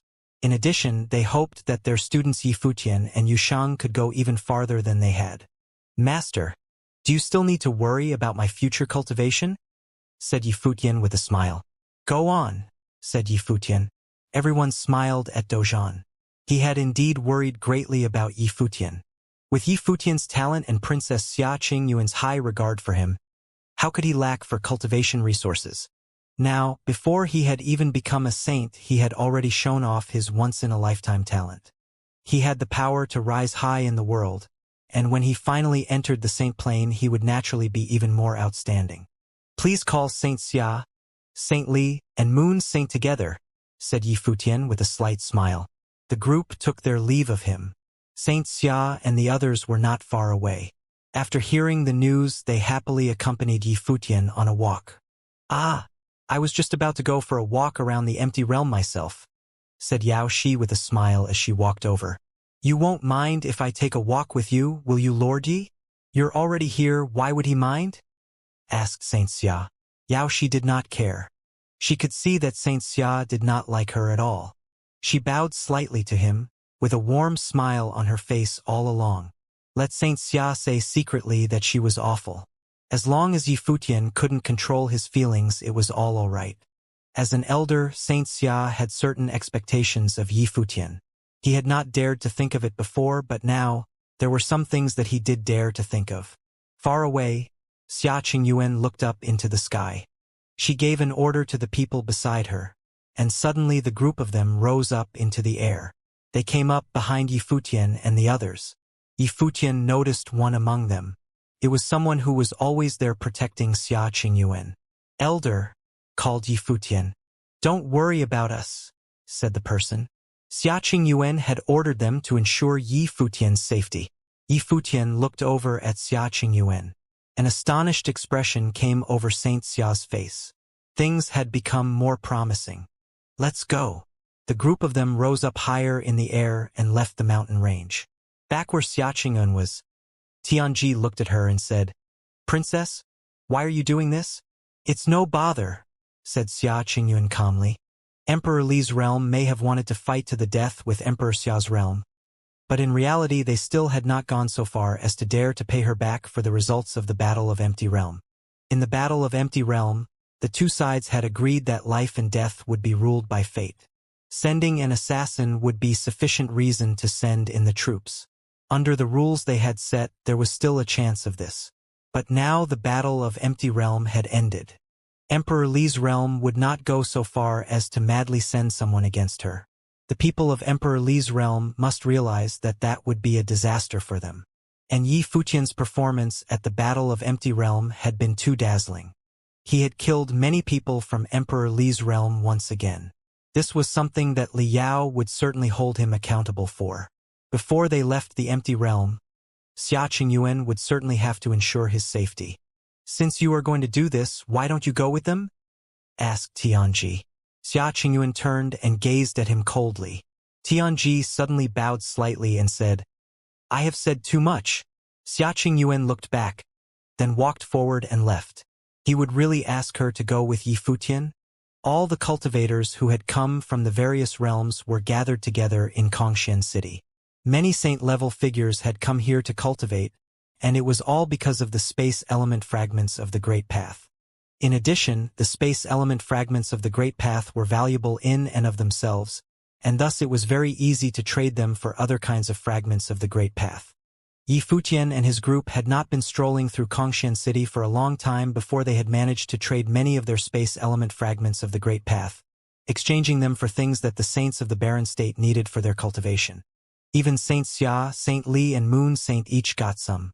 Even though Saint Xia and Saint Li were held in very high status in the 9 states, cultivation resources such as fragments of the Great Path were not something that they could easily get their hands on. Where could they go in the 9 states to find such things? If they could obtain a great number of fragments of the Great Path, then the battles of proving holiness would become almost meaningless. Saint Xia sighed inwardly. Did he and the other old people really still need Yifutian to take care of them? That was so. Even sage-level figures had participated in the Battle of Empty Realm, and they would all have fragments of the Great Path distributed among them. Xuanji Mountain was the best spot for trade in Kongshan City. Xuanji Mountain was situated at the center of Kongshan City, rising up into the clouds like a celestial mountain. There were many pavilions and palaces on it, and clouds drifted across it. Saint-level figures had taken up many positions on the mountain in order to cultivate, and to trade for the things that they needed. Most people would trade their treasures for fragments of the Great Path. Of course, there were also a few people who would trade items for other items. At that moment, Yifutian and his group were at that celestial mountain. The 9 states truly are quite poor, said Saint Xia as he gazed at the dazzling assortment of treasures there. He sighed inwardly. The divine implements and magic treasures on this celestial mountain were worth as much as a city. And there were also top-level spells. He naturally understood that many of the disciples of the top forces of the upper realms had brought treasures to the Battle of Empty Realm that were not any worse than the top-ranked divine implements on the divine implement ranking of the 9 states. For example, Gong Sun Zhong of Divine Cloud Valley's divine armoring cauldron was extremely powerful. When even sage-level figures possessed such powerful divine implements, this showed the power of top forces of the upper realms. Why are some of the cultivation spells here cheaper than divine implements? Asked Xianxia. There is only one of each divine implement, so it is a one-time trade. As for cultivation spells, the one who is selling it has probably already learned it. And even if he hasn't, he can still sell it to many different people, answered Gu Donglu. But even so, none of these prices are cheap, they are just cheaper than some of the other prices. Neither side in these trades will come out the loser, each will get what they need. Xianxia scratched his head and said, "You are so amazing, third brother. You can see through to the most important part of an affair with merely a glance. You are getting better and better at being a toady," said Zhuge Qingfeng with a grin. "I'm only speaking the truth, second brother," said Xianxia in all seriousness. "However, the cultivation spells here have been traded many times over. Even though there are some high-level spells, they probably don't have the highest-level ones. Many of the spells that are passed down through the great powers of the upper realms cannot be lightly taught to outsiders, much less traded many times to many different people," continued Gu Donglu. "What you have said is mostly true, young man. But there are always exceptions." A voice called from a pavilion far away. There they saw an old man lazily sitting on the ground. A group of people sat on the ground in front of him, and two women were at their head. Yifutian had seen them before. They were Gongsun and I and Gongsun Xian of Divine Cloud Valley. "Fifth brother." Xianxia touched Luofan on the arm. He narrowed his eyes and whispered, "What a rare opportunity! Get out of here." Luofan glanced at the fat man. That guy was always trying to stir up trouble. And he actually dared to tease his sworn brother? Gongsun and I and Gongsun Xian turned and looked over at them. An astonished look came into Gongsun Ni's eyes when she saw them. These people had shown themselves to be heroes of their generation at the Battle of Empty Realm, even eclipsing Princess Xia Qingyuan's glory. But from her perspective, her brother Gongsun Zhong had been coldly received by the princess, and had suffered much humiliation at Yifutian's hands. Thus, he was not as heroic as he had been before. He had sought to prove some things on the battlefield, but no one in the Battle of Empty Realm had been able to outshine Yifutian. And not only that, she and Xiaoshang would likely be taking the same path in the future. A marriage alliance between Divine Cloud Valley and the Xiao clan was greatly wished for by both families, and she knew what Xiaoshang wanted.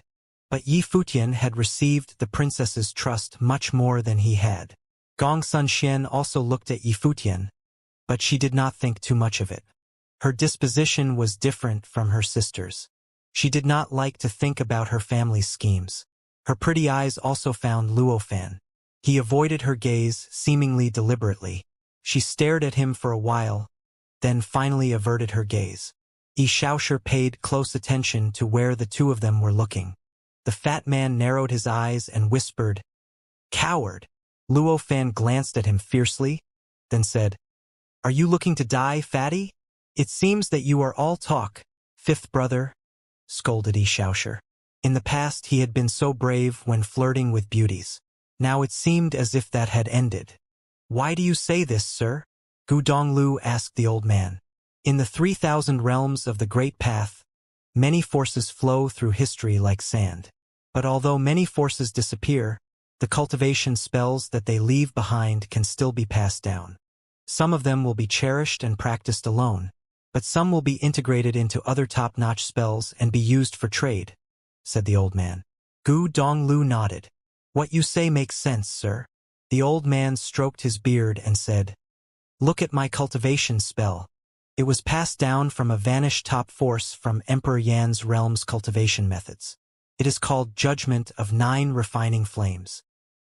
Yifutian's face went dark. The old man had a common face, but there was a little bit of celestial heroism to him. However, in the blink of an eye he had started peddling his spells. Why did he look so much like a swindler? "Let's listen to him. His spell sounds fantastic," said Yifutian as he walked forward.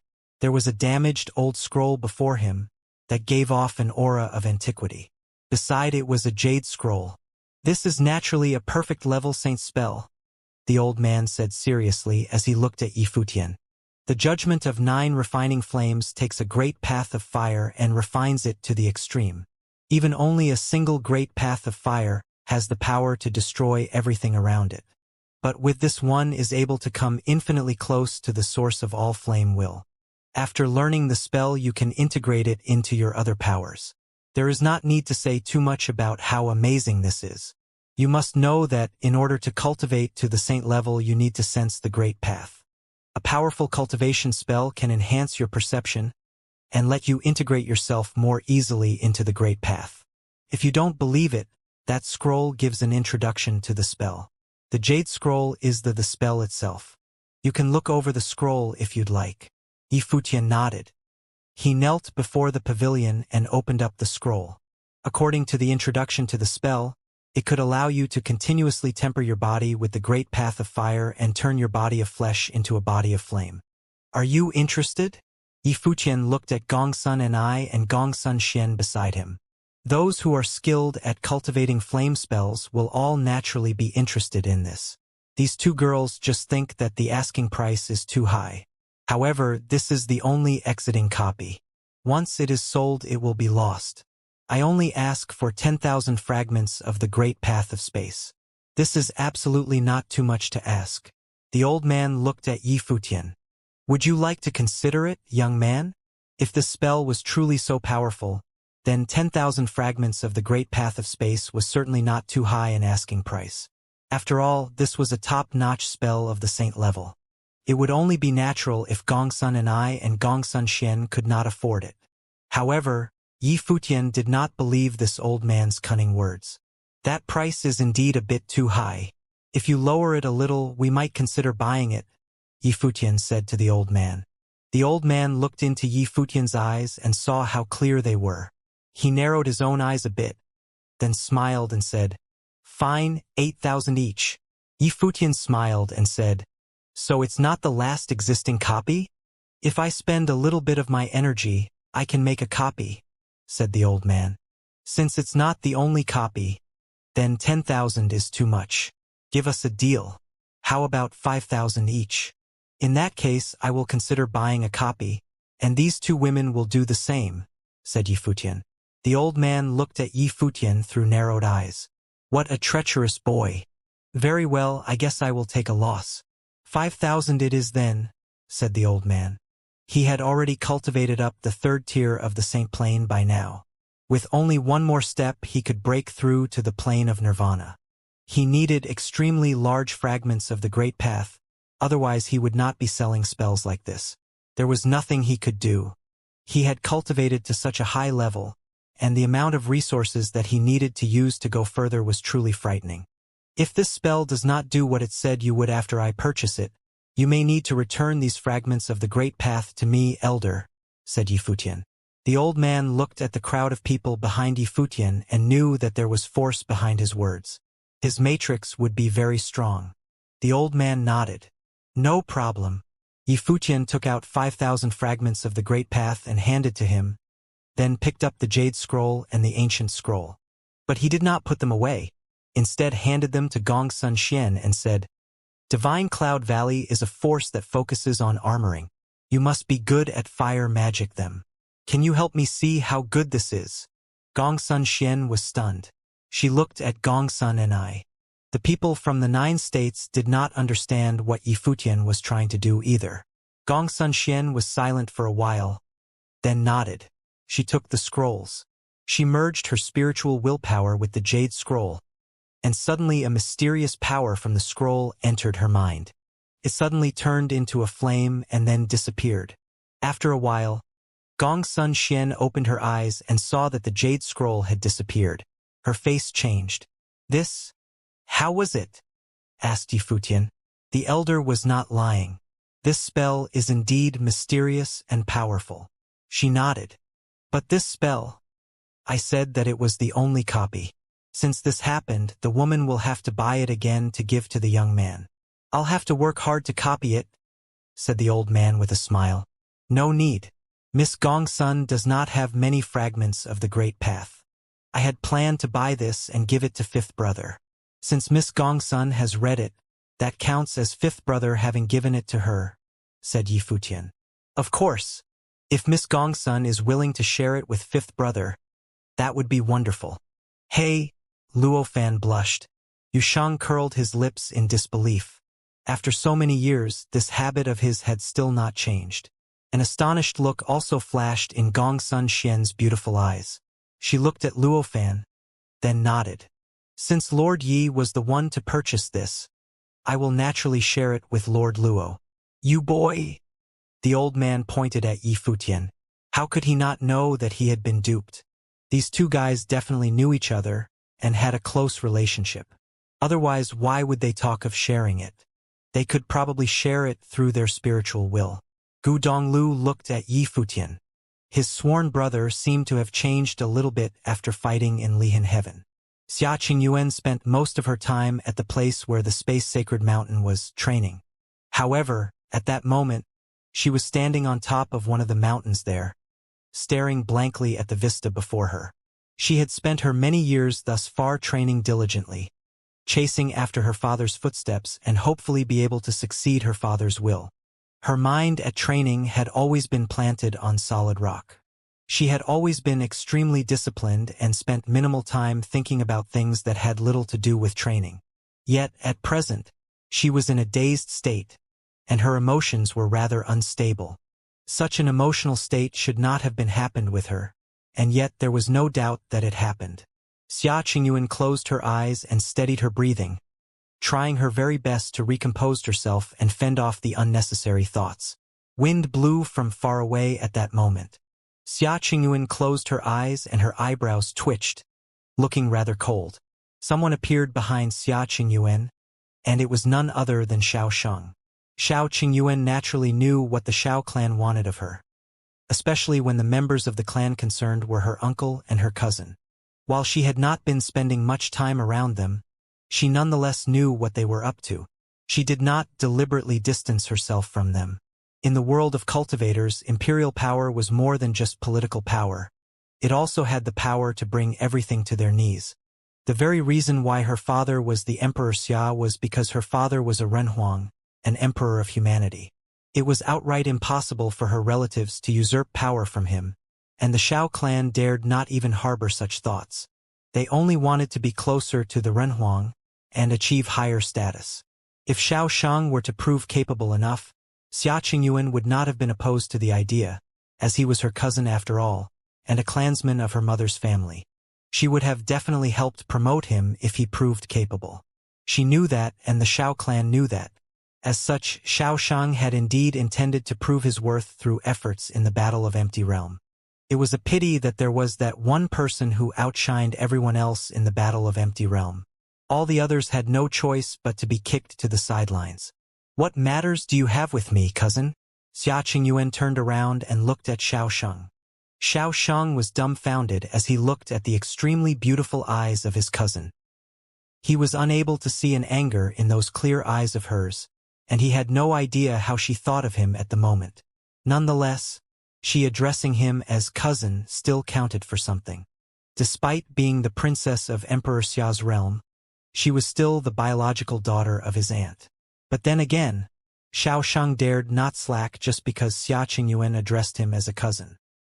He bowed and said, "I've something to say, princess." "Speak then." Xia Qingyuan nodded. While it was without doubt that we won the Battle of Empty Realm this time due to Yi Futian, and that it was only natural that you trusted and rewarded him for his efforts, but he nonetheless had his faults near the end of the Battle of Empty Realm, despite his merits. I think that it is a bit too much to simply assign all of those who are meant to protect you to him, after you have rewarded our people. Xia Qingyuan had her eyes locked on Xiao Sheng as he spoke. She then asked, "So you're thinking that I have rewarded Yi Futian a bit too much then?" "Indeed."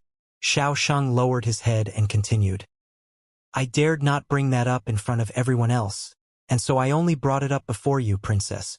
Right before the Battle of Empty Realm ended, he could have just cut down the imperial flag right there and then, bagging the victory for Emperor Xia's realm, yet he did not do so. Instead, he caused many deaths to our people, due only to fulfill his own ends. Did that not count as a fault of his? While the army are impressed with his merits and the importance that you've placed upon him, thus not daring to speak their minds in public, but I'm afraid there'd be talk behind his back. One cultivates the mind on the journey to cultivation. While it is true that the states of mind of cultivators are unyielding and vast, but there is simply no saints and sages without flaws. What do you think about the comparison of military strengths between Emperor Li's realm, Demon Peacock Emperor's realm, and Emperor Xia's realm, now that the Battle of Empty Realm is over? Xia Qingyuan asked.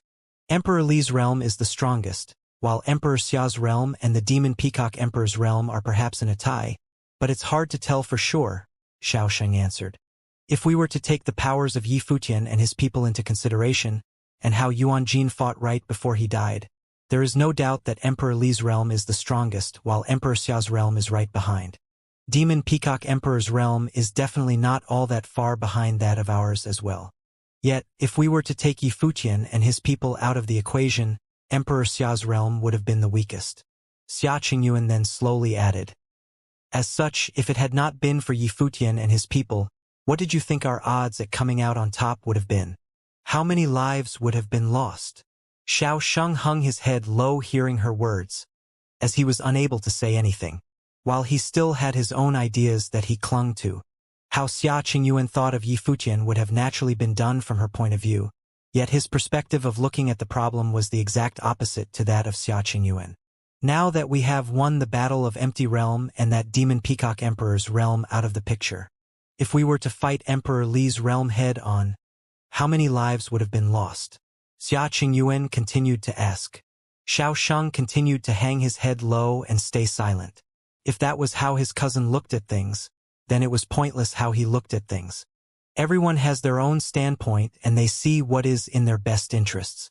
While I'm not an exception myself, I do not think there is any person who would be able to be flawlessly altruistic. That is not a saint.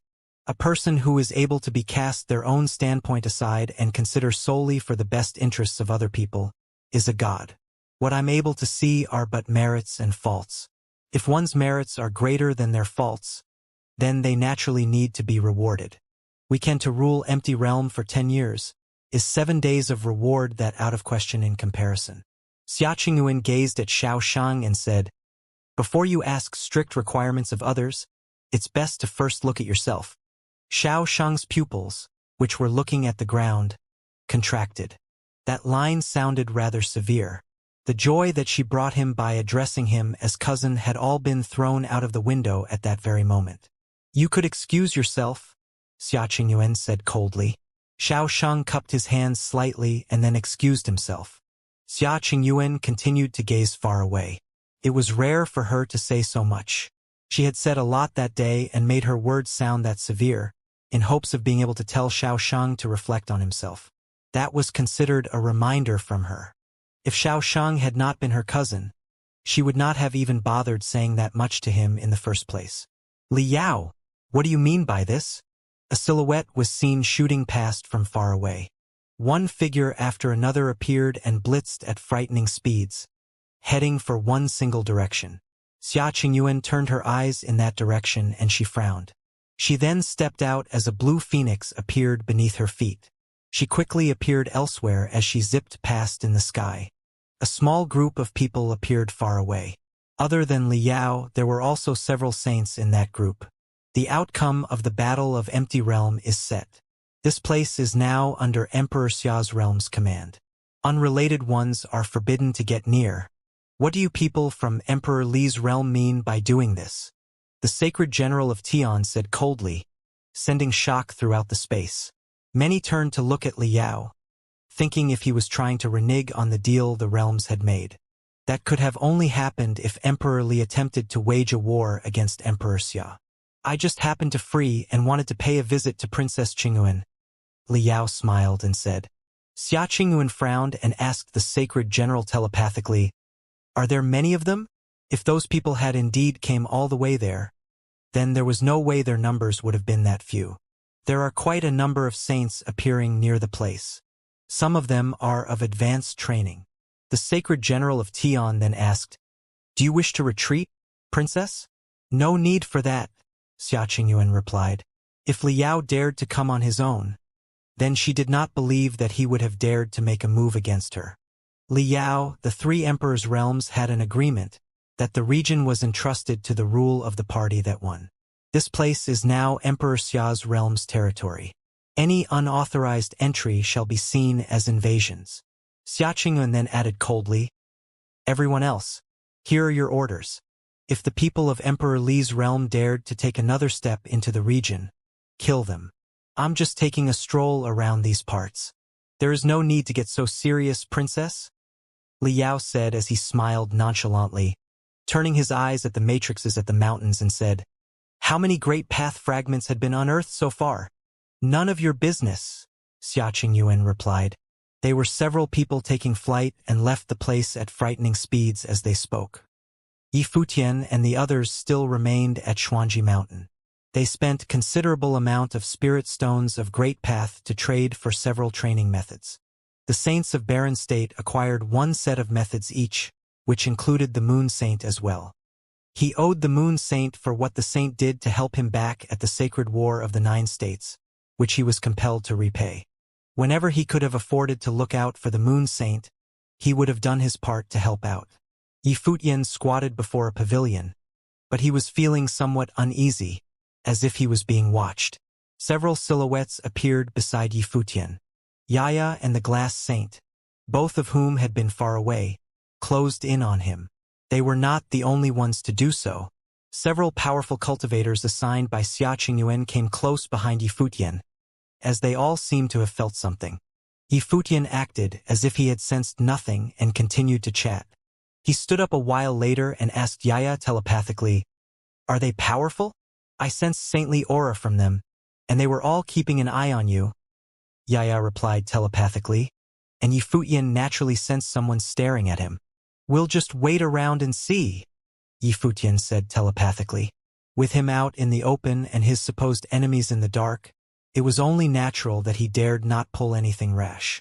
While he was indeed protected by several extremely powerful figures, but if it were to be powerful saints making a move against him, then it would have been difficult for them to protect him nonetheless. He felt rather cold inside at the moment. Those from Emperor Li's realm had lost. Are they really coming for me now? Yi Futian naturally understood that the end of the Battle of Empty Realm did not mean that Li Yao would not have dared to kill him. While he dared not make a move against Xia Qingyuan, the same could not have been said with Yi Futian. Yi Futian understood why Xia Qingyuan arranged for people to stay by his side for protection. While Xia Qingyuan acted coldly and smiles were hardly seen on her face, she nonetheless was being rather kind to him. He was able to tell that much after getting in touch with her more frequently. "See Li Yao anywhere?" Yi Futian asked Yaya telepathically. If Li Yao was there, things would have been easier. "Nowhere to be found," Yaya answered. Yi Futian's expression turned somewhat colder. If Li Yao were to be present when those people tried to make a move on him, then the prince would have been made a target by everyone else. As such, it was most advantageous for him to not be around. It seemed that Li Yao had thought things out clearly. "If we were to make the first move, what are the odds that we get to take them down?" Yi Futian asked again. "We can't even be sure what many of them are actually here. We're only able to keep an eye of the few who are watching you. We can't tell if there are others hidden in Xuanji Mountain," Yaya answered. She dared not make any moves without knowing what they were up against. Yi Futian's expression was a cold one. They were out in the open while the enemy was in the dark. "Man, this feeling sucks." Li Yao and his people did not make another move in the mountains. He looked at Xia Qingyuan and said, "Xia Qingyuan, Dali Dynasty and Emperor Xia's realm are neighbors. Why do we need to keep fighting each other? If you're willing to join hands with me, both imperial realms would allies from here on out. We would be able to fight for resources of great paths elsewhere by then, and that goes without saying the empty realm as well." Xia Qingyuan frowned hard. She did not pay much attention to Li Yao's provocations. In such pointed exchange of words, women were always in a disadvantage, just like how Yi Futian and the Black Wind Condor went about provoking Kong Xian back then. "Any of the saints around making any moves?" Xia Qingyuan continued asking the Sacred General of Tian telepathically. "There are several more saints showing up here." The Sacred General of Tian continued to guard Xia Qingyuan by her side. Regardless of what happened, he placed the safety of Xianxia before anything else. Xianxia, if you intend to ascend the position of Renhuang in the future, I wouldn't stop you if you were to be my wife. I wouldn't even need you to train at Emperor Li's realm. On the contrary, I'd gladly assist you with all my might. Li Yao continued saying. The way he provoked Xianxia resembled how the black-winged condor provoked Kong Xian back then. Things continued to be at a stalemate for quite some time. Those saints continued to be active in surrounding areas but did not cross the border. That was the same with Li Yao. That made Xianxia frown hard. Yi Futian and the black-winged condor back then had their own agenda when they provoked Kong Xian, and that was to lure her demonic beasts out of their lair, in order for Yi Futian to enthrall them. What is Li Yao doing all this for then? He did not seem to have any intentions of invading their turf. Even at that very moment, Xianxia still did not think Li Yao would have dared to make a move on her. It would have been possible for him to still have the empty realm in mind, but making a move against her would not have been something Li Yao could have decided for himself, unless that was Emperor Li's orders. If Emperor Li were to decide to move against them, he would have done far more, just so to ensure the greatest chance of success in just one go. What is Li Yao really up to then? They are buying time. Xianxia seemed to have realized something all of a sudden, and then gave her orders. Cultivators around the mountains are to retreat hundreds of miles away from here immediately. Any who disobeys the order are to be killed with extreme prejudice. Her voice was extremely cold. Li Yao's eyes were fixed at Xianxia as he said, Xianxia, Empty Realm might have been ruled by Emperor Xia's realm now, but there are still cultivators from other realms around. Don't you think you're going too far? Move! Xianxia did not bother with Li Yao. She realized that Li Yao was only there to keep a close eye on her. Acknowledged. The mighty ones in the mountains received their orders and burst with terrifying aura. Li Yao then said, Well, if you insist, I shall take my leave. He turned around and left as soon as he finished. All the other saints retreated as well. None of them had been people from Emperor Li's realm. However, the crown prince of Emperor Li's realm seemed to have been very charitable that day, asking for them to take a stroll there and reward them adequately for doing so. They were only asked to take a stroll there and they needed to pledge to nothing. No one would have refused such offers. As such, they really came to take a stroll with Li Yao at the mountains. They thought Li Yao intended to woo Xianxia and simply had them around to buff up his entourage. But from how things proceeded, it seemed that Li Yao had other agendas in mind instead. But then again, none of that had anything to do with them. They finished what they were supposed to do, and so they were to simply leave after Tot. None of them did anything but talking strolls around the place. Is Xianxia really going to kill us for doing so? Li Yao blitzed away at frightening speeds and was out of sight within a heartbeat. He did not look like an invader at all. It was clear that he sensed that Xianxia knew something, and so he ran away as quickly as possible, for fear that Xianxia would have came for him next. Depart immediately and look for Yi Futian. Xianxia was unable to spare any time to pursue Li Yao. She realized what Li Yao was truly up to by then. But then again, Yi Futian was guarded by the mighty ones she sent personally, and there were also saints from the 9 states around. Even if those from Emperor Li's realm intended to make a move against him, they would have still been in for a very tough fight. A group flew at very high speeds. Powerful aura filled the place everywhere in Xuanji Mountain. Yi Futian and his people were not all that obvious on Xuanji Mountain, but it seemed that there were countless pairs of eyes watching them.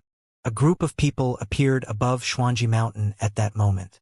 They tore to the skies and one of them said loudly, "The princess is attacked."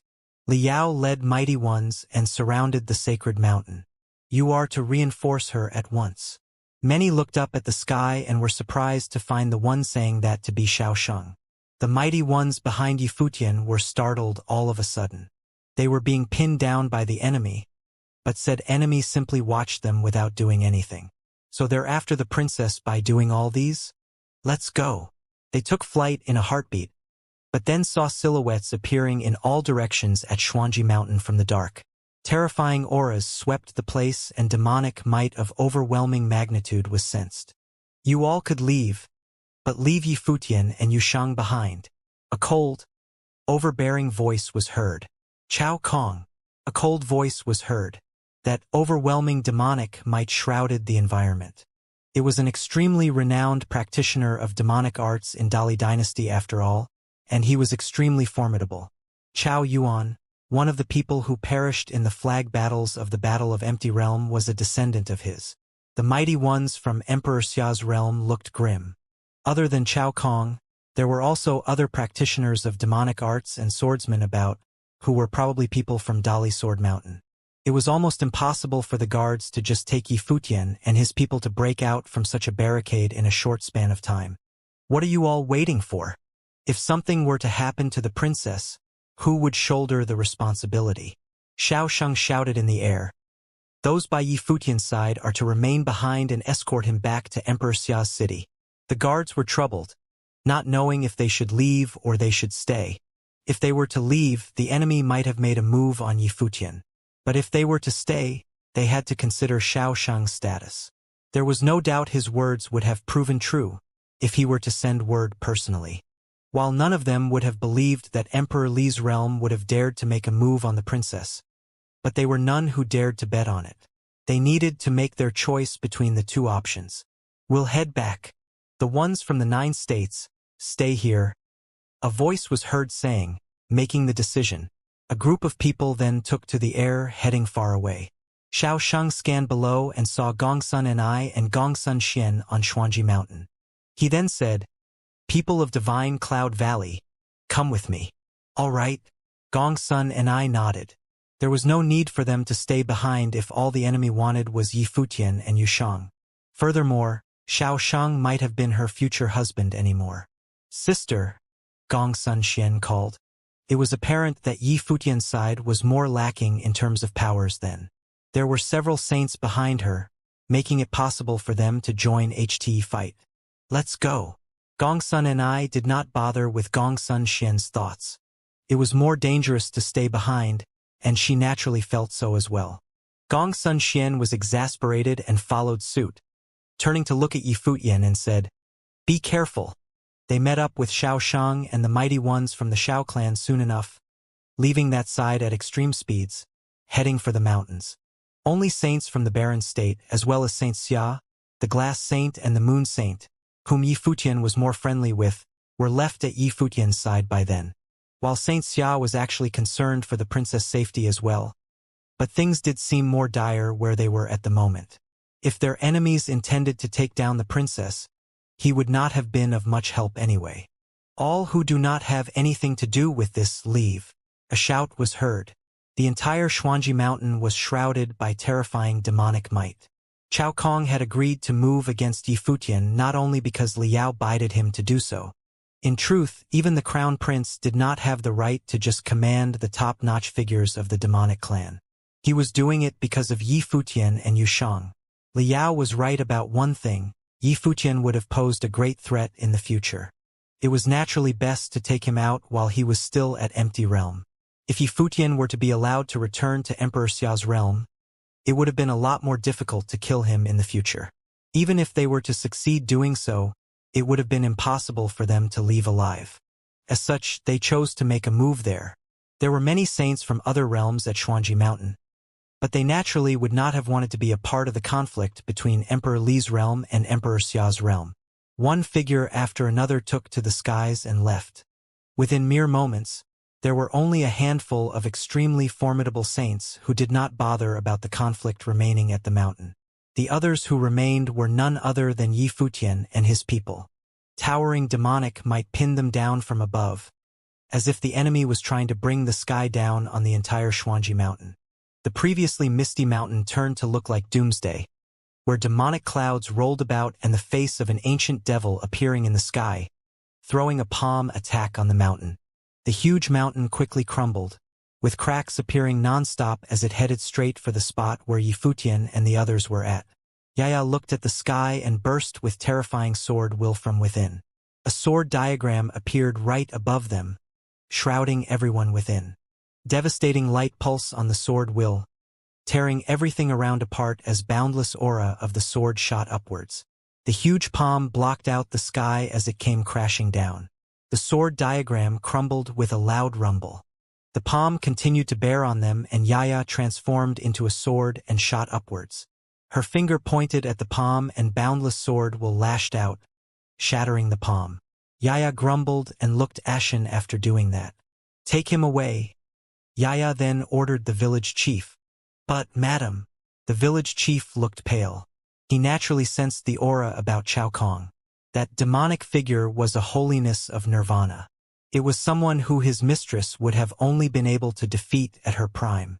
While she had indeed been growing at frightening speeds in the past several years, but she had a long way to go before reaching the height of a holiness of nirvana. Boom! There were steps thumping down.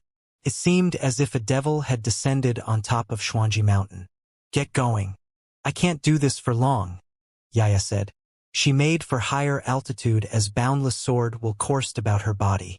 Terrifying phenomenon appeared in her surroundings as boundless sword will was gathered, turning into a sword diagram with her at the center, standing tall in the air. At that moment, Yaya seemed to have turned completely into a sword. Boundless sword will flowed at her direction from far away.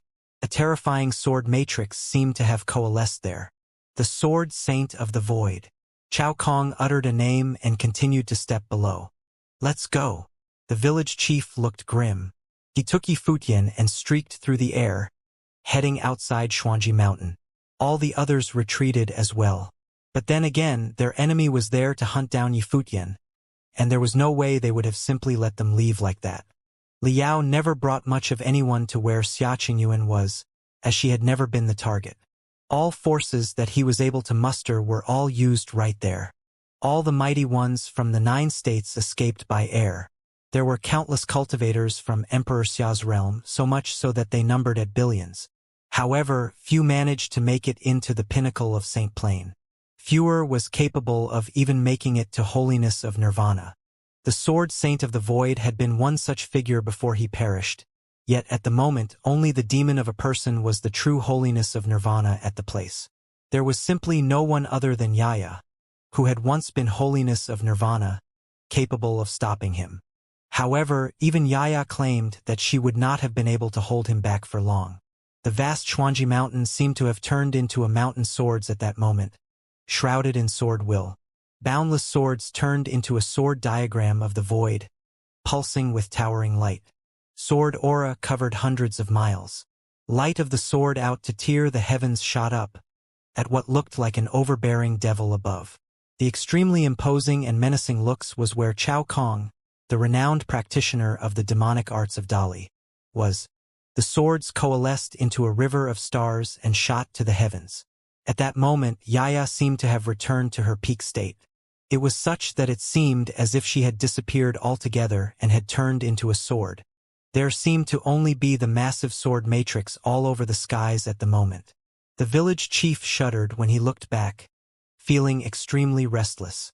He had little idea what would have happened to his mistress in that fight. That was invoking the sword matrix of the void at its pinnacle by force. There was no way even the sword saint of the void would have been able to win against the holiness of nirvana, without being at the top of her game. The entire Xuanji Mountain slowly crumbled, and it seemed that it was only a matter of time before the place was reduced to rubbles. That scene was simply harrowing. Yifutian and the others continued to run for their lives amidst the dust and chaos. Many saints headed for them at speeds of lightning bolts, quickly circling to their flanks and getting ready to cordon them off altogether. "Let's go." Saint Xia made the decision right there and then, heading for the left flank while Saint Li headed right. Both of them were at the second level of Saint Plain, and they were capable of fighting the intruders off somewhat. The mighty ones at their flanks clashed with both of them right there and then. As for the ones right at the rear of the escapees, they continued to pursue Yifutian as there was little need for them to stay behind. There were 3 of them emanating tremendously powerful aura, and they were at mighty ones at the 3rd level of Saint Plain. Both Emperor Li's realm and Emperor Xia's realm dispatched many mighty ones to the Empty Realm for fighting in the Battle of Empty Realm. Due to having won in said battle, Emperor Xia's realm continued to send forces to control the Empty Realm. As the loser of the battle, many mighty ones from Emperor Li's realm left. In actuality, the forces of Emperor Li's realm in the Empty Realm at the moment were inferior to that of Emperor Xia's realm. The number of people that Liao was able to dispatch was limited as well. He would not have needed to resort to tricks to pull away the guards that Xia Qingyuan put at Yifutian's side otherwise. He had even spent quite a fortune to have many saints from Empty Realm to bluff Xia Qingyuan, shocking her and buying them time. It was worth noting that in order to shock the sacred general of Tian, he had even invited someone very, very powerful to help with the act. Despite said figure was to do nothing but loiter around, the price was steep nonetheless. As such, he could not have afforded to simply return empty-handed, which was why he focused all of his forces to get Yifutian killed. "Where do you think you're going?" A cold voice was heard saying. A devilish figure of extreme might was seen extending his hands, bringing towering demonic might to bear. If even the leader of the demonic clan, Chao Kong, was around personally, then it would have only stood to reason that they were other top-notch figures showing up as well. The figure that just lashed out with an attack against them was none other than the demon saint, who was at the 3rd level of Saint Plane. As he lashed out with his hand, the aura of the surroundings that flowed in reserved all went into his palm. Yifutian and the others felt as if their bodies were going in reverse, making it impossible for them to move forward. The village chief's body intended to keep moving forward through the air, yet that frightening devouring power seemed to be imbued with powers to devour even that of the Great Path. The currents around seemed to have been flowing in reserve. The level difference was not one that could have been compensated in any way. They had no time for games with Yifutian and his people. Liao's plans gave them limited time to kill Yifutian and Yusheng. If Xia Qingyuan were to realize something was off, her people would have been able to get to where they were at blitzing speeds. In short, both sides were racing against time. It was worth noting that the people of Shao clan was only able to inform Yifutian and the others after Liao appeared. With the time the mighty ones of Shao clan were on their way taken into consideration, Xia Qingyuan might have sensed something was off, and she would have get to Yifutian as soon as possible. As such, the enemy struck as soon as the people who were sent to protect Yifutian by Xia Qingyuan left, giving Yifutian and his people no chance to recover. Terrifying sealing arts rained down on them, blocking off the force of the devouring great path at the rear of the escapees. But then again, the Moon Saint's power paled in comparison to that of the enemy. A beam of light of the sword shot through the air. The seals that the Moon Saint laid out crumbled with a boom. Saints went after the Moon Saint. Saints at 3rd steps of sainthood did not even bother with him. From their perspective, that saint at 2nd level of Saint Plane was far less important than Yifutian. Their targets were mainly Yifutian and Yusheng. It did not matter if they were to kill the others around those two.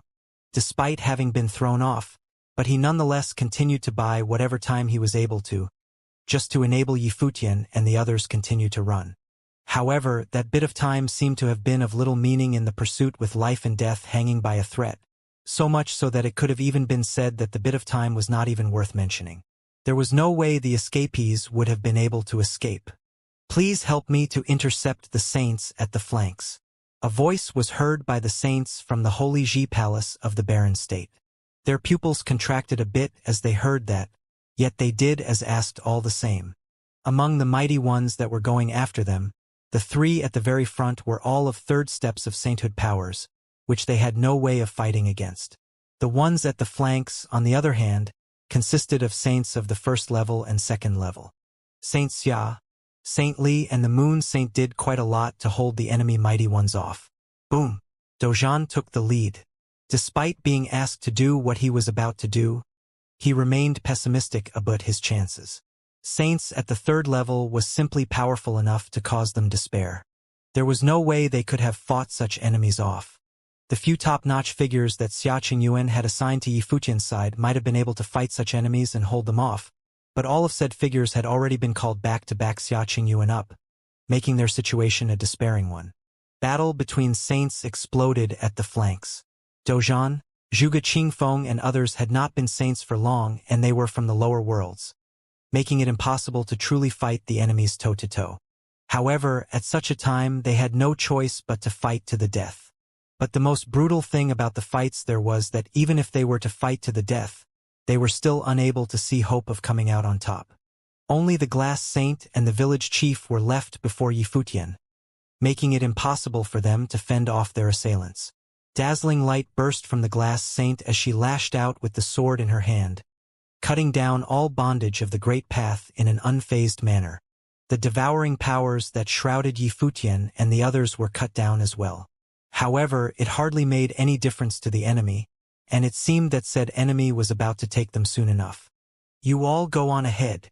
At that moment, a figure was seen turning around, standing before the three top-notch saints at their tail. Yifutian and the others were shocked, looking at who was the one turning around. "What are you doing, Wuchen?" Yifutian shouted. Yi Wuchen was but a sage at the pinnacle of his plane. There was no way he would have been able to stand against third level of St. Plane saints. He was practically walking to his grave by doing so. Even those three extremely powerful saints were dumbfounded. That man from the demonic clan who was at the third level of St. Plane lashed out with his palm, which was circled with demonic might, sucking Yi Wuchen into his hand. There was no way Yi Wuchen could have resisted such an attack.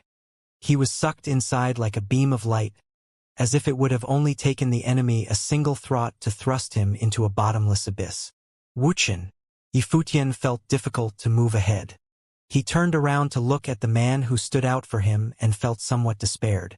They could have tried to fight the opponent if they were to be of the first level of St. Plane, but the current level difference was just too great. They were of several orders of magnitude lower than the enemy. They were like ants in front of him, being so pathetic that he could have simply squished them. However, Yi Wuchen simply turned around and stood before them. Yi Wuchen looked utterly insignificant before someone at the pinnacle of the third level of St. Plane, as he continued to sucked into the maelstrom of the enemy's hand. The enemy did not even stop moving forward while doing so. A sage was like ants before them, and as such there was no way they would have been affected. Yi Wuchen was about to be sucked into the maelstrom, when towering sword wills burst from his body, which did not seem to be his sword wills to begin with. Boundless sword wills burst from within his body and headed straight for that maelstrom. Yi Wuchen's eyes looked extremely point at that instant, as he uttered a line. "I request your aid of the sword." A sword shot out from within him as he spoke. The flash of the sword shone brilliantly. Everything in their surroundings seemed to have been severed when that sword came forth, severing the heavens and the earth, as well as the soul. That sword seemed to be out to sever the 3,000 paths. Towering wills burst from within that sword. That powerful demonic arts practitioner that was trying to devour Yi Wuchen looked on with a shocked, grim expression. "Look out!" The top-notch mighty one from the Sword Mountain was just as shocked to see the sword of Lihin. It was not the sword of Yi Wuchen, but of the lord of the number 1 holy land of swordsmanship of Emperor Xia's realm. The sword of the swordmaster of Lihin, the number 1 swordsman in Emperor Xia's realm. Yi Wuchen was borrowing his sword. Yifutian looked ahead, finding that extremely brilliant sword to have shrouded the heavens and earth with its blinding brilliance. He recalled the fight with Wang Chuan at that moment. The swordmaster of Lihin bestowing Yi Wuchen with a sword, and Yifutian also recalled what the swordmaster said to Yi Wuchen. The swordmaster of Lihin lent Yi Wuchen a sword. And furthermore, it was not just any other sword. "It shall be done."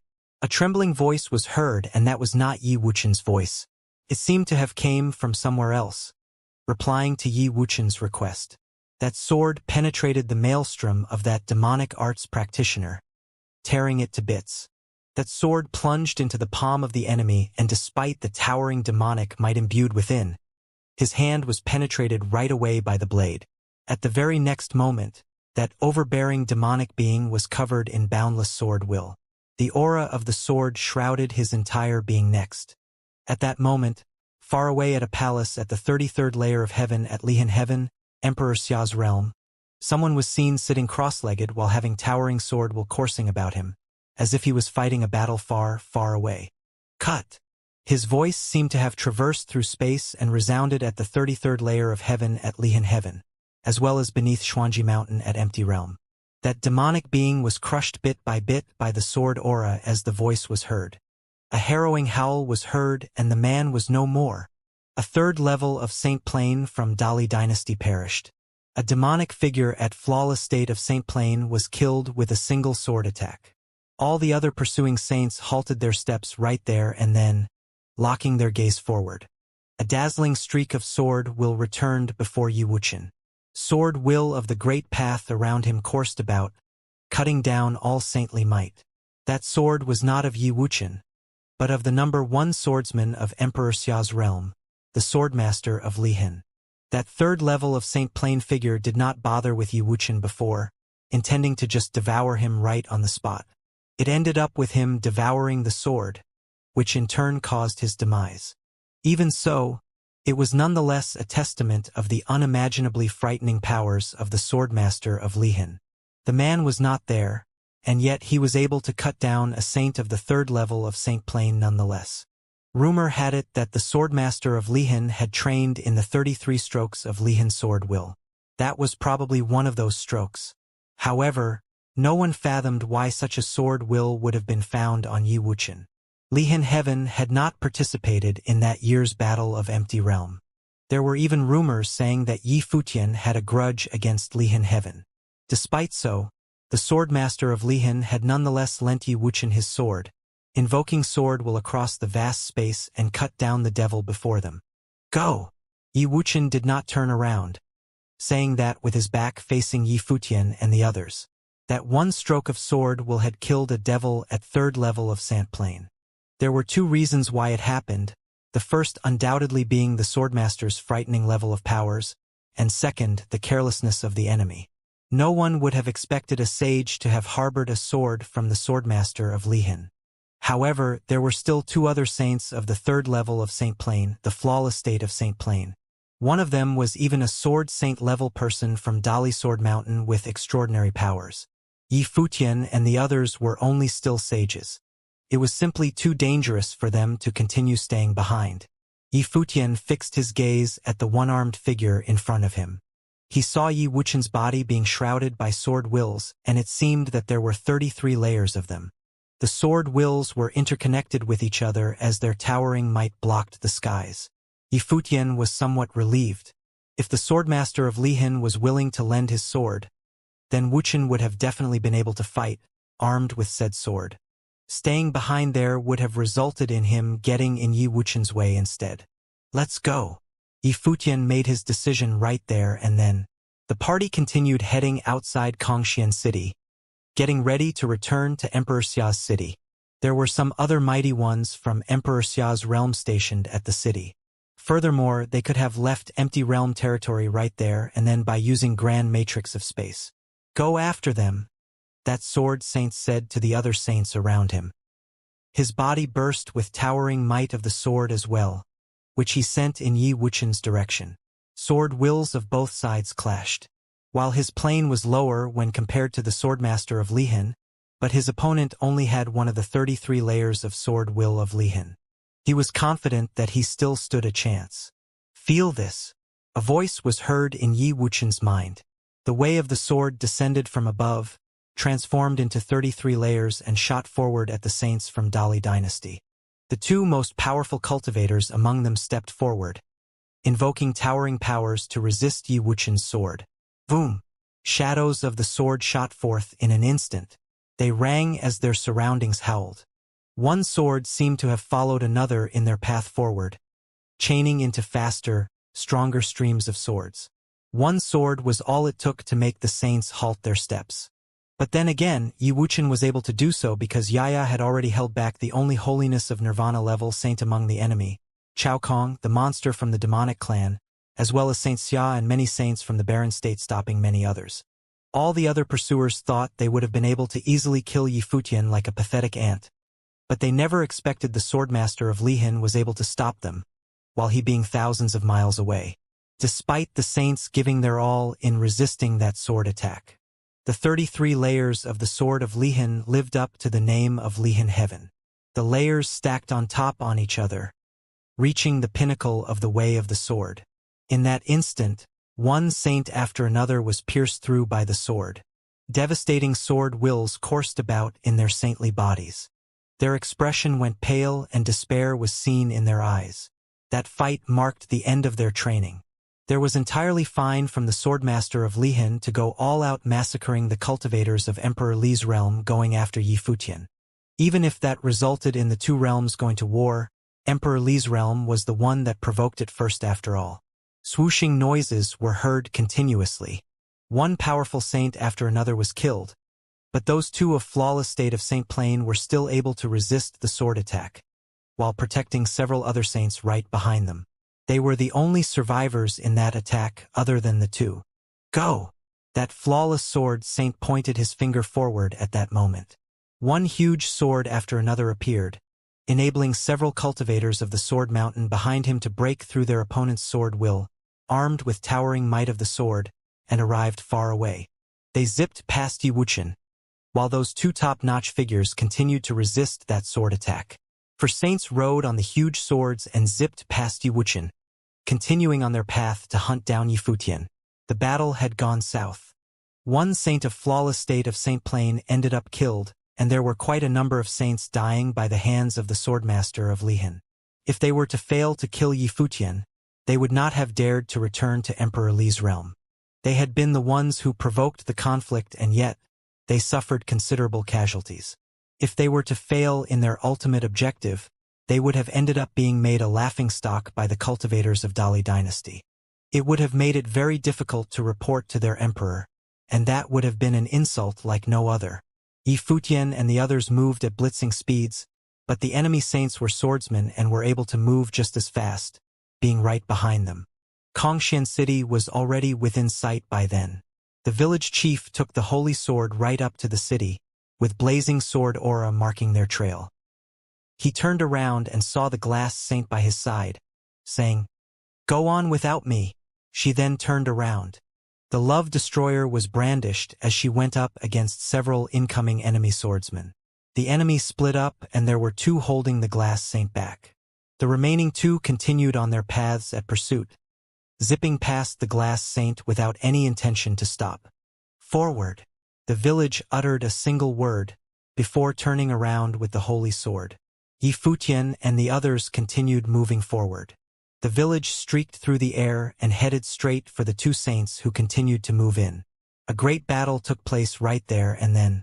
The two swordsmen who fought the glass saint were of the second level of Saint Plain. They only held the glass saint back momentarily before one of them broke off from the battlefield, heading straight for the village chief. A sword streaked past. The village chief burst with towering might of the sword, intending to meld with the holy sword. While he was versed in dodging attacks, he stood firm against the incoming attacks, clashing head-on with the swords of the enemy. He grunted within an instant and blood was seen at the corner of his mouth. However, sword will of space continued to emanate from his body, blocking the sky as he continued forward, preventing the enemy from going further. "Keep chasing after them," that second level of Saint Plain saint said. Two other saints zipped past from the flanks and continued forward.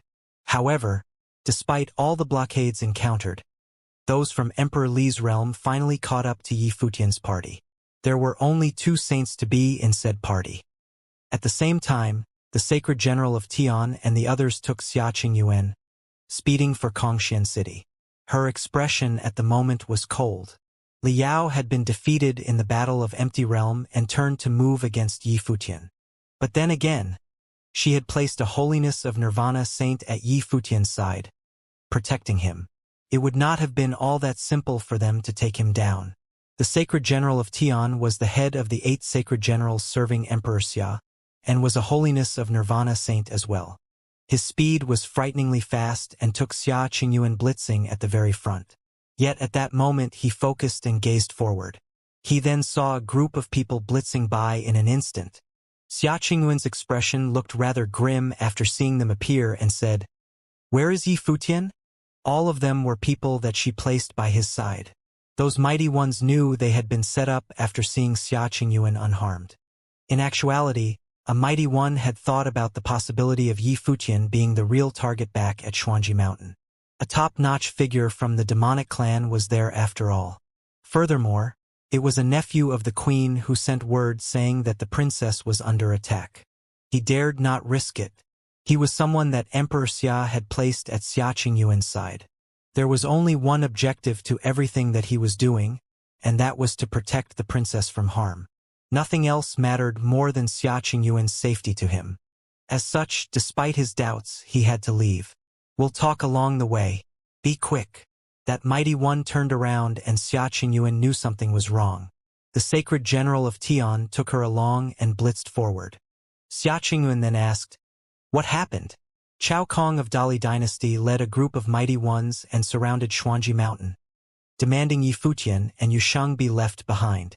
"Xiao Sheng came to us telling us that you were attacked, so I had to come." Xiao Sheng. Xia Qingyuan's eyes turned cold after hearing his words. She had never given any orders to Xiao Sheng to deliver any word. While it took her quite a while to realize that she was being duped by Liao back then, given the circumstances, but she had never even thought about recalling those people at Yi Futian's side. Who the hell let Xiao Sheng make such decisions on his own? Worse still, said decision was made when Yi Futian was being surrounded. "Princess." A voice was heard at that moment. It was none other than Xiao Sheng, who was returning. "Are you all right, princess?" Xiao Sheng asked, but Xia Qingyuan and the others simply zipped past him like mirages. Even so, Xiao Sheng was still able to feel that Xia Qingyuan cast a cold look at him. That one look seemed to have thrust him into an ice cellar, making him shiver all over. "Forward," Xiao Sheng ordered. The party then moved forward. Gongsun and I, who was by his side, asked, "Xiao Sheng, what is happening? Wasn't the princess under attack?" "I don't know." Xiao Sheng then added, "Liao brought many saints to the sacred mountain back then, and looked like he was about to make a move against the princess. So I summoned the mighty ones back immediately. From the looks of things, it seemed to be a trick by Liao." Gongsun Ni's expression turned and seemed to realize something. She then asked, "That meant that the princess never gave the order and you acted on your own?" "Things looked dire back then and I couldn't have waited for her orders. If there were to be anything happening to the princess, who would be the one to take the blame then? So I went to summon our people to back the princess up." Xiao Sheng said, "If the princess were to blame me for what I did, then I would just own up to it." Gong Sun Xian's expression looked very displeased and said, "If things are fine with the princess, then it's obvious that they're going after Yi Futian. With the people that she placed at Yi Futian's side being called back by you, Yi Futian and the others, man, if anything were to happen to him, the princess would be very, very angry." She dared not imagine the scenarios any further. With the likes of Chao Kong showing up, it was not all that difficult to imagine what would have happened to Yi Futian's party. Outside of Kongxian City, Yi Futian and his party continued to blitz without stopping. It was obvious that the power of Emperor Xia's realm was above that of Emperor Li's realm at present.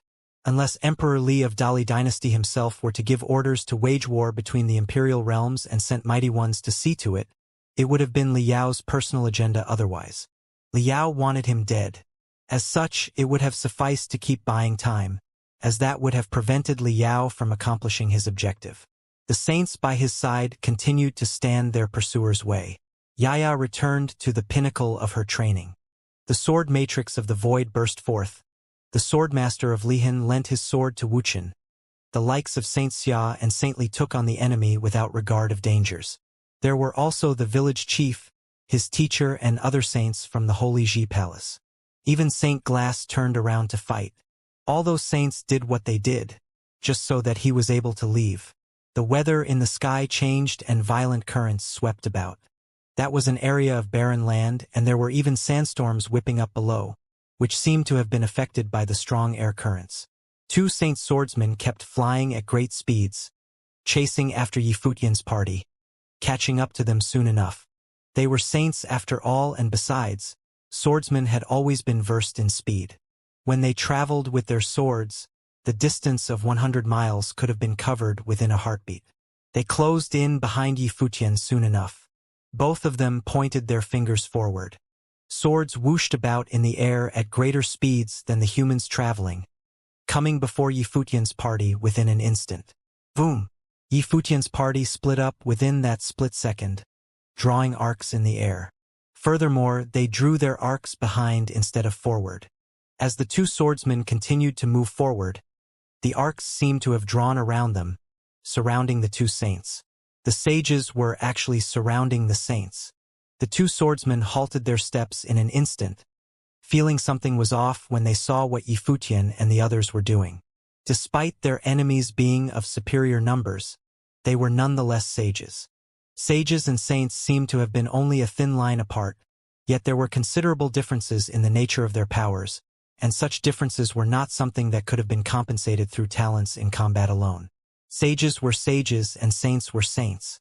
While Yifutian and Xianxia had indeed worked together and killed Yuan Jin, who had borrowed the divine path and attempting to become saint, but Yuan Jin was still not a true saint. Those two that appeared right there and then, they were true saints, people who had truly developed powers of the Great Path and could have transformed as entities of the Great Path. At that moment, Yifutian and the others burst with formidable power, with some among them more powerful than the others. They were Yifutian, Yushang, the Sword Saint, and Huang Zhoga. Towering demonic might burst from Yushang and the Sword Saint, especially Yushang, who had a terrifying devil appearing behind him, looking imposing and regal, as if the devil had truly advent. Silhouettes of devils appeared around him, cordoning the space off. The Sword Saint relied on the blade he held onto. The power emanating from his entire being was being devoured by the blade. The will of his blade swept about in his surroundings and dark, demonic might coursed about him, making him look extremely terrifying. The might of Renhuang coursed about on Huang Zhoga, looking extremely regal. He held onto the Renhuang bow and fed all of his powers within. Might that far surpassed his current level burst from the bow at that moment. Dazzling imperial light shot up from Yifutian and his bearing transformed, as if he was born to become emperor. In that very instant, the bearing emanating from his being made even those two saints shudder. While the aura was not very powerful, but they were nonetheless able to feel faint pressure from it. That was not some power that belonged to sages, unless he was of extraordinary birth and had regal blood flowing in his veins. Kill them! The two saint swordsmen lashed out in an instant, heading straight for Yifutian like they were swords themselves. They were extremely fast at doing so, yet towering demonic aura blocked their way of. The Sword Saint looked emaciated throughout, his face devoid of colors, and it seemed as if he had been using the powers in his body as sacrifice, letting the blade feast on them with impunity. He closed his eyes to feel the will of the blade. While he had yet to be able to touch the Great Path, his blade was equipped with powers of the Great Path nonetheless. Doom! The Sword Saint took one step out and swung his blade. Terrifying shadow of a devil appeared on the demonic blade. The will of the blade was filled with aura of destruction and death. Dark demonic aura swept about and coalesced into a blade, cutting up dark gashes in the air as he attacked those two saints. Gu Donglu stepped out as well, and it seemed as if celestial shadows fell from above. His entire being was coursing with celestial light, and he looked imposing with the 9 words circling about him. Countless seals of the 9 words burst forth and headed straight for the enemy. They attacked in pairs at each of the saints. Despite being only sages, they did not show any fear at all. However, those two saint swordsmen were hardly intimidated. They held a sword in their hands respectively, extending the hand forward and focused the divine path on their fingers, turning into frightening maelstrom of the sword, which spun maniacally like blooming lotuses, tearing everything before them apart. Both of them moved at frightening speed. Towering light of the blade clashed with the swords. The harrowing, destructive will of the blade was torn to shreds. The maelstrom of the sword continued to move forward as they devoured, intending to gobble up the Sword Saint and tear him to shreds. However, the Sword Saint brought his blade down at the center of the maelstrom. That frightening devilish shadow stood tall before him, but was devoured and torn to pieces by the terrifying sword will. Gu Donglu was in a ditch himself as well. Countless seals were being torn apart by the enemy's sword. The enemy only needed one stroke of the sword to tear through the thousands of seals, breaking up the boundless ancient symbols with unstoppable force. But then again, the enemy's swords were indeed held back somewhat. At the same time, the arrows fired from Huang Zhoga's bow tore through space and burst with the might of Renhuang. The Renhuang will might have been inadequate to kill the saints, but they were nonetheless threatening forces anyway, so threatening that the two saints could not have afforded to simply ignore it. However, they only needed to swing their swords about to summon torrents of the sword, lashing out at the air. Boom! Devastating demonic might swept about in the air. Yusheng stepped forward and walked towards Gu Donglio's direction, bringing down the axe from above. The devil seemed to have advent with that one swing, and their surroundings seemed to be on the verge on crumbling. That swordsman actually shuddered somewhat. Such powers were of such a magnitude that it was near that of a saint, so much so that it was hardly any weaker than the power of a saint. If he were to be hit by the attack, he would have been destroyed even though he had a body of saint. He continued to swing his hand about in the air. A huge sword appeared and he flicked his wrist. That huge sword zipped in the air, heading straight for Yusheng. The sword and the axe clashed and a high-pitched, loud bang was heard. Other than that, the other mighty ones from Barren State, Zhuge Mingyue, Yuan Zhan, Luo Fan, Yi Shaoshi and the others, all attacked the saint that the sword saint was attacking. Even though they might not have been able to kill the enemy, they nonetheless saw the need to create trouble for him, affecting how he fought.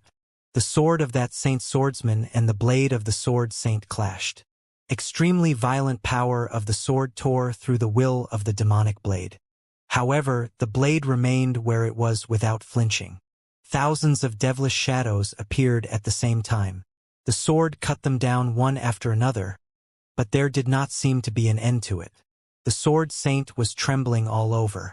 Blood was seen oozing from all of his orifices and the sight looked harrowing. However, he continued to channel power into the blade, as if he was borrowing demonic might from the blade to resist the swordsman. A silhouette zipped past and danced in the air. Terrifying might of space emanated, shrouding their surroundings. Space-time seemed to have stopped and that storm seemed to get increasingly powerful. The power of the heaven and earth seemed to be rushing into his body. That silhouette was none other than Yi Futian, who was gathering strength. Said force grew increasingly strong. The space felt stifling. Everything in their surroundings turned silent eventually, as if they have stopped altogether. Even that powerful aura of the sword seemed to have stopped moving altogether. That holy aura took control of the great path in that vicinity. A figure transformed into golden lightning and streaked through the sky, heading straight for the saint that the sword saint was fighting against. That swordsman burst with even greater might of the sword from within. The bondage of the great path of space broke with a howl. The swordsman intended to leave the battlefield and head straight for Yi Futian, but quickly saw the sword saint howling and blood kept pouring out from his body. Multiple devilish shadows appeared, bringing down the sky as the will of the blade grew boundless. The attack continued to come at the saint swordsman, who was held back through sheer brute force. He was only able to use his left hand as a sword, pointing in the air and making the terrifying maelstrom of the sword appear yet again, tearing the space apart and went on to devour Yi Futian. Yi Futian did not bother to dodge that time and simply streaked through the space, charging into the maelstrom. The halberd of time and space lashed out and the sword wills within the maelstrom crumbled in a frenzy. The weapon continued to travel straight downward. That swordsman seemed to have noticed the intense threat and with a roar, turned his finger into a sword and pointed at the air, sending sword will of great path tearing through everything in its way. Yi Futian seemed to have felt nothing. The halberd continued to destroy the aura of the sword, letting all residual power struck his body. He kept his eyes focused on the enemy. The halberd clashed with the finger of the enemy, which was an embodiment of the great path in itself. The aura of the sword tore through space and ripped into Yi Futian's body, but he seemed to have felt nothing. The light he emanated looked extremely regal. The weapon continued its way downward. Blood was seen as the enemy's finger continued to crumble bit by bit. That swordsman's face went pale in an instant. He roared and even with his finger broken, his arm nonetheless coursed with towering might of the sword. A blood sword was coalesced and shot into Yi Futian's body along the halberd, breaking through his defense. The aura of the sword seeped into Yi Futian's body. Yet, Yi Futian's body seemed to be burning with holy energy, preventing him from feeling anything while the weapon continued to strike its target. The The swordsman's arm crumbled inch by inch and blood splashed about. He wailed in terrifying pain and finally, his arm was punched through and the halberd landed into his brain, punching through on the other side. That swordsman watched Yi Futian coming down from above with harrowing eyes at that moment. The aura of the sword about him continued to dwindle. Despite his might continued to attack Yi Futian, but its power was no longer what it used to be. At the same, the sword saint brought the demonic blade down onto him, cleaving his body apart. That powerful sword saint level figure, and furthermore, not one who had been saint not long ago, who had actually been a saint for many years, was wiped out within that instant. He was broken up by the sword saint, Yi Futian and the others through sheer brute force delivered at the greatest speed possible, with the strongest power that could have been mustered. That scene seemed to have been sensed by the other saint swordsman. His face turned pale. Two saints fighting a group of sages should have been like tigers charging into a herd of sheep, slaughtering with impunity. Yet, for some reasons, within just a single moment, he was held back by powerful resistance and his cohort was actually killed right there and then.